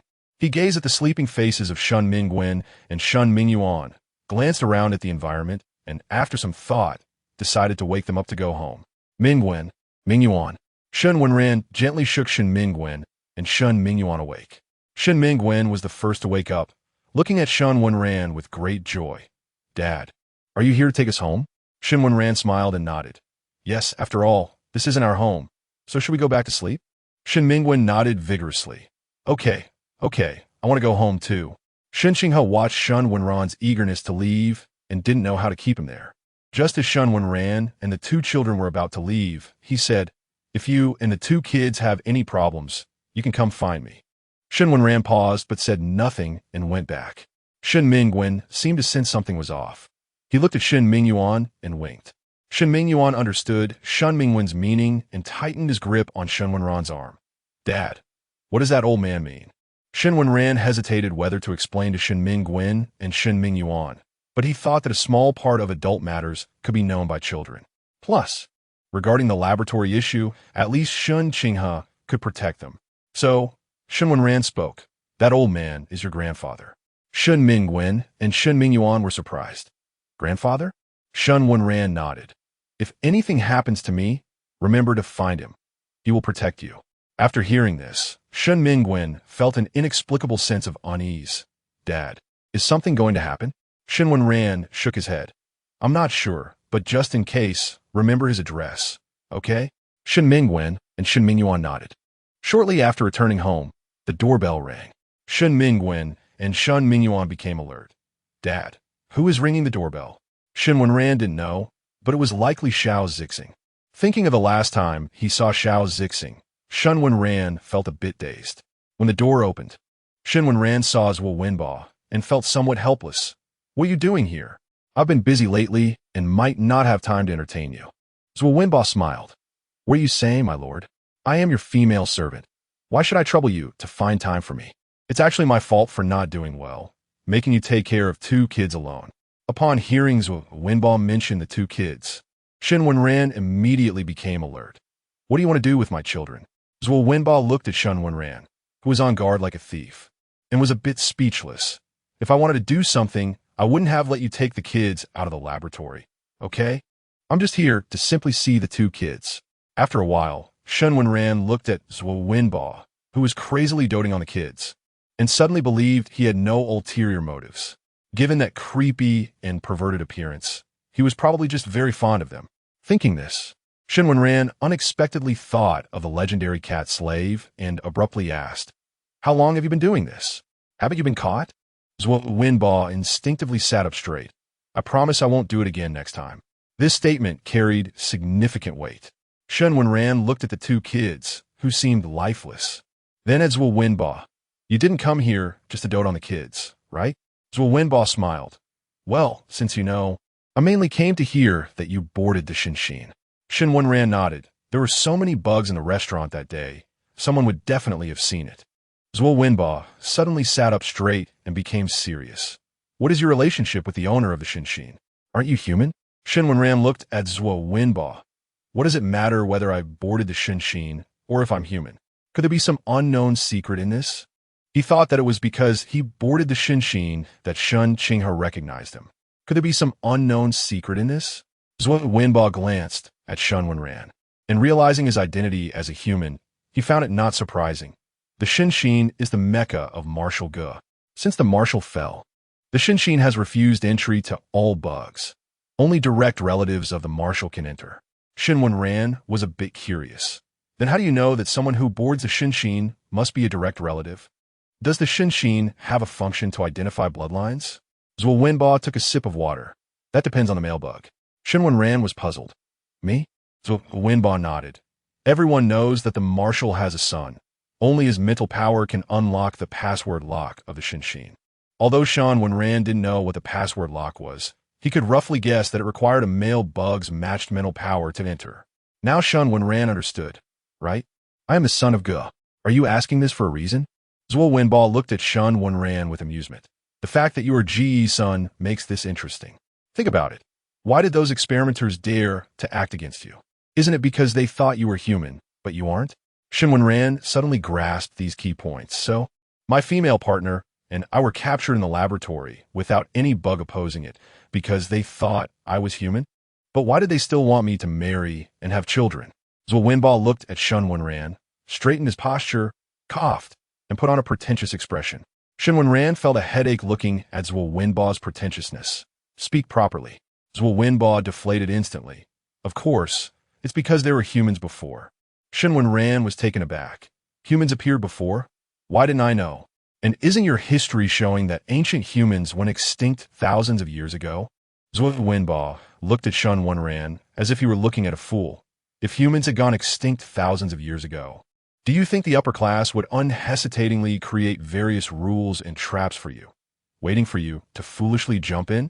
Shen Wenran was completely stunned. He looked at Zhuo Wenbo and suddenly asked a completely unrelated question. "I remember your female parent was also an experimenter. If I am a male bug, your female parent should also be punished. Why aren't you worried?" Zhuo Wenbo was still basking in the glory of having control of the conversation when he became confused. "Huh?" Shen Wenran patiently asked. "You aren't worried about your female parent, which means your female parent won't face serious consequences because of me being a male bug. However, I had my wings pulled out and my mental power taken. You haven't mentioned these. What does that imply?" Zhuo Wenbo instinctively replied. "What does it imply?" Chapter 65. Getting closer to the truth. Shen Wenran's mind raced. "It shows that you don't care whether I'm a male insect at all. What you care about is the song. Am I right?" Zhuo Wenbo was momentarily speechless. But sometimes, silence is the best response. Shen Wenran suddenly understood something. "What do you want from me? Or rather, what do you want from the song?" The Shen Wenran? Zhuo Wenbo was about to speak when Shen Wenran waved his hand to signal him to remain silent. But you have done so many excessive things to me before. If you want something from me, you must be prepared to offer something in return. What can you give me? Shen Wenran stroked his chin. Let me think. Aside from Xiao Zixing, if I were to make an excessive request, those experimental personnel would be the best cannon fodder, right? But you watched my live broadcast earlier and thought I was a gentle person, so you must believe I wouldn't want those experimental personnel dead. Zhuo Wenbo looked at Shen Wenran's confident demeanor and suddenly felt that the information provided was not accurate at all. He found it hard to see through this insect before him. Shen Wenran looked at the silent Zhuo Wenbo, his eyelids drooping slightly. You seem to think that I am your puppet, that I won't get angry no matter how you treat me. Is that right? Or do you think I would spare you because of Xiao Zixing? Zhuo Wenbo said, That's not it. We don't think you would spare those insects. We just want to negotiate with you. Shen Wenran looked at Zhuo Wenbo and suddenly smiled. If my attitude had been very gentle earlier, wouldn't this negotiation have turned into coercion? Moreover, I think it would be more than that. Although Shen Xinghe has some say in the Male Protection Association, his male offspring estimates lack the strength to protect me and the cub. So, before you came to see me, you should have thought about what you can offer me. After all, wealth moves hearts, doesn't it? Zhuo Wenbo stood up and bowed to Shen Wenran. I'm sorry, Your Highness Shen. I will convey your needs to the higher-ups. Just as Zhuo Wenbo was about to leave to discuss the next strategy, Shen Wenran called out to him. Since you mentioned humans, I think I have the right to know about that part of the information regarding humans. Zhuo Wenbo stopped. At this moment, he realized that Shen Wenran's previous words were a declaration of sovereignty. Now that the initiative was lost, everything began to turn passive. Zhuo Wenbo took out his holographic computer. I need to consult with the higher-ups. Shen Wenran raised his right hand to indicate it was okay. It seemed he had guessed correctly. Zhuo Wenbo was indeed a bug sent by the higher-ups to negotiate with him. If he showed even the slightest sign of being at a disadvantage, then he would be sent to the laboratory. And the matter of Shen Mingwen being sent to the laboratory would be swept under the rug, at most with some compensation. Zhuo Wenbo mumbled quite a bit while talking to the other side. Shen Wenran couldn't hear, but in the last sentence, Zhuo Wenbo clearly raised his voice. Seemingly angered by the other side, Shen Wenran's intelligence is much higher than you think. If you want to get what you want, you should speak nicely. If that doesn't work, you can find that bug to communicate. Shen Wenran curled his lips. This sentence was probably intentionally said by Zhuo Wenbo for him to hear, just to present a weak persona. However, Shen Wenran was playing with the ring he obtained from the Shen Xian, mocking that he was not someone who sympathized with the weak. Survival of the fittest. Since they sought his help, how could he not return the favor? After Zhuo Wenbo finished communicating, he pretended to wipe sweat from his brow. I've obtained the most comprehensive information here. Shen Xiongzi. Would you like me to transmit it directly to you? Shen Wenran looked up, signaling him to send it over. Without caring about Zhuo Wenbo, Shen Wenran directly looked at the information in his hands, and the more he read, the more he felt that humanity deserved extinction. As early as a few hundred years ago, humans had gradually come to the insect race, but they were mostly foreigners. Initially, they were quite timid upon arriving in the insect race, but after discovering that they would all become male insects of the insect race and gain various statuses, they began to act arrogantly. Originally, male insects had unstable mental powers and violent emotions, but they were still within a controllable range. At that time, male and female insects would pair off for love after a decade or so. However, after those humans arrived, not only did they plunder, but they also forcibly separated those little couples, turning the insect race upside down. The insect race said little, as there were few humans, and after all, humans only live for about 100 years. But unexpectedly, the eggs born from a union of humans and insects, although the proportion of male insect eggs was high, also became increasingly violent. Some even became bloodthirsty. By the time Shen Wenran reached this point, he was speechless. Some of these people could no longer be considered human. As their power grew, so did their ambitions, even to the point of wanting to take control themselves. Male insects ruling the world. Upon seeing this thought, Shen Wenran was momentarily at a loss for words. Shen Wenran continued to read, and indeed, the defeated insect race was imprisoned to lay eggs. But as human deaths and egg growth occurred, they discovered abnormalities in the eggs. yet it was already too late. The eggs had begun to reproduce, and strangely enough, the eggs born from the hybridization of humans and insects had a higher reproductive rate. This was also why such a small number of people could dramatically change the atmosphere of the insect race. Shen Wenran took a deep breath, flipping to the last page. He couldn't help but feel dizzy. The insect race only has a few 100,000 males, less than 1 million, and half of them are descendants of those foreigners. How was this not considered an alternative form of racial invasion? After reviewing the information, Shen Wenran confirmed carefully, "Good, there are no people from the flower country. I am a first. Fortunately, I didn't bring shame to the flower country." Understanding the insect race's reasons for wanting to experiment on humans, Shen Wenran thought of his pure-blood insect race identity and looked at Zhuo Wenbo. "I remember you did a genetic test when you drew blood. Since I am a descendant born from the insect race, why do you say there is a problem with my genes?" Zhuo Wenbo awkwardly replied, "It seems that genetically, you have mutated. Our research results indicate that you are a throwback." Shen Wenran understood. A throwback.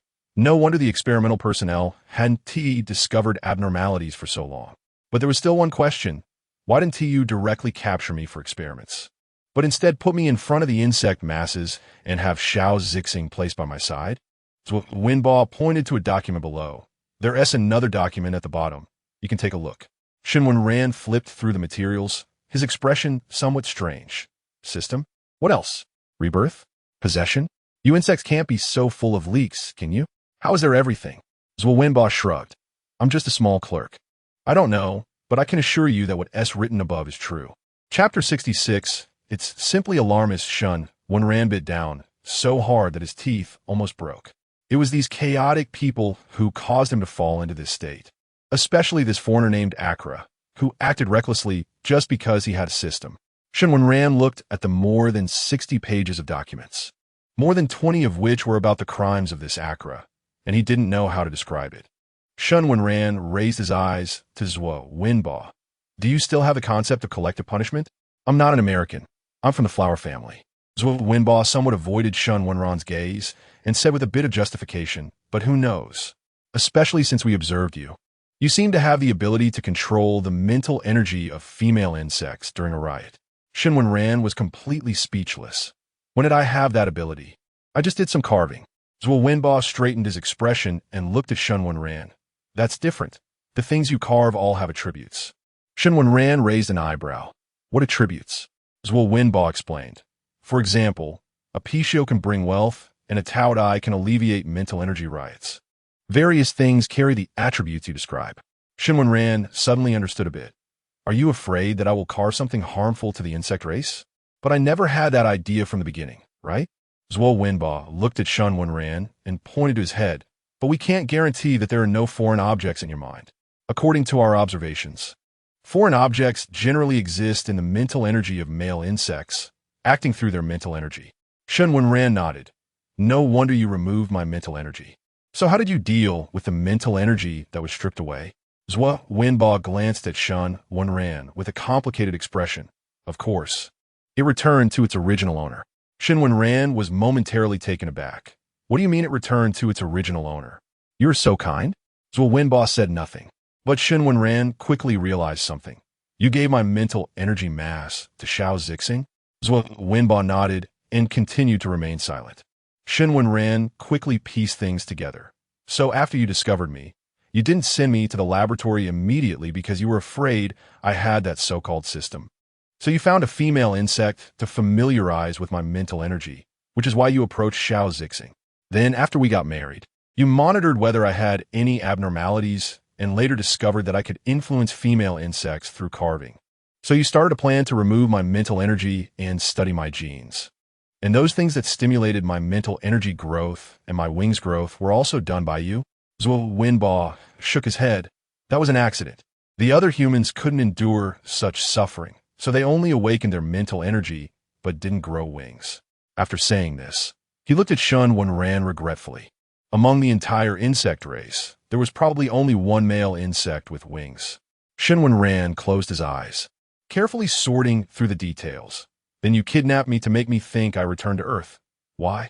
Zhuo Wenbo chuckled. This This was purely because some people really act like lunatics, always wanting to return to Earth, so our experimental staff fabricated the environment to appease them. Shen Wenran nodded. Then in this matter, besides playing the role of receiving my mental energy mass, what else did Xiao Zixing do?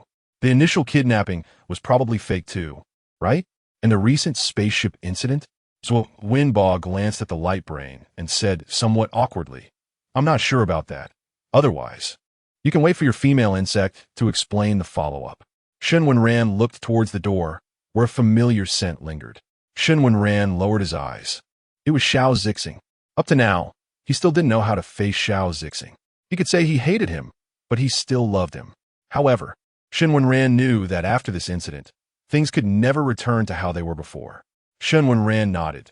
Some things need to come to an end. Let him in. Xiao Zixing sat opposite Shen Wenran, looking at him. Does the male master have any questions? Shen Wenran frowned. First, don't call me male master. I won't be your male master for long. Second, you must have heard my previous questions outside the door, so don't make me ask again. Xiao Zixing nodded. I am a general of the First Legion. I received orders before you woke up to execute an S-level mission. To get close to you, that's why my brother kidnapped you. Shen Wenran was somewhat puzzled. Why are you so sure I would accept you? Xiao Zixing touched his own face. I think my face already has the answer. Shen Wenran choked slightly. Indeed, beauty can mislead people, but even without Xiao Zixing, there would be others. Xiao Zixing paused and continued. Later, we found that you were different from those humans.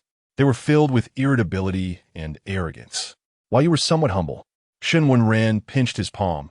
He had been influenced by patriotism since childhood, as well as the attitude of the flower family. What is wrong with being a bit humble? Huh? What is wrong? But Shen Wenran still maintained his expression, gesturing for Xiao Zixing to continue. Xiao Zixing thought for a moment. Your attitude towards the insect race is very good. Originally, the higher-ups intended to play along and appease you, thinking it was worth it to spend a little money to soothe you. But unexpectedly, the male master seemed to always want to work and started live streaming. This live streaming was initially allowed by the higher-ups until it was discovered that the male master could influence the mental energy of female insects. Shen Wenran raised an eyebrow. Good.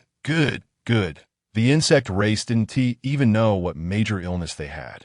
Being humble didn't work, and work led to so many chaotic issues. Xiao Zixing swallowed hard and continued. This matter attracted the attention of the higher-ups. They planned to find an opportunity to test you. Was it the flying vehicle incident? Shen Wenran asked.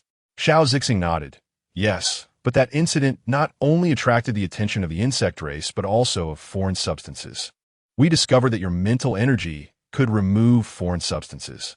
Shen Wenran constantly cursed in his heart, but on the surface, he maintained an expression of calm. Xiao Zixing sighed. Originally, your live streaming could alleviate the mental energy riots of female insects, and you were willing to teach those insects to survive and help us. So the higher-ups actually intended to impose some restrictions on certain areas regarding you. Shen Wenran frowned. What happened after that? It can't be just because I can eliminate foreign substances that you decided to study me, right? That's simply alarmist. Chapter 67. Escaping is shameful, but useful. Xiao Zixing paused. It's just that there are no bugs here in the insect race that can clear foreign substances. Shen Wenran laughed angrily. What nonsense are you talking about? Then tell me, isn't the male bug capable of clearing foreign substances? Why does it suddenly become impossible when it comes out of your mouth? Xiao Zixing explained. It's different. It means that the male lord's ability is more special, like the purebred male bug that has returned to its ancestral traits. Shen Wenran was impatient. Why are you bringing up the ancestral male bug again? Didn't you say before that I have ancestral genes? Xiao Zixing paused, then began to explain. There is an essential difference. Before you arrived, there was no one or bug that could touch foreign substances, and not only touching, but as soon as they came into contact, they would be contaminated. Even male bugs would be contaminated just by using their mental power to touch foreign substances, but their mental power has purifying abilities. So the foreign substances would be cleaned little by little. The male lord's mental power is different. The male lord can actively cut off his mental power and envelop the foreign substances. Foreign substances also have levels, and the foreign substance on the spaceship before was their king. Shen Wenran understood. In short, You're just being ungrateful. I helped you relieve your mental power and caught the king of the foreign substances for you. Yet you still did those things to me and Mingwen. Aren't you just pure ingratitude? Xiao Zixing fell silent, and Zhuo Wenbo also dared not speak. Faced with Shen Wenran's anger, they felt guilty. And the cabinet bug members and the male protection committee members who were listening to their conversation also felt guilty.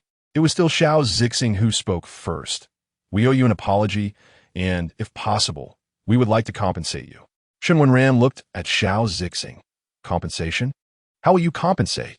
Shen Mingwen was forcibly stripped of his eggshell, and his gifted body is very poor now. Can you give me a healthy Shen Mingwen? Xiao Zixing was somewhat at a loss for words. He was naturally cold, which is why he was said to be the best candidate for this task. He indeed was the best candidate, and he scolded himself in his heart for sending his beloved male lord into the laboratory and intimidating the unborn cubs in various ways. But if given another chance, Xiao Zixing thought he would probably still make the same decision. Shen Wenran looked at Xiao Zixing's expressionless face, devoid of remorse.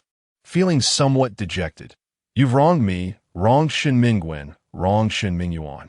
Don't you feel even a hint of guilt in your heart?" Silence, still silence. Shen Wenran finally understood what online descriptions of cold violence felt like. Expecting a cold-hearted person to repent is like persuading a monk to return to secular life. Shen Wenran closed his eyes. "You and the people behind you can go back. I don't want to see you anymore. And I hope you won't disturb our peaceful life again." Zhuo Wenbo hesitated. "We have compensation for you." Shen Wenran looked at Xiao Zixing and Zhuo Wenbo. "As for the compensation for my children Shen Mingwen and Shen Mingyuan, I don't want to interfere. But what you owe them and me must not be less than a single cent." After Xiao Zixing and Zhuo Wenbo left, Shen Wenran sat down and carefully sorted out the entire situation, feeling somewhat powerless. Under someone else's roof, one has to bow their head. Shen Wenran held the ring, saying, "Father, what should I do?" The ring and tattoo warmed for a moment, but then went silent. Shen Wenran found it difficult to decide. He blocked his face with his arm, thinking that when in doubt, it's better to sleep first, as there couldn't be a worse time than now. As it turned out, there was. While Shen Wenran was sleeping, he suddenly felt a pang of anxiety, sat up, looked at the ring on his hand, and his mind went blank. Mingwen. Shen Wenran rushed to Shen Mingwen and Shen Mingyuan's room, knocking on the door. "Cub?" But no one answered. Shen Wenran's heart skipped a beat, and he quickly used his fingerprint to unlock the door and broke in. Once inside, he saw that half of Shen Mingwen's body had already begun to insectify, and Shen Mingyuan was fainted not far away. As if a battle had taken place in the room, Shen Wenran's heart raced. He quickly picked up Shen Mingwen and Shen Mingyuan and went to the hospital. The doctor was startled upon seeing the half-insectified Shen Mingwen. What happened? How could he be half-insectified at such a young age? Shen Wenran shook his head, his fingers trembling. "Doctor, what has happened? Is there any hope?" The doctor said a few words and then pushed Shen Mingwen into the operating room. Shen Wenran felt a bit panicked and suddenly remembered that Shen Mingyuan still needed treatment. So he quickly placed Shen Mingyuan into the treatment chamber. Watching the liquid slowly fill the chamber, it showed that Shen Mingyuan only had some superficial injuries, and Shen Wenran's heart relaxed a bit. Thus, he anxiously waited all night. When he saw the doctor come out, Shen Wenran hurriedly approached and asked, "How is Mingwen?" The doctor smiled. "Do you know a term, little male?" Shen Wenran only wanted to know how Shen Mingwen was doing and had no energy to listen to the doctor's nonsense. The doctor shook his head. "It's called breaking out of the cocoon and becoming a butterfly. Shen Mingwen has entered the cocoon ahead of time." Shen Wenran instinctively asked, "Is this a good phenomenon?" The doctor nodded. "Of course. Originally, we expected him not to live past 50. Don't think that 50 is old for humans. In the insect race, that is, just a young female cub nearing adulthood. Because once he turns 50, he'll undergo secondary differentiation. But with his physical condition, he wouldn't be able to endure the pain and energy required for it. But now it's different. He is experiencing his first differentiation now. If all goes well, his secondary differentiation will come even sooner. In the first differentiation, he becomes a cocoon, not shedding his shell. So, Shen Wenran began to understand. So, his becoming a cocoon now is actually to make up for the nutrition he didn't get during the egg stage. Right? The doctor nodded. That is how it should be. In the first differentiation, a large amount of energy is needed, and it's best to have the mental power of both the male father and female father. Shen Wenran paused, staring at the doctor. If there is no female father's mental power, what will happen? The doctor shook his head. If the male doesn't want it, that is fine. Normally, the absence of the male and female father's mental power doesn't have a significant impact, but for safety's sake, it's still better to have it. Shen Wenran sighed inwardly. Although his mental power had returned, he was uncertain if it was truly his mental power. Moreover, regarding Xiao Zixing, Shen Wenran's brows furrowed with anxiety. He originally wanted to divorce him. However, given the current situation, it seemed he still needed Xiao Zixing. Shen Wenran pursed his lips, feeling angry and powerless. In the end, Shen Wenran looked at the doctor. Doctor, it seems Ming Yuan is also injured in the room. Can you take a look at him too? Still the same saying, escaping is shameful, but effective. Chapter 68.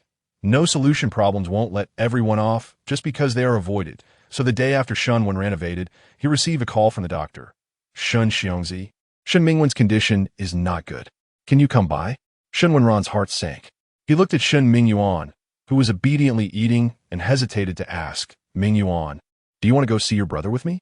Shen Mingyuan stopped eating, put down his bowl and chopsticks, and nodded. Father Xiong, I can feel that my brother's condition is very bad right now. Shen Wenran was startled and quickly picked up Shen Mingyuan and ran. Then let's hurry. At the hospital, Shen Wenran looked at the cocoon that had turned pink and was somewhat speechless. What happened? The doctor looked at Shen Wenran. It's just a fever.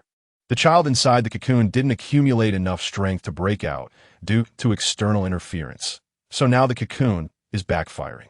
Shen Wenran looked at the doctor. So, you mean I and Xiao Zixing's mental power is needed? The doctor pressed his lips together. In this situation, Your Highness Xiongzi, it may not only require your and General Xiao's mental power. Shen Wenran had a bad premonition. What do you mean? The doctor hesitated. It means that the little female cub now needs not just the ordinary mental power of insects, but a large amount of mental power. Since the energy for breaking out is gone, it needs supplementation, and the mental power of the father and mother is the best supplement. Shen Wenran was at a loss for words, but during the pregnancy, it was said that it didn't need so much energy. The doctor shook his head. What is needed now is different, and the mental power of the mother is even rarer. Shen Wenran didn't know how to respond. Isn't there any other way? Can the mental power of the female attendants work? The doctor sighed. No, it mainly relies on the mental power of the mother. Although the mental power of female insects is always in a diffuse state, collecting the mental power of female insects is even more difficult. Shen Wenran couldn't describe his current feelings. It was a mix of helplessness and unexpressed emotions. Xiao Zixing probably never expected that the boomerang would come back on the day of the hatching. Shen Wenran thought for a moment and dialed Zhuo Wenba's communicator. Wenba, have you and the insects behind you figured things out? Zhuo Wenba was a bit surprised to receive the call, but upon hearing this, he sat up straight. Is Xiongzi looking for me for something? Shen Wenran stared intently at Zhuo Wenba's virtual image. My child needs Xiao Zixing's mental power now. Zhuo Wenba was flustered. Huh? Why are you looking for me for this? I and General Xiao are not in the same mechanism. Shen Wenran interrupted Zhuo Wenba. I don't care what method you use, but I must obtain Xiao Zixing's mental power group. My previous mental power group was also devoured by Xiao Zixing, so it should not be difficult to condense his mental power into a group. Zhuo Wenba smiled bitterly. Are you asking a lowly clerk like me to command a general to do this? Is that appropriate? I think it would be better for you to talk directly to General Xiao. Shen Wenran looked at Zhuo Wenba. I don't want to talk to him. I know he won't be willing. What I want is for you to enforce it, understand? Zhuo Wenba swallowed. But the mental power of female insects has always been in a diffuse state. Unless the entire mental power C is removed, the female insect will also become a useless insect. Shen Wenran lowered his eyelids. That's not something I need to consider. He sent me into the laboratory and removed my mental power. Now that my child is in trouble, is it too much to ask for his mental power C to save a life? Zhuo Wenba looked at Shen Wenran, who showed no emotion, and sighed. You really are a changeable male insect. Shen Wenran scoffed. Who is changeable?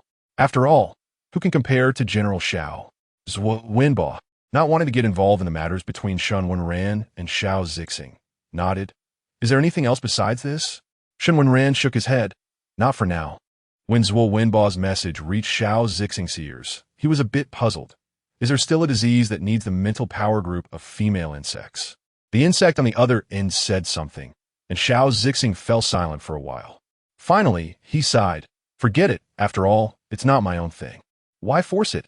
After a long silence, Xiao Zixing looked at the communicator in his hand, which displayed Shen Wenran's name. He placed his finger on it and then took it off, feeling a bit of pain for some reason. If this matter had to be understood, then the current situation was the best. Xiao Zixing sighed heavily, but still pressed the communicator, still unwilling. What was he unwilling about? Xiao Zixing didn't know. Since childhood, his male father and female father were loving, and his younger brother was adorable. It seemed like he was a winner in life. However, he did not have the joys and sorrows of those insects. Everyone said he was a born warrior. But as Xiao Zixing touched his heart, how could an insect not have joys and sorrows? Then he thought of the days spent with Shen Wenran, which were very happy. Was it happiness? It should be. Since he was unwilling, he decided to ask clearly. Shen Wenran quickly connected the call. Hello? Xiao Zixing was a bit silent, not knowing how to start. Shen Wenran forced himself to answer firmly. What do you want to call me for? Xiao Zixing asked. Shen Mingwen needs my mental power, see? Shen Wenran replied. Of course. Don't think about avoiding it. The matter of you sending me into the laboratory and sending Mingwen into the laboratory is not over. Xiao Zixing nodded, then shook his head. I didn't think of avoiding it. I just want to know how he is doing now. Shen Wenran laughed self-deprecatingly. If you want to know, why not come to the hospital in person to take a look instead of pretending to be concerned over the phone? Xiao Zixing didn't know how to respond. But he looked into Shen Wenran's eyes. Does the male master hope I save him? Shen Wenran quickly became alert. What do you want to do? Xiao Zixing remained silent, and Shen Wenran became anxious. Don't think about avoiding responsibility. You made Mingwen this way, and you still want to use Mingwen to threaten me. Let me tell you, if you really don't want to, you will still be forced to comply. Xiao Zixing looked up at him. Are you sure they dare to touch me? Who dares to touch the Xiao family? Besides, I am still a general. If I am gone, the empire will lose a general. Are you sure they will force me for Shen Mingwen? Shen Wenran scoffed. Isn't it said that wealth moves people's hearts?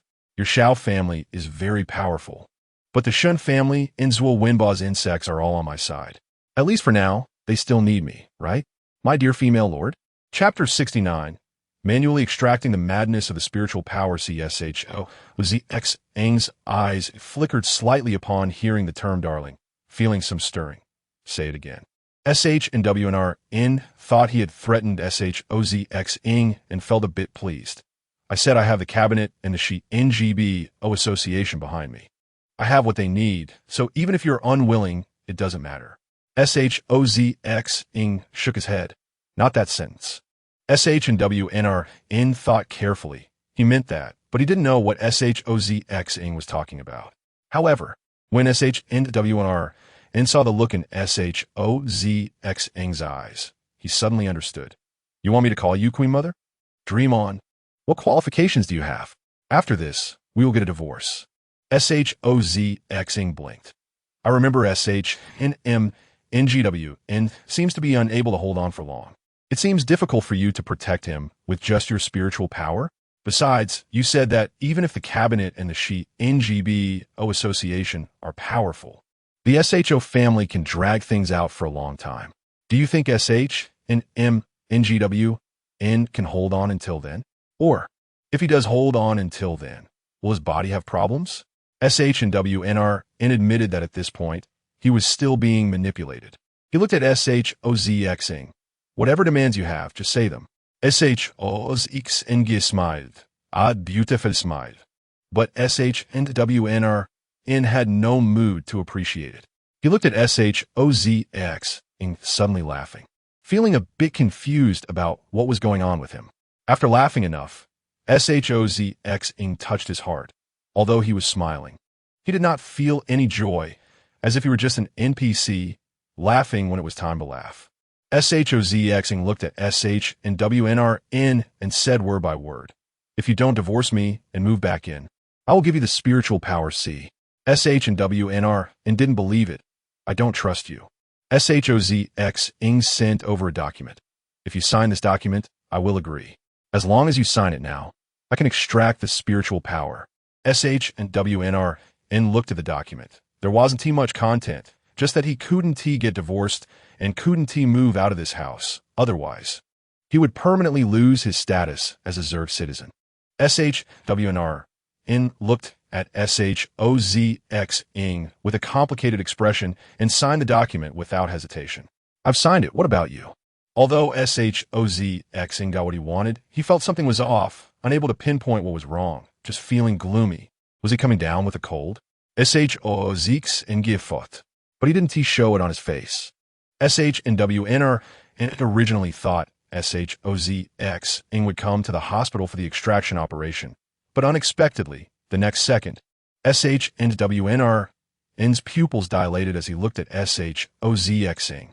SHOZX Ing's one hand transformed into a Zerg limb and without hesitation, inserted it into his own head.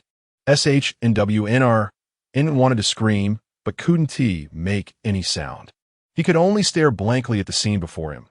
SHOZX Ing's hand unhesitatingly plunged into his own head, gripping tightly. Although SH and WNR Ing couldn't see SHOZX Ing's spiritual power, the documents around him kept rustling, as if some suppression was taking place. SHOZX Ing was also having a hard time. He originally wanted to directly extract his own spiritual power C, but it seemed his brain had other ideas, constantly stopping him. SHOZX Ing's eyes were fierce as he looked ahead, yet he couldn't focus at all. In the next moment, SHOZX Ing's pupils dilated as if he were very excited. He pulled out something bloody. The next second, SHOZX Ing unhesitatingly threw that thing away. Not you. SH and WNR Ing finally came to his senses and screamed. Are you crazy? You're digging out your spiritual power. SHOZX Ing turned to look at SH and WNR Ing. Isn't this what the Queen Mother asked for? SH and WNR Ing took a deep breath and said, Yes, I asked for it. But why didn't you come to the hospital? Moreover, I didn't mean extracting the spiritual power C. I meant condensing your spiritual power into a group. SHOZX Ing was puzzled. What's the difference? The spiritual power C of the female Zerg dissipates everywhere and cannot condense into a spiritual power group at all. So isn't directly extracting the spiritual power C more convenient? SH and WNR Ing felt that SHOZX Ing was not only heartless, but also a complete madman. He felt somewhat exhausted and said in a hoarse voice, Even if you do this, I won't feel the slightest sympathy for you. So just cooperate honestly to condense the spiritual power group, and don't do anything unnecessary. SHOZX Ing felt a bit uncomfortable.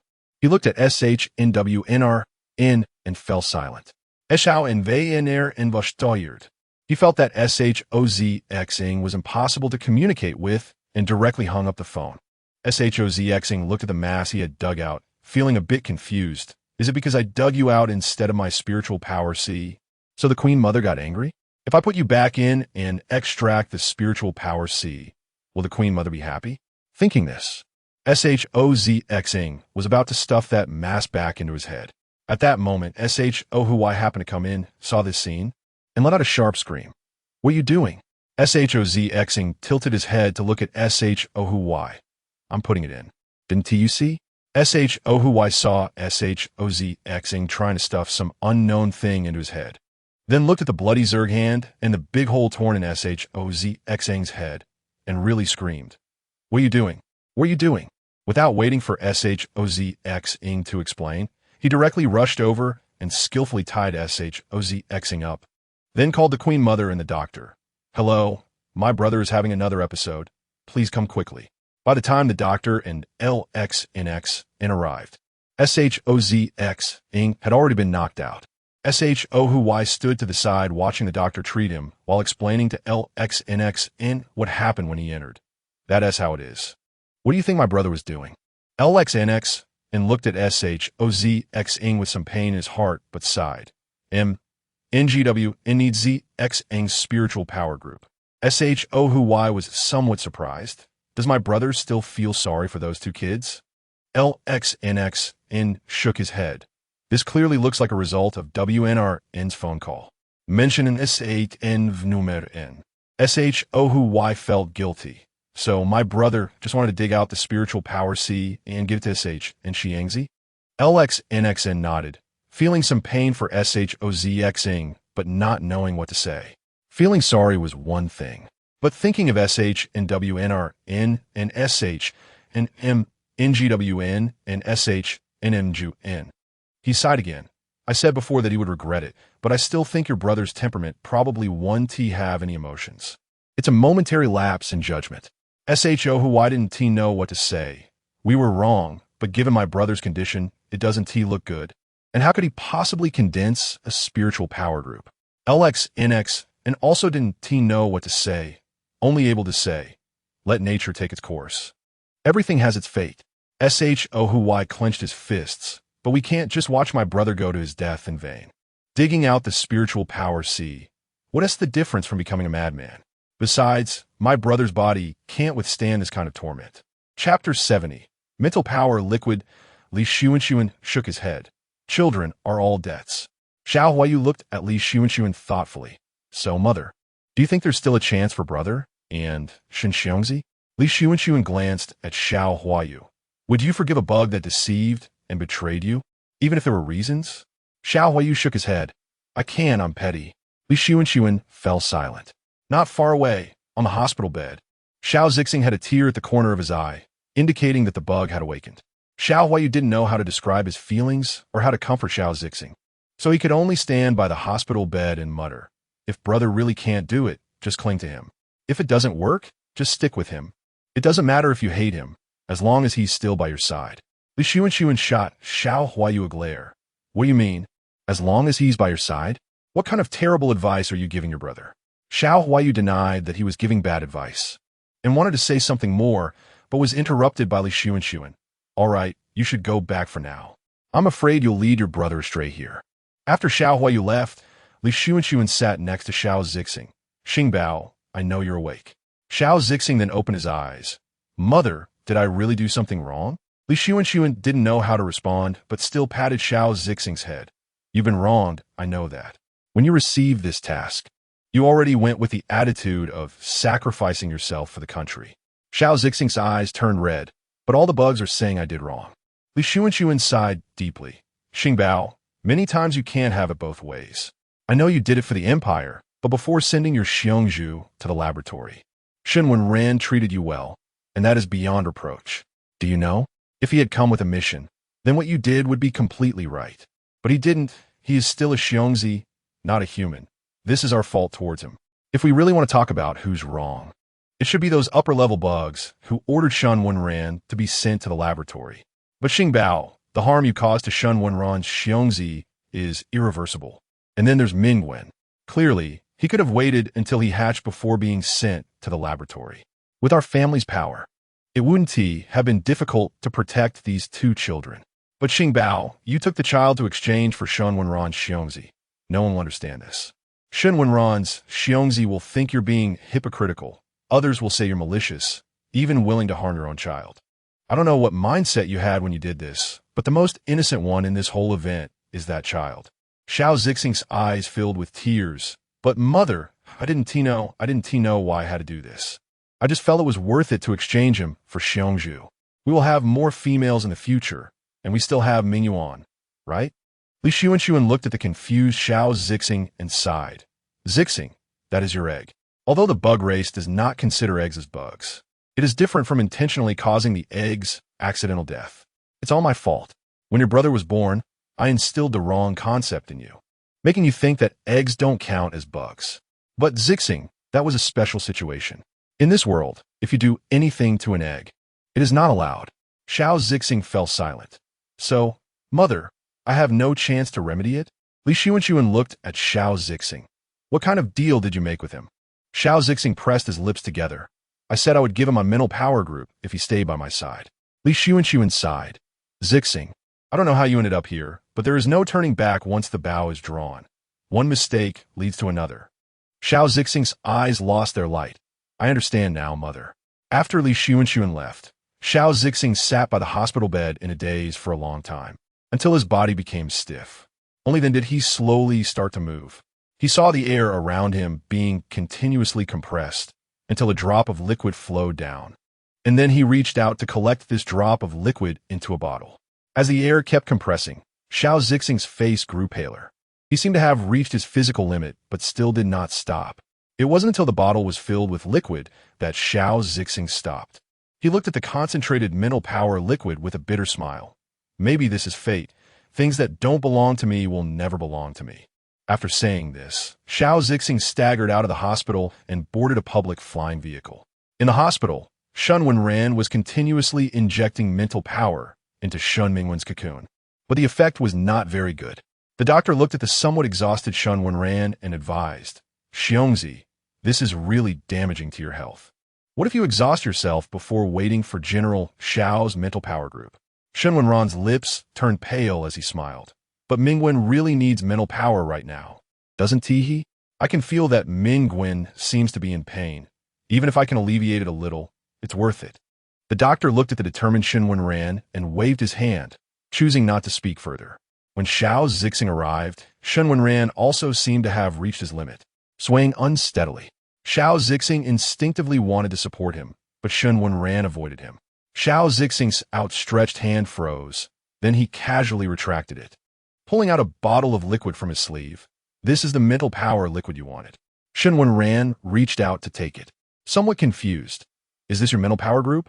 You must be joking." Xiao Zixing shook his head. "Xiongju can try it personally."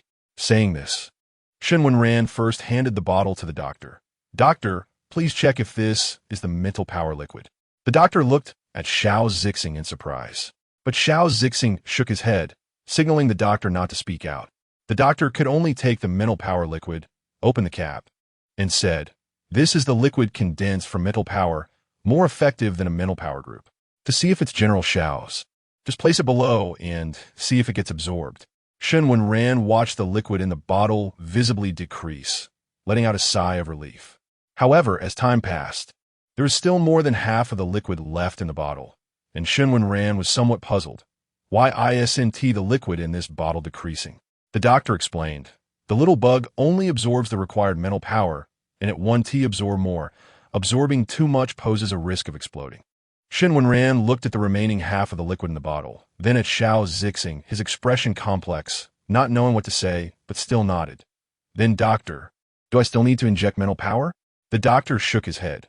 "This mental power liquid clearly contains your mental power, so there is no need for further release." As soon as these words were spoken, both Shen Wenran and Xiao Zixing froze. Chapter 71.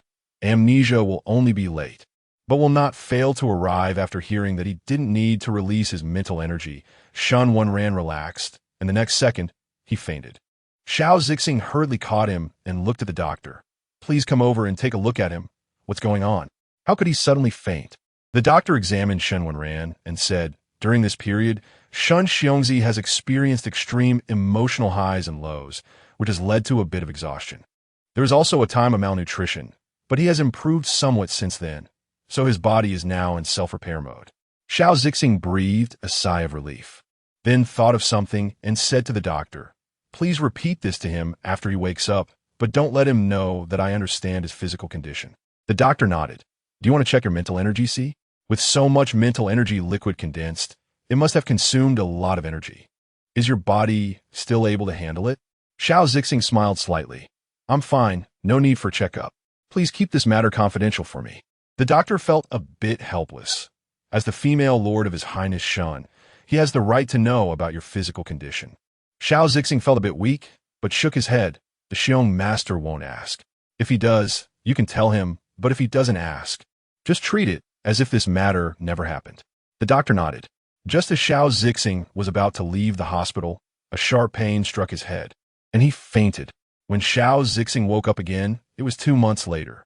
At that time, Shen Wenran had originally followed his previous plan and moved back to the old house. But considering Shen Mingwen and Shen Mingyuan situations, as well as communication with Shaoling Bai, Shen Wenran moved to the ancient Earth for infrastructure development. When Xiao Zixing woke up, Li Sun looked at him with some concern. "Xingbao, how do you feel?" Xiao Zixing shook his head and asked Li Sun, "Father, has anyone taken on that S-level mission?" Li Sun was a bit surprised. "What S-level mission?" Xiao Zixing looked at Li Sun. "It's the mission to go undercover beside the Xiong bug." Li Sun realized something was off and quickly called for the doctor. "Has he lost his memory?" The doctor shook his head after examining. "No. General Xiao may not want to accept that painful memory, so his brain has actively sealed off that layer of memory." Li Sun was a bit silent, but thought of Xiao Zixing's crazy actions before he fainted and the storm that lay beneath his calmness. When will he remember? The doctor shook his head. "That depends on General Xiao himself." Xiao Zixing didn't know what the doctor was saying, but upon hearing that the S-level mission was already over, he didn't want to think too much about it. Li Sun received news 3 days later that Xiao Zixing wanted to go to the front lines. He arrived at Xiao Zixing's residence. "Xingbao, why do you suddenly want to go to the front lines?" Xiao Zixing shook his head in confusion. "I don't know, but I always feel like I've lost a very important memory, and staying here makes me sad." Li Sun was a bit surprised. "Xiao Bao, have you regained your emotions?" Xiao Zixing didn't know. He touched his heart. "I just feel like I've lost something, and my heart feels empty." Li Sun's eyes became moist. He avoided looking at Xiao Zixing, wiped away the tears from the corners of his eyes, and turned around casually. "Going to the front lines is fine. Just be careful and protect yourself. Okay?" Xiao Zixing smiled. "Don't worry, Father, I'll definitely take care of myself. Look at how well I've completed so many missions. A mere front line is nothing." Li Sun nodded and handed him the other half of a sculpture that was carved with Xiao Zixing's likeness. "You can take this sculpture with you." Xiao Zixing took the sculpture, feeling like it shouldn't be this way. There should be another bug beside it, but who could that be? Xiao Zixing was puzzled but subconsciously didn't want to delve deeper, accepting the sculpture. "Thank you, Father." "What is this?" Li Sun smiled. "This is a recently popular sculpture. You don't go online often enough to know." Xiao Zixing nodded, not continuing to ask, and packed his luggage to board the warship. Xiao Zixing's adjutant already knew about Xiao Zixing forgetting that period, and he looked at Xiao Zixing, still the same as before. "General, shall we practice in the gravity room?" Xiao Zixing looked at Daika, amused. "Why are you so eager this time?" Daika blurted out, "We haven't practiced in a long time." Xiao Zixing said, "It's only been 3 days. It seems you've been looking forward to training with me for a long time. Let's practice well." Daika secretly complained that it had been nearly half a year, but he didn't say it out loud. He also knew part of the situation between Xiao Zixing and Shen Wenran. Daika looked at Xiao Zixing, who seemed no different from before, and sighed inwardly. How fate plays tricks. After practicing with Daika, Xiao Zixing stared blankly out the window. The starry river outside was beautiful, and it seemed like some bug had said something to him before. Xiao Zixing found it amusing that he had fought on the battlefield for many years. How could he have time for romance? Upon arriving at the front lines, Xiao Zixing noticed that his mental energy turbulence seemed to have calmed down. But he had also lost quite a bit of mental energy, so he began to train diligently to make up for it. 3 years later, Xiao Zixing killed another batch of alien substances and star beasts, wiped the blood from his hands, and walked into the command room with a blank expression.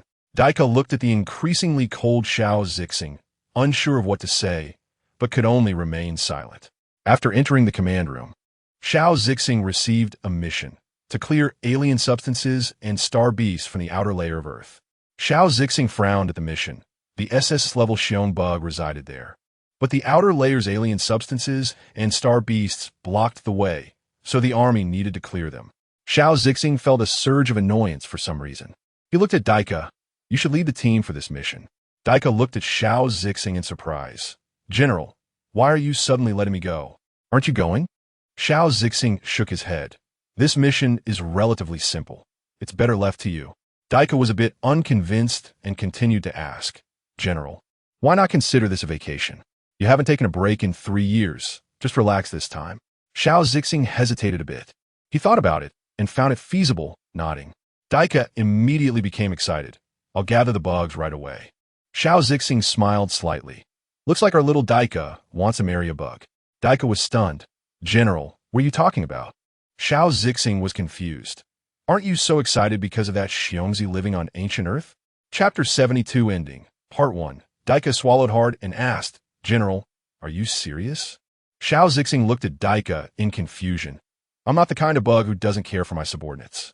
If you want to meet that male bug, I can help you with that. Daika shook his head vigorously. That one already has a queen and even female attendants. I won't join that commotion. Xiao Zixing seemed to ponder this, but said nothing. On old Earth, Shen Wenran smiled as he watched Shen Mingwen and Shen Mingyuan playing in the primitive forest, feeling a bit amused. Life was pretty good now. He occasionally did live streams to teach his disciples, and his disciples were quite thoughtful, coming to him with questions whenever they had them. Speaking of Earth, a smile flickered in Shen Wenran's eyes. He initially thought this Earth was barren, but unexpectedly, the seeds he brought began to grow wildly, quickly forming a forest. Looking at the trees before him, Shen Wenran felt a sense of comfort. When Xiao Zixing arrived, Shen Wenran was lounging on a rocking chair made of trees, feeling drowsy. Xiao Zixing looked at the sunlight hitting Shen Wenran's face, and his heart skipped a beat. He felt like he was falling in love at first sight. However, when Shen Wenran saw the swarm of bugs approaching, he naturally noticed Xiao Zixing and nodded to him. Extending his hand, "Hello, General Xiao. I'm glad you could come to help me and my young ones clear out the foreign substances and star beasts." Xiao Zixing swallowed hard, looking at the slender hand before him. In the next moment, he made a gesture he would never forget. He saluted Shen Wenran with a clap. "It is our honor." Shen Wenran looked at the awkward words and felt a mix of amusement and frustration, but remembering that Xiao Zixing had amnesia, he thought it was nothing. Still, he felt a bit melancholic, thinking, novels are indeed deceiving, claiming that when you meet an old flame after amnesia, everything will come back or react somehow. But look, he hasn't remembered anything and is still acting so formally. Xiao Zixing noticed Shen Wenran's slightly disappointed expression and then looked at the two laughing and running Shen Mingwen and Shen Mingyuan. After thinking for a moment, he took out a few lollipops from his pocket, which were a popular candy he had subconsciously bought when he heard there would be young ones on the mission. Xiao Zixing smiled at Shen Mingwen and Shen Mingyuan. "Hello, you too. I am General Xiao Zixing of the 1st Legion, and I would like to offer you these lollipops." Shen Mingwen showed a hesitant expression and turned to Shen Wenran. Shen Wenran sighed and said, "Since it's from General Xiao, you should accept it." Shen Mingwen took the candy and "Thank you, General." Xiao Zixing felt somewhat disappointed seeing their distant expressions. It seemed subconsciously that they shouldn't be interacting like this. But he quickly realized that he had no connection with the male bug and the two young ones, so why should he doubt? Shen Wenran looked at the people behind him and then at Daika. "Next, I will trouble you all. However, I don't like you staying here too long, so you must leave after clearing everything." Daika and the others nodded, and Xiao Zixing instinctively blurted out, "Can I stay too?" For a moment, the atmosphere became awkward. Xiao Zixing didn't know why he said that, but he quickly realized what it meant was, Shen Wenran smiled, "It's okay. Just a slip of the tongue, I understand." Xiao Zixing felt a bit gloomy, but couldn't find a good reason. Suddenly, he thought of that sculpture and looked at Shen Wenran with a smile. "Your Highness, I really like your carving. Can I cut in line and reserve a small sculpture?" Shen Wenran froze for a moment, but smiled at Xiao Zixing. "I wonder in what capacity you are asking me this? I think we should adhere to the rule of first come, first served." Xiao Zixing felt a bit frustrated. Ever since meeting Shen Wenran, his words and actions had become uncharacteristic. Thinking this, he looked apologetic. "I'm sorry, Your Highness. I don't know what's wrong with me. Maybe there's an issue with my body. Please don't take my previous words to heart." Shen Wenran shook his head and kindly said, "It's fine. Just remember to go to the hospital for a checkup if there's a problem." Xiao Zixing felt sweet inside hearing Shen Wenran's concern. "I will. Thank you, Your Highness." Shen Wenran waved his hand. Xiao Zixing and Daika stayed not far from Shen Wenran's house. Every day during training, Xiao Zixing couldn't help but glance at Shen Wenran's house, as if there was some bug inside that he had been thinking about for a long time. Daika watched Xiao Zixing getting distracted for the 66th time and cleared his throat. But Xiao Zixing remained unfazed, continuing to look outside at Shen Wenran working. Finally, Daika couldn't hold back any longer. He ran in front of Xiao Zixing and blocked his view. "General." Xiao Zixing finally snapped back to reality. "What's wrong, Daika?" Daika couldn't take it anymore. "General, have you noticed that your daydreaming has significantly increased lately? Also, the work that originally only required a month is now far below the expected efficiency." Xiao Zixing felt a bit guilty. I don't think my efficiency is that low. I've done what I need to do. Daika laughed. But, General, can you guarantee that you've put in 100 of your energy into fighting the foreign substances? Xiao Zixing fell silent, pursing his lips. Daika sighed. General, if you really like him, just go after him. But if you do, you'd better restore your previous memories first. Xiao Zixing shook his head, covering his chest with his hand. I don't know why, but my subconscious is telling me not to restore my memories. The consequences of that are not something I can bear. So, Daika, let me be a coward this once, okay? Daika sighed again. Oh, General, why do you have to make it so difficult for yourself? Xiao Zixing still said nothing. After a month and a half, the materials around Earth were cleared away. During this time, Xiao Zixing, Shen Wenran, and the two young ones had also developed a harmonious relationship, looking more like friends. When Xiao Zixing was about to leave, Shen Wenran called out to him, General Xiao. Xiao Zixing suppressed his excitement and turned around to ask, what is it? Shen Wenran brought out Shen Mingwen and Shen Mingyuan. They have gifts for you. Xiao Zixing felt a bit delighted, bent down, and cautiously asked, what is it? Shen Mingwen was a bit shy, but Shen Mingyuan quickly presented a sculpture that looked very much like him from behind. Here, this is for you. Chapter 73, The Grand Finale. Part 2, SHOZX. Ing carefully examined the small sculpture. Is this for me? I really like it, thank you. After speaking, he looked at SHNM NGWN with anticipation. SHNM NGWN felt a bit shy, but still extended his hand. This sculpture was carved by me, and I'm giving it to you. Regardless, we've had a pleasant time together. SHOZX Ing took the other sculpture and, for some reason, felt like crying. With tears in his eyes, he looked at SHNM NGWN and SHNM.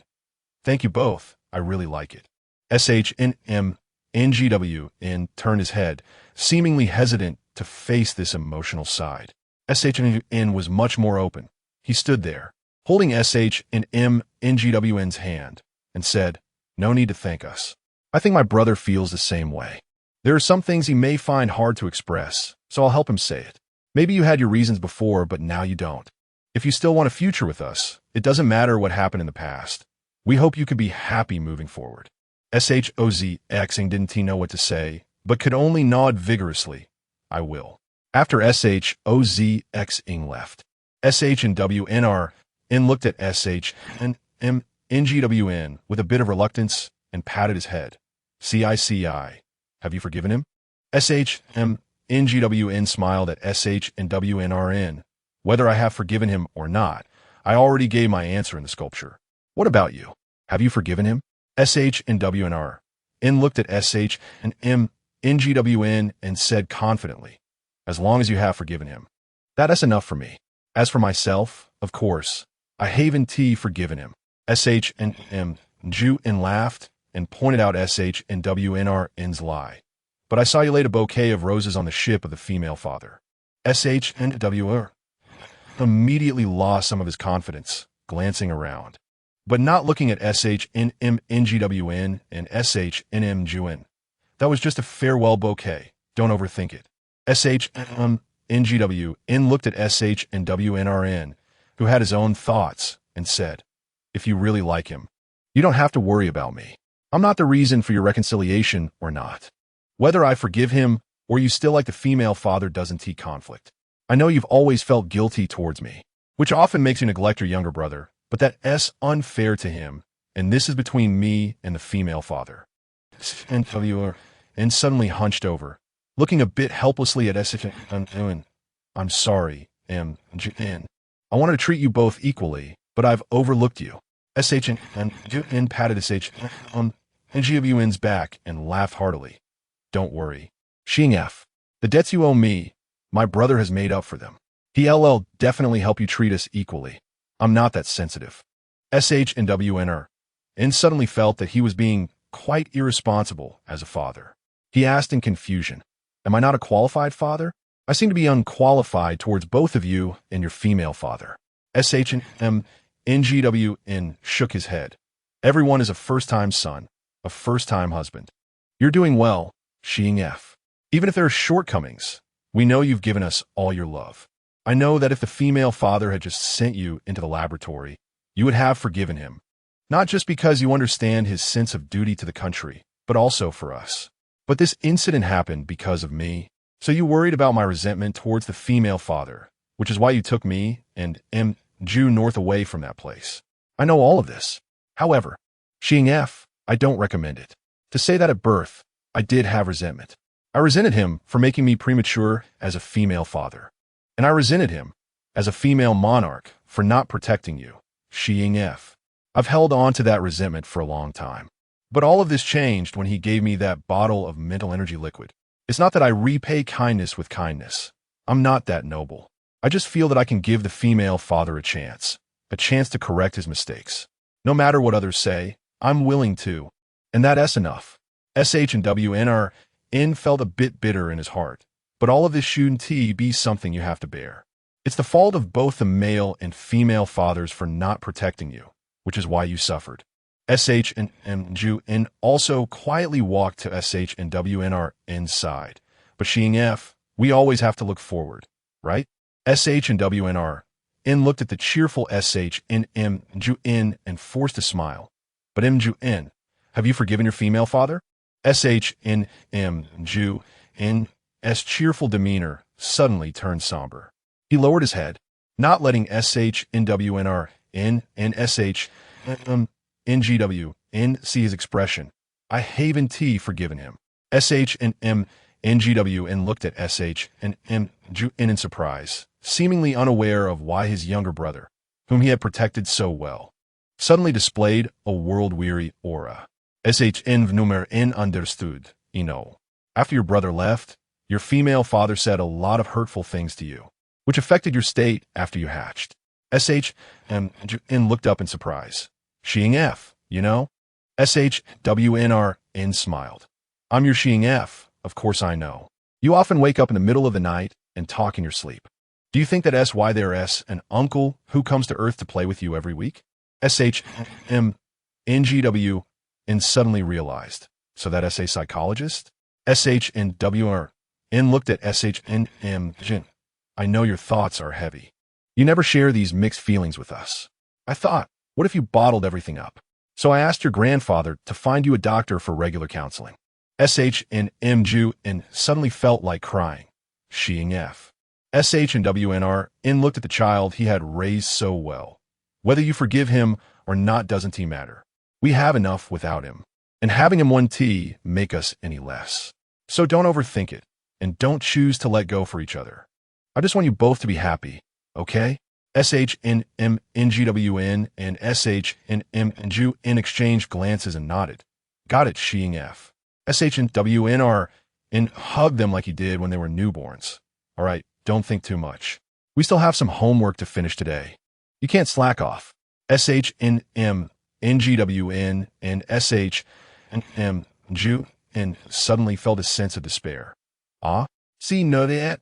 Can you let us off a bit today, since we're not in the right state? Shnwnr laughed and said, Let you off? That's impossible. Hurry up. If it gets late, I want to go easy on you. At the very least, you need to know what late fatherly love feels like. The three of them gradually walked away, leaving only a trace of dust behind. Occasionally, sounds of laughter and play could still be heard. Know that? I love you the most. And me. Shngf, I love you too.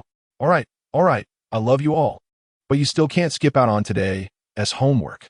No matter who pleads for you, it won't work. Chapter 74, Extra, Shen Wenran and Xiao Zixing. Extra. Shen Wenran lay in a chair, watching Shen Mingwen and Shen Mingyuan chattering beside him, feeling somewhat at ease. It had been 10 years since he arrived at the insect tribe, and the first few years were so thrilling that now life felt a bit dull. Under the influence of live streaming in these years, the carving industry had flourished, with the popularization of items like the guanine of childbearing and the peace lock. The birth rate of the insect tribe had also greatly increased. Shen Wenran touched the tattoo on his hand, sighing slightly. At first, I thought the power came from the tattoo on my hand, but now it seems not quite so. He opened his light brain, intending to browse the light net, as usual, when a message popped up. Congratulations to Shen Wenran on the birth of over 100 million male insect eggs. Shen Wenran's hand which was scrolling, suddenly froze. He looked at the headline with a complicated expression and clicked in. Upon entering, he discovered that the 100 million referred to the number of male insect eggs from the insect tribe, and he felt a moment of relief. This matter had to do with the couple he had gifted grapes to. After receiving the handcrafted items made from the grapes, they began their plan to produce insects. Within a week, Song Jinlong and Dai Haoxi had their first insect egg, and after 3 months of gestation, they soon gave birth to a male insect egg. Initially, the insect tribe thought it was just a coincidence, but as grapes became more widespread, more and more female insects began to lay male insect eggs, even surpassing the number of female insect eggs at one point. The entire insect tribe was shocked and started calling Shen Wenran the father of those male insect eggs. Shen Wenran found it amusing that he had suddenly gained so many male insect babies, but still teased Shen Mingyuan and Shen Mingyuan. If the male insect eggs keep coming like this, you two will be in high demand, haha. Shen Mingyuan said seriously, if the future male insects are not like the male father, I won't be willing to marry. Shen Wenran chuckled. You actually have this thought? But it's fine. The male father is wealthy. If you really don't want to marry an insect, I can support you for life. What about Mingyuan? What are your thoughts? Shen Mingyuan looked at Shen Wenran, a smile creeping onto his face. Me? Male father. If the number of male insects exceeds the number of female insects, then I'll have to find several male insects to date. Haha. Shen Wenran was taken aback by Shen Mingyuan's open-mindedness, momentarily choking. Ahem, you can have that thought, and the male father supports it. But you absolutely must not be a scumbag who toys with insect feelings. Otherwise, my whip will be the first to disagree. Shen Mingyuan shrugged. What is wrong with that? I just want to give every male insect a home.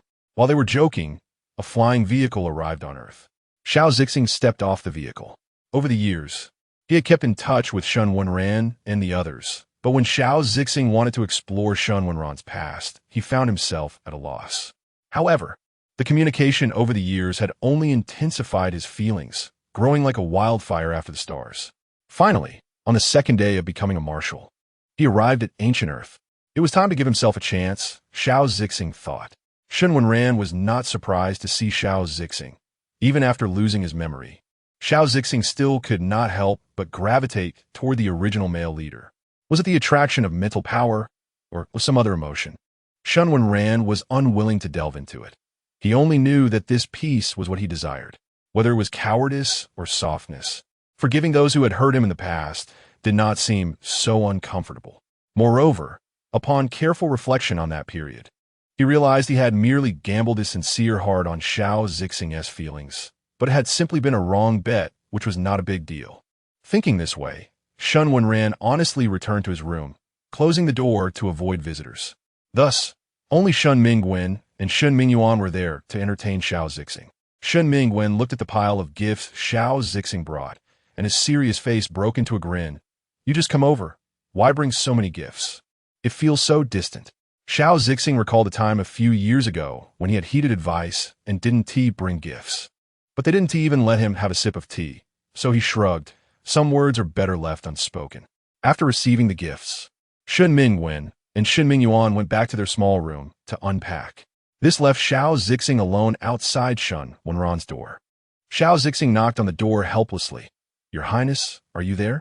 Shen Wenran was somewhat reluctant to speak. Sometimes, things that come too easily aren't cherished. Xiao Zixing smiled, carefully taking out the sculpture from his pocket, along with 3 other sculptures. I brought all 4 of these today. We had a relationship before, right?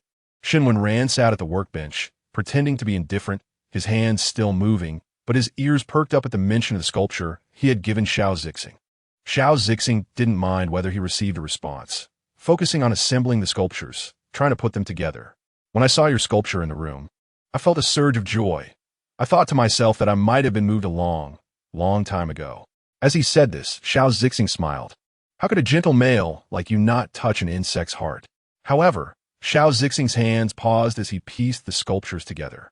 I don't know what happened afterward, but I think it must have been something unpleasant, so I don't want to think back on it. I can't remember. All this can only mean that I did something wrong to you. Xiao Zixing's eyes began to blur, and he became conflicted about whether to continue pursuing this. As he spoke, the sculpture was nearly completed, presenting a beautiful scene where Xiao Zixing and Shen Wenran stood side by side, with Shen Mingwen and Shen Mingyuan below. But I think I still like it, so I still came here shamelessly, hoping for a chance at redemption. My female father used to say that with my desirelessness, indifference, and lack of joy or sorrow, how could any insect like me? Xiao Zixing said, tears streaming down his face. But there was one insect who treated me unconditionally well, and I didn't cherish it. I regret it, but I can't remember, which shows that I wanted to escape subconsciously. But why should I escape? Xiao Zixing wiped his tears, looking at the door, as if wanting to see the insect inside. I still hold a glimmer of hope, hoping that the insect I hurt can give me a chance to make amends, even if I have no memory. This cannot be an excuse for my avoidance. So, Your Highness and the two little ones, would you be willing to give me a chance to make amends with my whole life? Chapter 75, Extra, Enjoying Life Without Children. Shen Wenran's hand holding the knife stiffened. He didn't know how to choose. But Shen Mingyuan stepped forward first. I have already forgiven you. I know you don't have your previous memories, but I do. In the early years, I hated you. However, as time passed, I suddenly realized that my hatred was meaningless. By blood, you're my mother. Emotionally, we have seen what you have done for us over the years, so I suddenly stopped hating you. I have a long life ahead of me, filled with the love of my father and brother. At this point, Shen Mingyuan paused and continued, in your love. I live in a world of love, so I will forgive everything that happened before, even if it seems unfair to the little me. I think that little me would choose the same way. In a world filled with enough love, some hurts can be smoothed over by time. Shen Mingyuan looked at Xiao Zixing, who was in tears, swallowed hard, and his fingers curled slightly. Mother. Xiao Zixing wanted to say something, but found he couldn't speak at all. Everyone said amnesia was good, that it meant forgetting past hurts. But as the one who caused the harm, he had lived in guilt every moment over the years. All the insects said it was their fault, but the amnesiac him didn't know what he had done wrong, and he didn't even have the chance to apologize to the hurt insects. Shen Mingwen also stepped forward, looking mature for his age. I think I have a say in this matter. I've been thinking about whether to forgive you, but I've been sulking at myself, knowing that what I want is just an apology from the perpetrator. Shen Mingwen was somewhat at a loss for words, but the perpetrator had lost his memory. Although everyone said he would remember and come to apologize, why should that be the case? Why should amnesia be a get-out-of-jail-free card? Shen Mingwen spoke slowly. This is unfair to anyone. Why did I decide to let go later? Shen Mingwen fell into memory, a smile flickering on his face. Perhaps it was because I saw you bravely fighting for the insect race, rushing to the front lines for them. I saw your heroism and thought you were a hero. For the insect race, Shen Mingwen continued, somewhat shyly, and for me. I learned the whole story from my father. But I didn't understand back then why some insects prioritized home and country. Later, after watching battle videos and studying the history of the insect race, I suddenly understood. I kept hypothesizing, imagining what decisions I would make if I were in that situation. Shen Mingwen shrugged. I might do even worse than you. I would have killed them all. Xiao Zixing listened carefully to Shen Mingwen's somewhat cold face. I think those who are not of my kind, their hearts can be killed. Shen Mingwen smiled. This saying was not baseless. Shen Wenran heard this and stepped forward as well. Over the years, he had become more reserved. Looking at Xiao Zixing, he said, after learning the whole story, I never blamed you. I understand your actions, but when it comes to myself, I find it unacceptable. However, I later realized that even away from you, I still miss you, miss our time together. Shen Wenran felt somewhat powerless. I think, let it be, maintaining a somewhat tangled relationship is already good for me. Moreover, Shen Wenran looked at the two children. What I have always wanted is this kind of simple life. If you are willing, you can build a small wooden house nearby, just like ours. As for everything else, Shen Wenran fumbled with his fingers. I think I'll leave it to time. Xiao Zixing was already speechless and could only nod vigorously. The insect race was highly efficient. Within an afternoon, a brand new wooden house stood before Shen Wenran and the others. Shen Wenran looked at the wooden house and then at the sculpture of a family of four in his home, smiling. Actually, there is no time that will provide answers. Letting Xiao Zixing stay here is already forgiveness, isn't it? Many years later, Earth's resources slowly began to accumulate. Shen Wenran witnessed Earth's transformation from desolation to prosperity. He looked at the skyscrapers rising on Earth, and then at his gradually luxurious villa, smiling.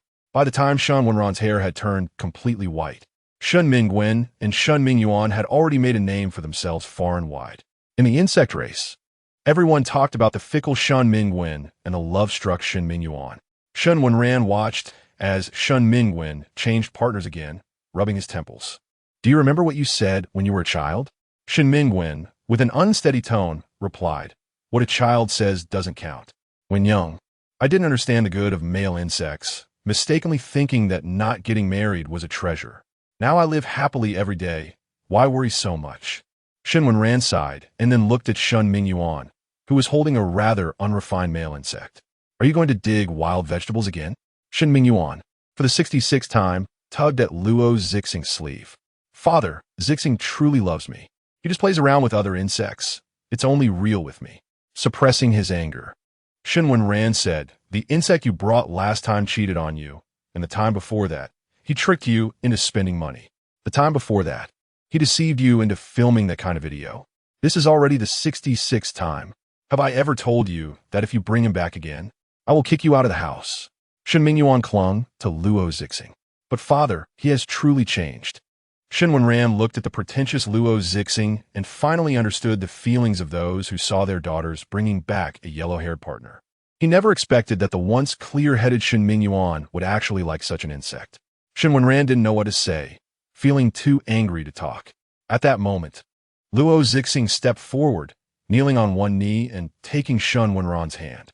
"Father, Mingyuan and I are truly in love. If you don't like us getting married, we can date for a lifetime." Shen Wenran was furious and kicked Luo Zixing away. "Were you? You want to date Mingyuan for a lifetime? Are you crazy?" He then looked at Shen Mingyuan, who was saddened but did not step forward to help Luo Zixing. "Oh, father, please don't kill him. If he dies, I won't have a boyfriend anymore." Shen Wenran was speechless. His child was rebellious, finding a non-mainstream partner. When he liked them, he cleaned up after them, telling them to be careful, but when it came to breaking up, they just wouldn't separate. Shen Wenran looked at the charming Shen Mingwen, who had never been entangled with any partner, breaking up amicably each time, yet had dated no less than 100 partners, always bringing them home. Then he glanced at Shen Mingyuan, who also brought home partners, but each time it was the same one. It was hard to judge. Xiao Zixing also saw this scene and comforted him. Children will have their own fortunes. Shen Wenran smiled and decided to let it go. "Without children and grandchildren, I will enjoy my life. You two, get out of here quickly. I mean you, Shen Mingwen and Shen Mingyuan. Just let me know when you're getting married."